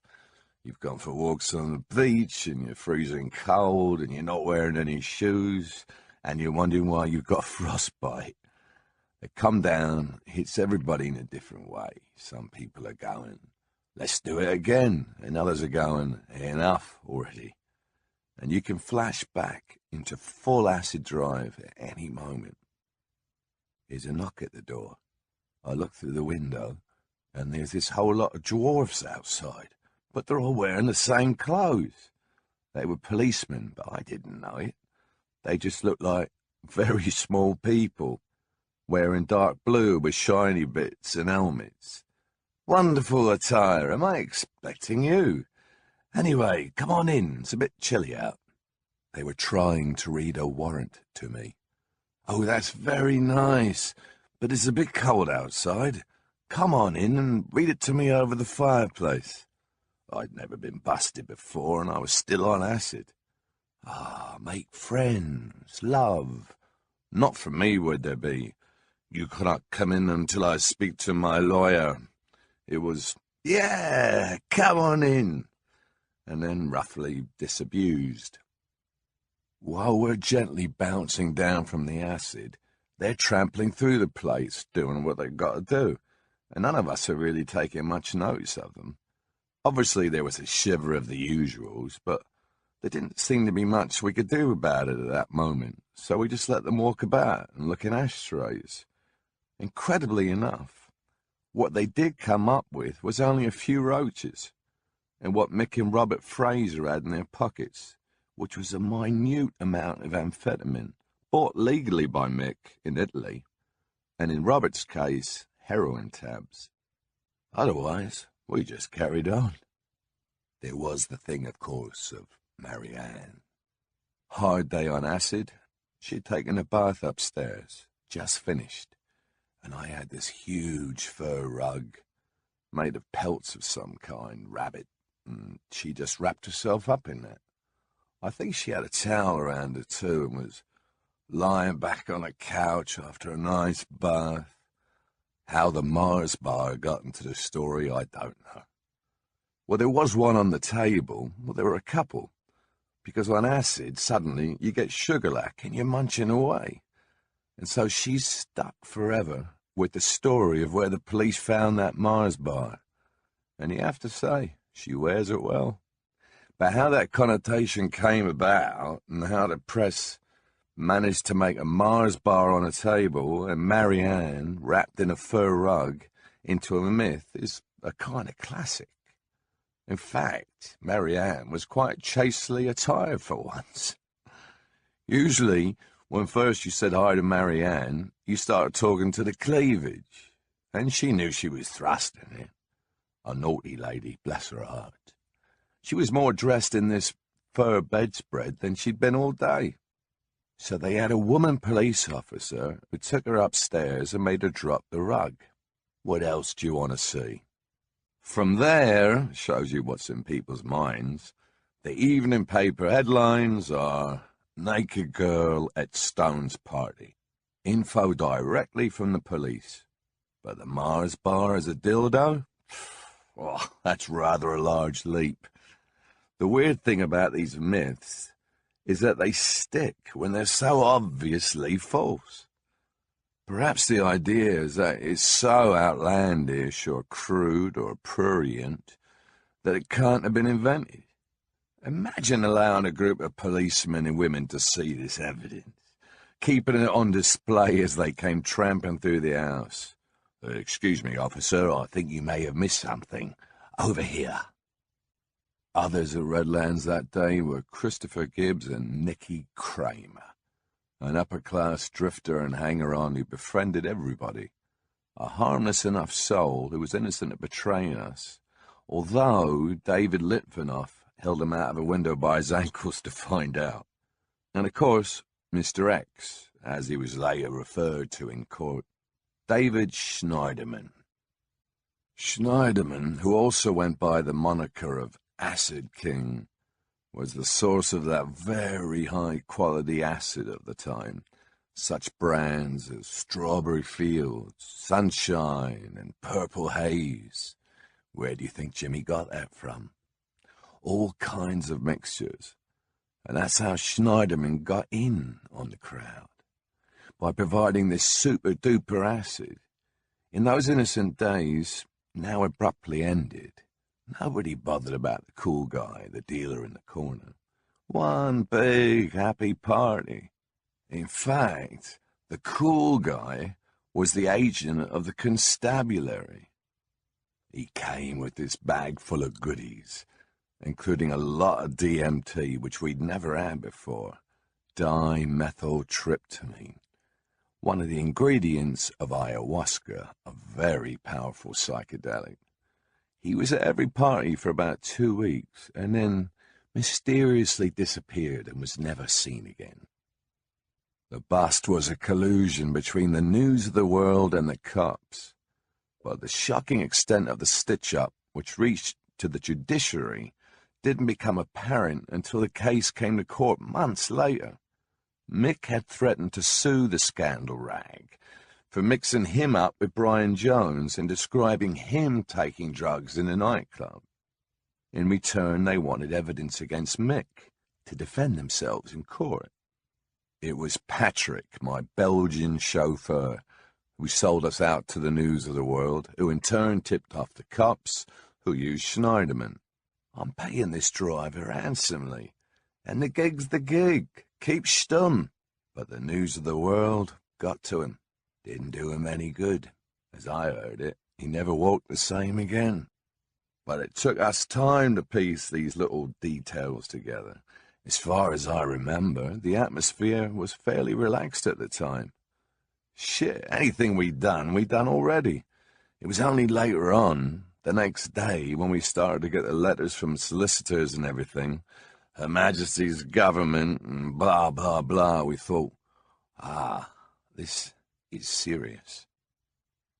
We decided to get out of England and not go back until it was time for the court case. And it would be better to find somewhere where we could get legal drugs. It was one of those sudden things. Let's jump in the Bentley and go to Morocco. So in early March, we did a runner. We've got free time, and we've got the best car to do it in. This was Blue Lena, as it was christened. My dark blue Bentley, my S3 Continental Flying Spur. An automobile of some rarity, one of a limited edition of 87. It was named in honor of Lena Horne. I sent her a picture of it. Having this car was already heading for trouble.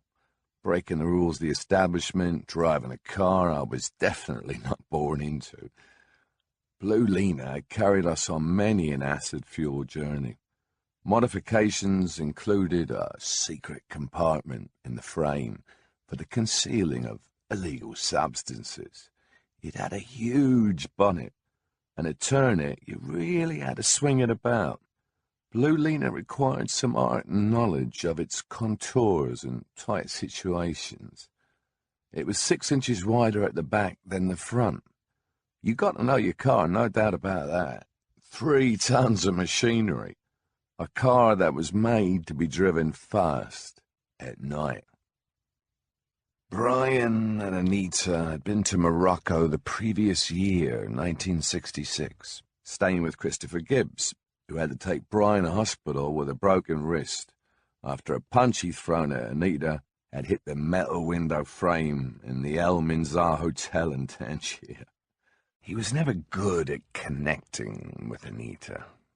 I learned later just how violent Brian had already become with her as the downward slide began, throwing knives, glass, punches at her, forcing her to barricade herself behind sofas.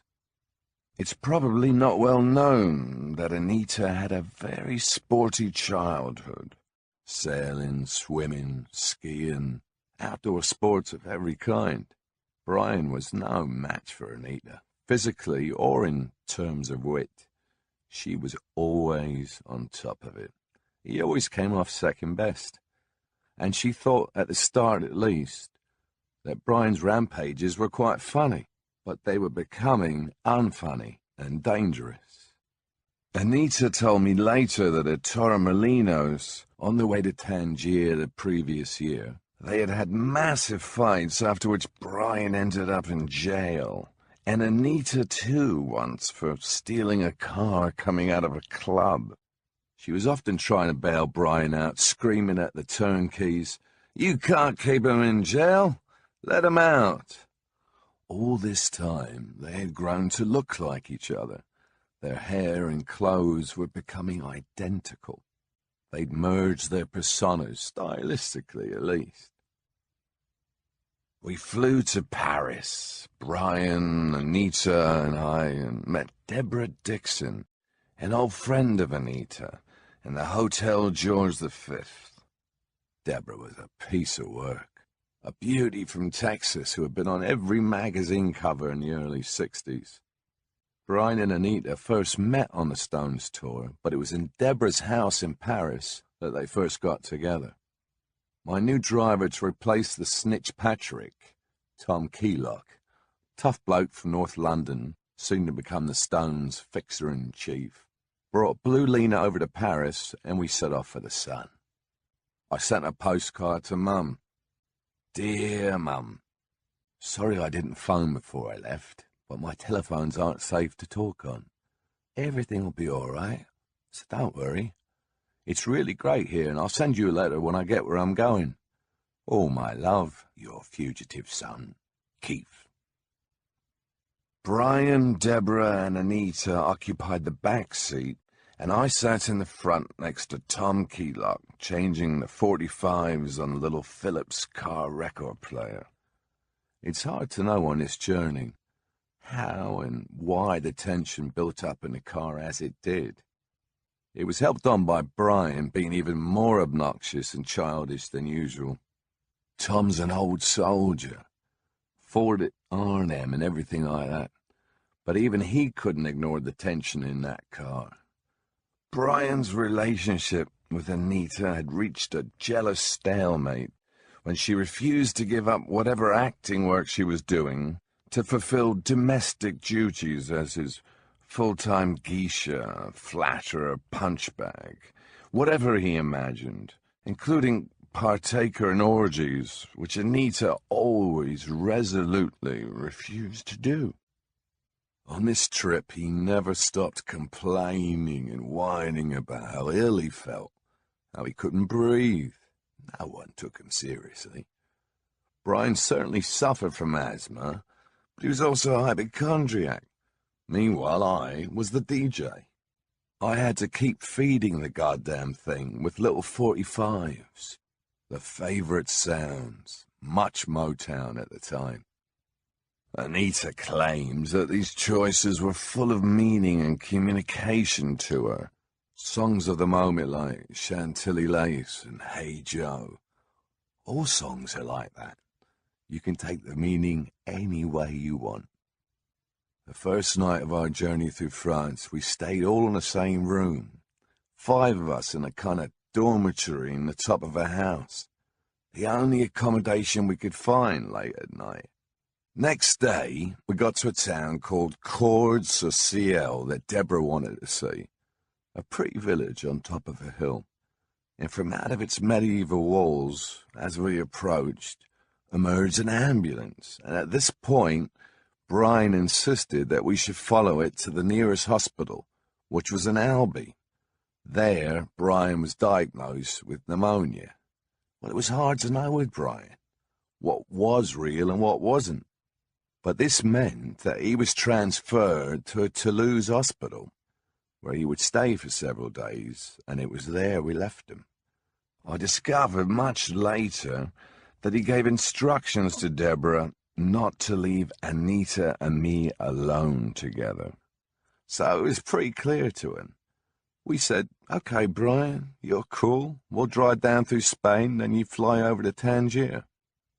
So Anita and Deborah and I drove into Spain, and when we reached Barcelona, we went out to a famous flamenco guitar joint in the Ramblas. Then it was a rough part of town. And when we came outside about 3 in the morning, there's a semi-riot going on. People were throwing things at the Bentley violently, especially when they saw us. Maybe they were anti-rich, anti-us. Maybe it was because I was flying the Pope's flag that day. I used to have a little flagpole on the car, and I would change the flags around. The cops came, and suddenly I'm in kangaroo court in the middle of the night in Barcelona. A low room with tiles, and a judge presiding over these nocturnal assizes. Opposite him, a long bench with about 100 guys all lined up, with me at the end of the row. And suddenly, these cops came in, and they started to beat everyone down the line with truncheons round their head. Everyone got one. And they knew what was coming. It looked to me like a pretty normal process. You get into that court at night, and you get the usual. And I'm the last cat on the end of the bench. Tom went to get my passport and took hours. And when he finally procured it, I flashed it in the face. Her Majesty demands. And they did the guy right next to me. After about 99 broken heads, I guess they were going to do the whole bench. But they didn't. The judge wanted me to confirm the culprits they had chosen, having rounded up the usual suspects. The charge was smashing the car and causing the riot. But I wouldn't do that. So it came down to a fine for parking in the wrong place. A piece of paper to sign, money to change hands, and even then they kept us in jail for the rest of the night. Next day, we got the windscreen fixed and set off with fresh hope, but not with Deborah, who had had enough of tension and police cells and wanted to go back to Paris. With no one to watch over us, we drove on to Valencia.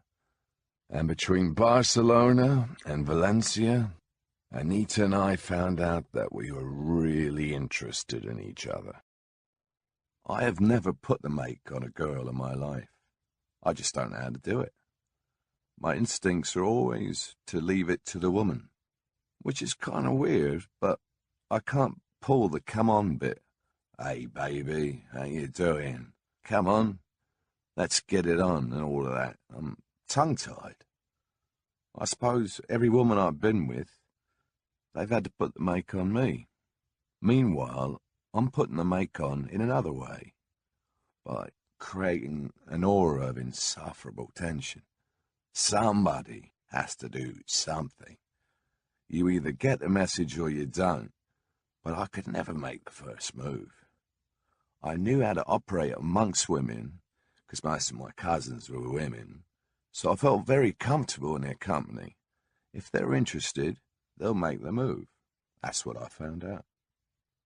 So Anita made the first move. I could just not put the make on my friend's girl, even though he'd become an arsehole to Anita too. It's the Sir Galahad in me. Anita was beautiful too, and we got closer and closer, and then suddenly, without her old man, she had the balls to break the ice and say, fuck it. In the back of the Bentley, somewhere between Barcelona and Valencia, Anita and I looked at each other, and the tension was so high in the back seat. The next thing I know, she's giving me a blowjob. The tension broke then. And suddenly, we're together. You don't talk a lot when that shit hits you. Without even saying things, you have the feeling, the great sense of relief that something has been resolved.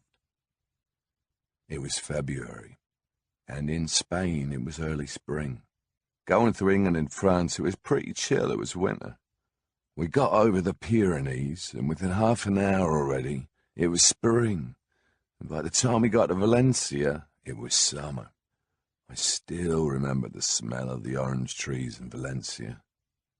When you get laid with Anita Pallenberg for the first time, you remember things. We stopped in Valencia overnight and checked in as Count and Countess Ziegenpuss. And that was the first time I made love to Anita. And from Algeciras, where we checked in as Count and Countess Castiglione, we took the ferry in the car over to Tangier to the El Minza Hotel. There in Tangier were Robert Fraser, Bill Burroughs, Brian Geisen, Burroughs' friend and fellow cut-up artist, another of the hip public school boys, and Bill Willis, decorator of Exiles Palaces. We were greeted by a bundle of telegrams from Brian, ordering Anita to come back and collect him. But we weren't going anywhere except the Casbah in Tangier. For a week or so, it's boinky, boinky, boinky down in the Casbah, and we're randy as rabbits, but we're also wondering how we're going to deal with it. Because we were expecting Brian in Tangier. We only dropped him off to have treatment. We were both, I remember, trying to be polite, at least for each other's benefit. When Brian gets to Tangier, we'll do this and that. Let's make a phone call to see if he's all right, and all of that. And at the same time, that was the last thing on our minds. The truth was, oh God, Brian's going to turn up in Tangier, and then we've got to start playing a fucking game. Yeah, I hope he croaks. Suddenly, it's Anita. Is she with him or with me? We realized we were creating an unmanageable situation, maybe threatening the survival of the band. We decided to pull back, to make a strategic retreat. Anita didn't want to abandon Brian. Didn't want to go, tears and crying. She was worried about the effect on the group, that this was the big betrayal and it might bring it all down. I just can't be seen with you. It's too dangerous, baby. I just can't be. Yes, I gotta chill this thing with you. A song called Can't Be Seen. We visited Ahmed, a legendary hashish dealer of those early drug days. Anita had met him first with Chrissy Gibbs on a previous visit. A small Moroccan man with a Chinese jar on his shoulder walking along, looking back at them, leading them through the Medina, up the hill towards the Minza, opening the door into a tiny little shop that was completely empty, except for a box with a few pieces of Moroccan jewelry in it and a lot of hashish. His shop was on the stairs, called the Escalier Walla, going down from the Minza. Little one-story shops on the right-hand side that backed onto the Minza Gardens. Ahmed started off with one shop, and then he had two above it. There were steps between them. Internally, it was a bit of a labyrinth, and the higher ones just had a few brass beds with gaudy-coloured velvet mattresses on them, on which one could, having smoked a lot of dope, pass out for a day or two. And then you come in, and he give you some more dope to make you more passed out. It was almost like a basement, and it was hung with all the wonders of the East. Kaftan, rugs, and beautiful lanterns. Aladdin's cave. It was a shack, but he made it look like a palace. Ahmed Holding Head, we used to call him, because he said his prayers so often he had a hole in the middle of his forehead. He was a good salesman. First thing, he gets the mint tea, and then a pipe. He was somewhat on the spiritual side, and as he gave you your pipe, he would usually tell you some thrilling adventure of the prophet in the wilderness. He was a good ambassador for his faith and a cheerful soul. Also, a typical Moroccan little shyster. He had gaps in his teeth, and he had this great smile that never left. Once he started smiling, it was there all the time, and he kept looking at you. But he had such good shit. You kind of went to the land of milk and honey there. And after a few rounds of this, it was almost as if you were on acid. In and out he went, bringing sweet meats and candies, and it was very difficult to get out. You think you're going to have a quick one and then do something else, but very rarely would you do anything else. You could stay there all day, all night. You could live there. And always Radio Cairo was static, slightly off the tuning. The Moroccan specialty was keef. The leaf cut up with tobacco, which they smoked in long pipes. Zebsi, they called them, the tiny little bowl on the end. One hit in the morning with a cup of mint tea. But what Ahmed had in large quantities, in which he imbued with a new glamour, was a kind of hash. It was called hash because it came in chunks, but it wasn't hash strictly speaking. Hash is made from the resin, and this was loose powder, like pollen, from the dried bud of the plant, compressed into shape, which is why it was that green colour. I heard that a way of collecting it was to cover children in honey and run them naked through a field of herb, and they come out the other end and they scraped them off. Ahmed had 3 or 4 different qualities, decided by which kind of stocking you put it through. There would be the coarser ones, and there would be the 24 denier, very close to the dirham, the money. The high-quality one went through the finest silk. It was just powder by then. That was my first touch of Africa. Within the short bus from Spain over to Tangier, you were in another world. It could have been 1,000 years ago, and you either went, how weird, or you went, wow, this is great. And we love to be transported. We were already heavy-duty smokers. One could say we were going round as hash inspectors. We used to do so much of it. We must reconsider our ideas on drugs, wrote Cecil Beaton in his diary. It seems these boys live off them, yet they seem extremely healthy and strong. We will see. Anita's dilemma, apart from the guilt of this betrayal and her passionate and destructive attachment to Brian, was that Brian was still very wobbly and sick, and she felt she should look after him.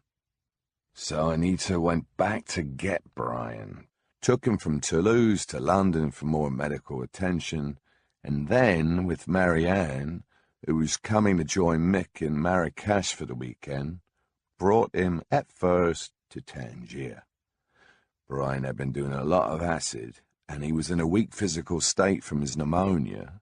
So to stiffen him up, Anita and Marianne, the nursing sisters, gave him a tab of acid on the plane.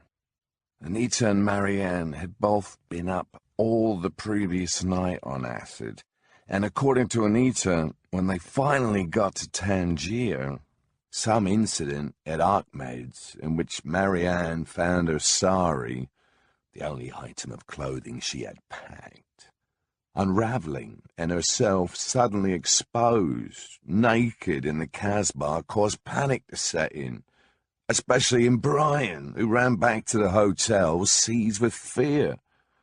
There they huddled in the corridors of the Minza Hotel, on straw mats, grappling with hallucinations. Not a good beginning to Brian's recuperation. We went to Marrakesh, the whole troop, including Mick, who was waiting there for Marianne. Beaton was twitching about us, admiring our breakfast arrangements and my marvellous torso. Beaton was mesmerized by Mick. I was fascinated with the thin, concave lines of his body, legs, arms.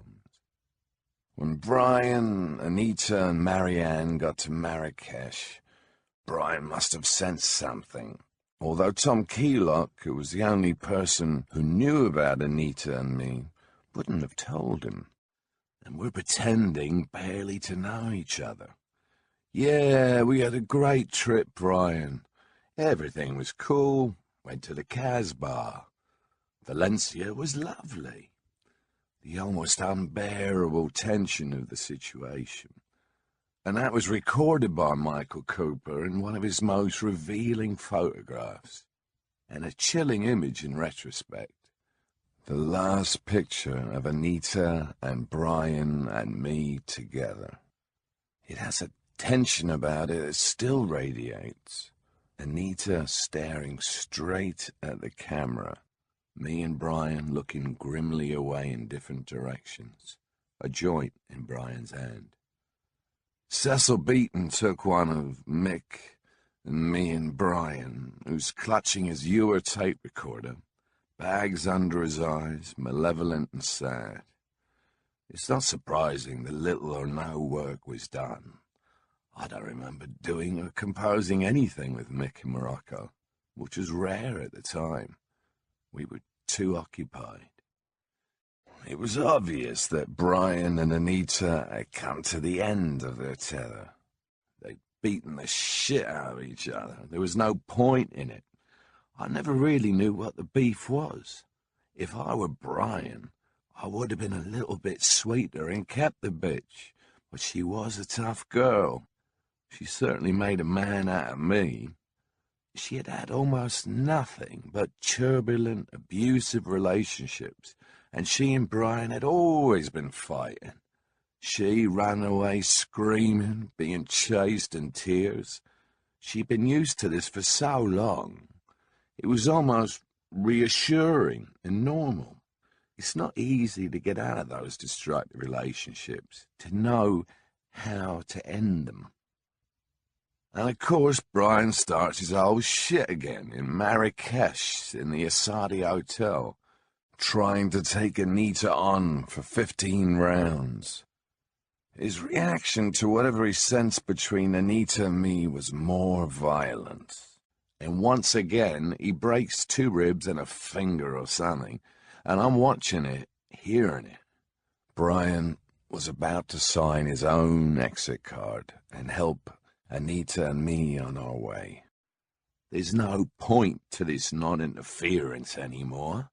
We're stuck in Marrakesh. This is the woman I'm in love with, and I've got to relinquish her out of some formality. All of my plans of rebuilding my relationship with Brian are obviously going straight down the drain. In the condition he was in, there was no point in building anything with Brian. I'd done my best. Now it was just unacceptable.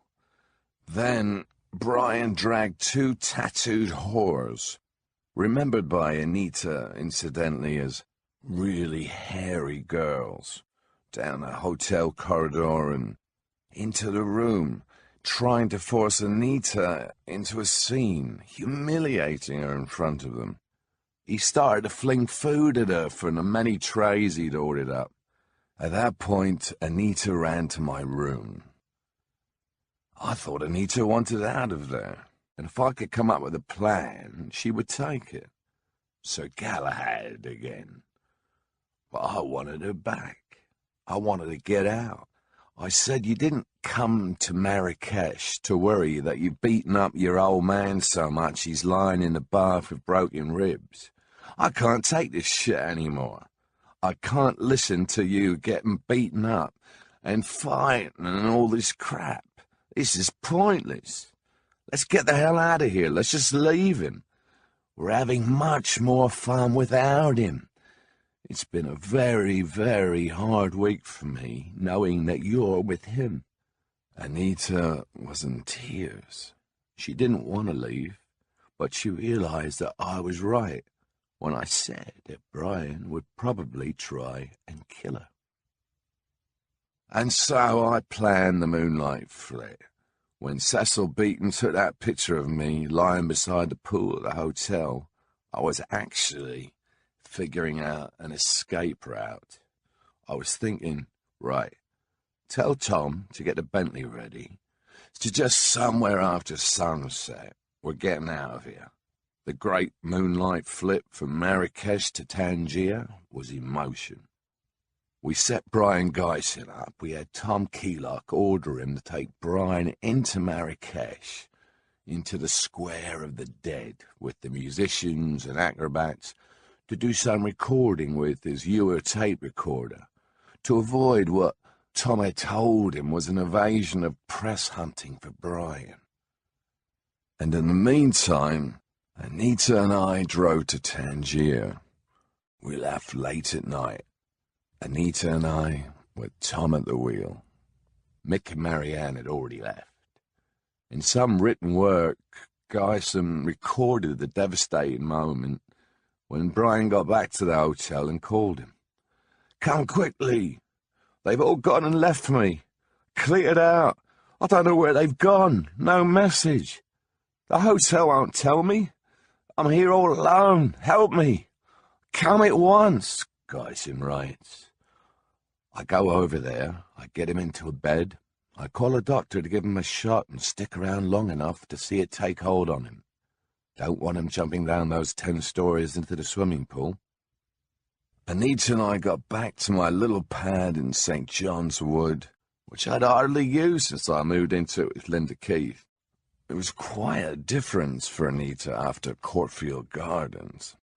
We were hiding out from Brian there, and that took a while.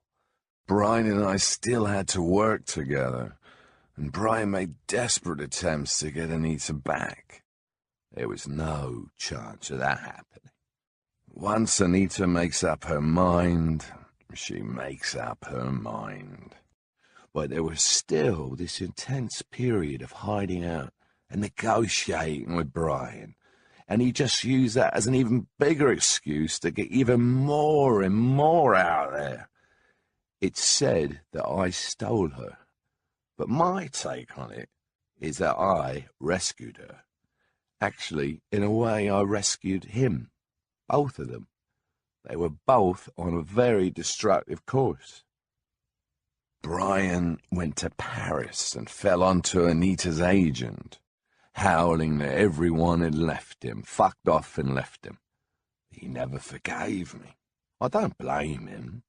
He quickly got himself a chick, Suki Poitier, and we did somehow manage to tour together in March and April. Anita and I went to Rome that spring and summer, between the busts and the trials, where Anita played in Barbarella with Jane Fonda, directed by Jane's husband, Roger Vadim.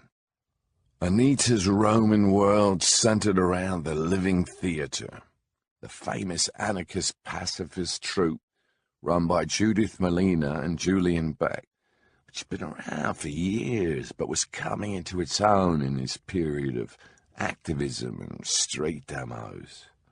The Living Theatre was particularly insane, hardcore, its players often getting arrested on indecency charges.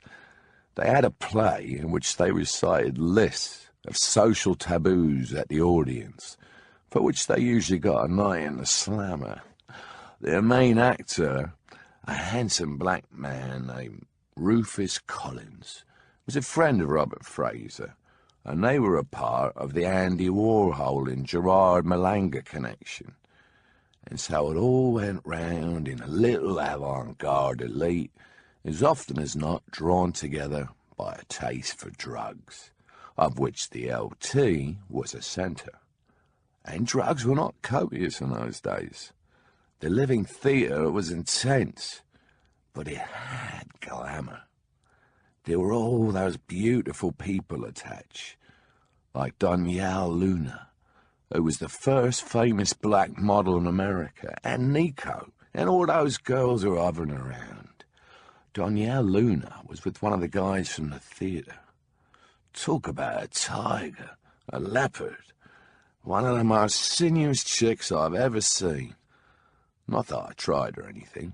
She obviously had her own agenda, and all backlit by the beauty of Rome, which gave it an added intensity. One night, when she was doing Barbarella, Anita ended up in prison. She was with some guys from the Living Theatre when she was pulled over for drugs, and the police thought she was a transvestite. They put her into the tank, and as soon as they opened the door, everybody went, "Anita, Anita." Everyone knew her. Talk about connections. And she's hissing, "Shut up," because her story was she was the Black Queen and she couldn't be arrested. A bit of a theatrical number that she thought would appeal to the enlightened Romans or somehow divert them. She'd had to swallow a whole lump of hash when they caught her, so by then she was pretty high. They put her in a room with all the other queens, and eventually the next morning someone bailed her out. Those were days when police didn't really know how to handle the gender-bender varieties. They didn't really know what was going on. Anita's friends were, as ever, a hip crowd of the period. People like the actor Christian Marcon, who directed Candy, the next film Anita worked on that summer, which starred, among a large cast of stars, Marlon Brando, who kidnapped her one night and read her poetry, and when that failed, tried to seduce Anita and me together. Later, pal. There were Paul and Talitha Getty, who had the best and finest opium. I fell in with some other reprobates, like the writer Terry Southern, with whom I got on well, and the picaresque, scarcely believable figure of the period, Prince Stanislas Klasowski Darola, known as Stash, son of the painter Balthus. Stash was an Anita connection from Paris, who had been sent by Brian Jones to try and get Anita back. Instead, he fell in with the poacher, me. Stash had the bullshit credentials of the period, the patter of mysticism, the lofty talk of alchemy and the secret arts, all basically employed in the service of leg over. How gullible were the ladies. He was a roue and a playboy, liked to look upon himself as Casanova. What an amazing creature to sweep through the 20th century. He played with Vince Taylor, an American rock and roller, who came over to England and never quite made it, but had a big success in France. Stash was in his band, playing tambourine with one black glove. He loved his music. He loved to dance in this weird, aristocratic way. I was always convinced Stash was going to break out into a minuet. He wanted to be one of the lads, but he could also do, I'm Prince blah blah, all hot air. We lived together in this magnificent palace, the Villa Medici, with its formal gardens, one of the most elegant buildings in the world that Stash had managed to pull off. His father, Balthus, had an apartment there, some diplomatic role via the French Academy, which owned the building. Balthus was away, so we had his place to ourselves. Down the Spanish Steps for lunch, nightclubs, hanging out at the Villa Medici, going to the gardens of the Villa Borghese. It was my version of the Grand Tour. There was also this undercurrent of revolution in the air, a lot of political undertones, all half-arsed except for the Red Brigades later. Before the riots in Paris the following year, the students started a revolution at the University of Rome, which I went to. They barricaded it, they sneaked me in. They were all flash-in-the-pan revolutionaries. Me, I had nothing to do, really. Sometimes I go to the studio and see Fonda and Vadim at work. Anita went to work, and I didn't, like some sort of Roman pimp or something. Send a woman to work and hang about. It was weird. I was enjoying it, but at the same time, there was that sort of itch. Shouldn't I be doing something? Meanwhile, Tom Keylock is there with my Bentley.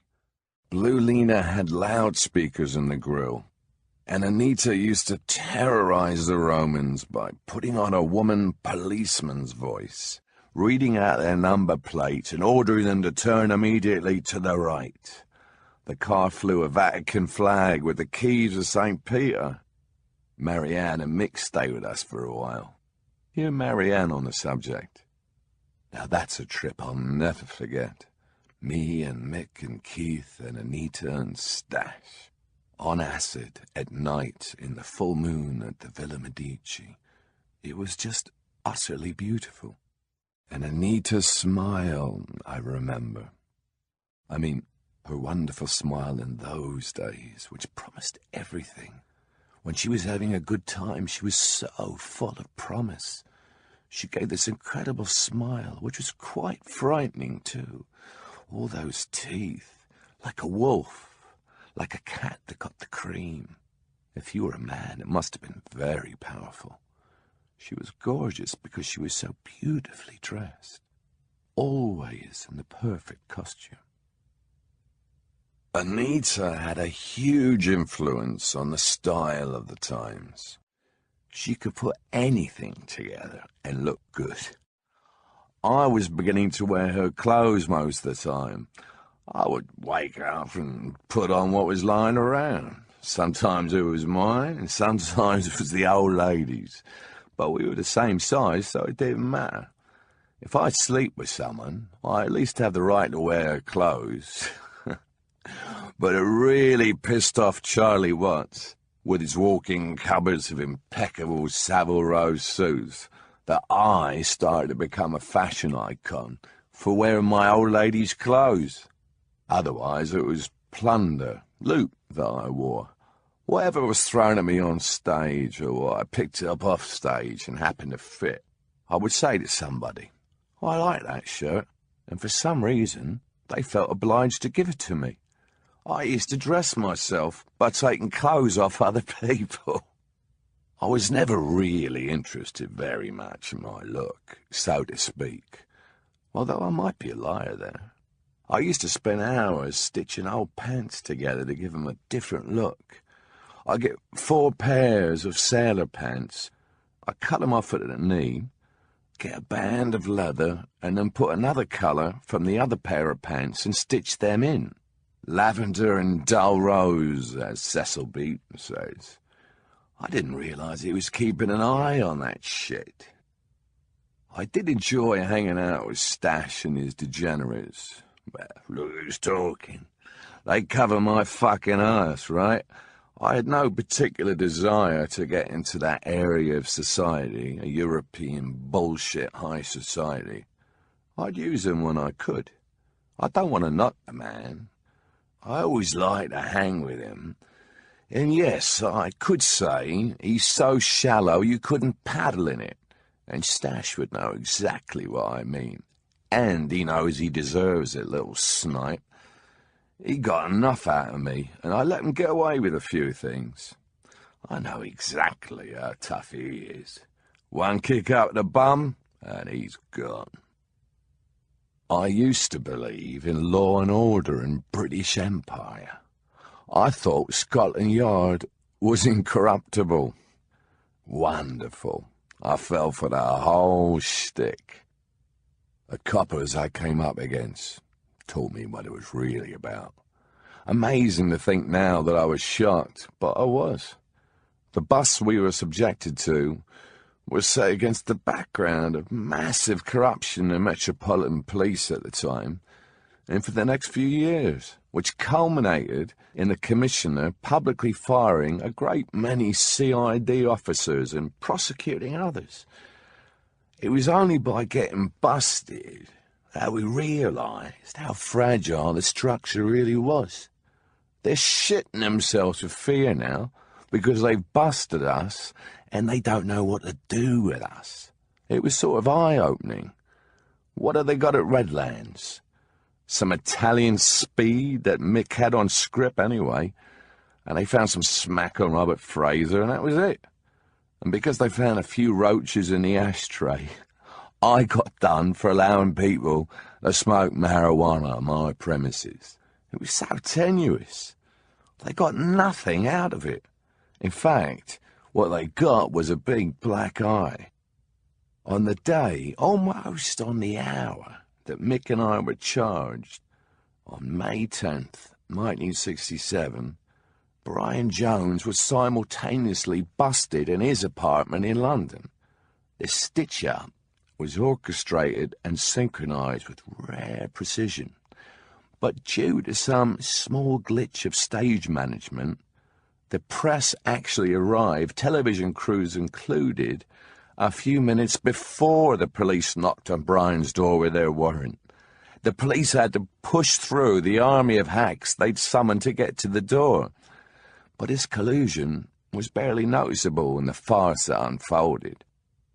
The Redlands trial in late June was in Chichester, which was still in 1930 when it came to the judicials. On the bench was Judge Block. It was probably 60-odd, about my age now at the time. This was my first ever show in court. You don't know how you're going to react. In fact, I had no choice.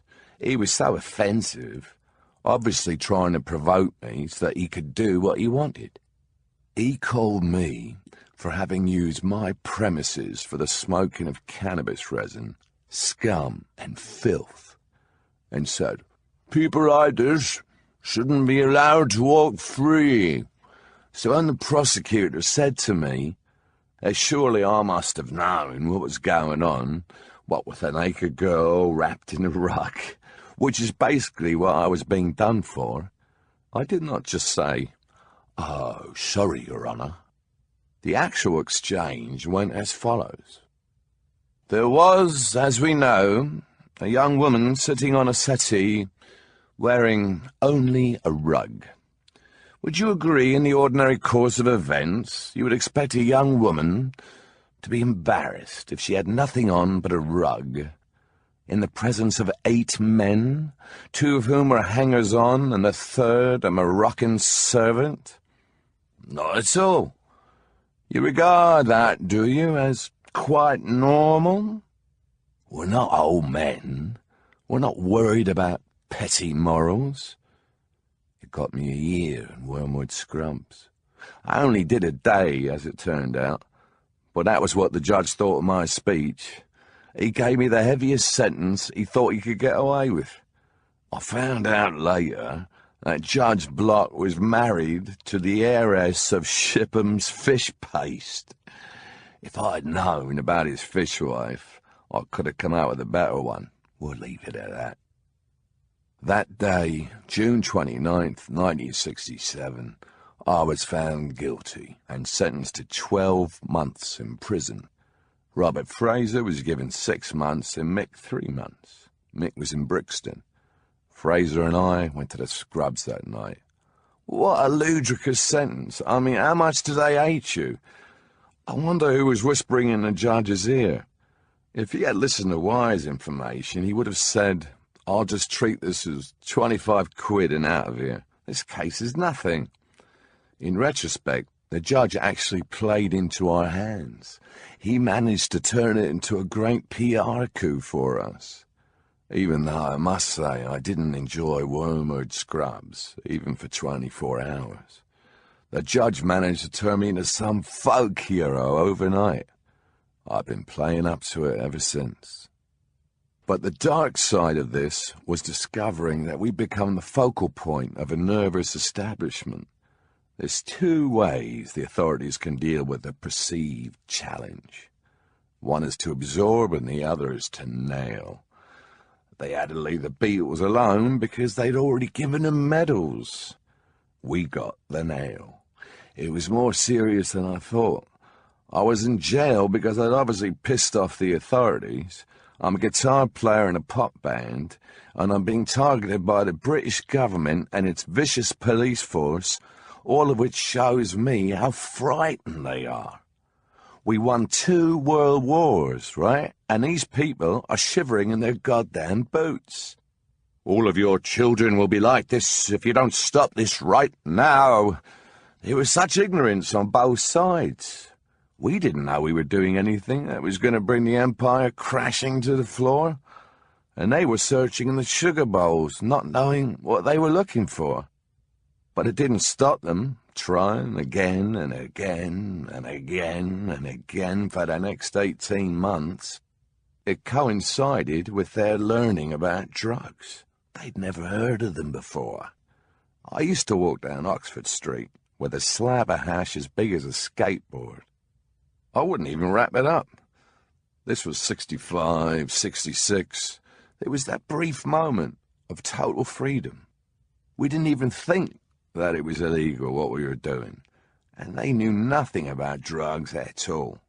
But once that came on the menu in about 67, they saw their opportunity as a source of income or a source of promotion or another avenue to make more arrests. It's easy to bust a hippie, and it got very easy to plant a couple of joints on people. It was just so common that you expected it. Most of the first day of the prison sentence was induction. You get in with the rest of the inductees and take a shower, and they spray you with lye spray. Oh, nice one, son. The whole place is meant to intimidate you to the max. The scrubs wall is daunting to look at, 20 feet, but someone tapped me on the shoulder and said, Blake got over it. 9 months earlier, the spy George Blake's friends had dropped a ladder over the wall and spirited him away to Moscow. A sensational escape. But having Russian friends to spirit you away is another thing. I walked around in an orderly circle with so much rabbit going on, it took me a while to get a touch on the back. Keith, you got bail, you sod. I said, any messages? Give them to me now. I had to deliver about 10 notes to families. Tearful. There were some mean mothers there. Most of them were warders.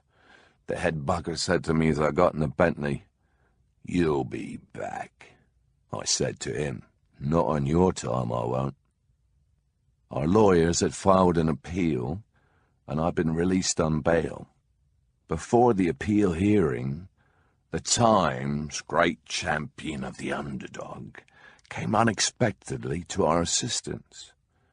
There must remain a suspicion, wrote William Rees-Mogg, the Times editor, in his piece, Who Breaks a Butterfly on a Wheel, that Mr. Jagger received a harsher sentence than would ever have been handed down to an unknown defendant, i.e., you've cocked it up and made British justice look bad. In actual fact, we got saved by Rees-Mogg, because, believe me, I felt like a butterfly at the time, and I'm going to be broke.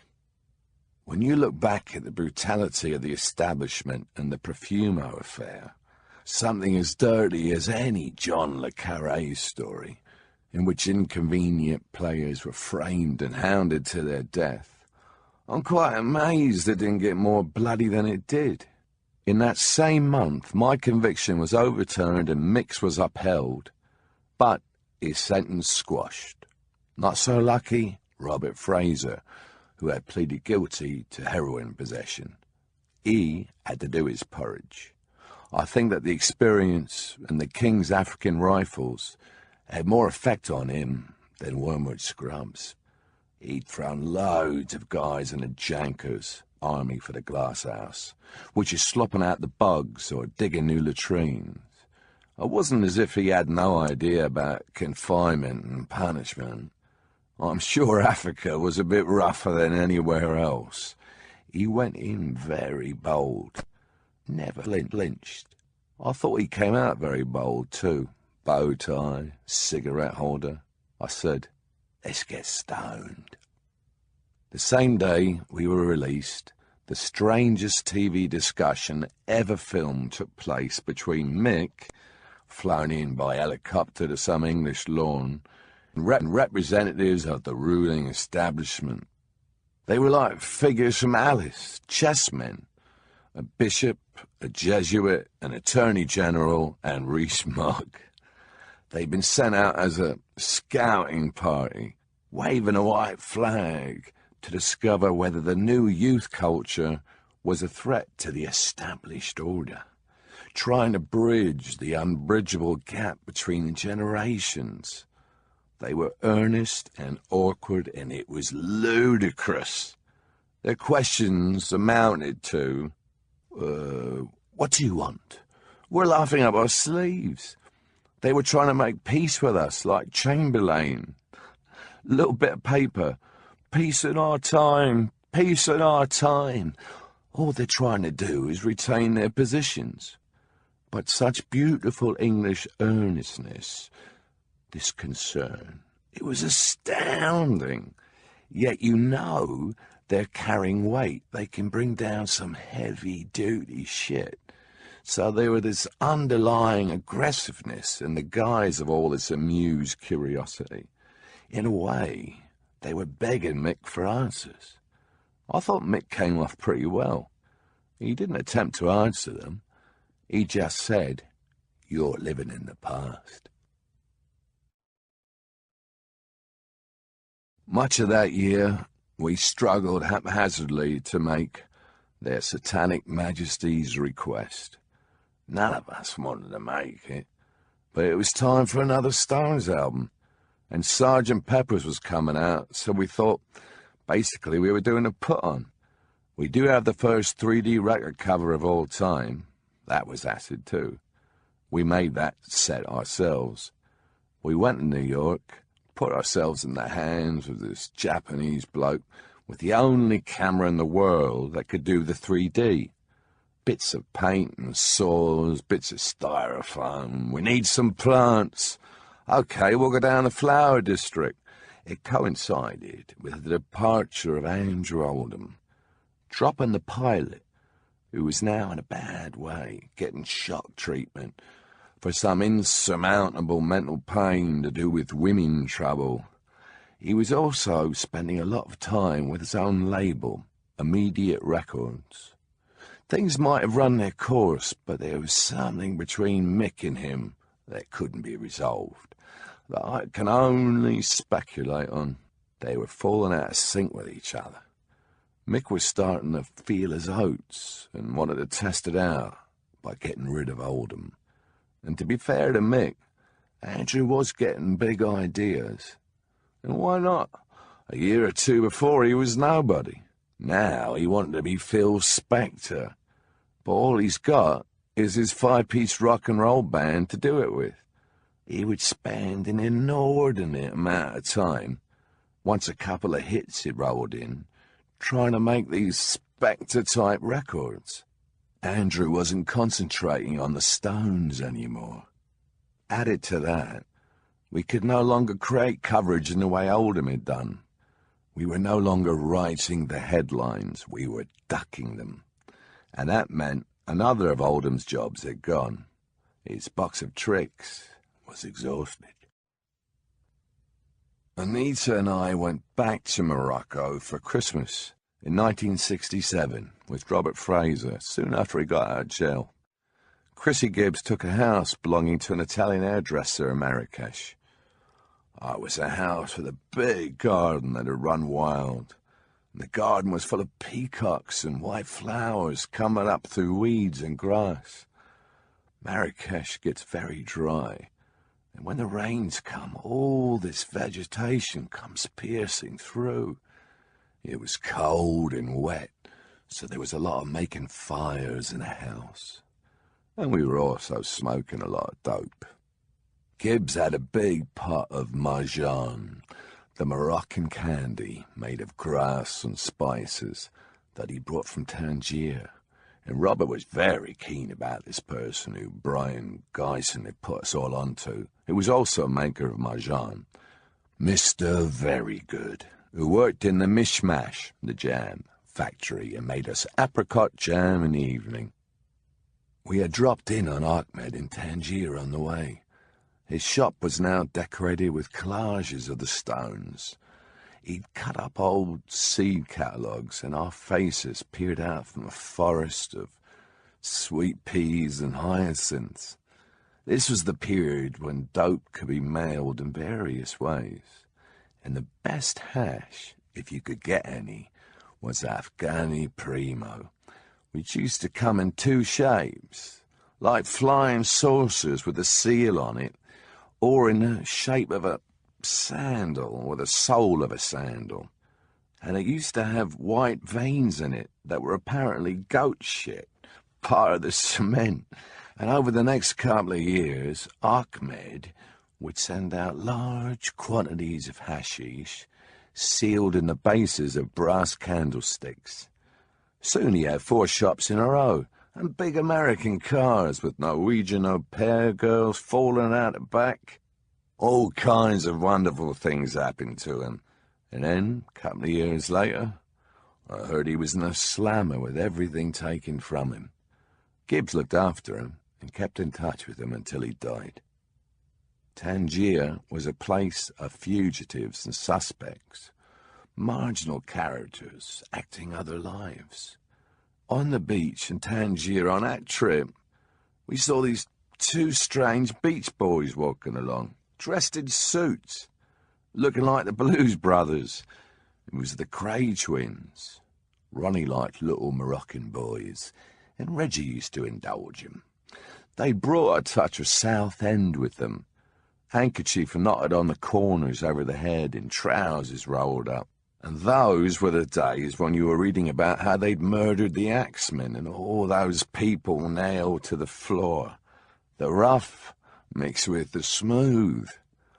Paul Getty and his beautiful and doomed wife, Talitha, had just bought their huge palace at Sidi Maman, where we stayed one night. There was a character called Arndt Krupp von Bullen und Holbach, whose name I remember because he was the gaily painted heir to the Krupp millions, and a degenerate even by my standards.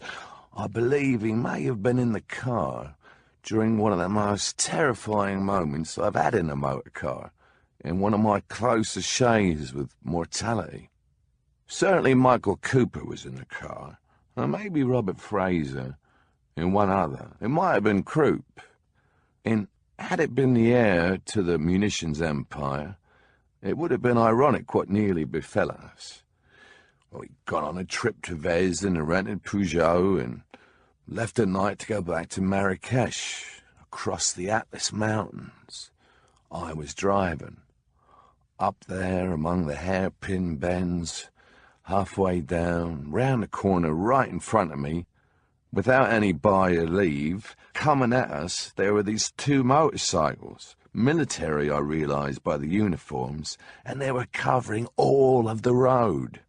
So he managed to swerve there. I managed to get round here, but down below is half a mile of forget about it.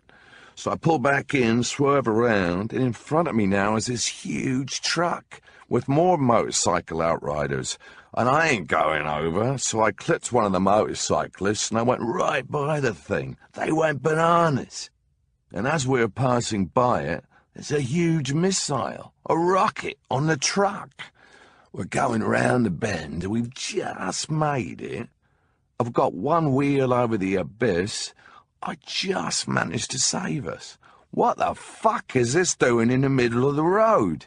And seconds later, boom! It went over. We hear this huge crash and explosion. It was so fast I don't think they knew what happened. This was a long, big motherfucker, an articulated truck. But how we got away with it, I don't really know. Just drove on, foot down, deal with the hairpins. My night driving abilities were famous at that time. We changed cars when we got down to McNess. I went to the garage and said, "This car isn't working very well. Can we rent another one?" We just got the hell out of there. I was expecting NATO on my tail or something.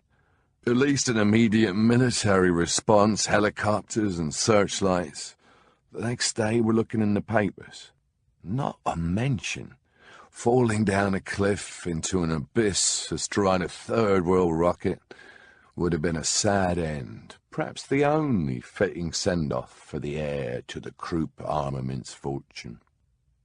I was suffering from hepatitis on that trip, and virtually crawled out of there, but my luck still holding into the welcoming arms of one of medicine's great Dr. Feelgoods, Dr. Ben Sasson in Paris. Anita took me to Catherine Harley. She was a model agent, a Sufi, an incredible woman who had a great range of contacts. She was like Anita's spiritual mother and took her in when she was ill or in trouble. It was she who Brian Jones went to when Anita left to try and get her back. It was Catherine who put me in touch with Dr. Ben Sasson. Already the name, Algerian probably, gave me the hope of something other than conventional medicine. Dr. Ben Sasson used to go to Orly Airport and meet sheiks and kings and princes who were just stopping off on their way to somewhere else, and he would go and fix them up, whatever the time of day or night. In my case, it was heavy-duty hepatitis, and it was really sucking me out. I had no strength. I went to visit Dr. Ben Sasson, who gave me this shot, It took 20 minutes to go in, and it was basically a concoction of vitamins, everything that's good for you, and then something else very nice. I'd crawl into his store and just manage to get my ass in there, and half an hour later I'd walk back. Forget the car. An amazing shot, amazing cocktail concoction. Whatever it was, I've got to take my hat off. I mean, in 6 weeks he had me rocking. And not only did he deal with hepatitis, he built me up and made me feel good at the same time. But I also have an incredible immune system. I cured myself of hepatitis C without even bothering to do anything about it. I'm a rare case. I read my body very well. The only trouble was that with these preoccupations and interruptions, the legal problems, the flights abroad, the wobbling of our relationship with Oldham, we had been temporarily distracted from what was now alarming and evident. The Rolling Stones had run out of gas.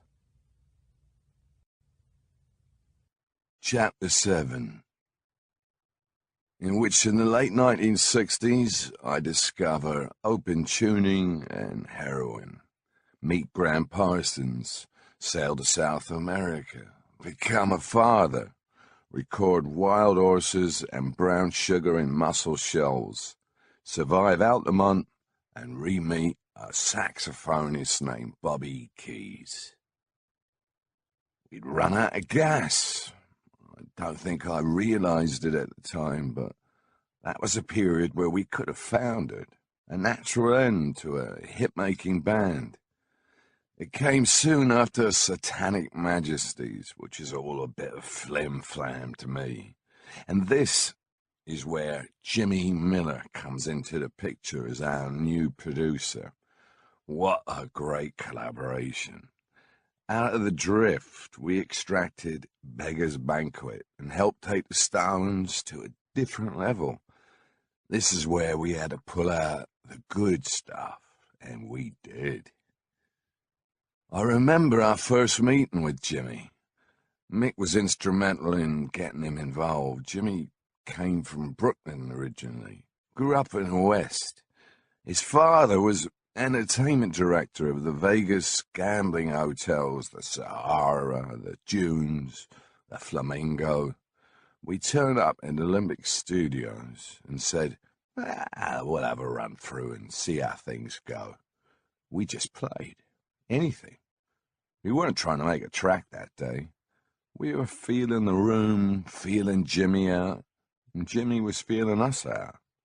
I'd like to go back and be a fly on that wall. All I remember is having a very, very good feeling about him when we left the session about 12 hours later.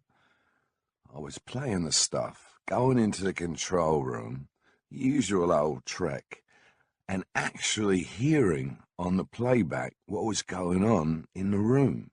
Sometimes what you're playing in the room is totally different from what you hear in the control room. But Jimmy was hearing the room, hearing the band. So I had a very strong thing with him from that first day. He had a natural feel for the band because of what he'd been doing, working with English guys. He produced things like I'm a Man and Give Me Some Lovin' by the Spencer Davis Group. He'd worked with Traffic, Blind Faith. He worked a lot with black guys. But most of all, it was because Jimmy Miller was a damn good drummer. He understood groove. He's the drummer on Happy. He was the original drummer on You Can't Always Get What You Want. He made it very easy for me to work, mainly for me to set the groove, set the tempos, and at the same time, Mick and Jimmy were communicating well. It gave Mick confidence to go along with him too. Our thing was playing Chicago blues. That's where we took everything that we knew. That was our kickoff point, Chicago. Look at that Mississippi River. Where does it come from? Where does it go? Follow that river all the way up, and you'll end up in Chicago. Also, follow the way those artists were recorded. There were no rules. If you looked at the regular way of recording things, everything was recorded totally wrong. But what is wrong and what is right? What matters is what hits the ear. Chicago blues was so raw and raucous and energetic. If you try to record it clean, forget about it. Nearly every Chicago blues record you hear is an enormous amount over the top, loading the sound on in layers of thickness. When you hear Little Walter's records, he hits the first note on his harp, and the band disappears until that note stops, because he's overloading it. When you're making records, you're looking to distort things, basically. I mean, that's the freedom recording gives you, to fuck around with the sound. And it's not a matter of sheer force. It's always a matter of experiment and playing around. Hey, this is a nice mic, but if we put it a little closer to the amp, and then take a smaller amp instead of the big one, and shove that mic right in front of it, cover the mic with a towel, let's see what we get. What you're looking for is where the sounds just melt into one another, and you've got that beat behind it. And the rest of it just has to squirm and roll its way through. If you have it all separated, it's insipid. What you're looking for is power and force without volume, an inner power, a way to bring together what everybody in that room is doing and make one sound. So it's not two guitars, piano, bass, and drums. It's one thing. It's not five. You are there to create one thing. Jimmy produced Beggar's Banquet, Let It Bleed, Sticky Fingers, every Stones record through Goat's Head Soup in 1973, the backbone stuff. But the best thing we ever did with Jimmy Miller was Jumping Jack Flash. That song and Street Fighting Man came out of the very first sessions with Jimmy at Olympic Studios for what would become Beggar's Banquet in the spring of 1968, the May of street fighting in Paris.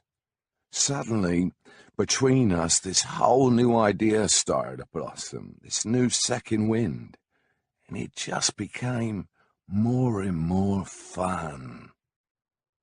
Mick was coming up with some great ideas and great songs, like Dear Doctor. I think probably Marianne had something to do with that, and Sympathy for the Devil, although it was not in the way he envisioned it when he started. I mean, but that's in the Godard movie. I'll deal with Godard later, where you hear and see the transformation of the song. Parachute Woman, with that weird sound area like a fly buzzing in your ear or a mosquito or something, that song came so easily. I thought it was going to be difficult because I had that concept of that sound and wasn't sure it would work. But Mick jumped on the idea just like that, and it took little time to record. Salt of the Earth. I think I came up with the title of that and had the basic spur of it, but Mick did all the verses. This was our thing. I'd sparked the idea. Let's drink to the hard-working people. Let's drink to the salt of the earth. And after that, Mick, it's all yours. Halfway through, he'd say, where do we break it? Where do we go to the middle? Where's the bridge? See how long he would take this one idea before he turned to me and said, we got to go somewhere else now. Ah, the bridge. Some of that is technical work, a matter of discussion, and usually very quick and easy. There was a lot of country and blues on Beggar's Banquet. No Expectations, Dear Doctor, even Jigsaw Puzzle. Parachute Woman, Prodigal Son, Stray Cat Blues, Factory Girl. They're all either blues or folk music. By then we were thinking, hey, give us a good song. We can do it. We've got the sound, and we know we can find it one way or another if we've got the song. And we'll chase the damn thing all around the room up to the ceiling. We know we've got it, and we'll lock onto it and find it. I don't know what it was in this period that worked so well. Maybe timing. We had barely explored the stuff where we come from or that had turned us on. The Dear Doctors and country hunks in Love in Vain, well, they were in a way catch-up, things we had to do. The mixture of black and white American music had plenty of space in it to be explored. We also knew that the Stones fans were digging it, and there were an awful lot of them by then.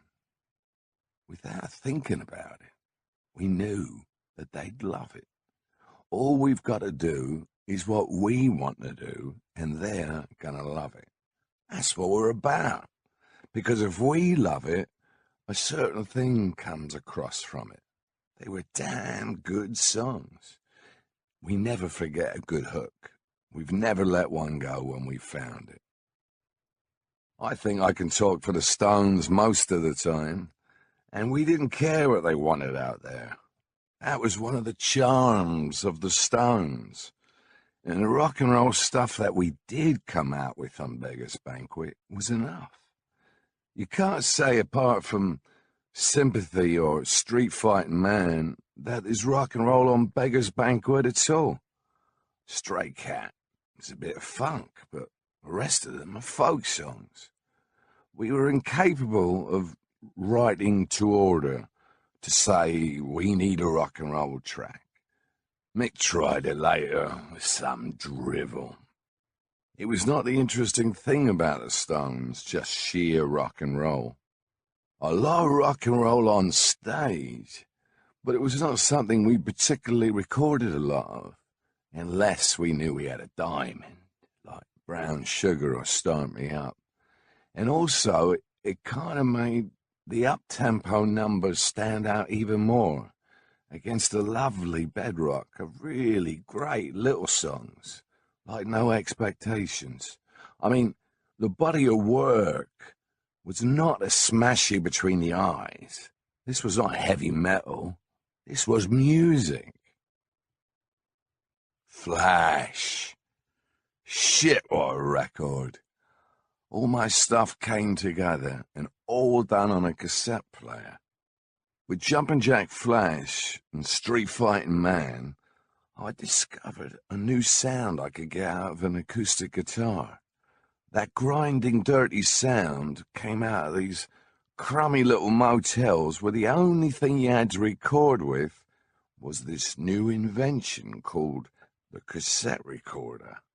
And it didn't disturb anybody. Suddenly, you had a very mini studio.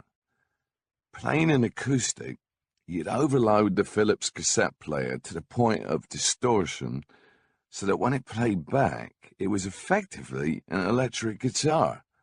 You're using the cassette player as a pickup and an amplifier at the same time. You were forcing acoustic guitars through a cassette player, and what came out the other end was electric as hell. An electric guitar will jump live in your hands. It's like holding on to an electric eel. An acoustic guitar is very dry, and you have to play it a different way. But if you can get that different sound electrified, you get this amazing tone and this amazing sound. I've always loved the acoustic guitar, loved playing it. And I thought, if I can just power this up a bit, without going to electric, I'll have a unique sound. It's got a little tingle on the top. It's unexplainable, but it's something that fascinated me at the time. In the studio, I plugged the cassette into a little extension speaker and put a microphone in front of the extension speaker so it had a bit more breadth and depth, and put that on tape. That was the basic track. There are no electric instruments on Street Fighting Man at all, apart from the bass, which I overdubbed later. All acoustic guitars.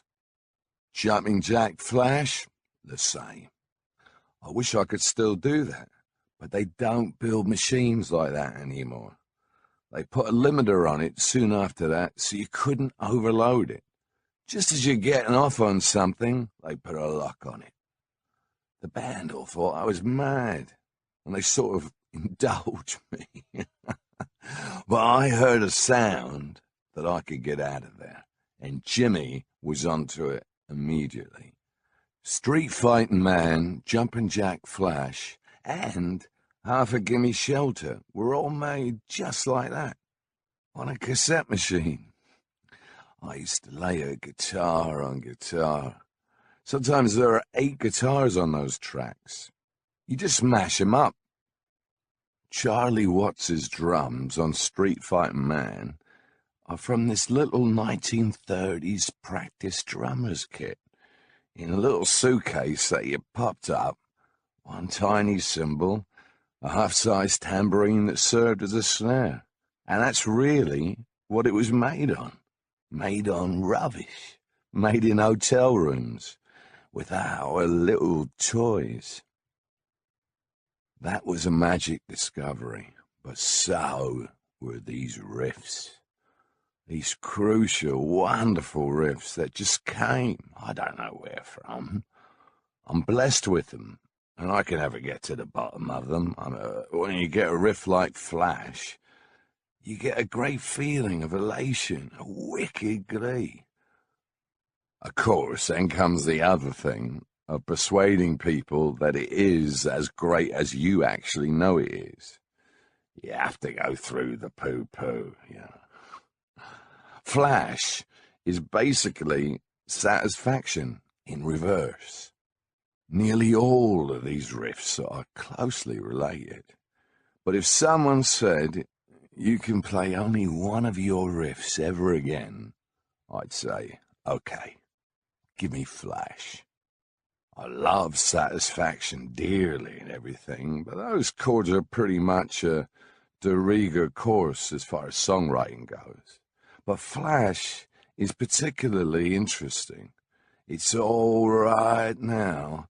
It's almost Arabic, or very old, archaic, classical. The chord setups you could only hear in Gregorian chants or something like that. And it's that weird mixture of your actual rock and roll and at the same time this weird echo of very, very ancient music that you don't even know. It's much older than I am, and that's unbelievable. It's like a recall of something, and I don't know where it came from. But I know where the lyrics came from.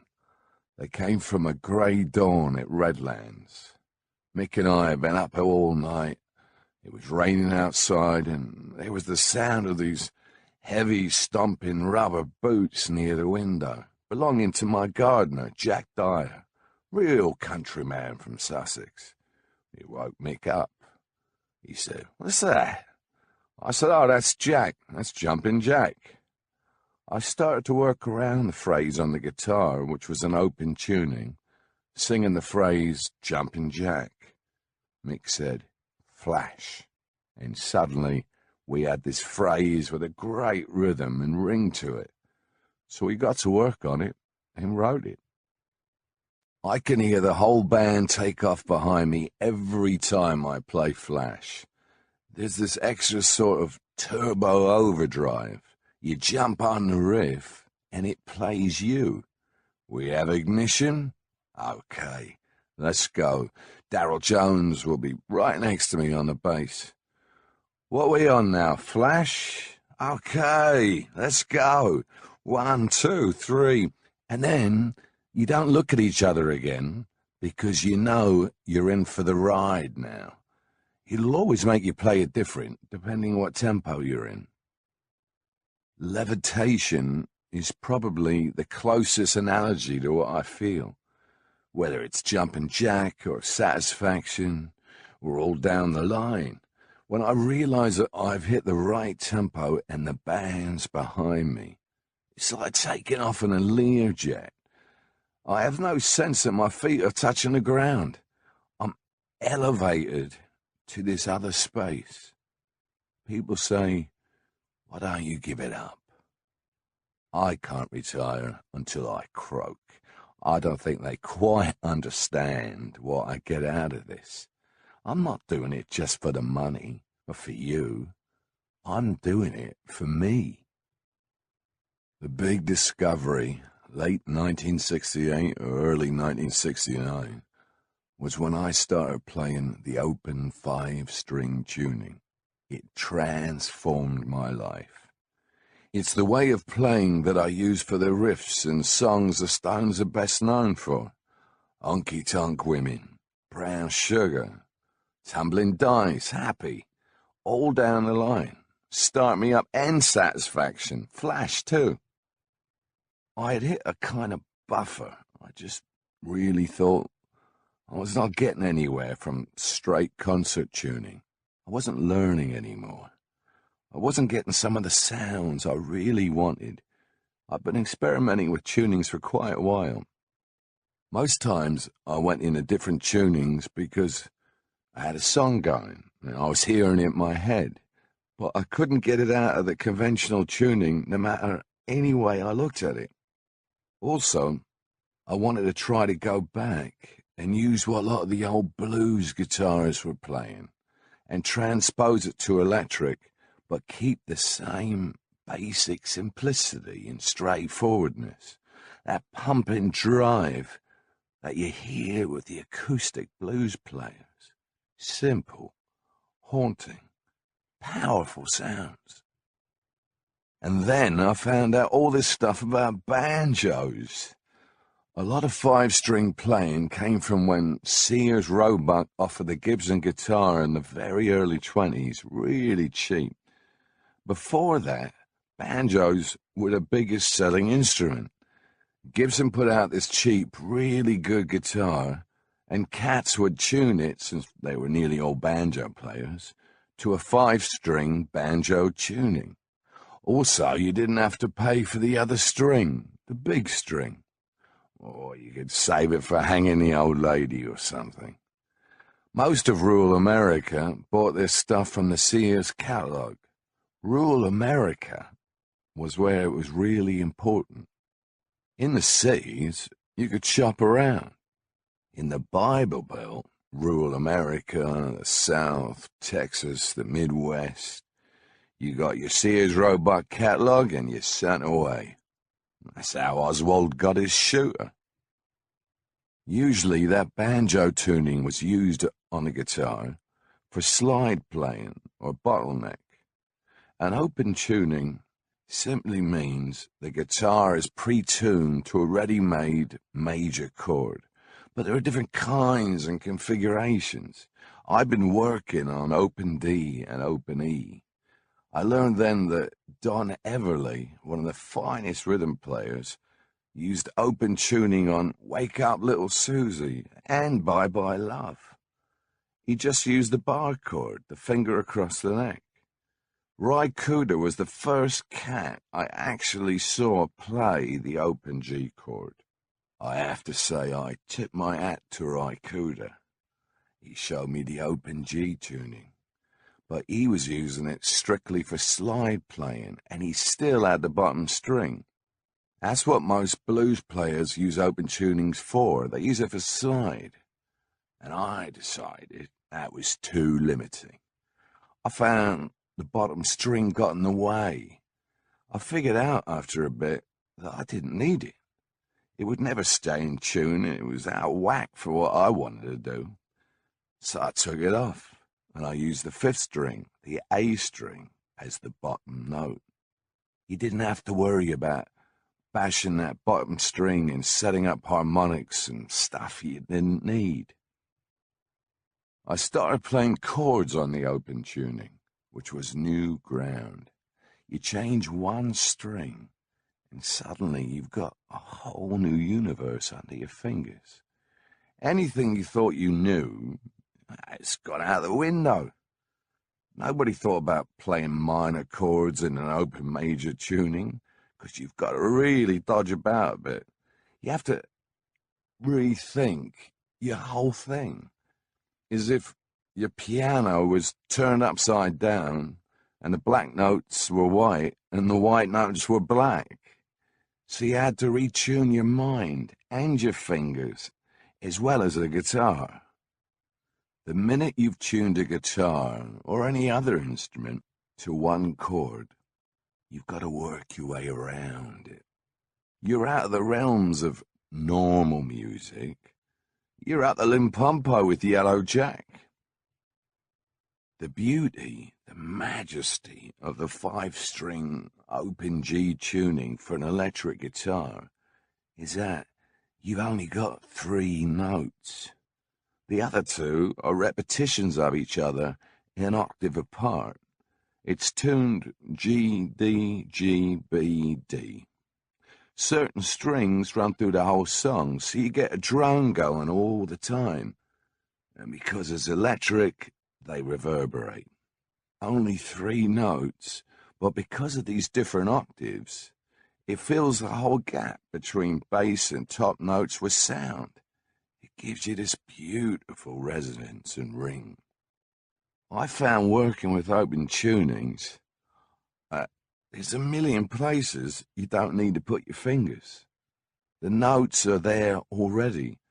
You can leave certain strings wide open. It's finding the spaces in between makes open tuning work. And if you're working the right chord, you can hear this other chord going on behind it, which actually you're not playing. It's there. It defies logic.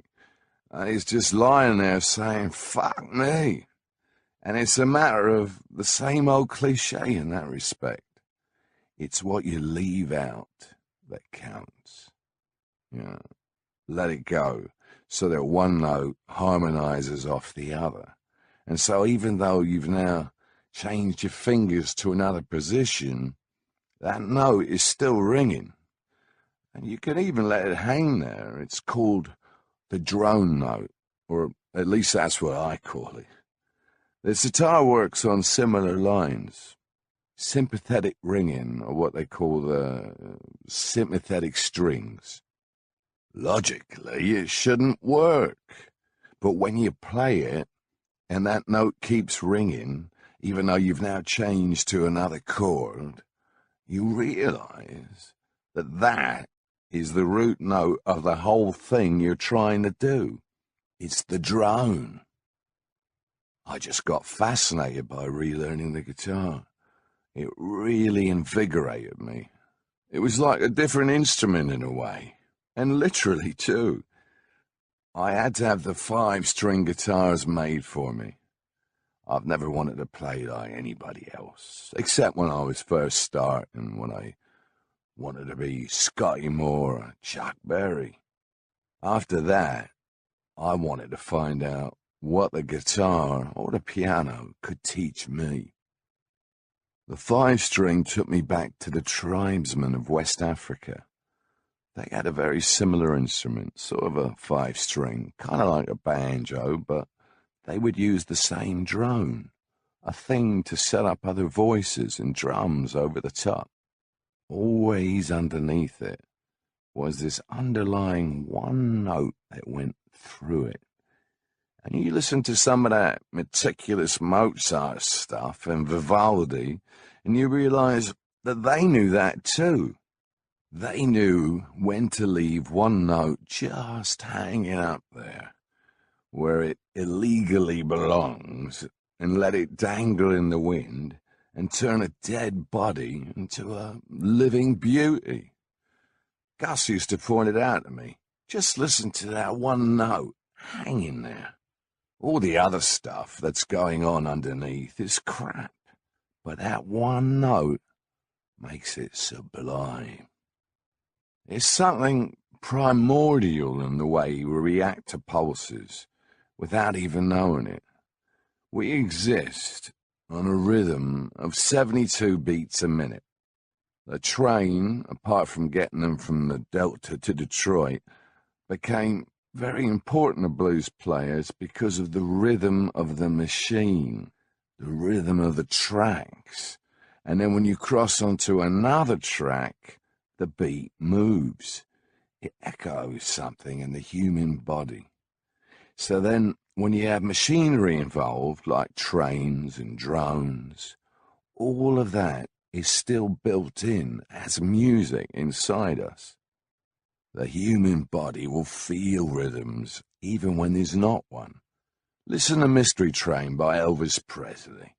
One of the great rock and roll tracks of all time, not a drum on it. It's just a suggestion, because the body will provide the rhythm. Rhythm really only has to be suggested. It doesn't have to be pronounced.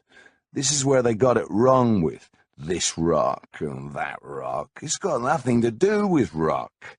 It's to do with roll. 5 strings cleared out the clutter. It gave me the licks and laid on textures. You could almost play the melody through the chords because of the notes you can throw in. And suddenly, instead of it being 2 guitars playing, it sounds like a goddamn orchestra.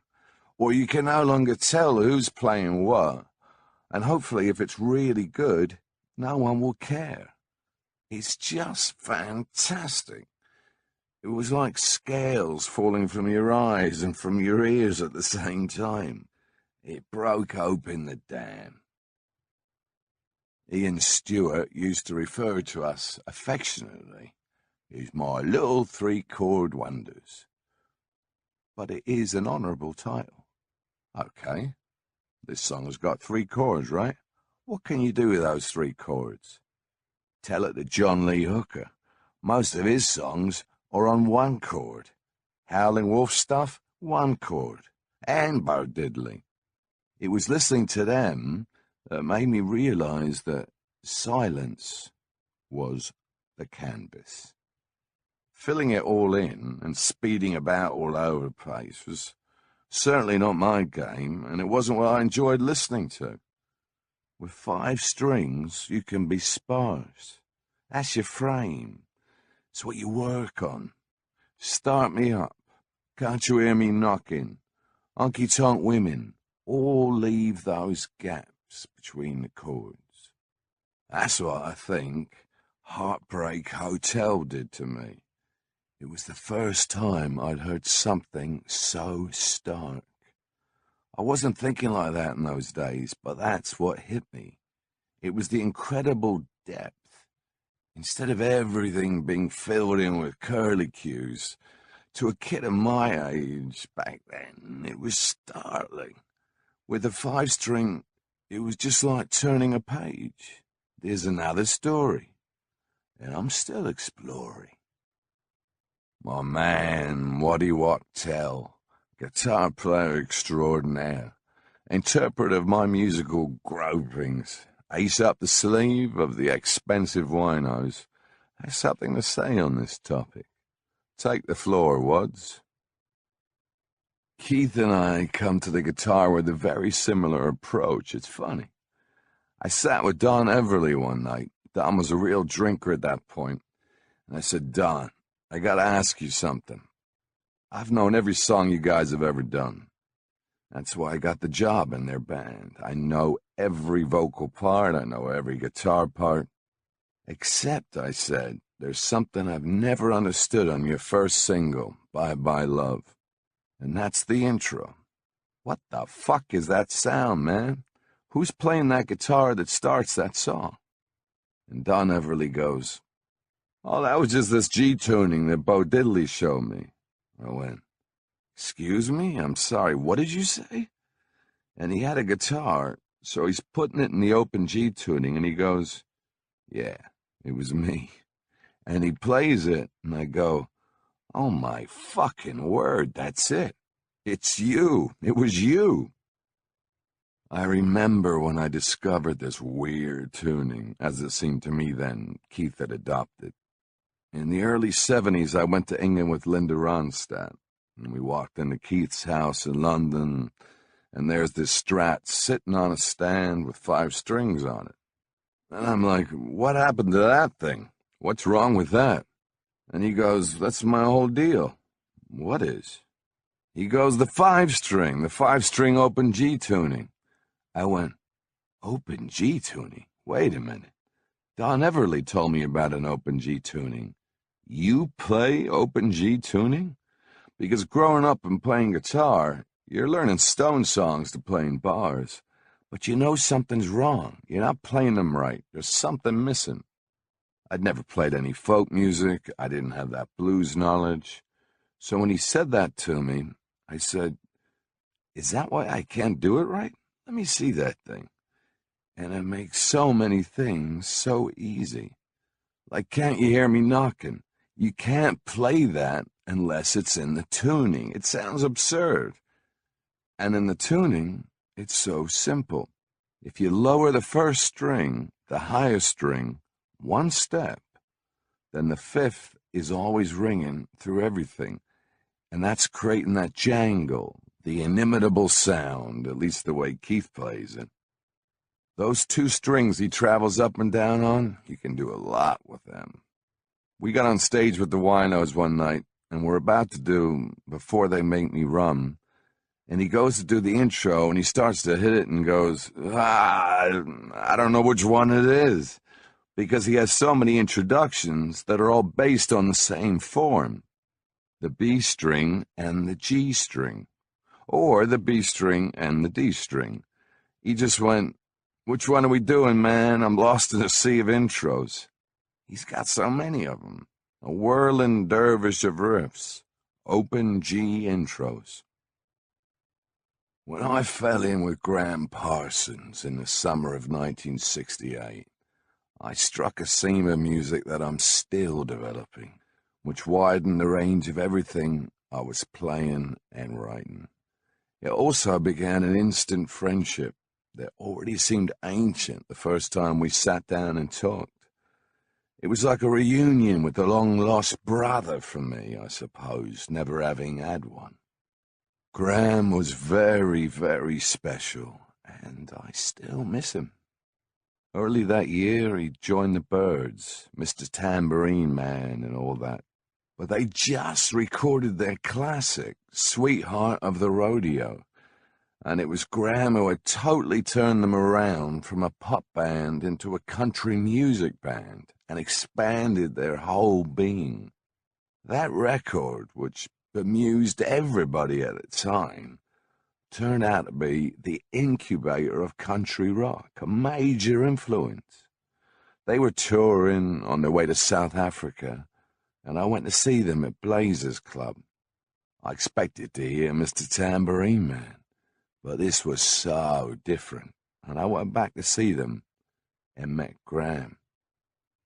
"Got anything?" was probably the first question he asked me, or the more discreet, "Anywhere, sure, come back to..." I think we went back to Robert Fraser's to hang out, do some stuff. I was taking heroin by this time. He wasn't unfamiliar with it. Doogie was his word for it. It was a musical friendship, but also there was a similar love of a similar substance. Graham certainly liked to get out of it, which made 2 of us at the time. He also, like me, liked to go for the highest quality. He had better coat than the Mafia did, Graham. Southern boy, very warm, very steady under the drugs, calm. He had a troubled background, a lot of Spanish moss and Garden of Good and Evil. At Fraser's that night, we started to talk about South Africa, and Graham asked me, "What's this drift I'm getting since I got to England? When I say I'm going to South Africa, I get this cold stare." He was not aware of apartheid or anything. He'd never been out of the United States. So when I explained it to him about apartheid and sanctions and nobody goes there, they're not being kind to the brothers, he said, just like Mississippi. And immediately, well, fuck that. He quit that night. He was supposed to leave the next day for South Africa. So I said, "You can stay here." And we lived with Graham for months and months, certainly the rest of that summer of 1968, mostly at Redlands. Within a day or two, I thought I'd known him all my life. There was an immediate recognition. What we could have done if we'd known each other earlier.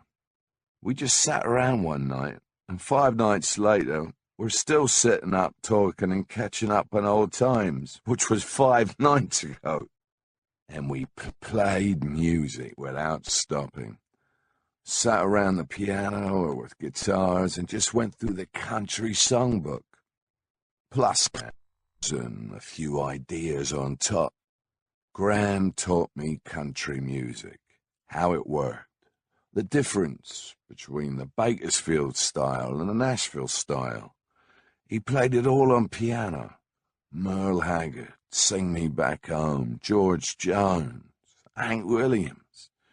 I learnt the piano from Graham and started writing songs on it.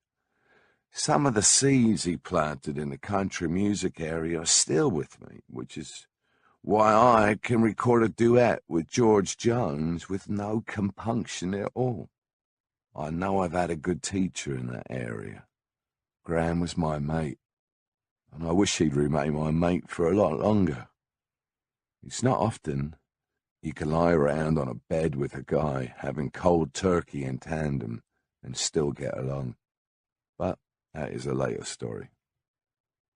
Of the musicians I know personally, although Otis Redding, who I didn't know, fits this too, the two who had an attitude towards music that was the same as mine were Graham Parsons and John Lennon. And that was, whatever bag the business wants to put you in is immaterial. It's just a selling point, a tool that makes it easier. You're going to get chowed into this pocket or that pocket because it makes it easier for them to make charts up and figure out who's selling. But Graham and John were really pure musicians. All they liked was music, and then they got thrown into the game. And when that happens, you either start to go for it or you fight it. Some people don't even realize how the game works. And Graham was a bold man. This guy never had a hit record. Some good sellers, but nothing to point to. Yet his influence is stronger now than ever. Basically, you wouldn't have had Waylon Jennings. You wouldn't have had all of that outlaw movement without Graham Parsons. He showed them a new approach. That country music isn't just this narrow thing that appeals to rednecks. He did it single-handed. He wasn't a crusader or anything like that. He loved country music, but he really didn't like the country music business and didn't think it should be angled just at Nashville. The music's bigger than that. It should touch everybody. Graham wrote great songs. A Song for You, Hickory Wind, $1,000 Wedding, great ideas. He could write you a song that came right round the corner and straight in the front, up the back with a little curve on it. I've been writing about a guy that builds cars, and then you listen to it, and it's a story. The New Soft Shoe, written about Mr. Cord, innovative creator of the beautiful Cord automobile, built on his own dime and deliberately crushed out by the triumvirate of Ford, Chrysler, and General Motors. Graham was a storyteller, but he also had this unique thing that I've never seen any other guy do. He could make bitches cry. Even hardened waitresses in the Palomino bar who'd heard it all. He could bring tears to their eyes, and he could bring that melancholy yearning. Guys he could rub pretty hard too, but his effect on women was phenomenal. It wasn't boo-hoo, it was heartstrings. He had a unique hold on that particular string, the female heart. My feet were soaking from walking through tears.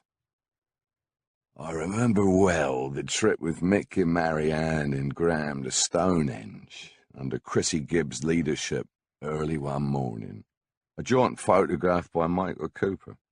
The pictures are also a record of the early days of my friendship with Graham. Gibby recalls it thus. We started off very early from some club in South Kensington, set off about 2 or 3 in the morning in Keith's Bentley, and we walked from where Stephen Tennant lived, from Wilsford, across a sort of track to Stonehenge, in order to approach it in a properly reverent manner and watch the dawn come up there, and we were all gibbering with acid. We had breakfast in one of the Salisbury pubs. Lots of acid freaks trying to dismember kippers. Get the spine out. Imagine that if you can. And like all these things one does on acid, it seemed to take a very long time. But actually, it took about 30 seconds. No one's ever got a kipper cleaner or more swiftly. It's difficult to put those middle and late 60s together because nobody quite knew what was happening.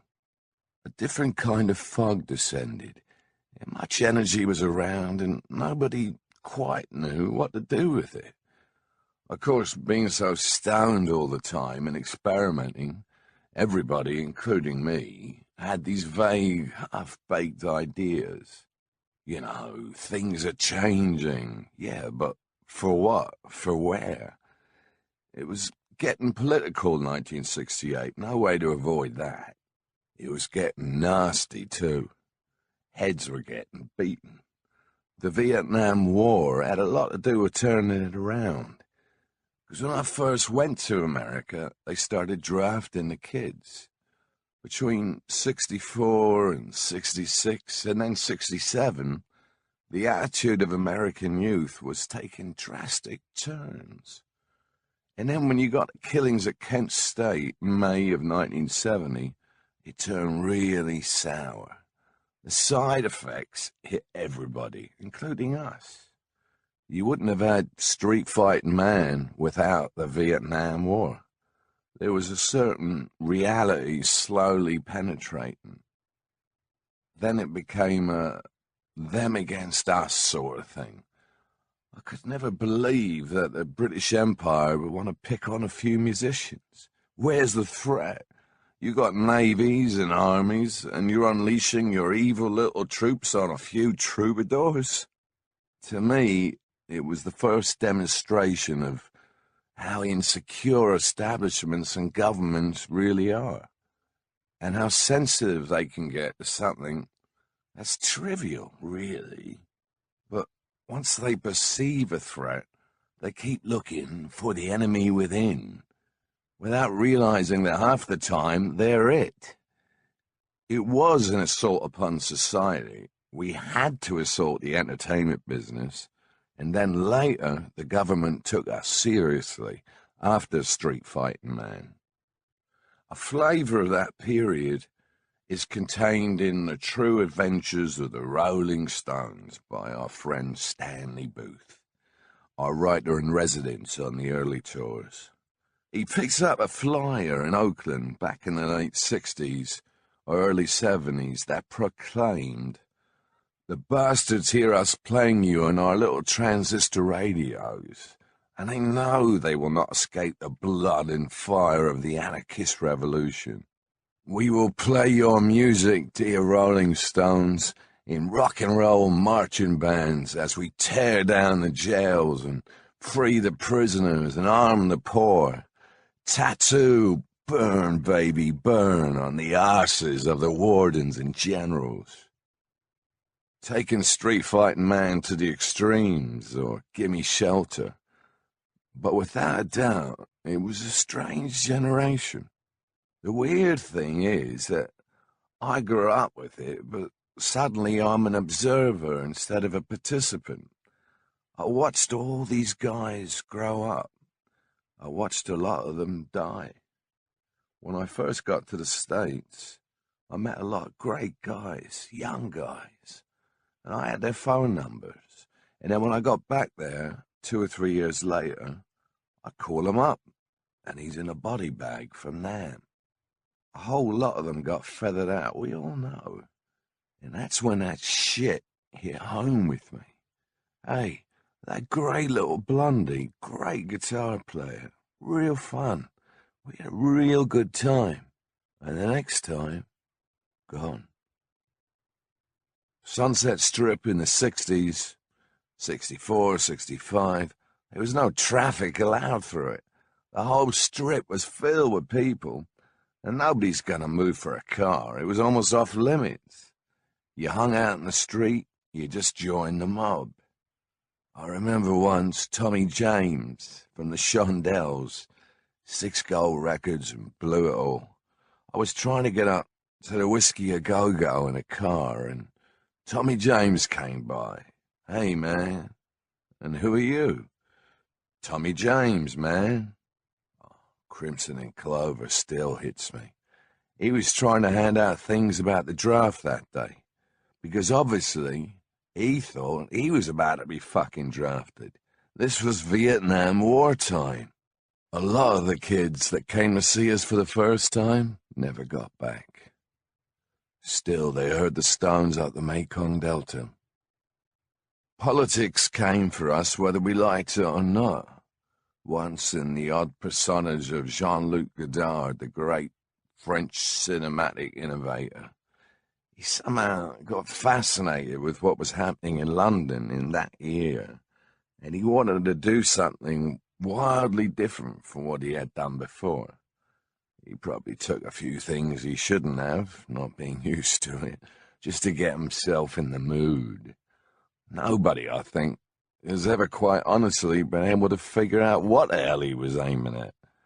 The film, Sympathy for the Devil, is by chance a record of the song by us of that name being born in the studio.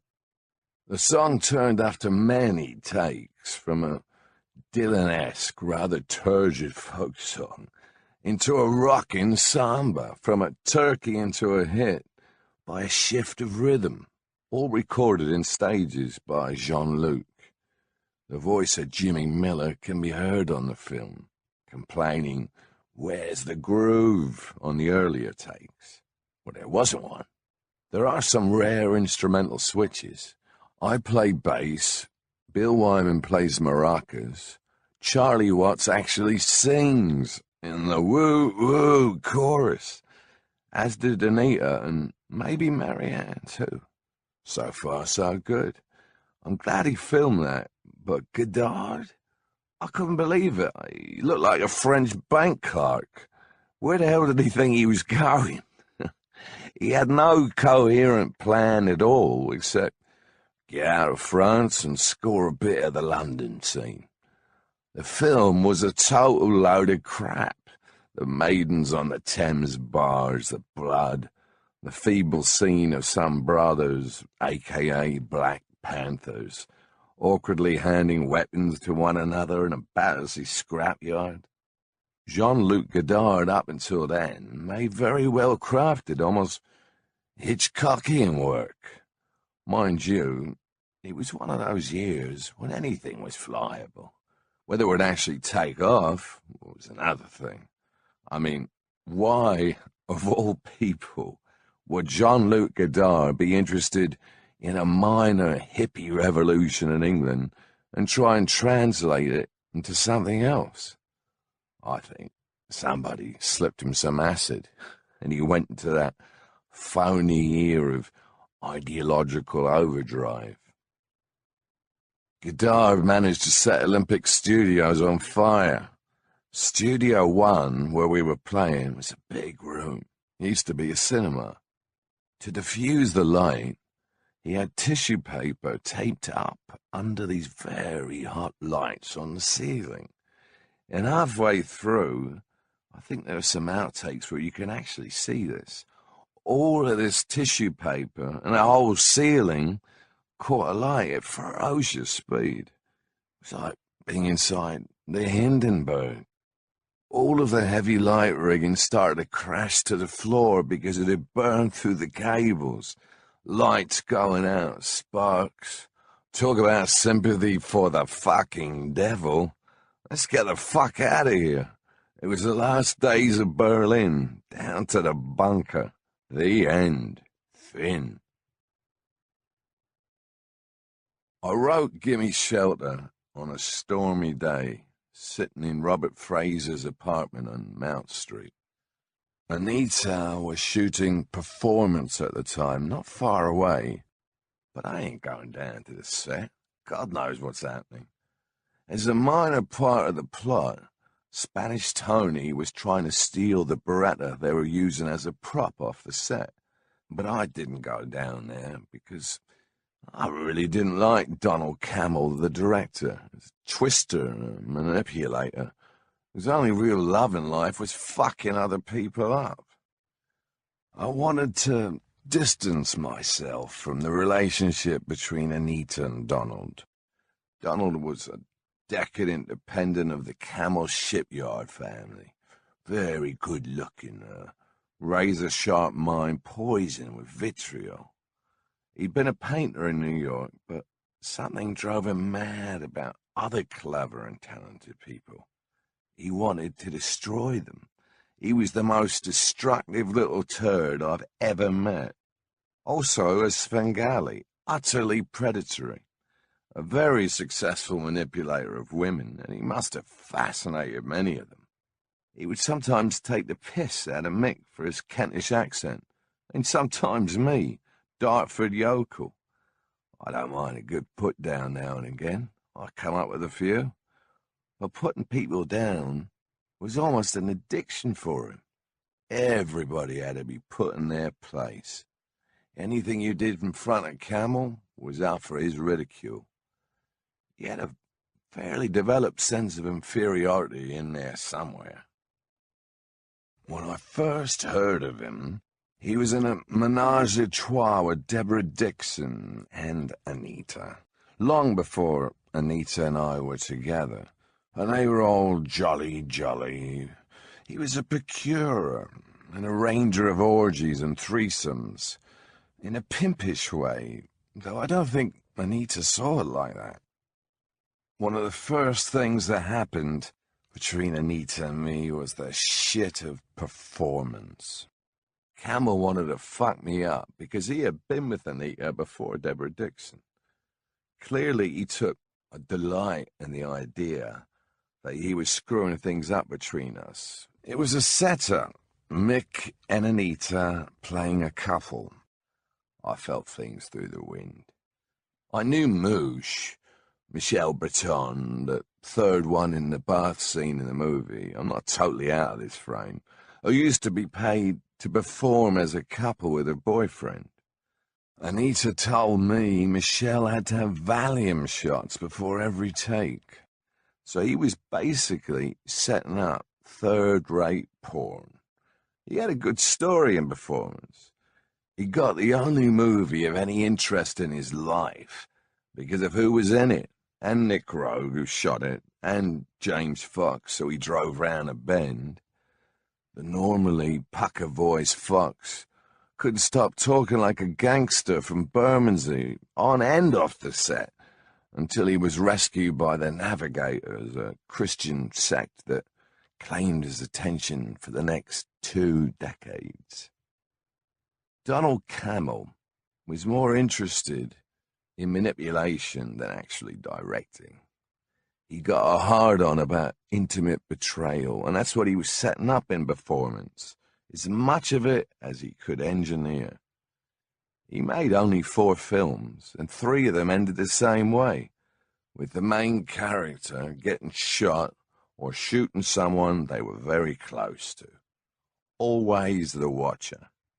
Michael Lindsay Hogg, director of Ready, Steady, Go in its early days, and later of the Stones Rock and Roll Circus, told me that when he was shooting Let It Be, the rooftop swan song of the Beatles, he looked over to another nearby roof, and there was Donald Cammell, in at the death again. The final film Cammell made was a real-life video of him shooting himself. The last scene in performance, again, prepared elaborately and filmed over many minutes. The person he was very close to in this case was his wife, who was in the next room. I met Cammell later in L.A., and I said, "You know, I can't think of anybody, Donald, that's ever got any joy out of you. And I don't know if you've ever got any joy out of yourself. There's nowhere else for you to go. There's nobody. The best thing you can do is take the gentleman's way out." And this was at least 2 or 3 years before he finally topped himself. I didn't find out for ages about Mick and Anita, but I smelled it, mostly from Mick, who didn't give any sign of it, which is why I smelled it. The old lady comes back at night, complaining about the set and about Donald and blah, blah, blah. But at the same time, I know the old lady, and the odd times she didn't come home at night, I'd go round somewhere and see another girlfriend. I never expected anything from Anita. I mean, hey, I'd stolen her from Brian. So you've had Mick now. What's your fancy? That or this? It was like Peyton Place back then. A lot of wives swapping or girlfriends swapping, and oh, you had to have him? Okay. Well, what do you expect? You got an old lady like Anita Pallenberg and expect other guys not to hit on her? I heard rumors, and I thought, if she's going to be making a move with Mick, good luck to her. He can only take that one once. I've got to live with it. Anita's a piece of work. She probably nearly broke his back. I'm not that jealous kind of guy. I knew where Anita had been before, and where she'd been before that with Mario Scifano, who was a successful painter, and with his other guy who was an art dealer in New York. I didn't expect to put any reins on her. It probably put a bigger gap between me and Mick than anything else, but mainly on Mick's part, not mine, and probably forever. I gave no reaction at all to Mick about Anita, and decided to see how things would pan out from there. It wasn't the first time we'd been in competition for a bird, even for a night on the road. Who's going to get that one? Who's Tarzan round here? It was like two alphas fighting. Still is, quite honestly. But it's hardly the basis for a good relationship, right? I could have given Anita shit for it, but what was the point? We were together. I was on the road. By then I was so cynical about that stuff. I mean, if I'd stolen her off Brian, I didn't expect Mick not to knock her off under the direction of Donald Cammell. I doubt whether it would have happened without Cammell. But, you know, while you were doing that, I was knocking Marianne, man. While you're missing it, I'm kissing it. In fact, I had to leave the premises rather abruptly when the cat came back. Hey, it was our only time, hot and sweaty. We were just there in, as Mick calls it, and let me down slow, the afterglow. My head nestled between those two beautiful jugs. And we heard his car drive up, and it was a big flurry, and I did one out the window. Got my shoes out the window through the garden, and I realized I'd left my socks. Well, he's not the sort of guy to look for socks. Marianne and I still have this joke. She sends me messages. Still can't find your socks. Anita's a gambler. But a gambler sometimes makes the wrong bets. The idea of status quo in those days to Anita was verboten. Everything must change. And we're not married. We're free, whatever. You're free as long as you let me know what's going on. Anyway, she had no fun with the tiny Todger. I know he's got an enormous pair of balls, but it doesn't quite fill the gap, does it? It didn't surprise me. In a way, I kind of expected it. That's why I was sitting in Robert Fraser's flat writing, "I feel the storm is threatening my very life today." He had rented us his flat while Anita was shooting the movie, but in the end, he never moved out. So when Anita went to work, I stayed with Strawberry Bob and Mohammed, who were probably the first people I played it to. War, children. It's just a shot away. It was just a terrible fucking day, and it was storming out there. I was sitting there in Mount Street, and it was this incredible storm over London. So I got into that mode, just looking out of Robert's window, and looking at all these people with their umbrellas being blown out of their grasp and running like hell. And the idea came to me. You get lucky sometimes. It was a shitty day. I had nothing better to do. Of course, it becomes much more metaphorical with all the other contexts and everything. But at the time, I wasn't thinking about, oh my God, there's my old lady shooting a movie in a bath with Mick Jagger. My thought was storms in other people's minds, not mine. It just happened to hit the moment. Only later did I realize this will have more meaning than I thought at the time. Threatening my very life today. It's got menace, all right. It's scary stuff. And those chords are Jimmy Reed inspired. The same haunting trick, sliding up the fretboard against the drone of the E note. I'm just working my way up. A major, B major, and I go, hello, where are we ending up? C sharp minor? Okay. It's a very unlikely guitar key, but you've just got to recognize the setups when you hear them. A lot of them, like this one, are accidents.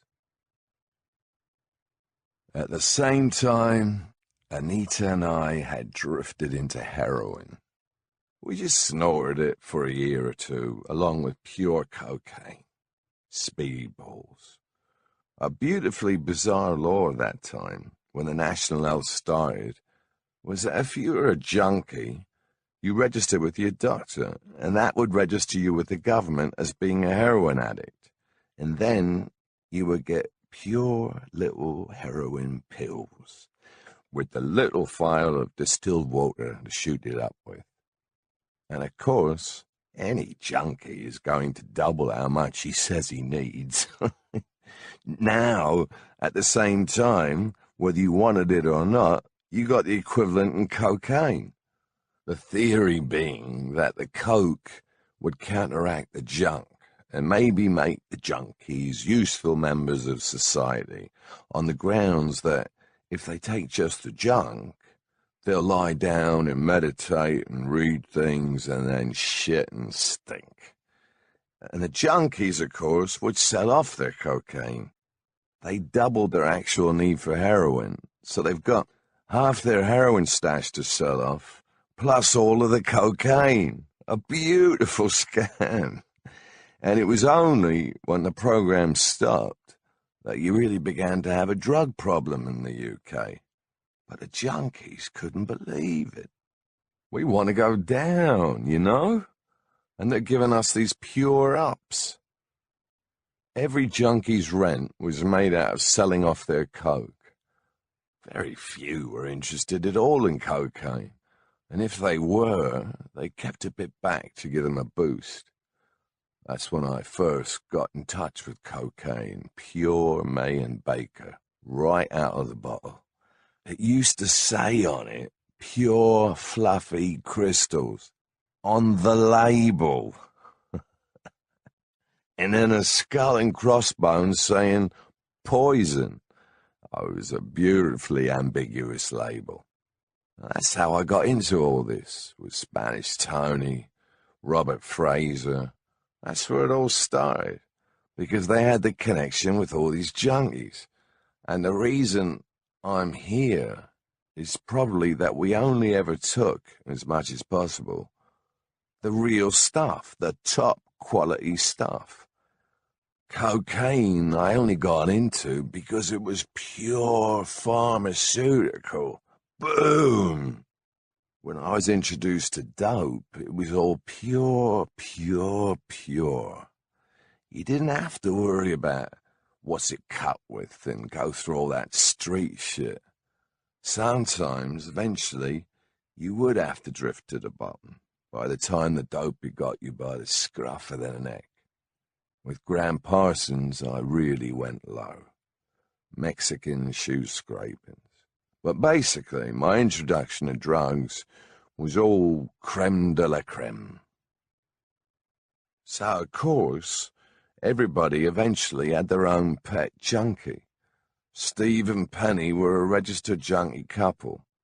I'd probably been taken round by Spanish Tony when we used to score for them in London. They were living in a shabby basement flat in Kilburn, and after we'd been round there for a couple of months, they were saying, "I'd like to get out of here. I'd like to live in the country." I said, "I've got a cottage."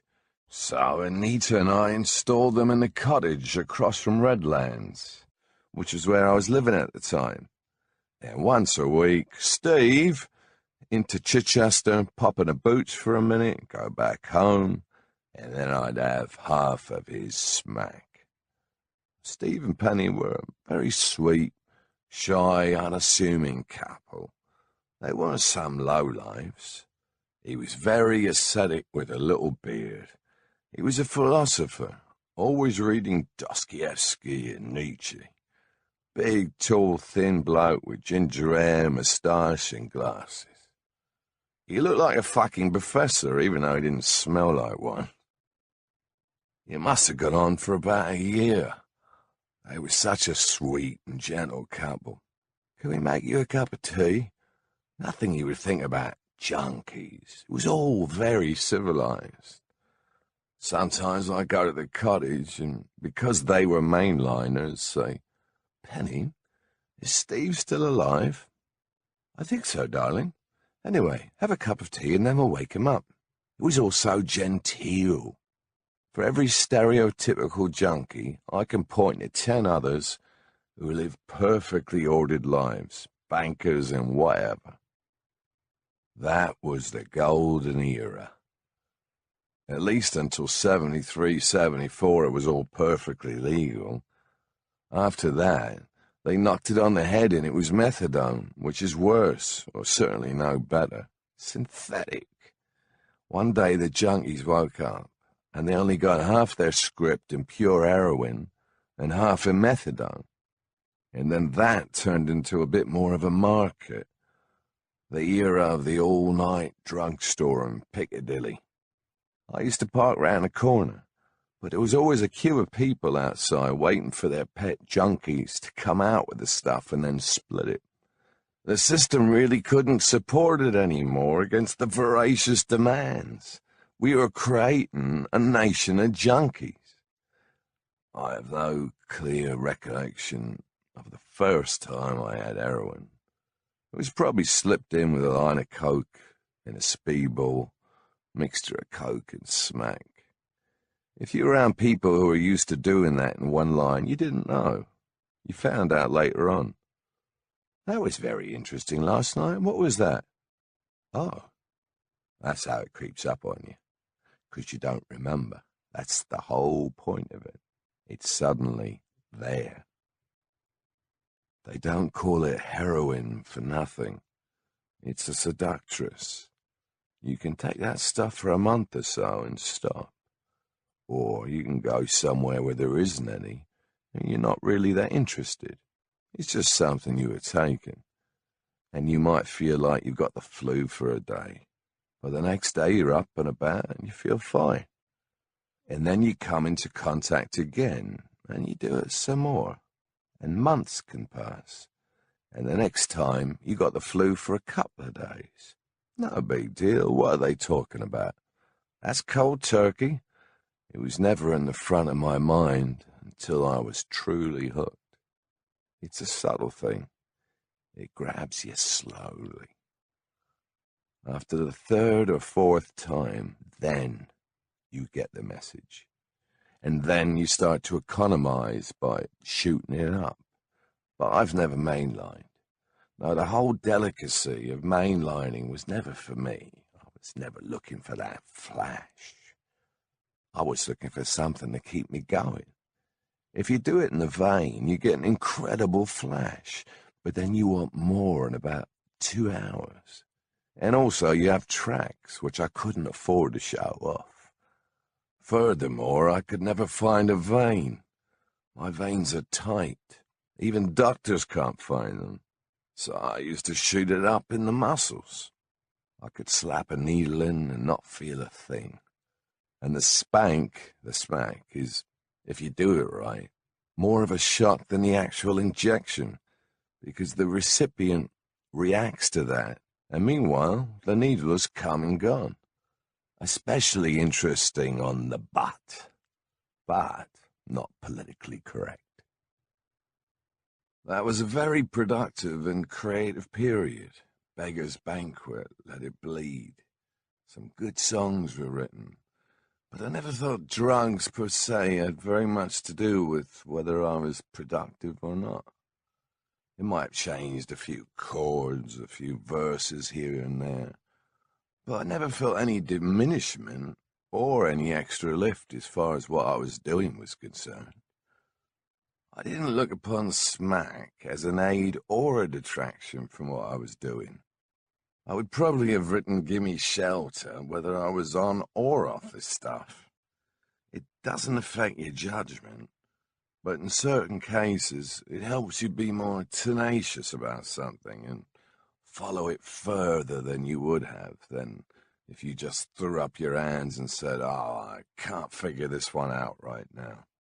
On the stuff, sometimes you would just nag at it until you'd got it. I've never believed that bullshit, like all those saxophone players who went on dope because they thought that's what made Charlie Parker so great. Like anything else in this world, it's either good for you or it's bad for you, or at least it has a use for you. A lump of heroin sitting on the table is totally benign. The only difference is, will you take any? I took loads of other drugs I really didn't like and never went back to. I suppose heroin made me concentrate on something or finish something more than I would normally. This is not a recommendation. The life of being a junkie is not recommended to anybody. I was on the top end, and that was pretty low. It's certainly not the road to musical genius or anything else. It was a balancing act. I've got loads of things to do.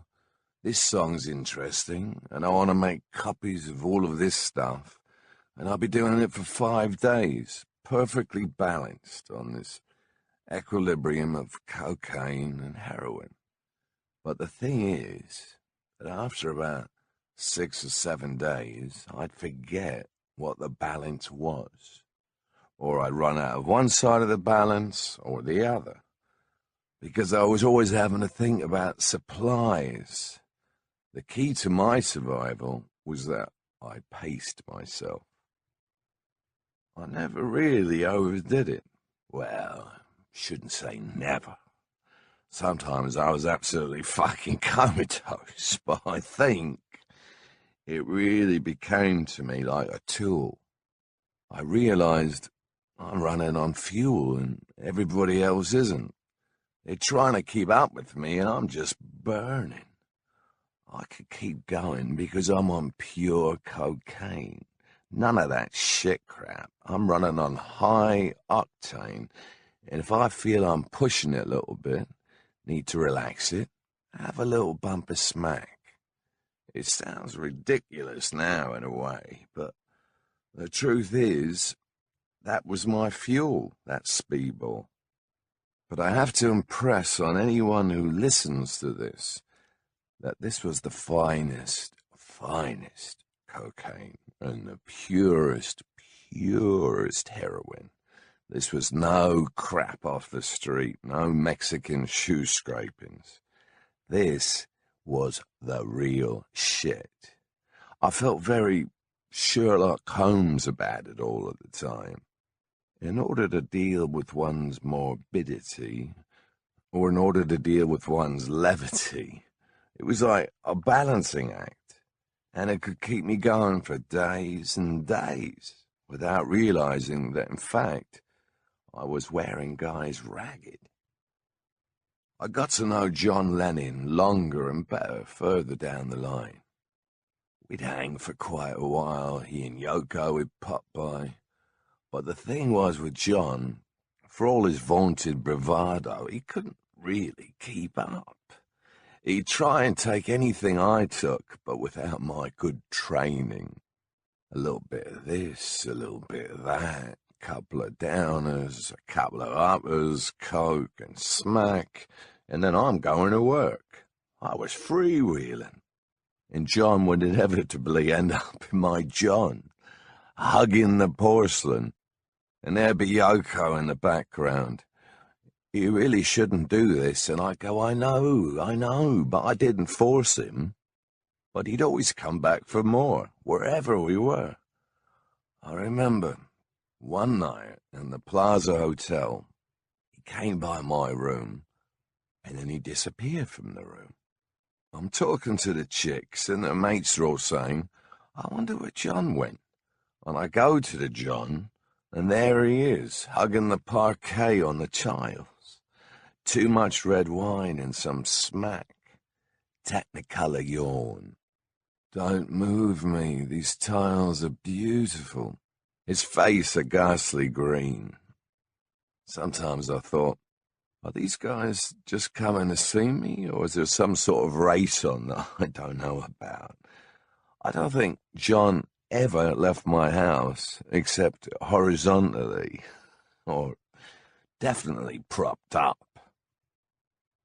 Maybe the frenetic pace of life had something to do with it. I would take a barbiturate to wake up, a recreational high compared to heroin, though just as dangerous in its own way. That was breakfast.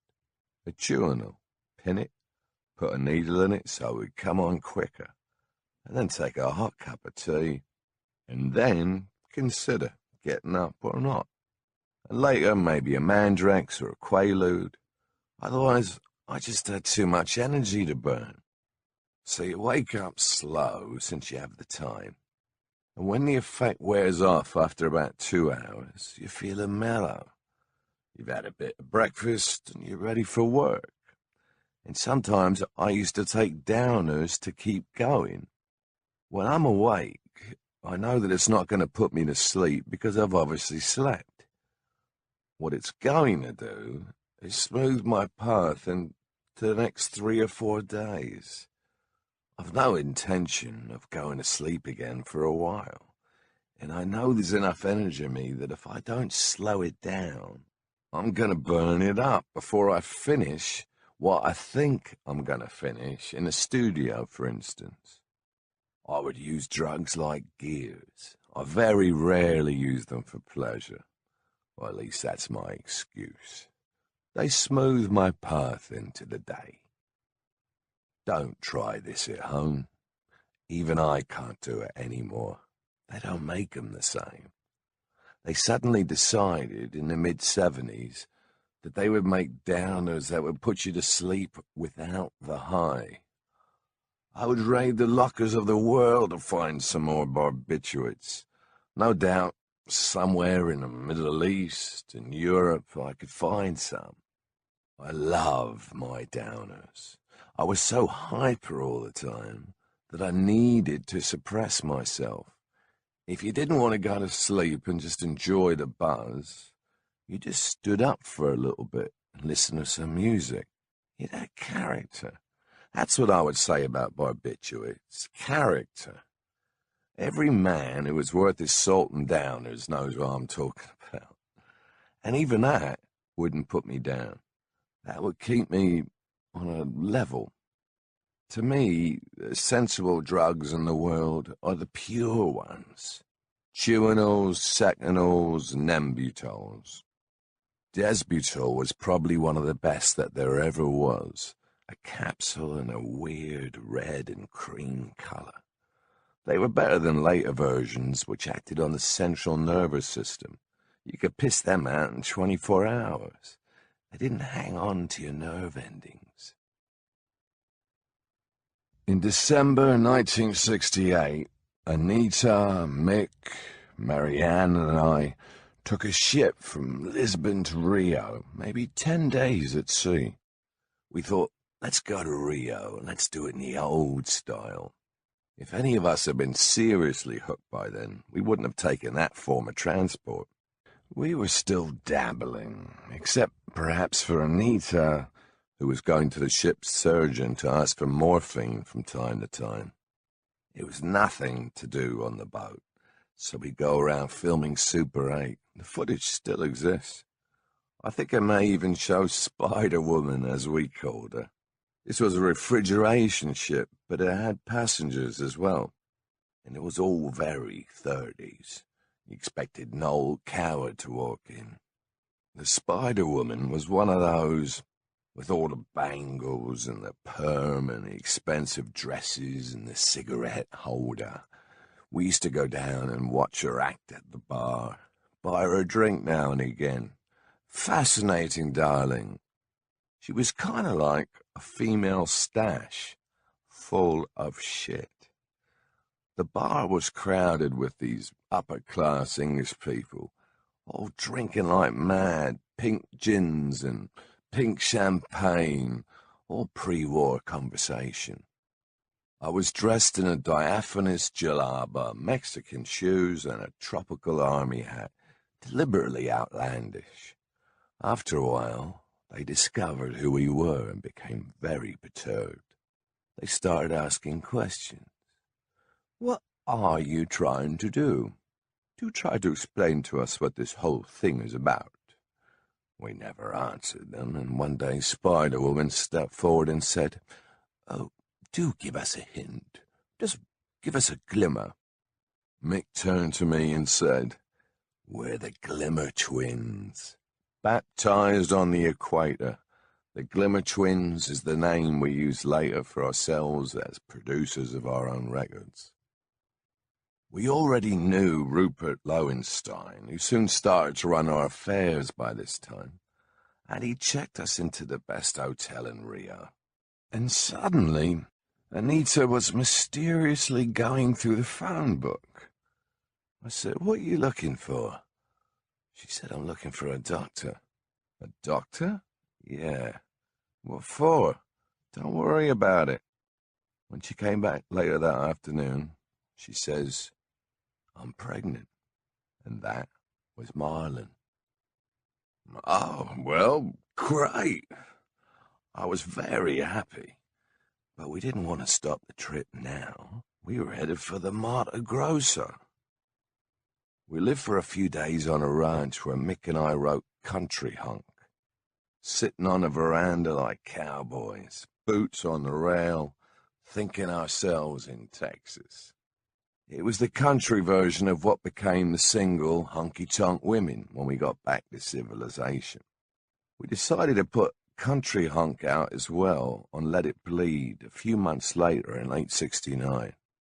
It was written on an acoustic guitar, and I remember the place because every time you flushed the John, these black blind frogs came jumping out.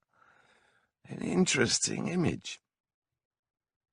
Marianne went home to get medical help for her child Nicholas, who had been sick on a boat and confined to his cabin for most of the journey. So Mick and Anita and I worked our way to Lima, Peru, and then up to Cusco, which is 11,000 feet. Everybody's been a bit short of breath, and we get to the hotel lobby, and it's lined wall to wall with these huge oxygen tanks. We get to our rooms, and in the middle of the night, Anita finds that the John's not working. So she takes a pee in the sink, and in the middle of the pee, the sink collapses to the floor, and water comes shooting out of a huge pipe. Real Marx Brothers, slapdash, carry on. Stuff some rags down there, call the people. The sink was shattered, lying in pieces. But the weird thing is that when they finally arrived in the middle of the night, the Peruvians were very nice. They didn't go, "What are you doing? How did you break the sink?" They just mopped it up and gave us another room. I thought they were going to bring the cops with them. Next day, Mick and I went for a walk, sat on a bench, and did what you do in the daytime, started chewing coca leaves. When we got back to the hotel, we found a card delivered, as if from the British consul. "General so-and-so, it would be fortuitous to meet." The general in question was the military governor of Machu Picchu, who had invited us to his home for dinner, and you can't very well say no to that. He did run the area, and he gave out the permissions and travel passes. Obviously, he's very bored in his province, so he summoned us to his villa outside of Cusco.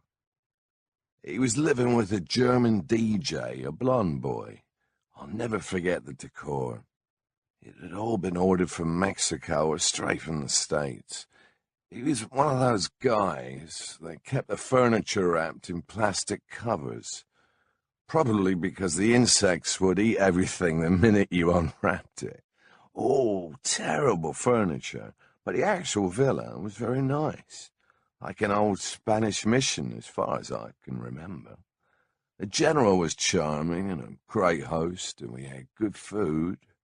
And then came the pièce de résistance, performed by his boyfriend, the German DJ. They put on these terrible twist records, phony soul, and this was 1969. And then he orders this poor boy to demonstrate how to do the swim, a dance already so old I could barely remember it.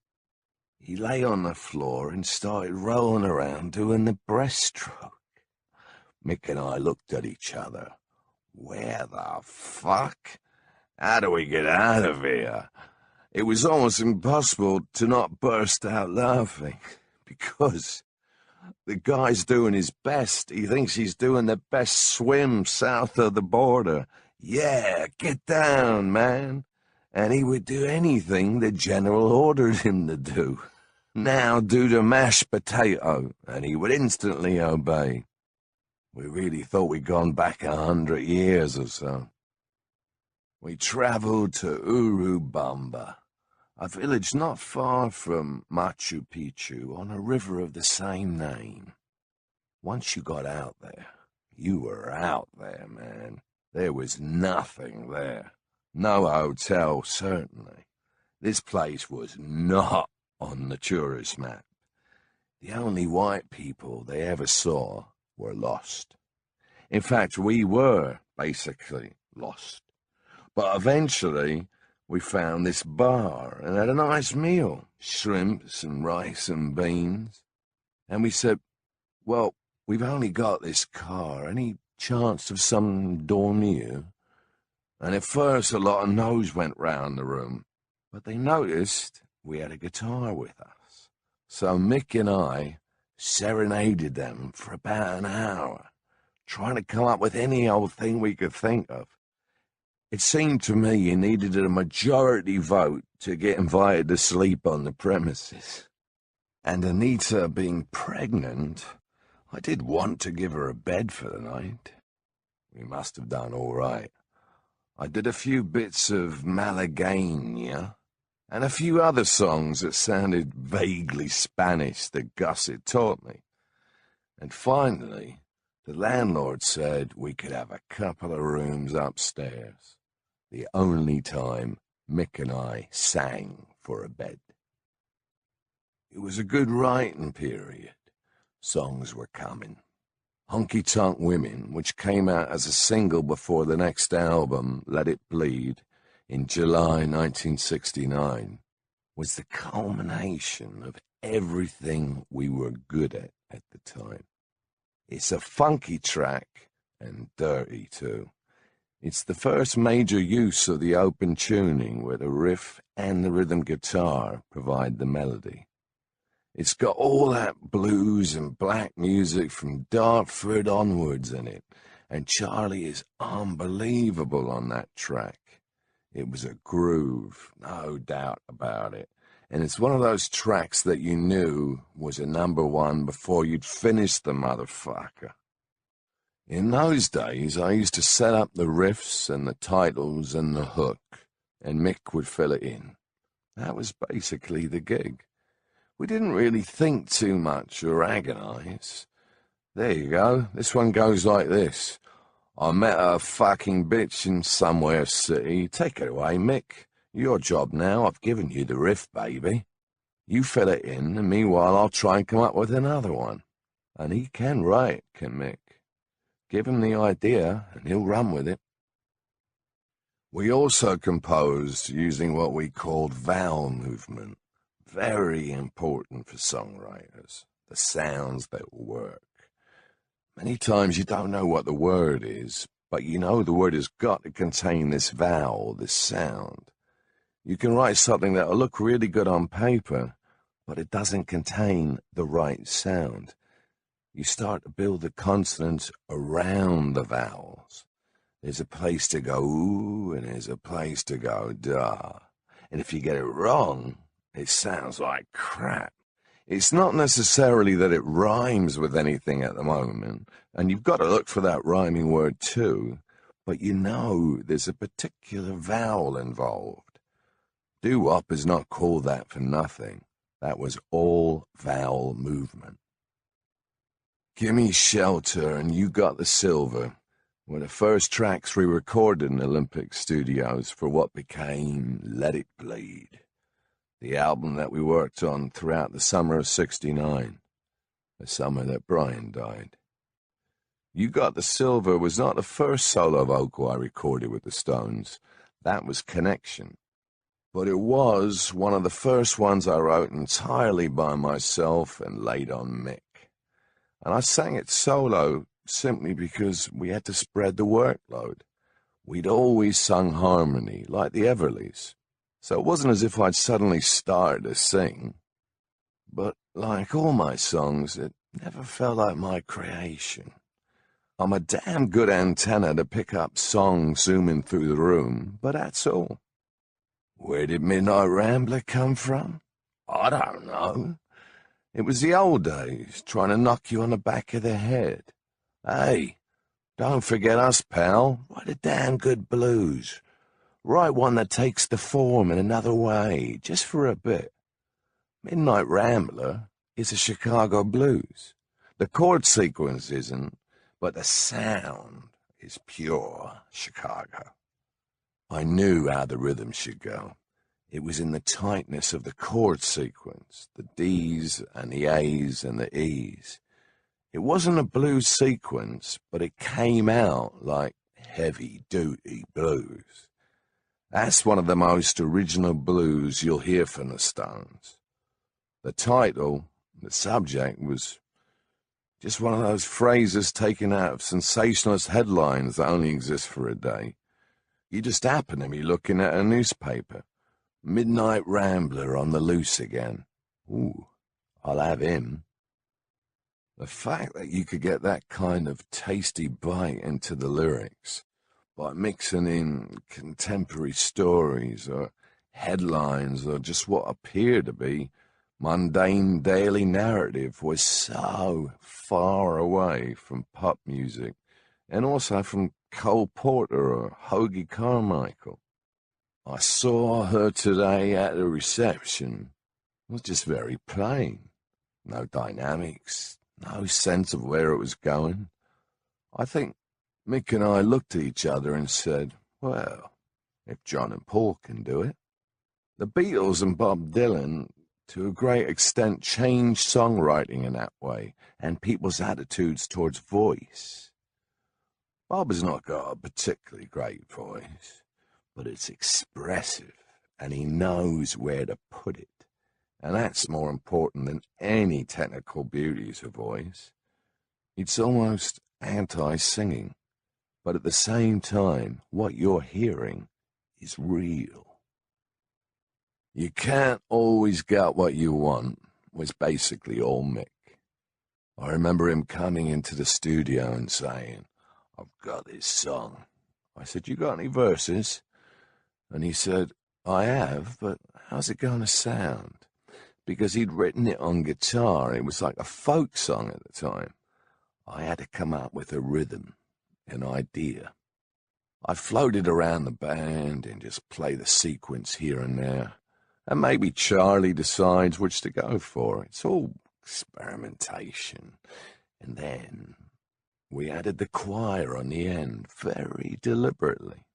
Let's put on a straight chorus. In other words, let's try and reach them people up there as well. It was a dare, kind of. Mick and I thought it should go into a choir, a gospel thing, because we'd play with black gospel singers in America. And then, what if we got one of the best choirs in England, all these white, lovely singers, and do it that way, see what we can get out of them? Turn them on a little bit, get them into a little sway and a move, you know. You can't always... it was a beautiful juxtaposition. In early June, when we were working every day in Olympic Studios on these tracks, I turned over the Mercedes with Anita in it when she was 7 months pregnant with Marlon. Anita broke her collarbone. I took her to St. Richard's and they patched her up within half an hour while I sat around. Really brilliant people looking after us, only to walk out straight into the arms of the Brighton CID, who then took us to Chichester Police Station and started to interrogate us. I've got a pregnant woman with a broken collarbone, for Christ's sake. It's 3 in the morning and they don't give a shit.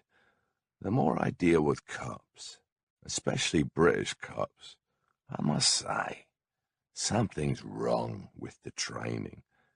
My attitude probably didn't help, but what am I going to do, roll over for them? Get out of here. They suspected drugs. Of course there were drugs involved. They should have looked in the oak tree round the corner. They start with, how did the car turn over? You must have been out of it. Actually, no. On a corner, close to Redlands, a red light came on in the car and nothing would work. A hydraulic fault. Brakes wouldn't work, steering wouldn't work. It just teetered on a patch of slippery grass and then rolled over. It was a convertible, and it was 3 tons rolling on the windscreen and on the struts that hold up the canvas. The miracle was that the windscreen held up. I only found out later it was because the car was built in 1947 out of panzer parts and armored steel. Immediately post-war German scrap lying around the battlefield, whatever they could get their hands on. This shit was heavy-duty steel. Basically, I was riding a tank with a canvas roof.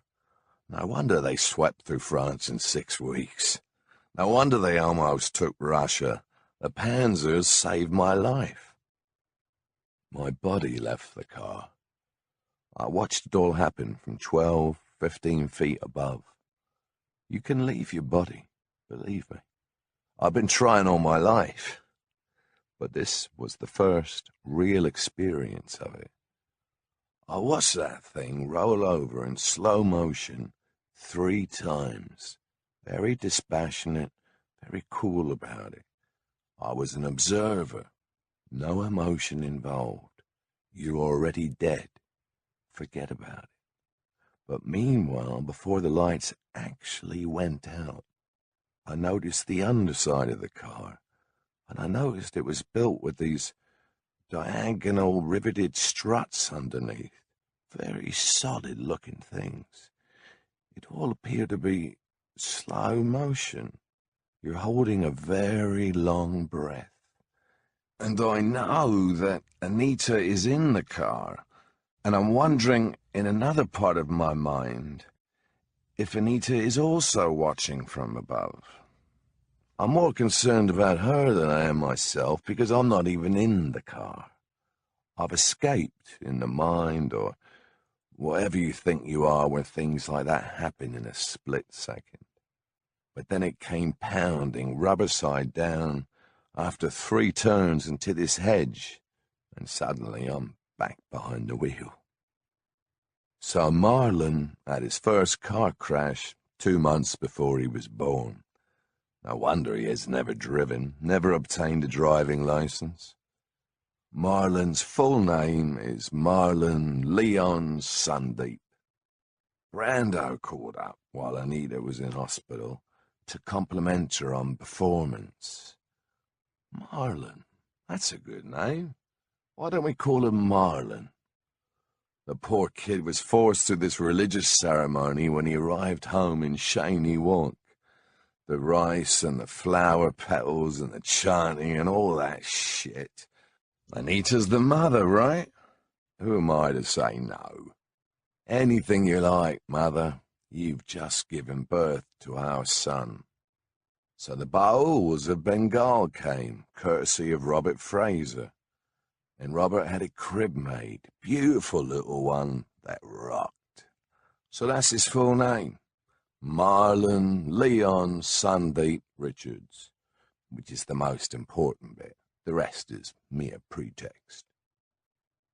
It's strange, given the fact that we'd had to pull the plug on Brian in the studio 3 years earlier, when he was lying in a coma beside his buzzing amp, to be reminded that he was still playing on tracks early in 1969, the year of his death. Auto harp on You Got the Silver, percussion on Midnight Rambler. Where did that come from? A last flare from the shipwreck. By May, we were playing in his replacement, Mick Taylor, at Olympic Studios, playing him in on Honky Tonk Women, on which his overdub is there for posterity. No surprise to us how good he was. He seemed just to step in naturally at the time. We had all heard Mick, and we knew him because he played with John Mayall and the Blues Breakers. Everybody was looking at me because I was the other guitar player. But my position was, I'd play with anybody. We could only find out by playing together. And we did the most brilliant stuff together, some of the most brilliant stuff the Stones ever did. Everything was there in his playing. The melodic touch, a beautiful sustain, and a way of reading a song. He had a lovely sound, some very soulful stuff. He'd get where I was going even before I did. I was in awe sometimes listening to Mick Taylor, especially on that slide. Try it on Love in Vain. Sometimes just jamming, warming up with him, I'd go, whoa. I guess that's where the emotion came out. I loved the guy. I loved to work with him, but he was very shy and very distant. I'd get close to him when we were working out stuff and playing, and when he let his hair down, he was extremely funny. But I always found it very difficult to find any more than the Mick Taylor I'd met the first time. You can see it on the screen in Gimme Shelter. His face has no animation. He was fighting himself somewhere inside. There's not a lot you can do about that with guys like that. You can't bring them out. They've got to fight their own demons.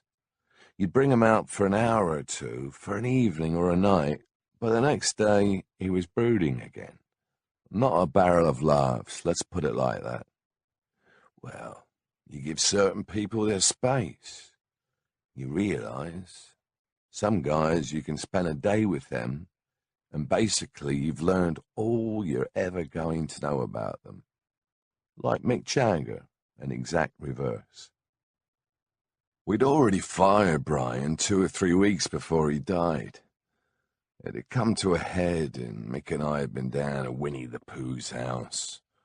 Cotchford Farm had belonged to author A.A. Milne, and Brian had recently bought it.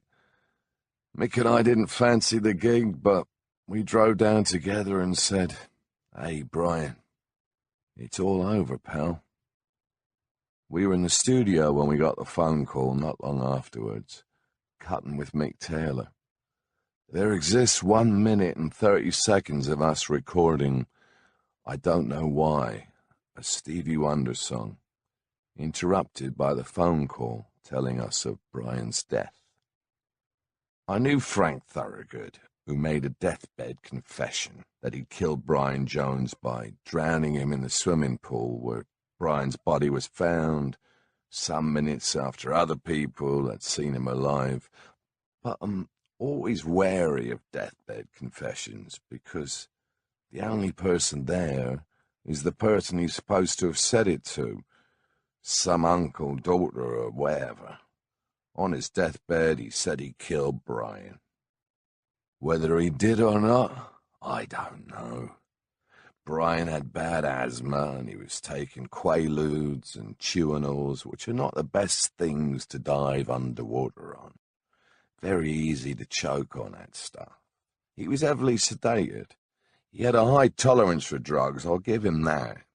But weigh that against the coroner's report, which showed that he was suffering from pleurisy, an enlarged heart and a diseased liver. Still, I can imagine the scenario of Brian being so obnoxious to Thorogood and the building crew he had working on Brian's house that they were just pissing around with him. He went under and didn't come up. But when somebody says, "I did Brian," at the very most I'd put it down to manslaughter. All right, you may have pushed him under, but you weren't there to murder him. He pissed off the builders, whining son of a bitch. It wouldn't have mattered if the builders were there or not. He was at that point in his life when there wasn't any. 3 days later, July 5th, we performed our first concert in over 2 years in Hyde Park. A free concert to which something like 500,000 people came, and it was an amazing show. The all-important thing for us was our first appearance for a long time, and with a change of personnel. It was Mick Taylor's first gig. We were going to do it anyway. Obviously, a statement had to be made of one kind or another, so we turned it into a memorial for Brian. We wanted to see him off in grand style. The ups and downs with the guy are one thing, but when his time's over, release the doves, or in this case, the sackfuls of white butterflies. We went touring in the USA in November '69 with Mick Taylor. B.B. King and Ike and Tina Turner were opening acts, which was a hot show just by itself. Added to that, it was the first tour that the open tuning riffs, the big new sound, were let loose on audiences. The most powerful effect was on Ike Turner. The open tuning fascinated him the way it had fascinated me. He dragged me into his dressing room, basically at gunpoint, I believe in San Diego. Show me that 5-string shit. And we were there for about 45 minutes, and I showed him the basics of it. And the next thing was Come Together, that beautiful album that Ike and Tina did, and all of it was 5-string. He got the hang of it in 45 minutes, picked it up like that. But to me, the amazing thing is, I'm showing Ike Turner shit? With musicians, there's this weird crossing over between awe and respect and being accepted. When other guys come to you and go, "Hey man, show me that lick," and they're guys that you've been listening to for years, that's when you know that you're amongst men now. Okay, I can't believe it, but I'm part of the front line, top hands. And the other great thing about musicians, or most of them, is the reciprocation, the generosity they show to one another. Have you got that little pop? Yeah, it goes like this. Mostly, there are no secrets. Everybody swaps ideas. How did you get that? And he shows you, and you realize it's really simple. Oiled up and running hot. In early December, we ended up at Muscle Shoals Sound Studios in Sheffield, Alabama, at Chure's End, or not quite end, since the Altamont Speedway track loomed in the distance some days away. There we cut Wild Horses, Brown Sugar, and You Gotta Move.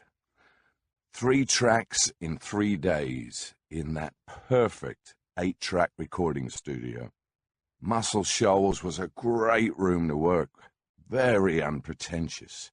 You could go in there and do a take, none of this fiddling about. Oh, can we try the bass over there? You just went in, hit it, and there it was.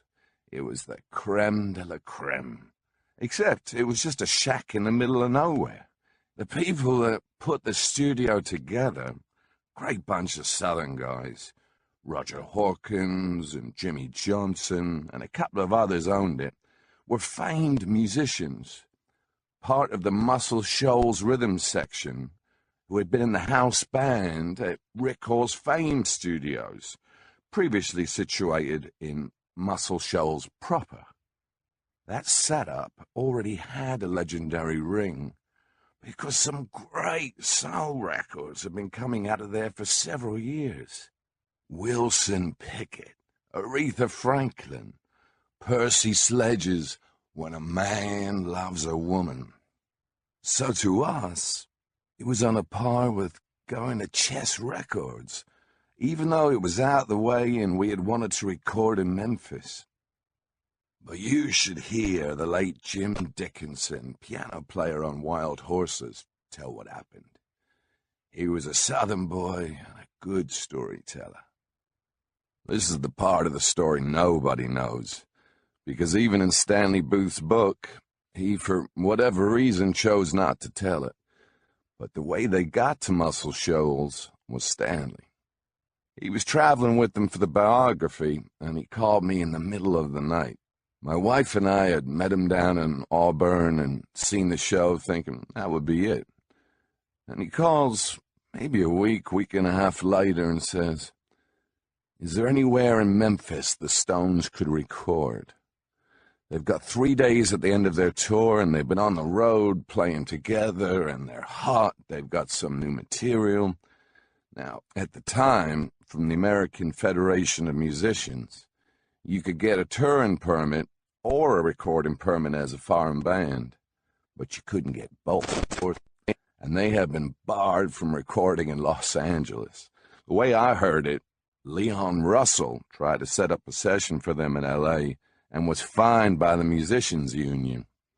Anyway, they were looking for a place that would be under the union radar, and they thought about Memphis.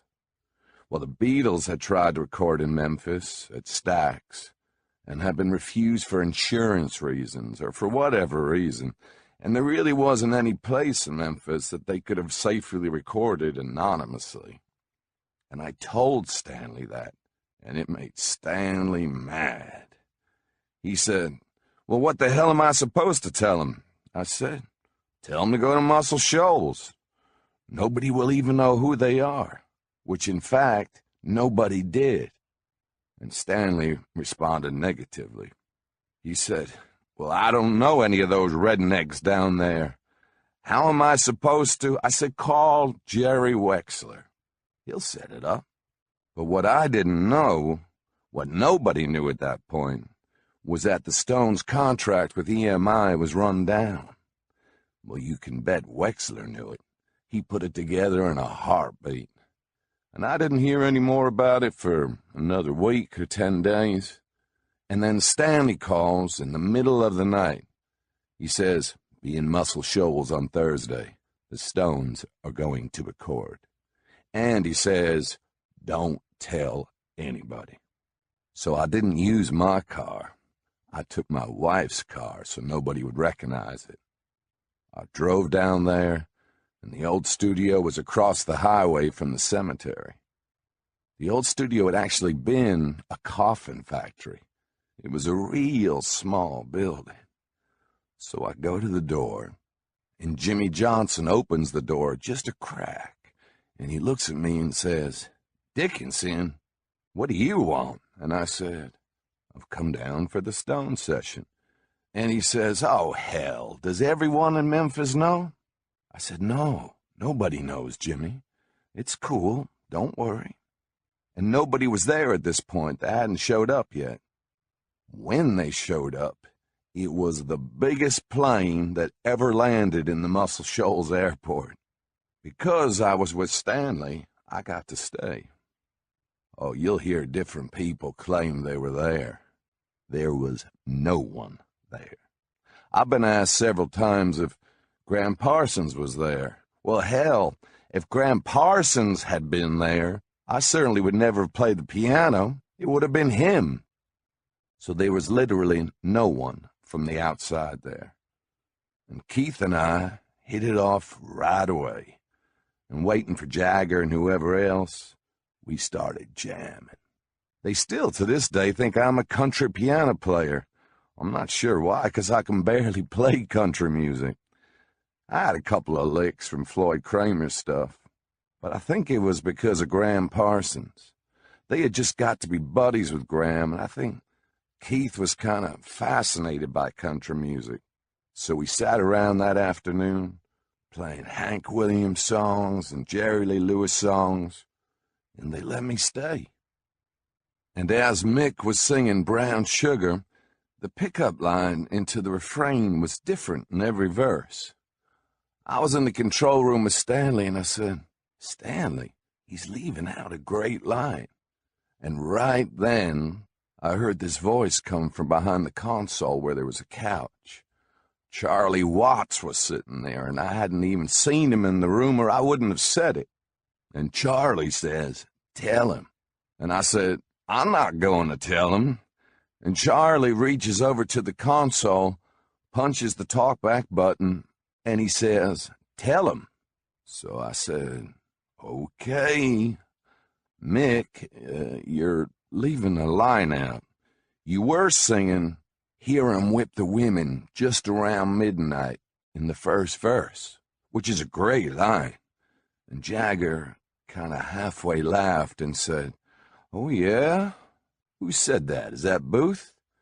And Charlie Watts said, "No, it's Dickinson." And Jagger said, "Same thing." I'm not sure what he meant by that. I guess just another wise-ass Southern guy. So, if I have a footnote to rock and roll history, that's it. Because, by God, "Hear 'em whip the women" is in there because of me. Dickinson was a beautiful piano player. Probably at the time, I did take him for a country player, just because he was a Southern guy. I found out later he was far more wide-ranging. Playing with guys like that was a break, because you got stuck in this star thing, and there were all these musicians you'd heard about and wanted to play with, but you never got the chance to. So working with Dickinson and just getting the feel, really, of the South, and the way we were automatically accepted down south was wonderful. They'd say, "You're from London? How the hell do you play like that?" Jim Dickinson, who was the only other musician there apart from the Rolling Stones and Ian Stewart, was perplexed when on the third day we started running through Wild Horses, and Ian Stewart took a back seat. Wild Horses started in a B minor chord, and Stu didn't play minor chords, fucking Chinese music. That's how Dickinson got the gig of playing on the track. Wild Horses almost wrote itself. It was really a lot to do with, once again, fucking around with the tunings. I found these chords, especially doing it on a 12-string to start with, which gave the song this character and sound. There's a certain forlornness that can come out of a 12-string. I started off, I think, on a regular 6-string open E, and it sounded very nice. But sometimes you just get these ideas. What if I open-tuned a 12-string? All it meant was translate what blind Willie McTell was doing. 12-string slide into 5-string mode, which meant a 10-string guitar. I now have a couple custom built for that. It was one of those magical moments when things come together. It's like satisfaction. You just dream it, and suddenly it's all in your hands. Once you've got the vision in your mind of Wild Horses, I mean, what's the next phrase you're going to use? It's got to be, couldn't drag me away. That's one of the great things about songwriting. It's not an intellectual experience. One might have to apply the brain here and there, but basically, it's capturing moments. Jim Dickinson, bless him, he died August 15th, 2009, while I was writing this book. We'll say later on what Wild Horses was about. I'm not sure. I never thought about songwriting as writing a diary, although sometimes, in retrospect, you realize that some of it is like that. What is it that makes you want to write songs? In a way, you want to stretch yourself into other people's hearts. You want to plant yourself there, or at least get a resonance, where other people become a bigger instrument than the one you're playing. It becomes almost an obsession to touch other people. To write a song that is remembered and taken to heart is a connection, a touching of bases, a thread that runs through all of us, a stab to the heart. Sometimes I think songwriting is about tightening the heartstrings as much as possible without bringing on a heart attack. Dickinson reminded me of the speed with which we did things in those days. We were well rehearsed from being on the road. Nevertheless, he remembered that both Brown Sugar and Wild Horses were done in 2 takes. Unheard of later, when I would comb through 40 or 50 versions of a song looking for that spark. The thing about 8-track was it was punch in and go. And it was a perfect format for the Stones. You walk into that studio and you know where the drums are going to be and what they sound like. Soon after that, there were 16 and then 24 tracks, and everyone was scrambling around these huge desks. It made it much more difficult to make records. The canvas becomes enormous, and it becomes much harder to focus. 8-track is my preferable means of recording a 4, 5, 6-piece band. Here's one last observation from Jim on that, in some ways, historic recording session, since we're still playing those same songs. They started running down Brown Sugar the first night, but they didn't get a take. I watched Mick write the lyrics. It took him maybe 45 minutes. It was disgusting. He wrote it down as fast as he could move his hand. I'd never seen anything like it. He had one of those yellow legal pads, and he'd write a verse a page. Just write a verse, and then turn the page. And when he had 3 pages filled, they started to cut it. It was amazing.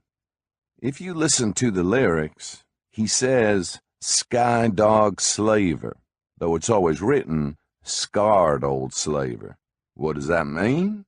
Sky dog is what they call Dwayne Allman in Muscle Shoals, because he was high all the time. And Jagger heard somebody say it, and he thought it was a cool word, so he used it. He was writing about literally being in the South. It was amazing to watch him do it. The same thing happened with Wild Horses. Keith had Wild Horses written as a lullaby. It was about Marlon, about not wanting to leave home because he just had a son. And Jagger rewrote it, and it's perceptibly about Marianne Faithfull. And Jagger was like a high school kid about it, and he wrote the song about her. He took a little more time with it, but not much more, maybe an hour. The way he did it, Keith had some words, and then he grunted and he groaned. And somebody asked Mick, "Do you understand that?" And Jagger looked at him and said, "Of course." It was like he was translating, you know? They were unbelievable, the raw vocals. They both stood at the microphone together with a fifth of bourbon, passing it back and forth, and sang the lead and the harmony into one microphone on all 3 songs, pretty much as quick as they could do it on the last night. And so we went from Muscle Shoals to the Altamont Speedway, from the sublime to the ridiculous. Altamont was strange, particularly because we were pretty laid back after touring and cutting tracks. Sure, we'll do a free concert, why not? Thank you very much, everybody. And then the Grateful Dead got involved. We invited them in because they were the ones that did this all the time. We just hooked into their pipeline and said, "Do you think we could put one together in the next 2 or 3 weeks?" Thing is that Altamont wouldn't have been Altamont at all if it wasn't for the absolute stupidity of the boneheaded, hard-nosed San Francisco Council. We were going to put it on in their version of Central Park. They'd put the stage up, and then they'd withdrawn the license, the permits, and they'd torn it down. And then it was, "Oh, you can have this joint." And we were in Alabama somewhere, cutting records. So we said, "We'll leave it to you guys, and we'll turn up and play." So it ended up that the only place left was this Speedway track in Altamont, which is way, way beyond the boondocks. No security whatsoever, except for the Hells Angels, if you can call that secure. But it was '69, and there was a lot of rampant anarchy. Policemen were very thin on the ground. I think I saw 3 cops for 500,000 people.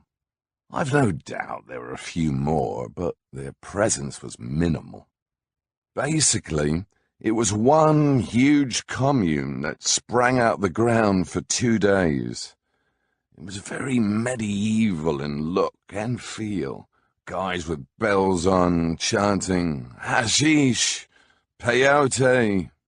You can see it all in Gimme Shelter, a culmination of hippie commune and what can happen when it goes wrong.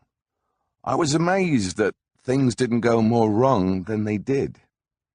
Meredith Hunter was murdered. 3 others died accidentally. With a show that size, sometimes the body count is 4 or 5 people trampled or suffocated. Look at The Who, playing a totally legit gig, and 11 people died. But at Altamont, It was the dark side of human nature. What could happen in the heart of darkness? A descent to caveman level within a few hours, thanks to Sonny Barger and his lot, the Angels, and bad red wine. It was Thunderbird and Ripple, the worst fucking rock-up wines there are, and bad acid. It was the end of the dream as far as I was concerned. There was such a thing as flower power, not that we saw much of it, but the drive for it was there. And I've no doubt that living in Haight-Ashbury from 66 to 70 and even beyond was pretty cool. Everybody got along, and it was a different way of doing things. But America was so extreme, veering between Quaker and the next minute free love, and it's still like that. And now the mood was anti-war, and basically, leave us alone. We just want to get high. When Stanley Booth and Mick went back to the hotel after we'd walked the grounds at Altamont, I stayed. It was an interesting environment. I'm not going to go back to the Sheridan and come back here tomorrow. I'm here for the duration. That's the way I felt. I've got how many hours to tune in to what's happening here? It was fascinating. You could feel it in the air that anything could happen. California being what it is, it was pretty nice during the day. But once the sun went down, it got really cold. And then a Dante's hell began to stir. There were people, hippies, trying desperately to be nice. There was almost a desperation about love, and come on, trying to make it work, trying to make it feel right. That was where the Angels certainly didn't help. They had their own agenda, which was basically to get as out of it as possible. Hardly an organized security force. Some of those guys, their eyes are rolling, they're chewing their lips, and the deliberate provocation of parking their choppers in front of the stage, because you can't touch an Angel's chopper, apparently. It's absolutely verboten. They put up a barrier of their Harleys and defied people to touch them. And with the crowd pressing forward, it was unavoidable. If you watch Gimme Shelter, one angel face says it all. He's basically foaming at the mouth. He's got tattoos, the leathers and the ponytail, and he's just waiting for somebody to touch his chopper so he can go to work. They were pretty tooled up. They cut off pool sticks, and they're all carrying knives, of course, but then so was I. But whether you pull it out and use it is another thing. It's the last resort. As the evening went dark and we went on stage, the atmosphere became very lurid and hairy. As Stu said, he was there, getting a bit hairy, Keith. I said, "We've got to brass it out, Stu." Such a big crowd, we could only see in front of our immediate circle, with lights which are already in your eyes, because stage lights always are. So you're virtually half-blinded. You can't see and judge everything that's going on. You just keep your fingers crossed. Well, what can you do? The Stones are playing. What can I threaten you with? "We're not playing," I said. "Calm down, or we ain't gonna play no more. What's the point of traipsing your ass all the way out here and not seeing anything?" But by then, certain things were set. It wasn't long after that before the shit hit the fan. In the film, you can see Meredith Hunter waving a pistol, and you can see the stabbing. He had a pale lime green suit on and a hat. He was foaming at the mouth, too. He was as nuts as the rest. To wave a shooter in front of the Angels was like, well, that's what they're waiting for. That's the trigger. I doubt the thing was loaded, but he wanted to be flash. Wrong place, wrong time. When it happened, nobody knew he'd been stabbed to death. The show went on. Graham was there too. He was playing that day with the Burritos. We all piled into this overloaded chopper. It was like getting back from any other gig. Thank God we got out of there, because it was hairy, though we were used to hairy escapes. This one was just on a bigger scale in a place we didn't know. But it was no hairier than getting out of the Empress Ballroom in Blackpool. In actual fact, if it hadn't been for the murder, we'd have thought it a very smooth gig, by the skin of its fucking teeth. It was also the first time Brown Sugar was played to a live audience. A baptism from hell, in a confused rumble in the Californian night. Nobody knew what had happened until we got back to the hotel later, or even the next morning. Mick Taylor being in the band on that '69 tour certainly sealed the Stones together again. So we did Sticky Fingers with him, and the music changed, almost unconsciously. You write with Mick Taylor in mind, maybe without realizing it, knowing he can come up with something different. You've got to give him something he'll really enjoy, not just the same old grind, which is what he was getting with John Mayall's Blues Breakers. So you keep looking for ways. Hopefully, turning the musicians on translates into turning the audience on.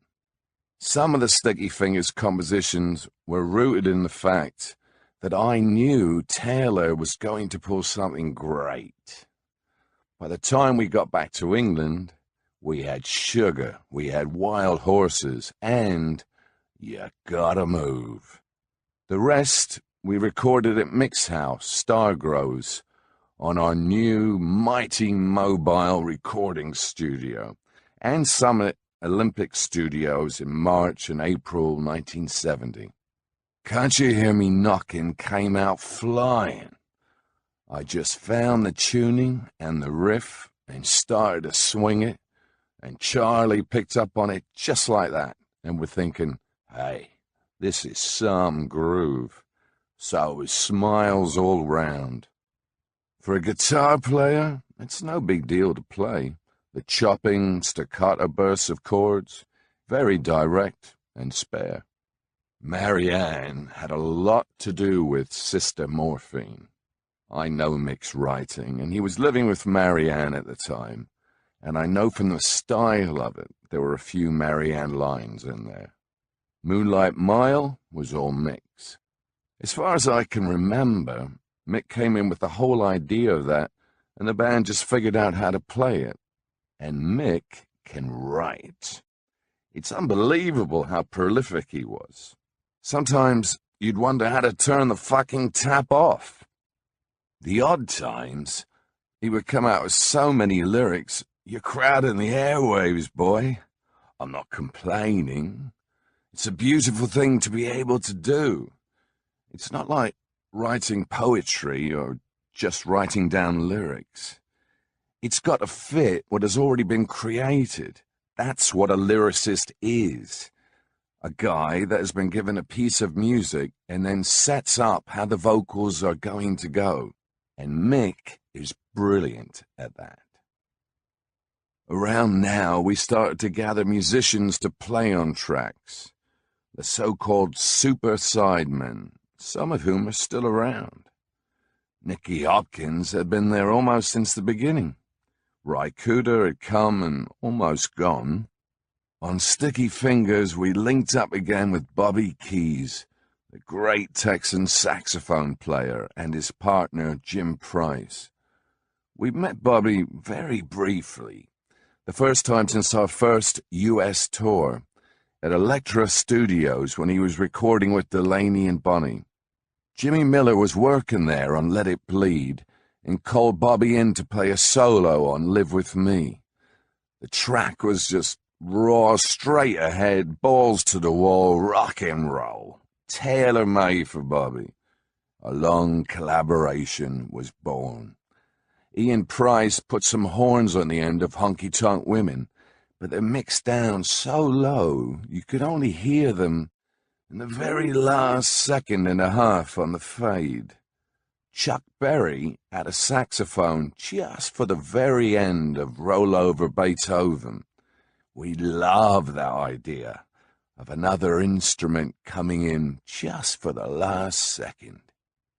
Keys and Price came over to England to play some sessions with Clapton and George Harrison, and Mick bumped into them in a nightclub.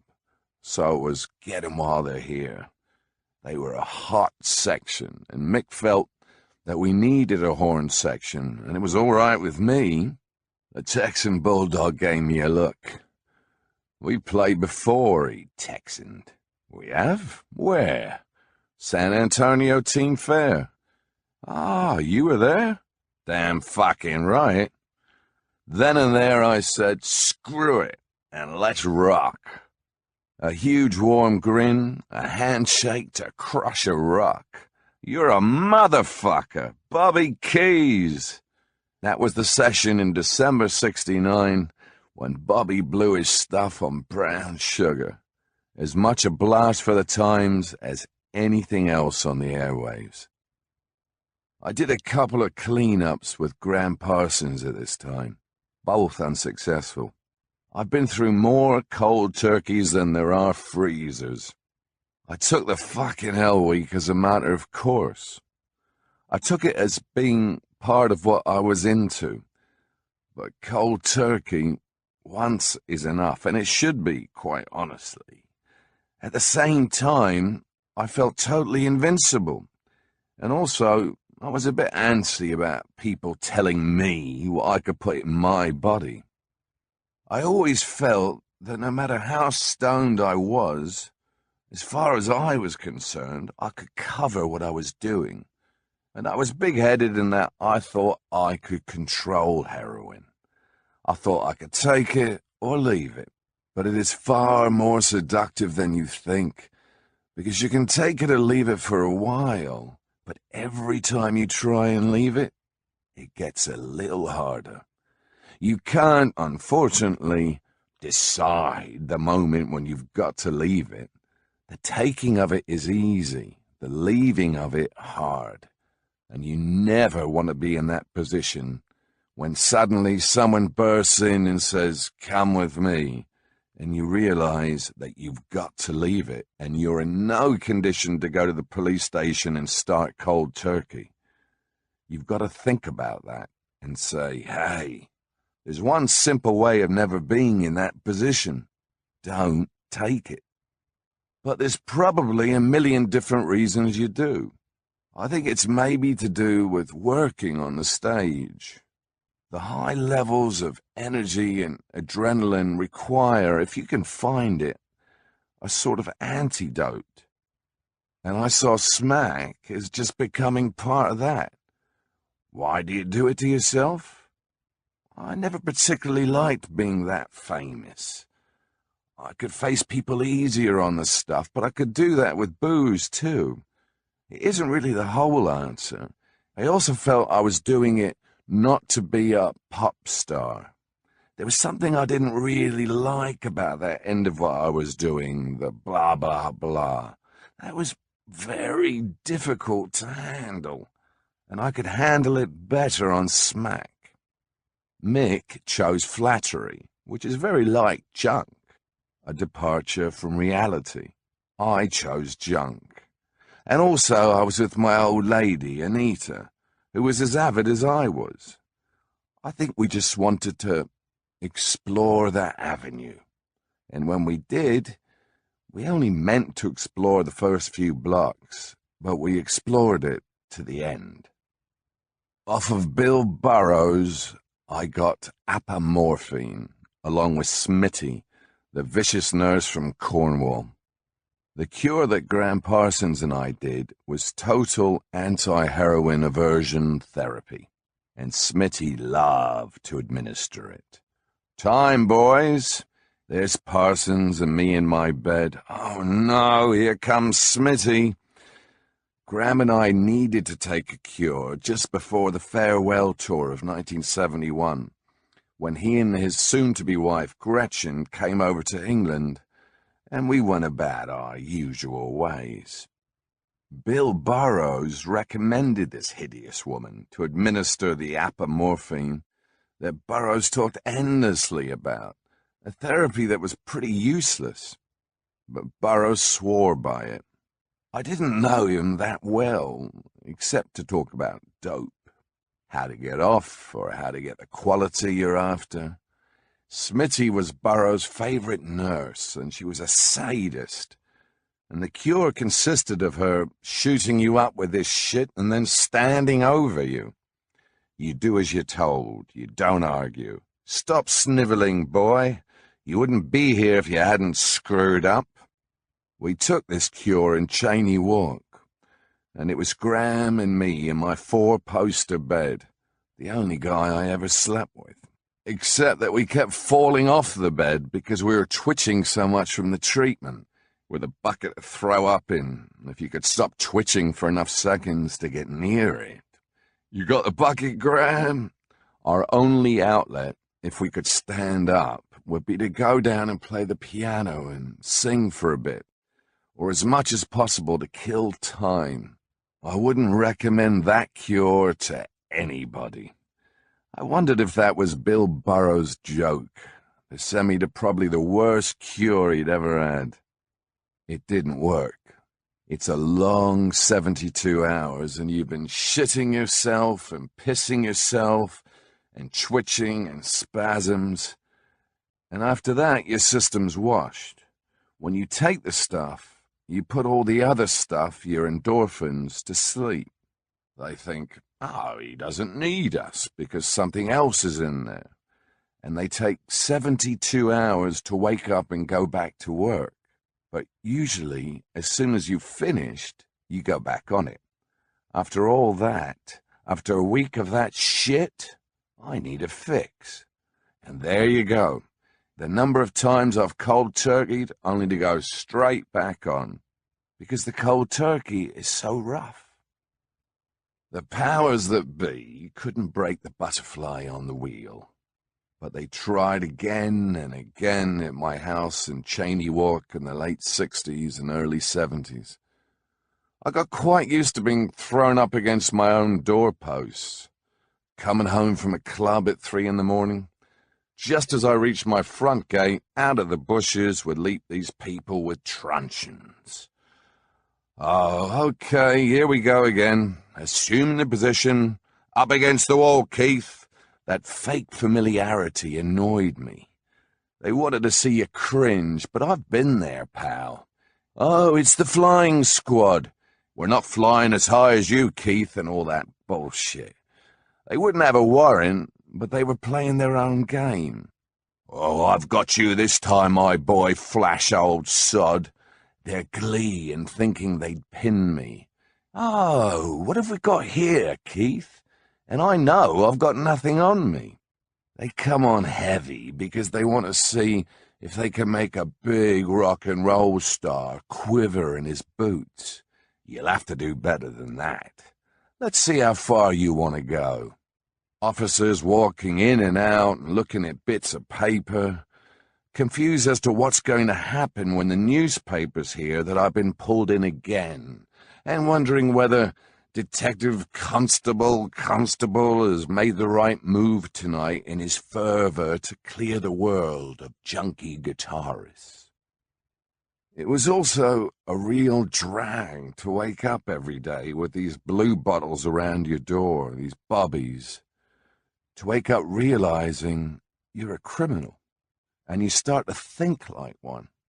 The difference between waking up in the morning and saying, oh, nice day, and peering through the curtains to see if the unmarked cars are still parked outside.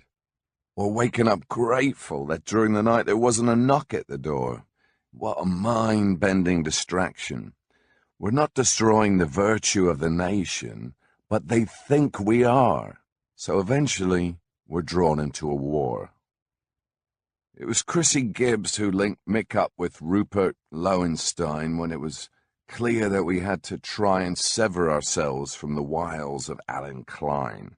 Rupert was a merchant banker, very puka, trustworthy, and although I didn't actually get to speak to him for about a year after he started working for us, I got on well with him from then on. He discovered I liked reading, and one book led to a library's worth over the years, sent by Rupert. Rupert didn't like rock and roll. He thought composing was something done with a pen and paper, like Mozart. He'd never even heard of Mick Jagger when Chrissy first talked to him.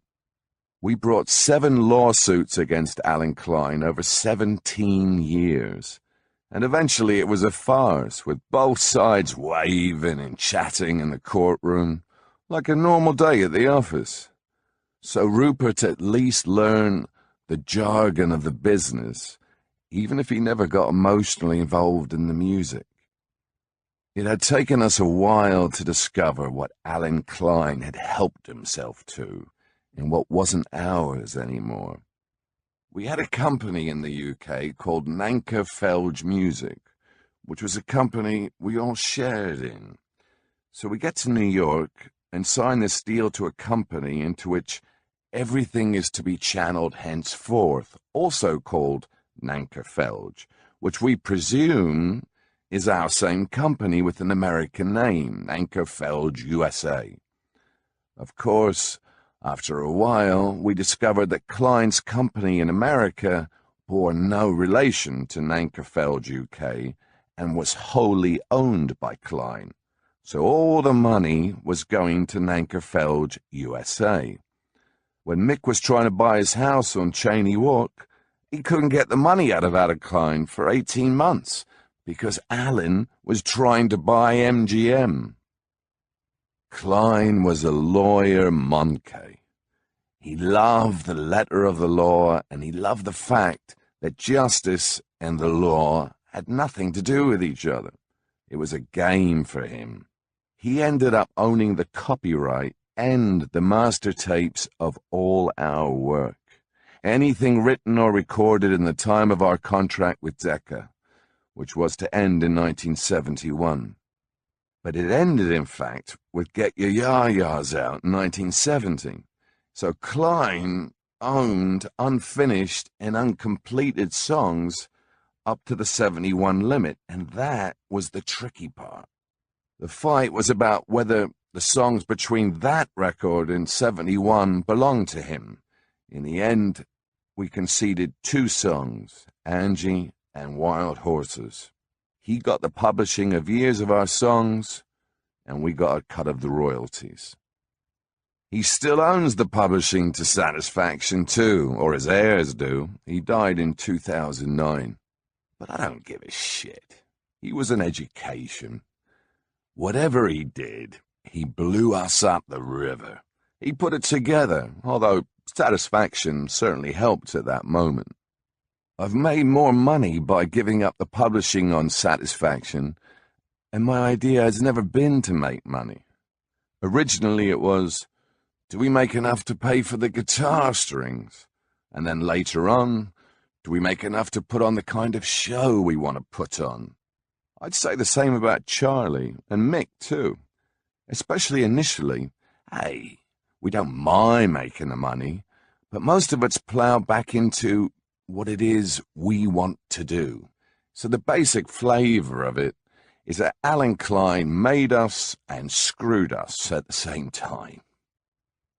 Marshall Chess, who climbed the ladder from the mailroom to become president of Chess after his father died, had just sold the company and was looking to start a new label.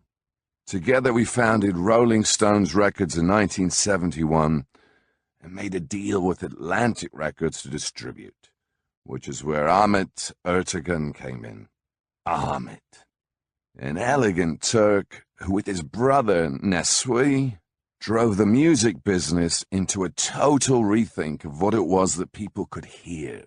The echoes of the Stones' idealism, juvenile as it was, resonated. Shit, I miss the mother. The last time I saw him was backstage at the Beacon Theatre in New York. Where's that fucking John? I showed him the way. He snapped the lock. I went on stage. After the show, I found out he'd slipped on the tiles. He never recovered. I loved the man. Armored, encouraged talent. He was very much hands-on. It wasn't like an EMI or a Decca, some huge conglomerate. That company was born and built up out of love of music, not business. Jerry Wexler, too. It was a whole team, a family thing in a way. Need I go through the roster? Aretha, Ray, too many to mention. You felt like you joined the elite. But in 1970, we had a problem. We were in the ludicrous situation where Klein would be lending us money that we could never afford to repay because he hadn't paid the tax, and anyway, we'd spent the money. The tax rate in the early 70s on the highest earners was 83%, and that went up to 98% for investments and so-called unearned income. So that's the same as being told to leave the country. And I take my hat off to Rupert for figuring a way out of massive debt for us. It was Rupert's advice that we become non-resident, the only way we could ever get back on our feet financially. The last thing I think the powers that be expected when they hit us with super tax is that we'd say, fine, we'll leave. We'll be another one not paying tax to you. They just didn't factor that in. It made us bigger than ever, and it produced Exile on Main Street, which was maybe the best thing we did. They didn't believe we'd be able to continue as we were if we didn't live in England. And in all honesty, we were very doubtful too. We didn't know if we would make it, but if we didn't try, what would we do? Sit in England and they'd give us a penny out of every pound we earned? We had no desire to be closed down, and so we upped and went to France.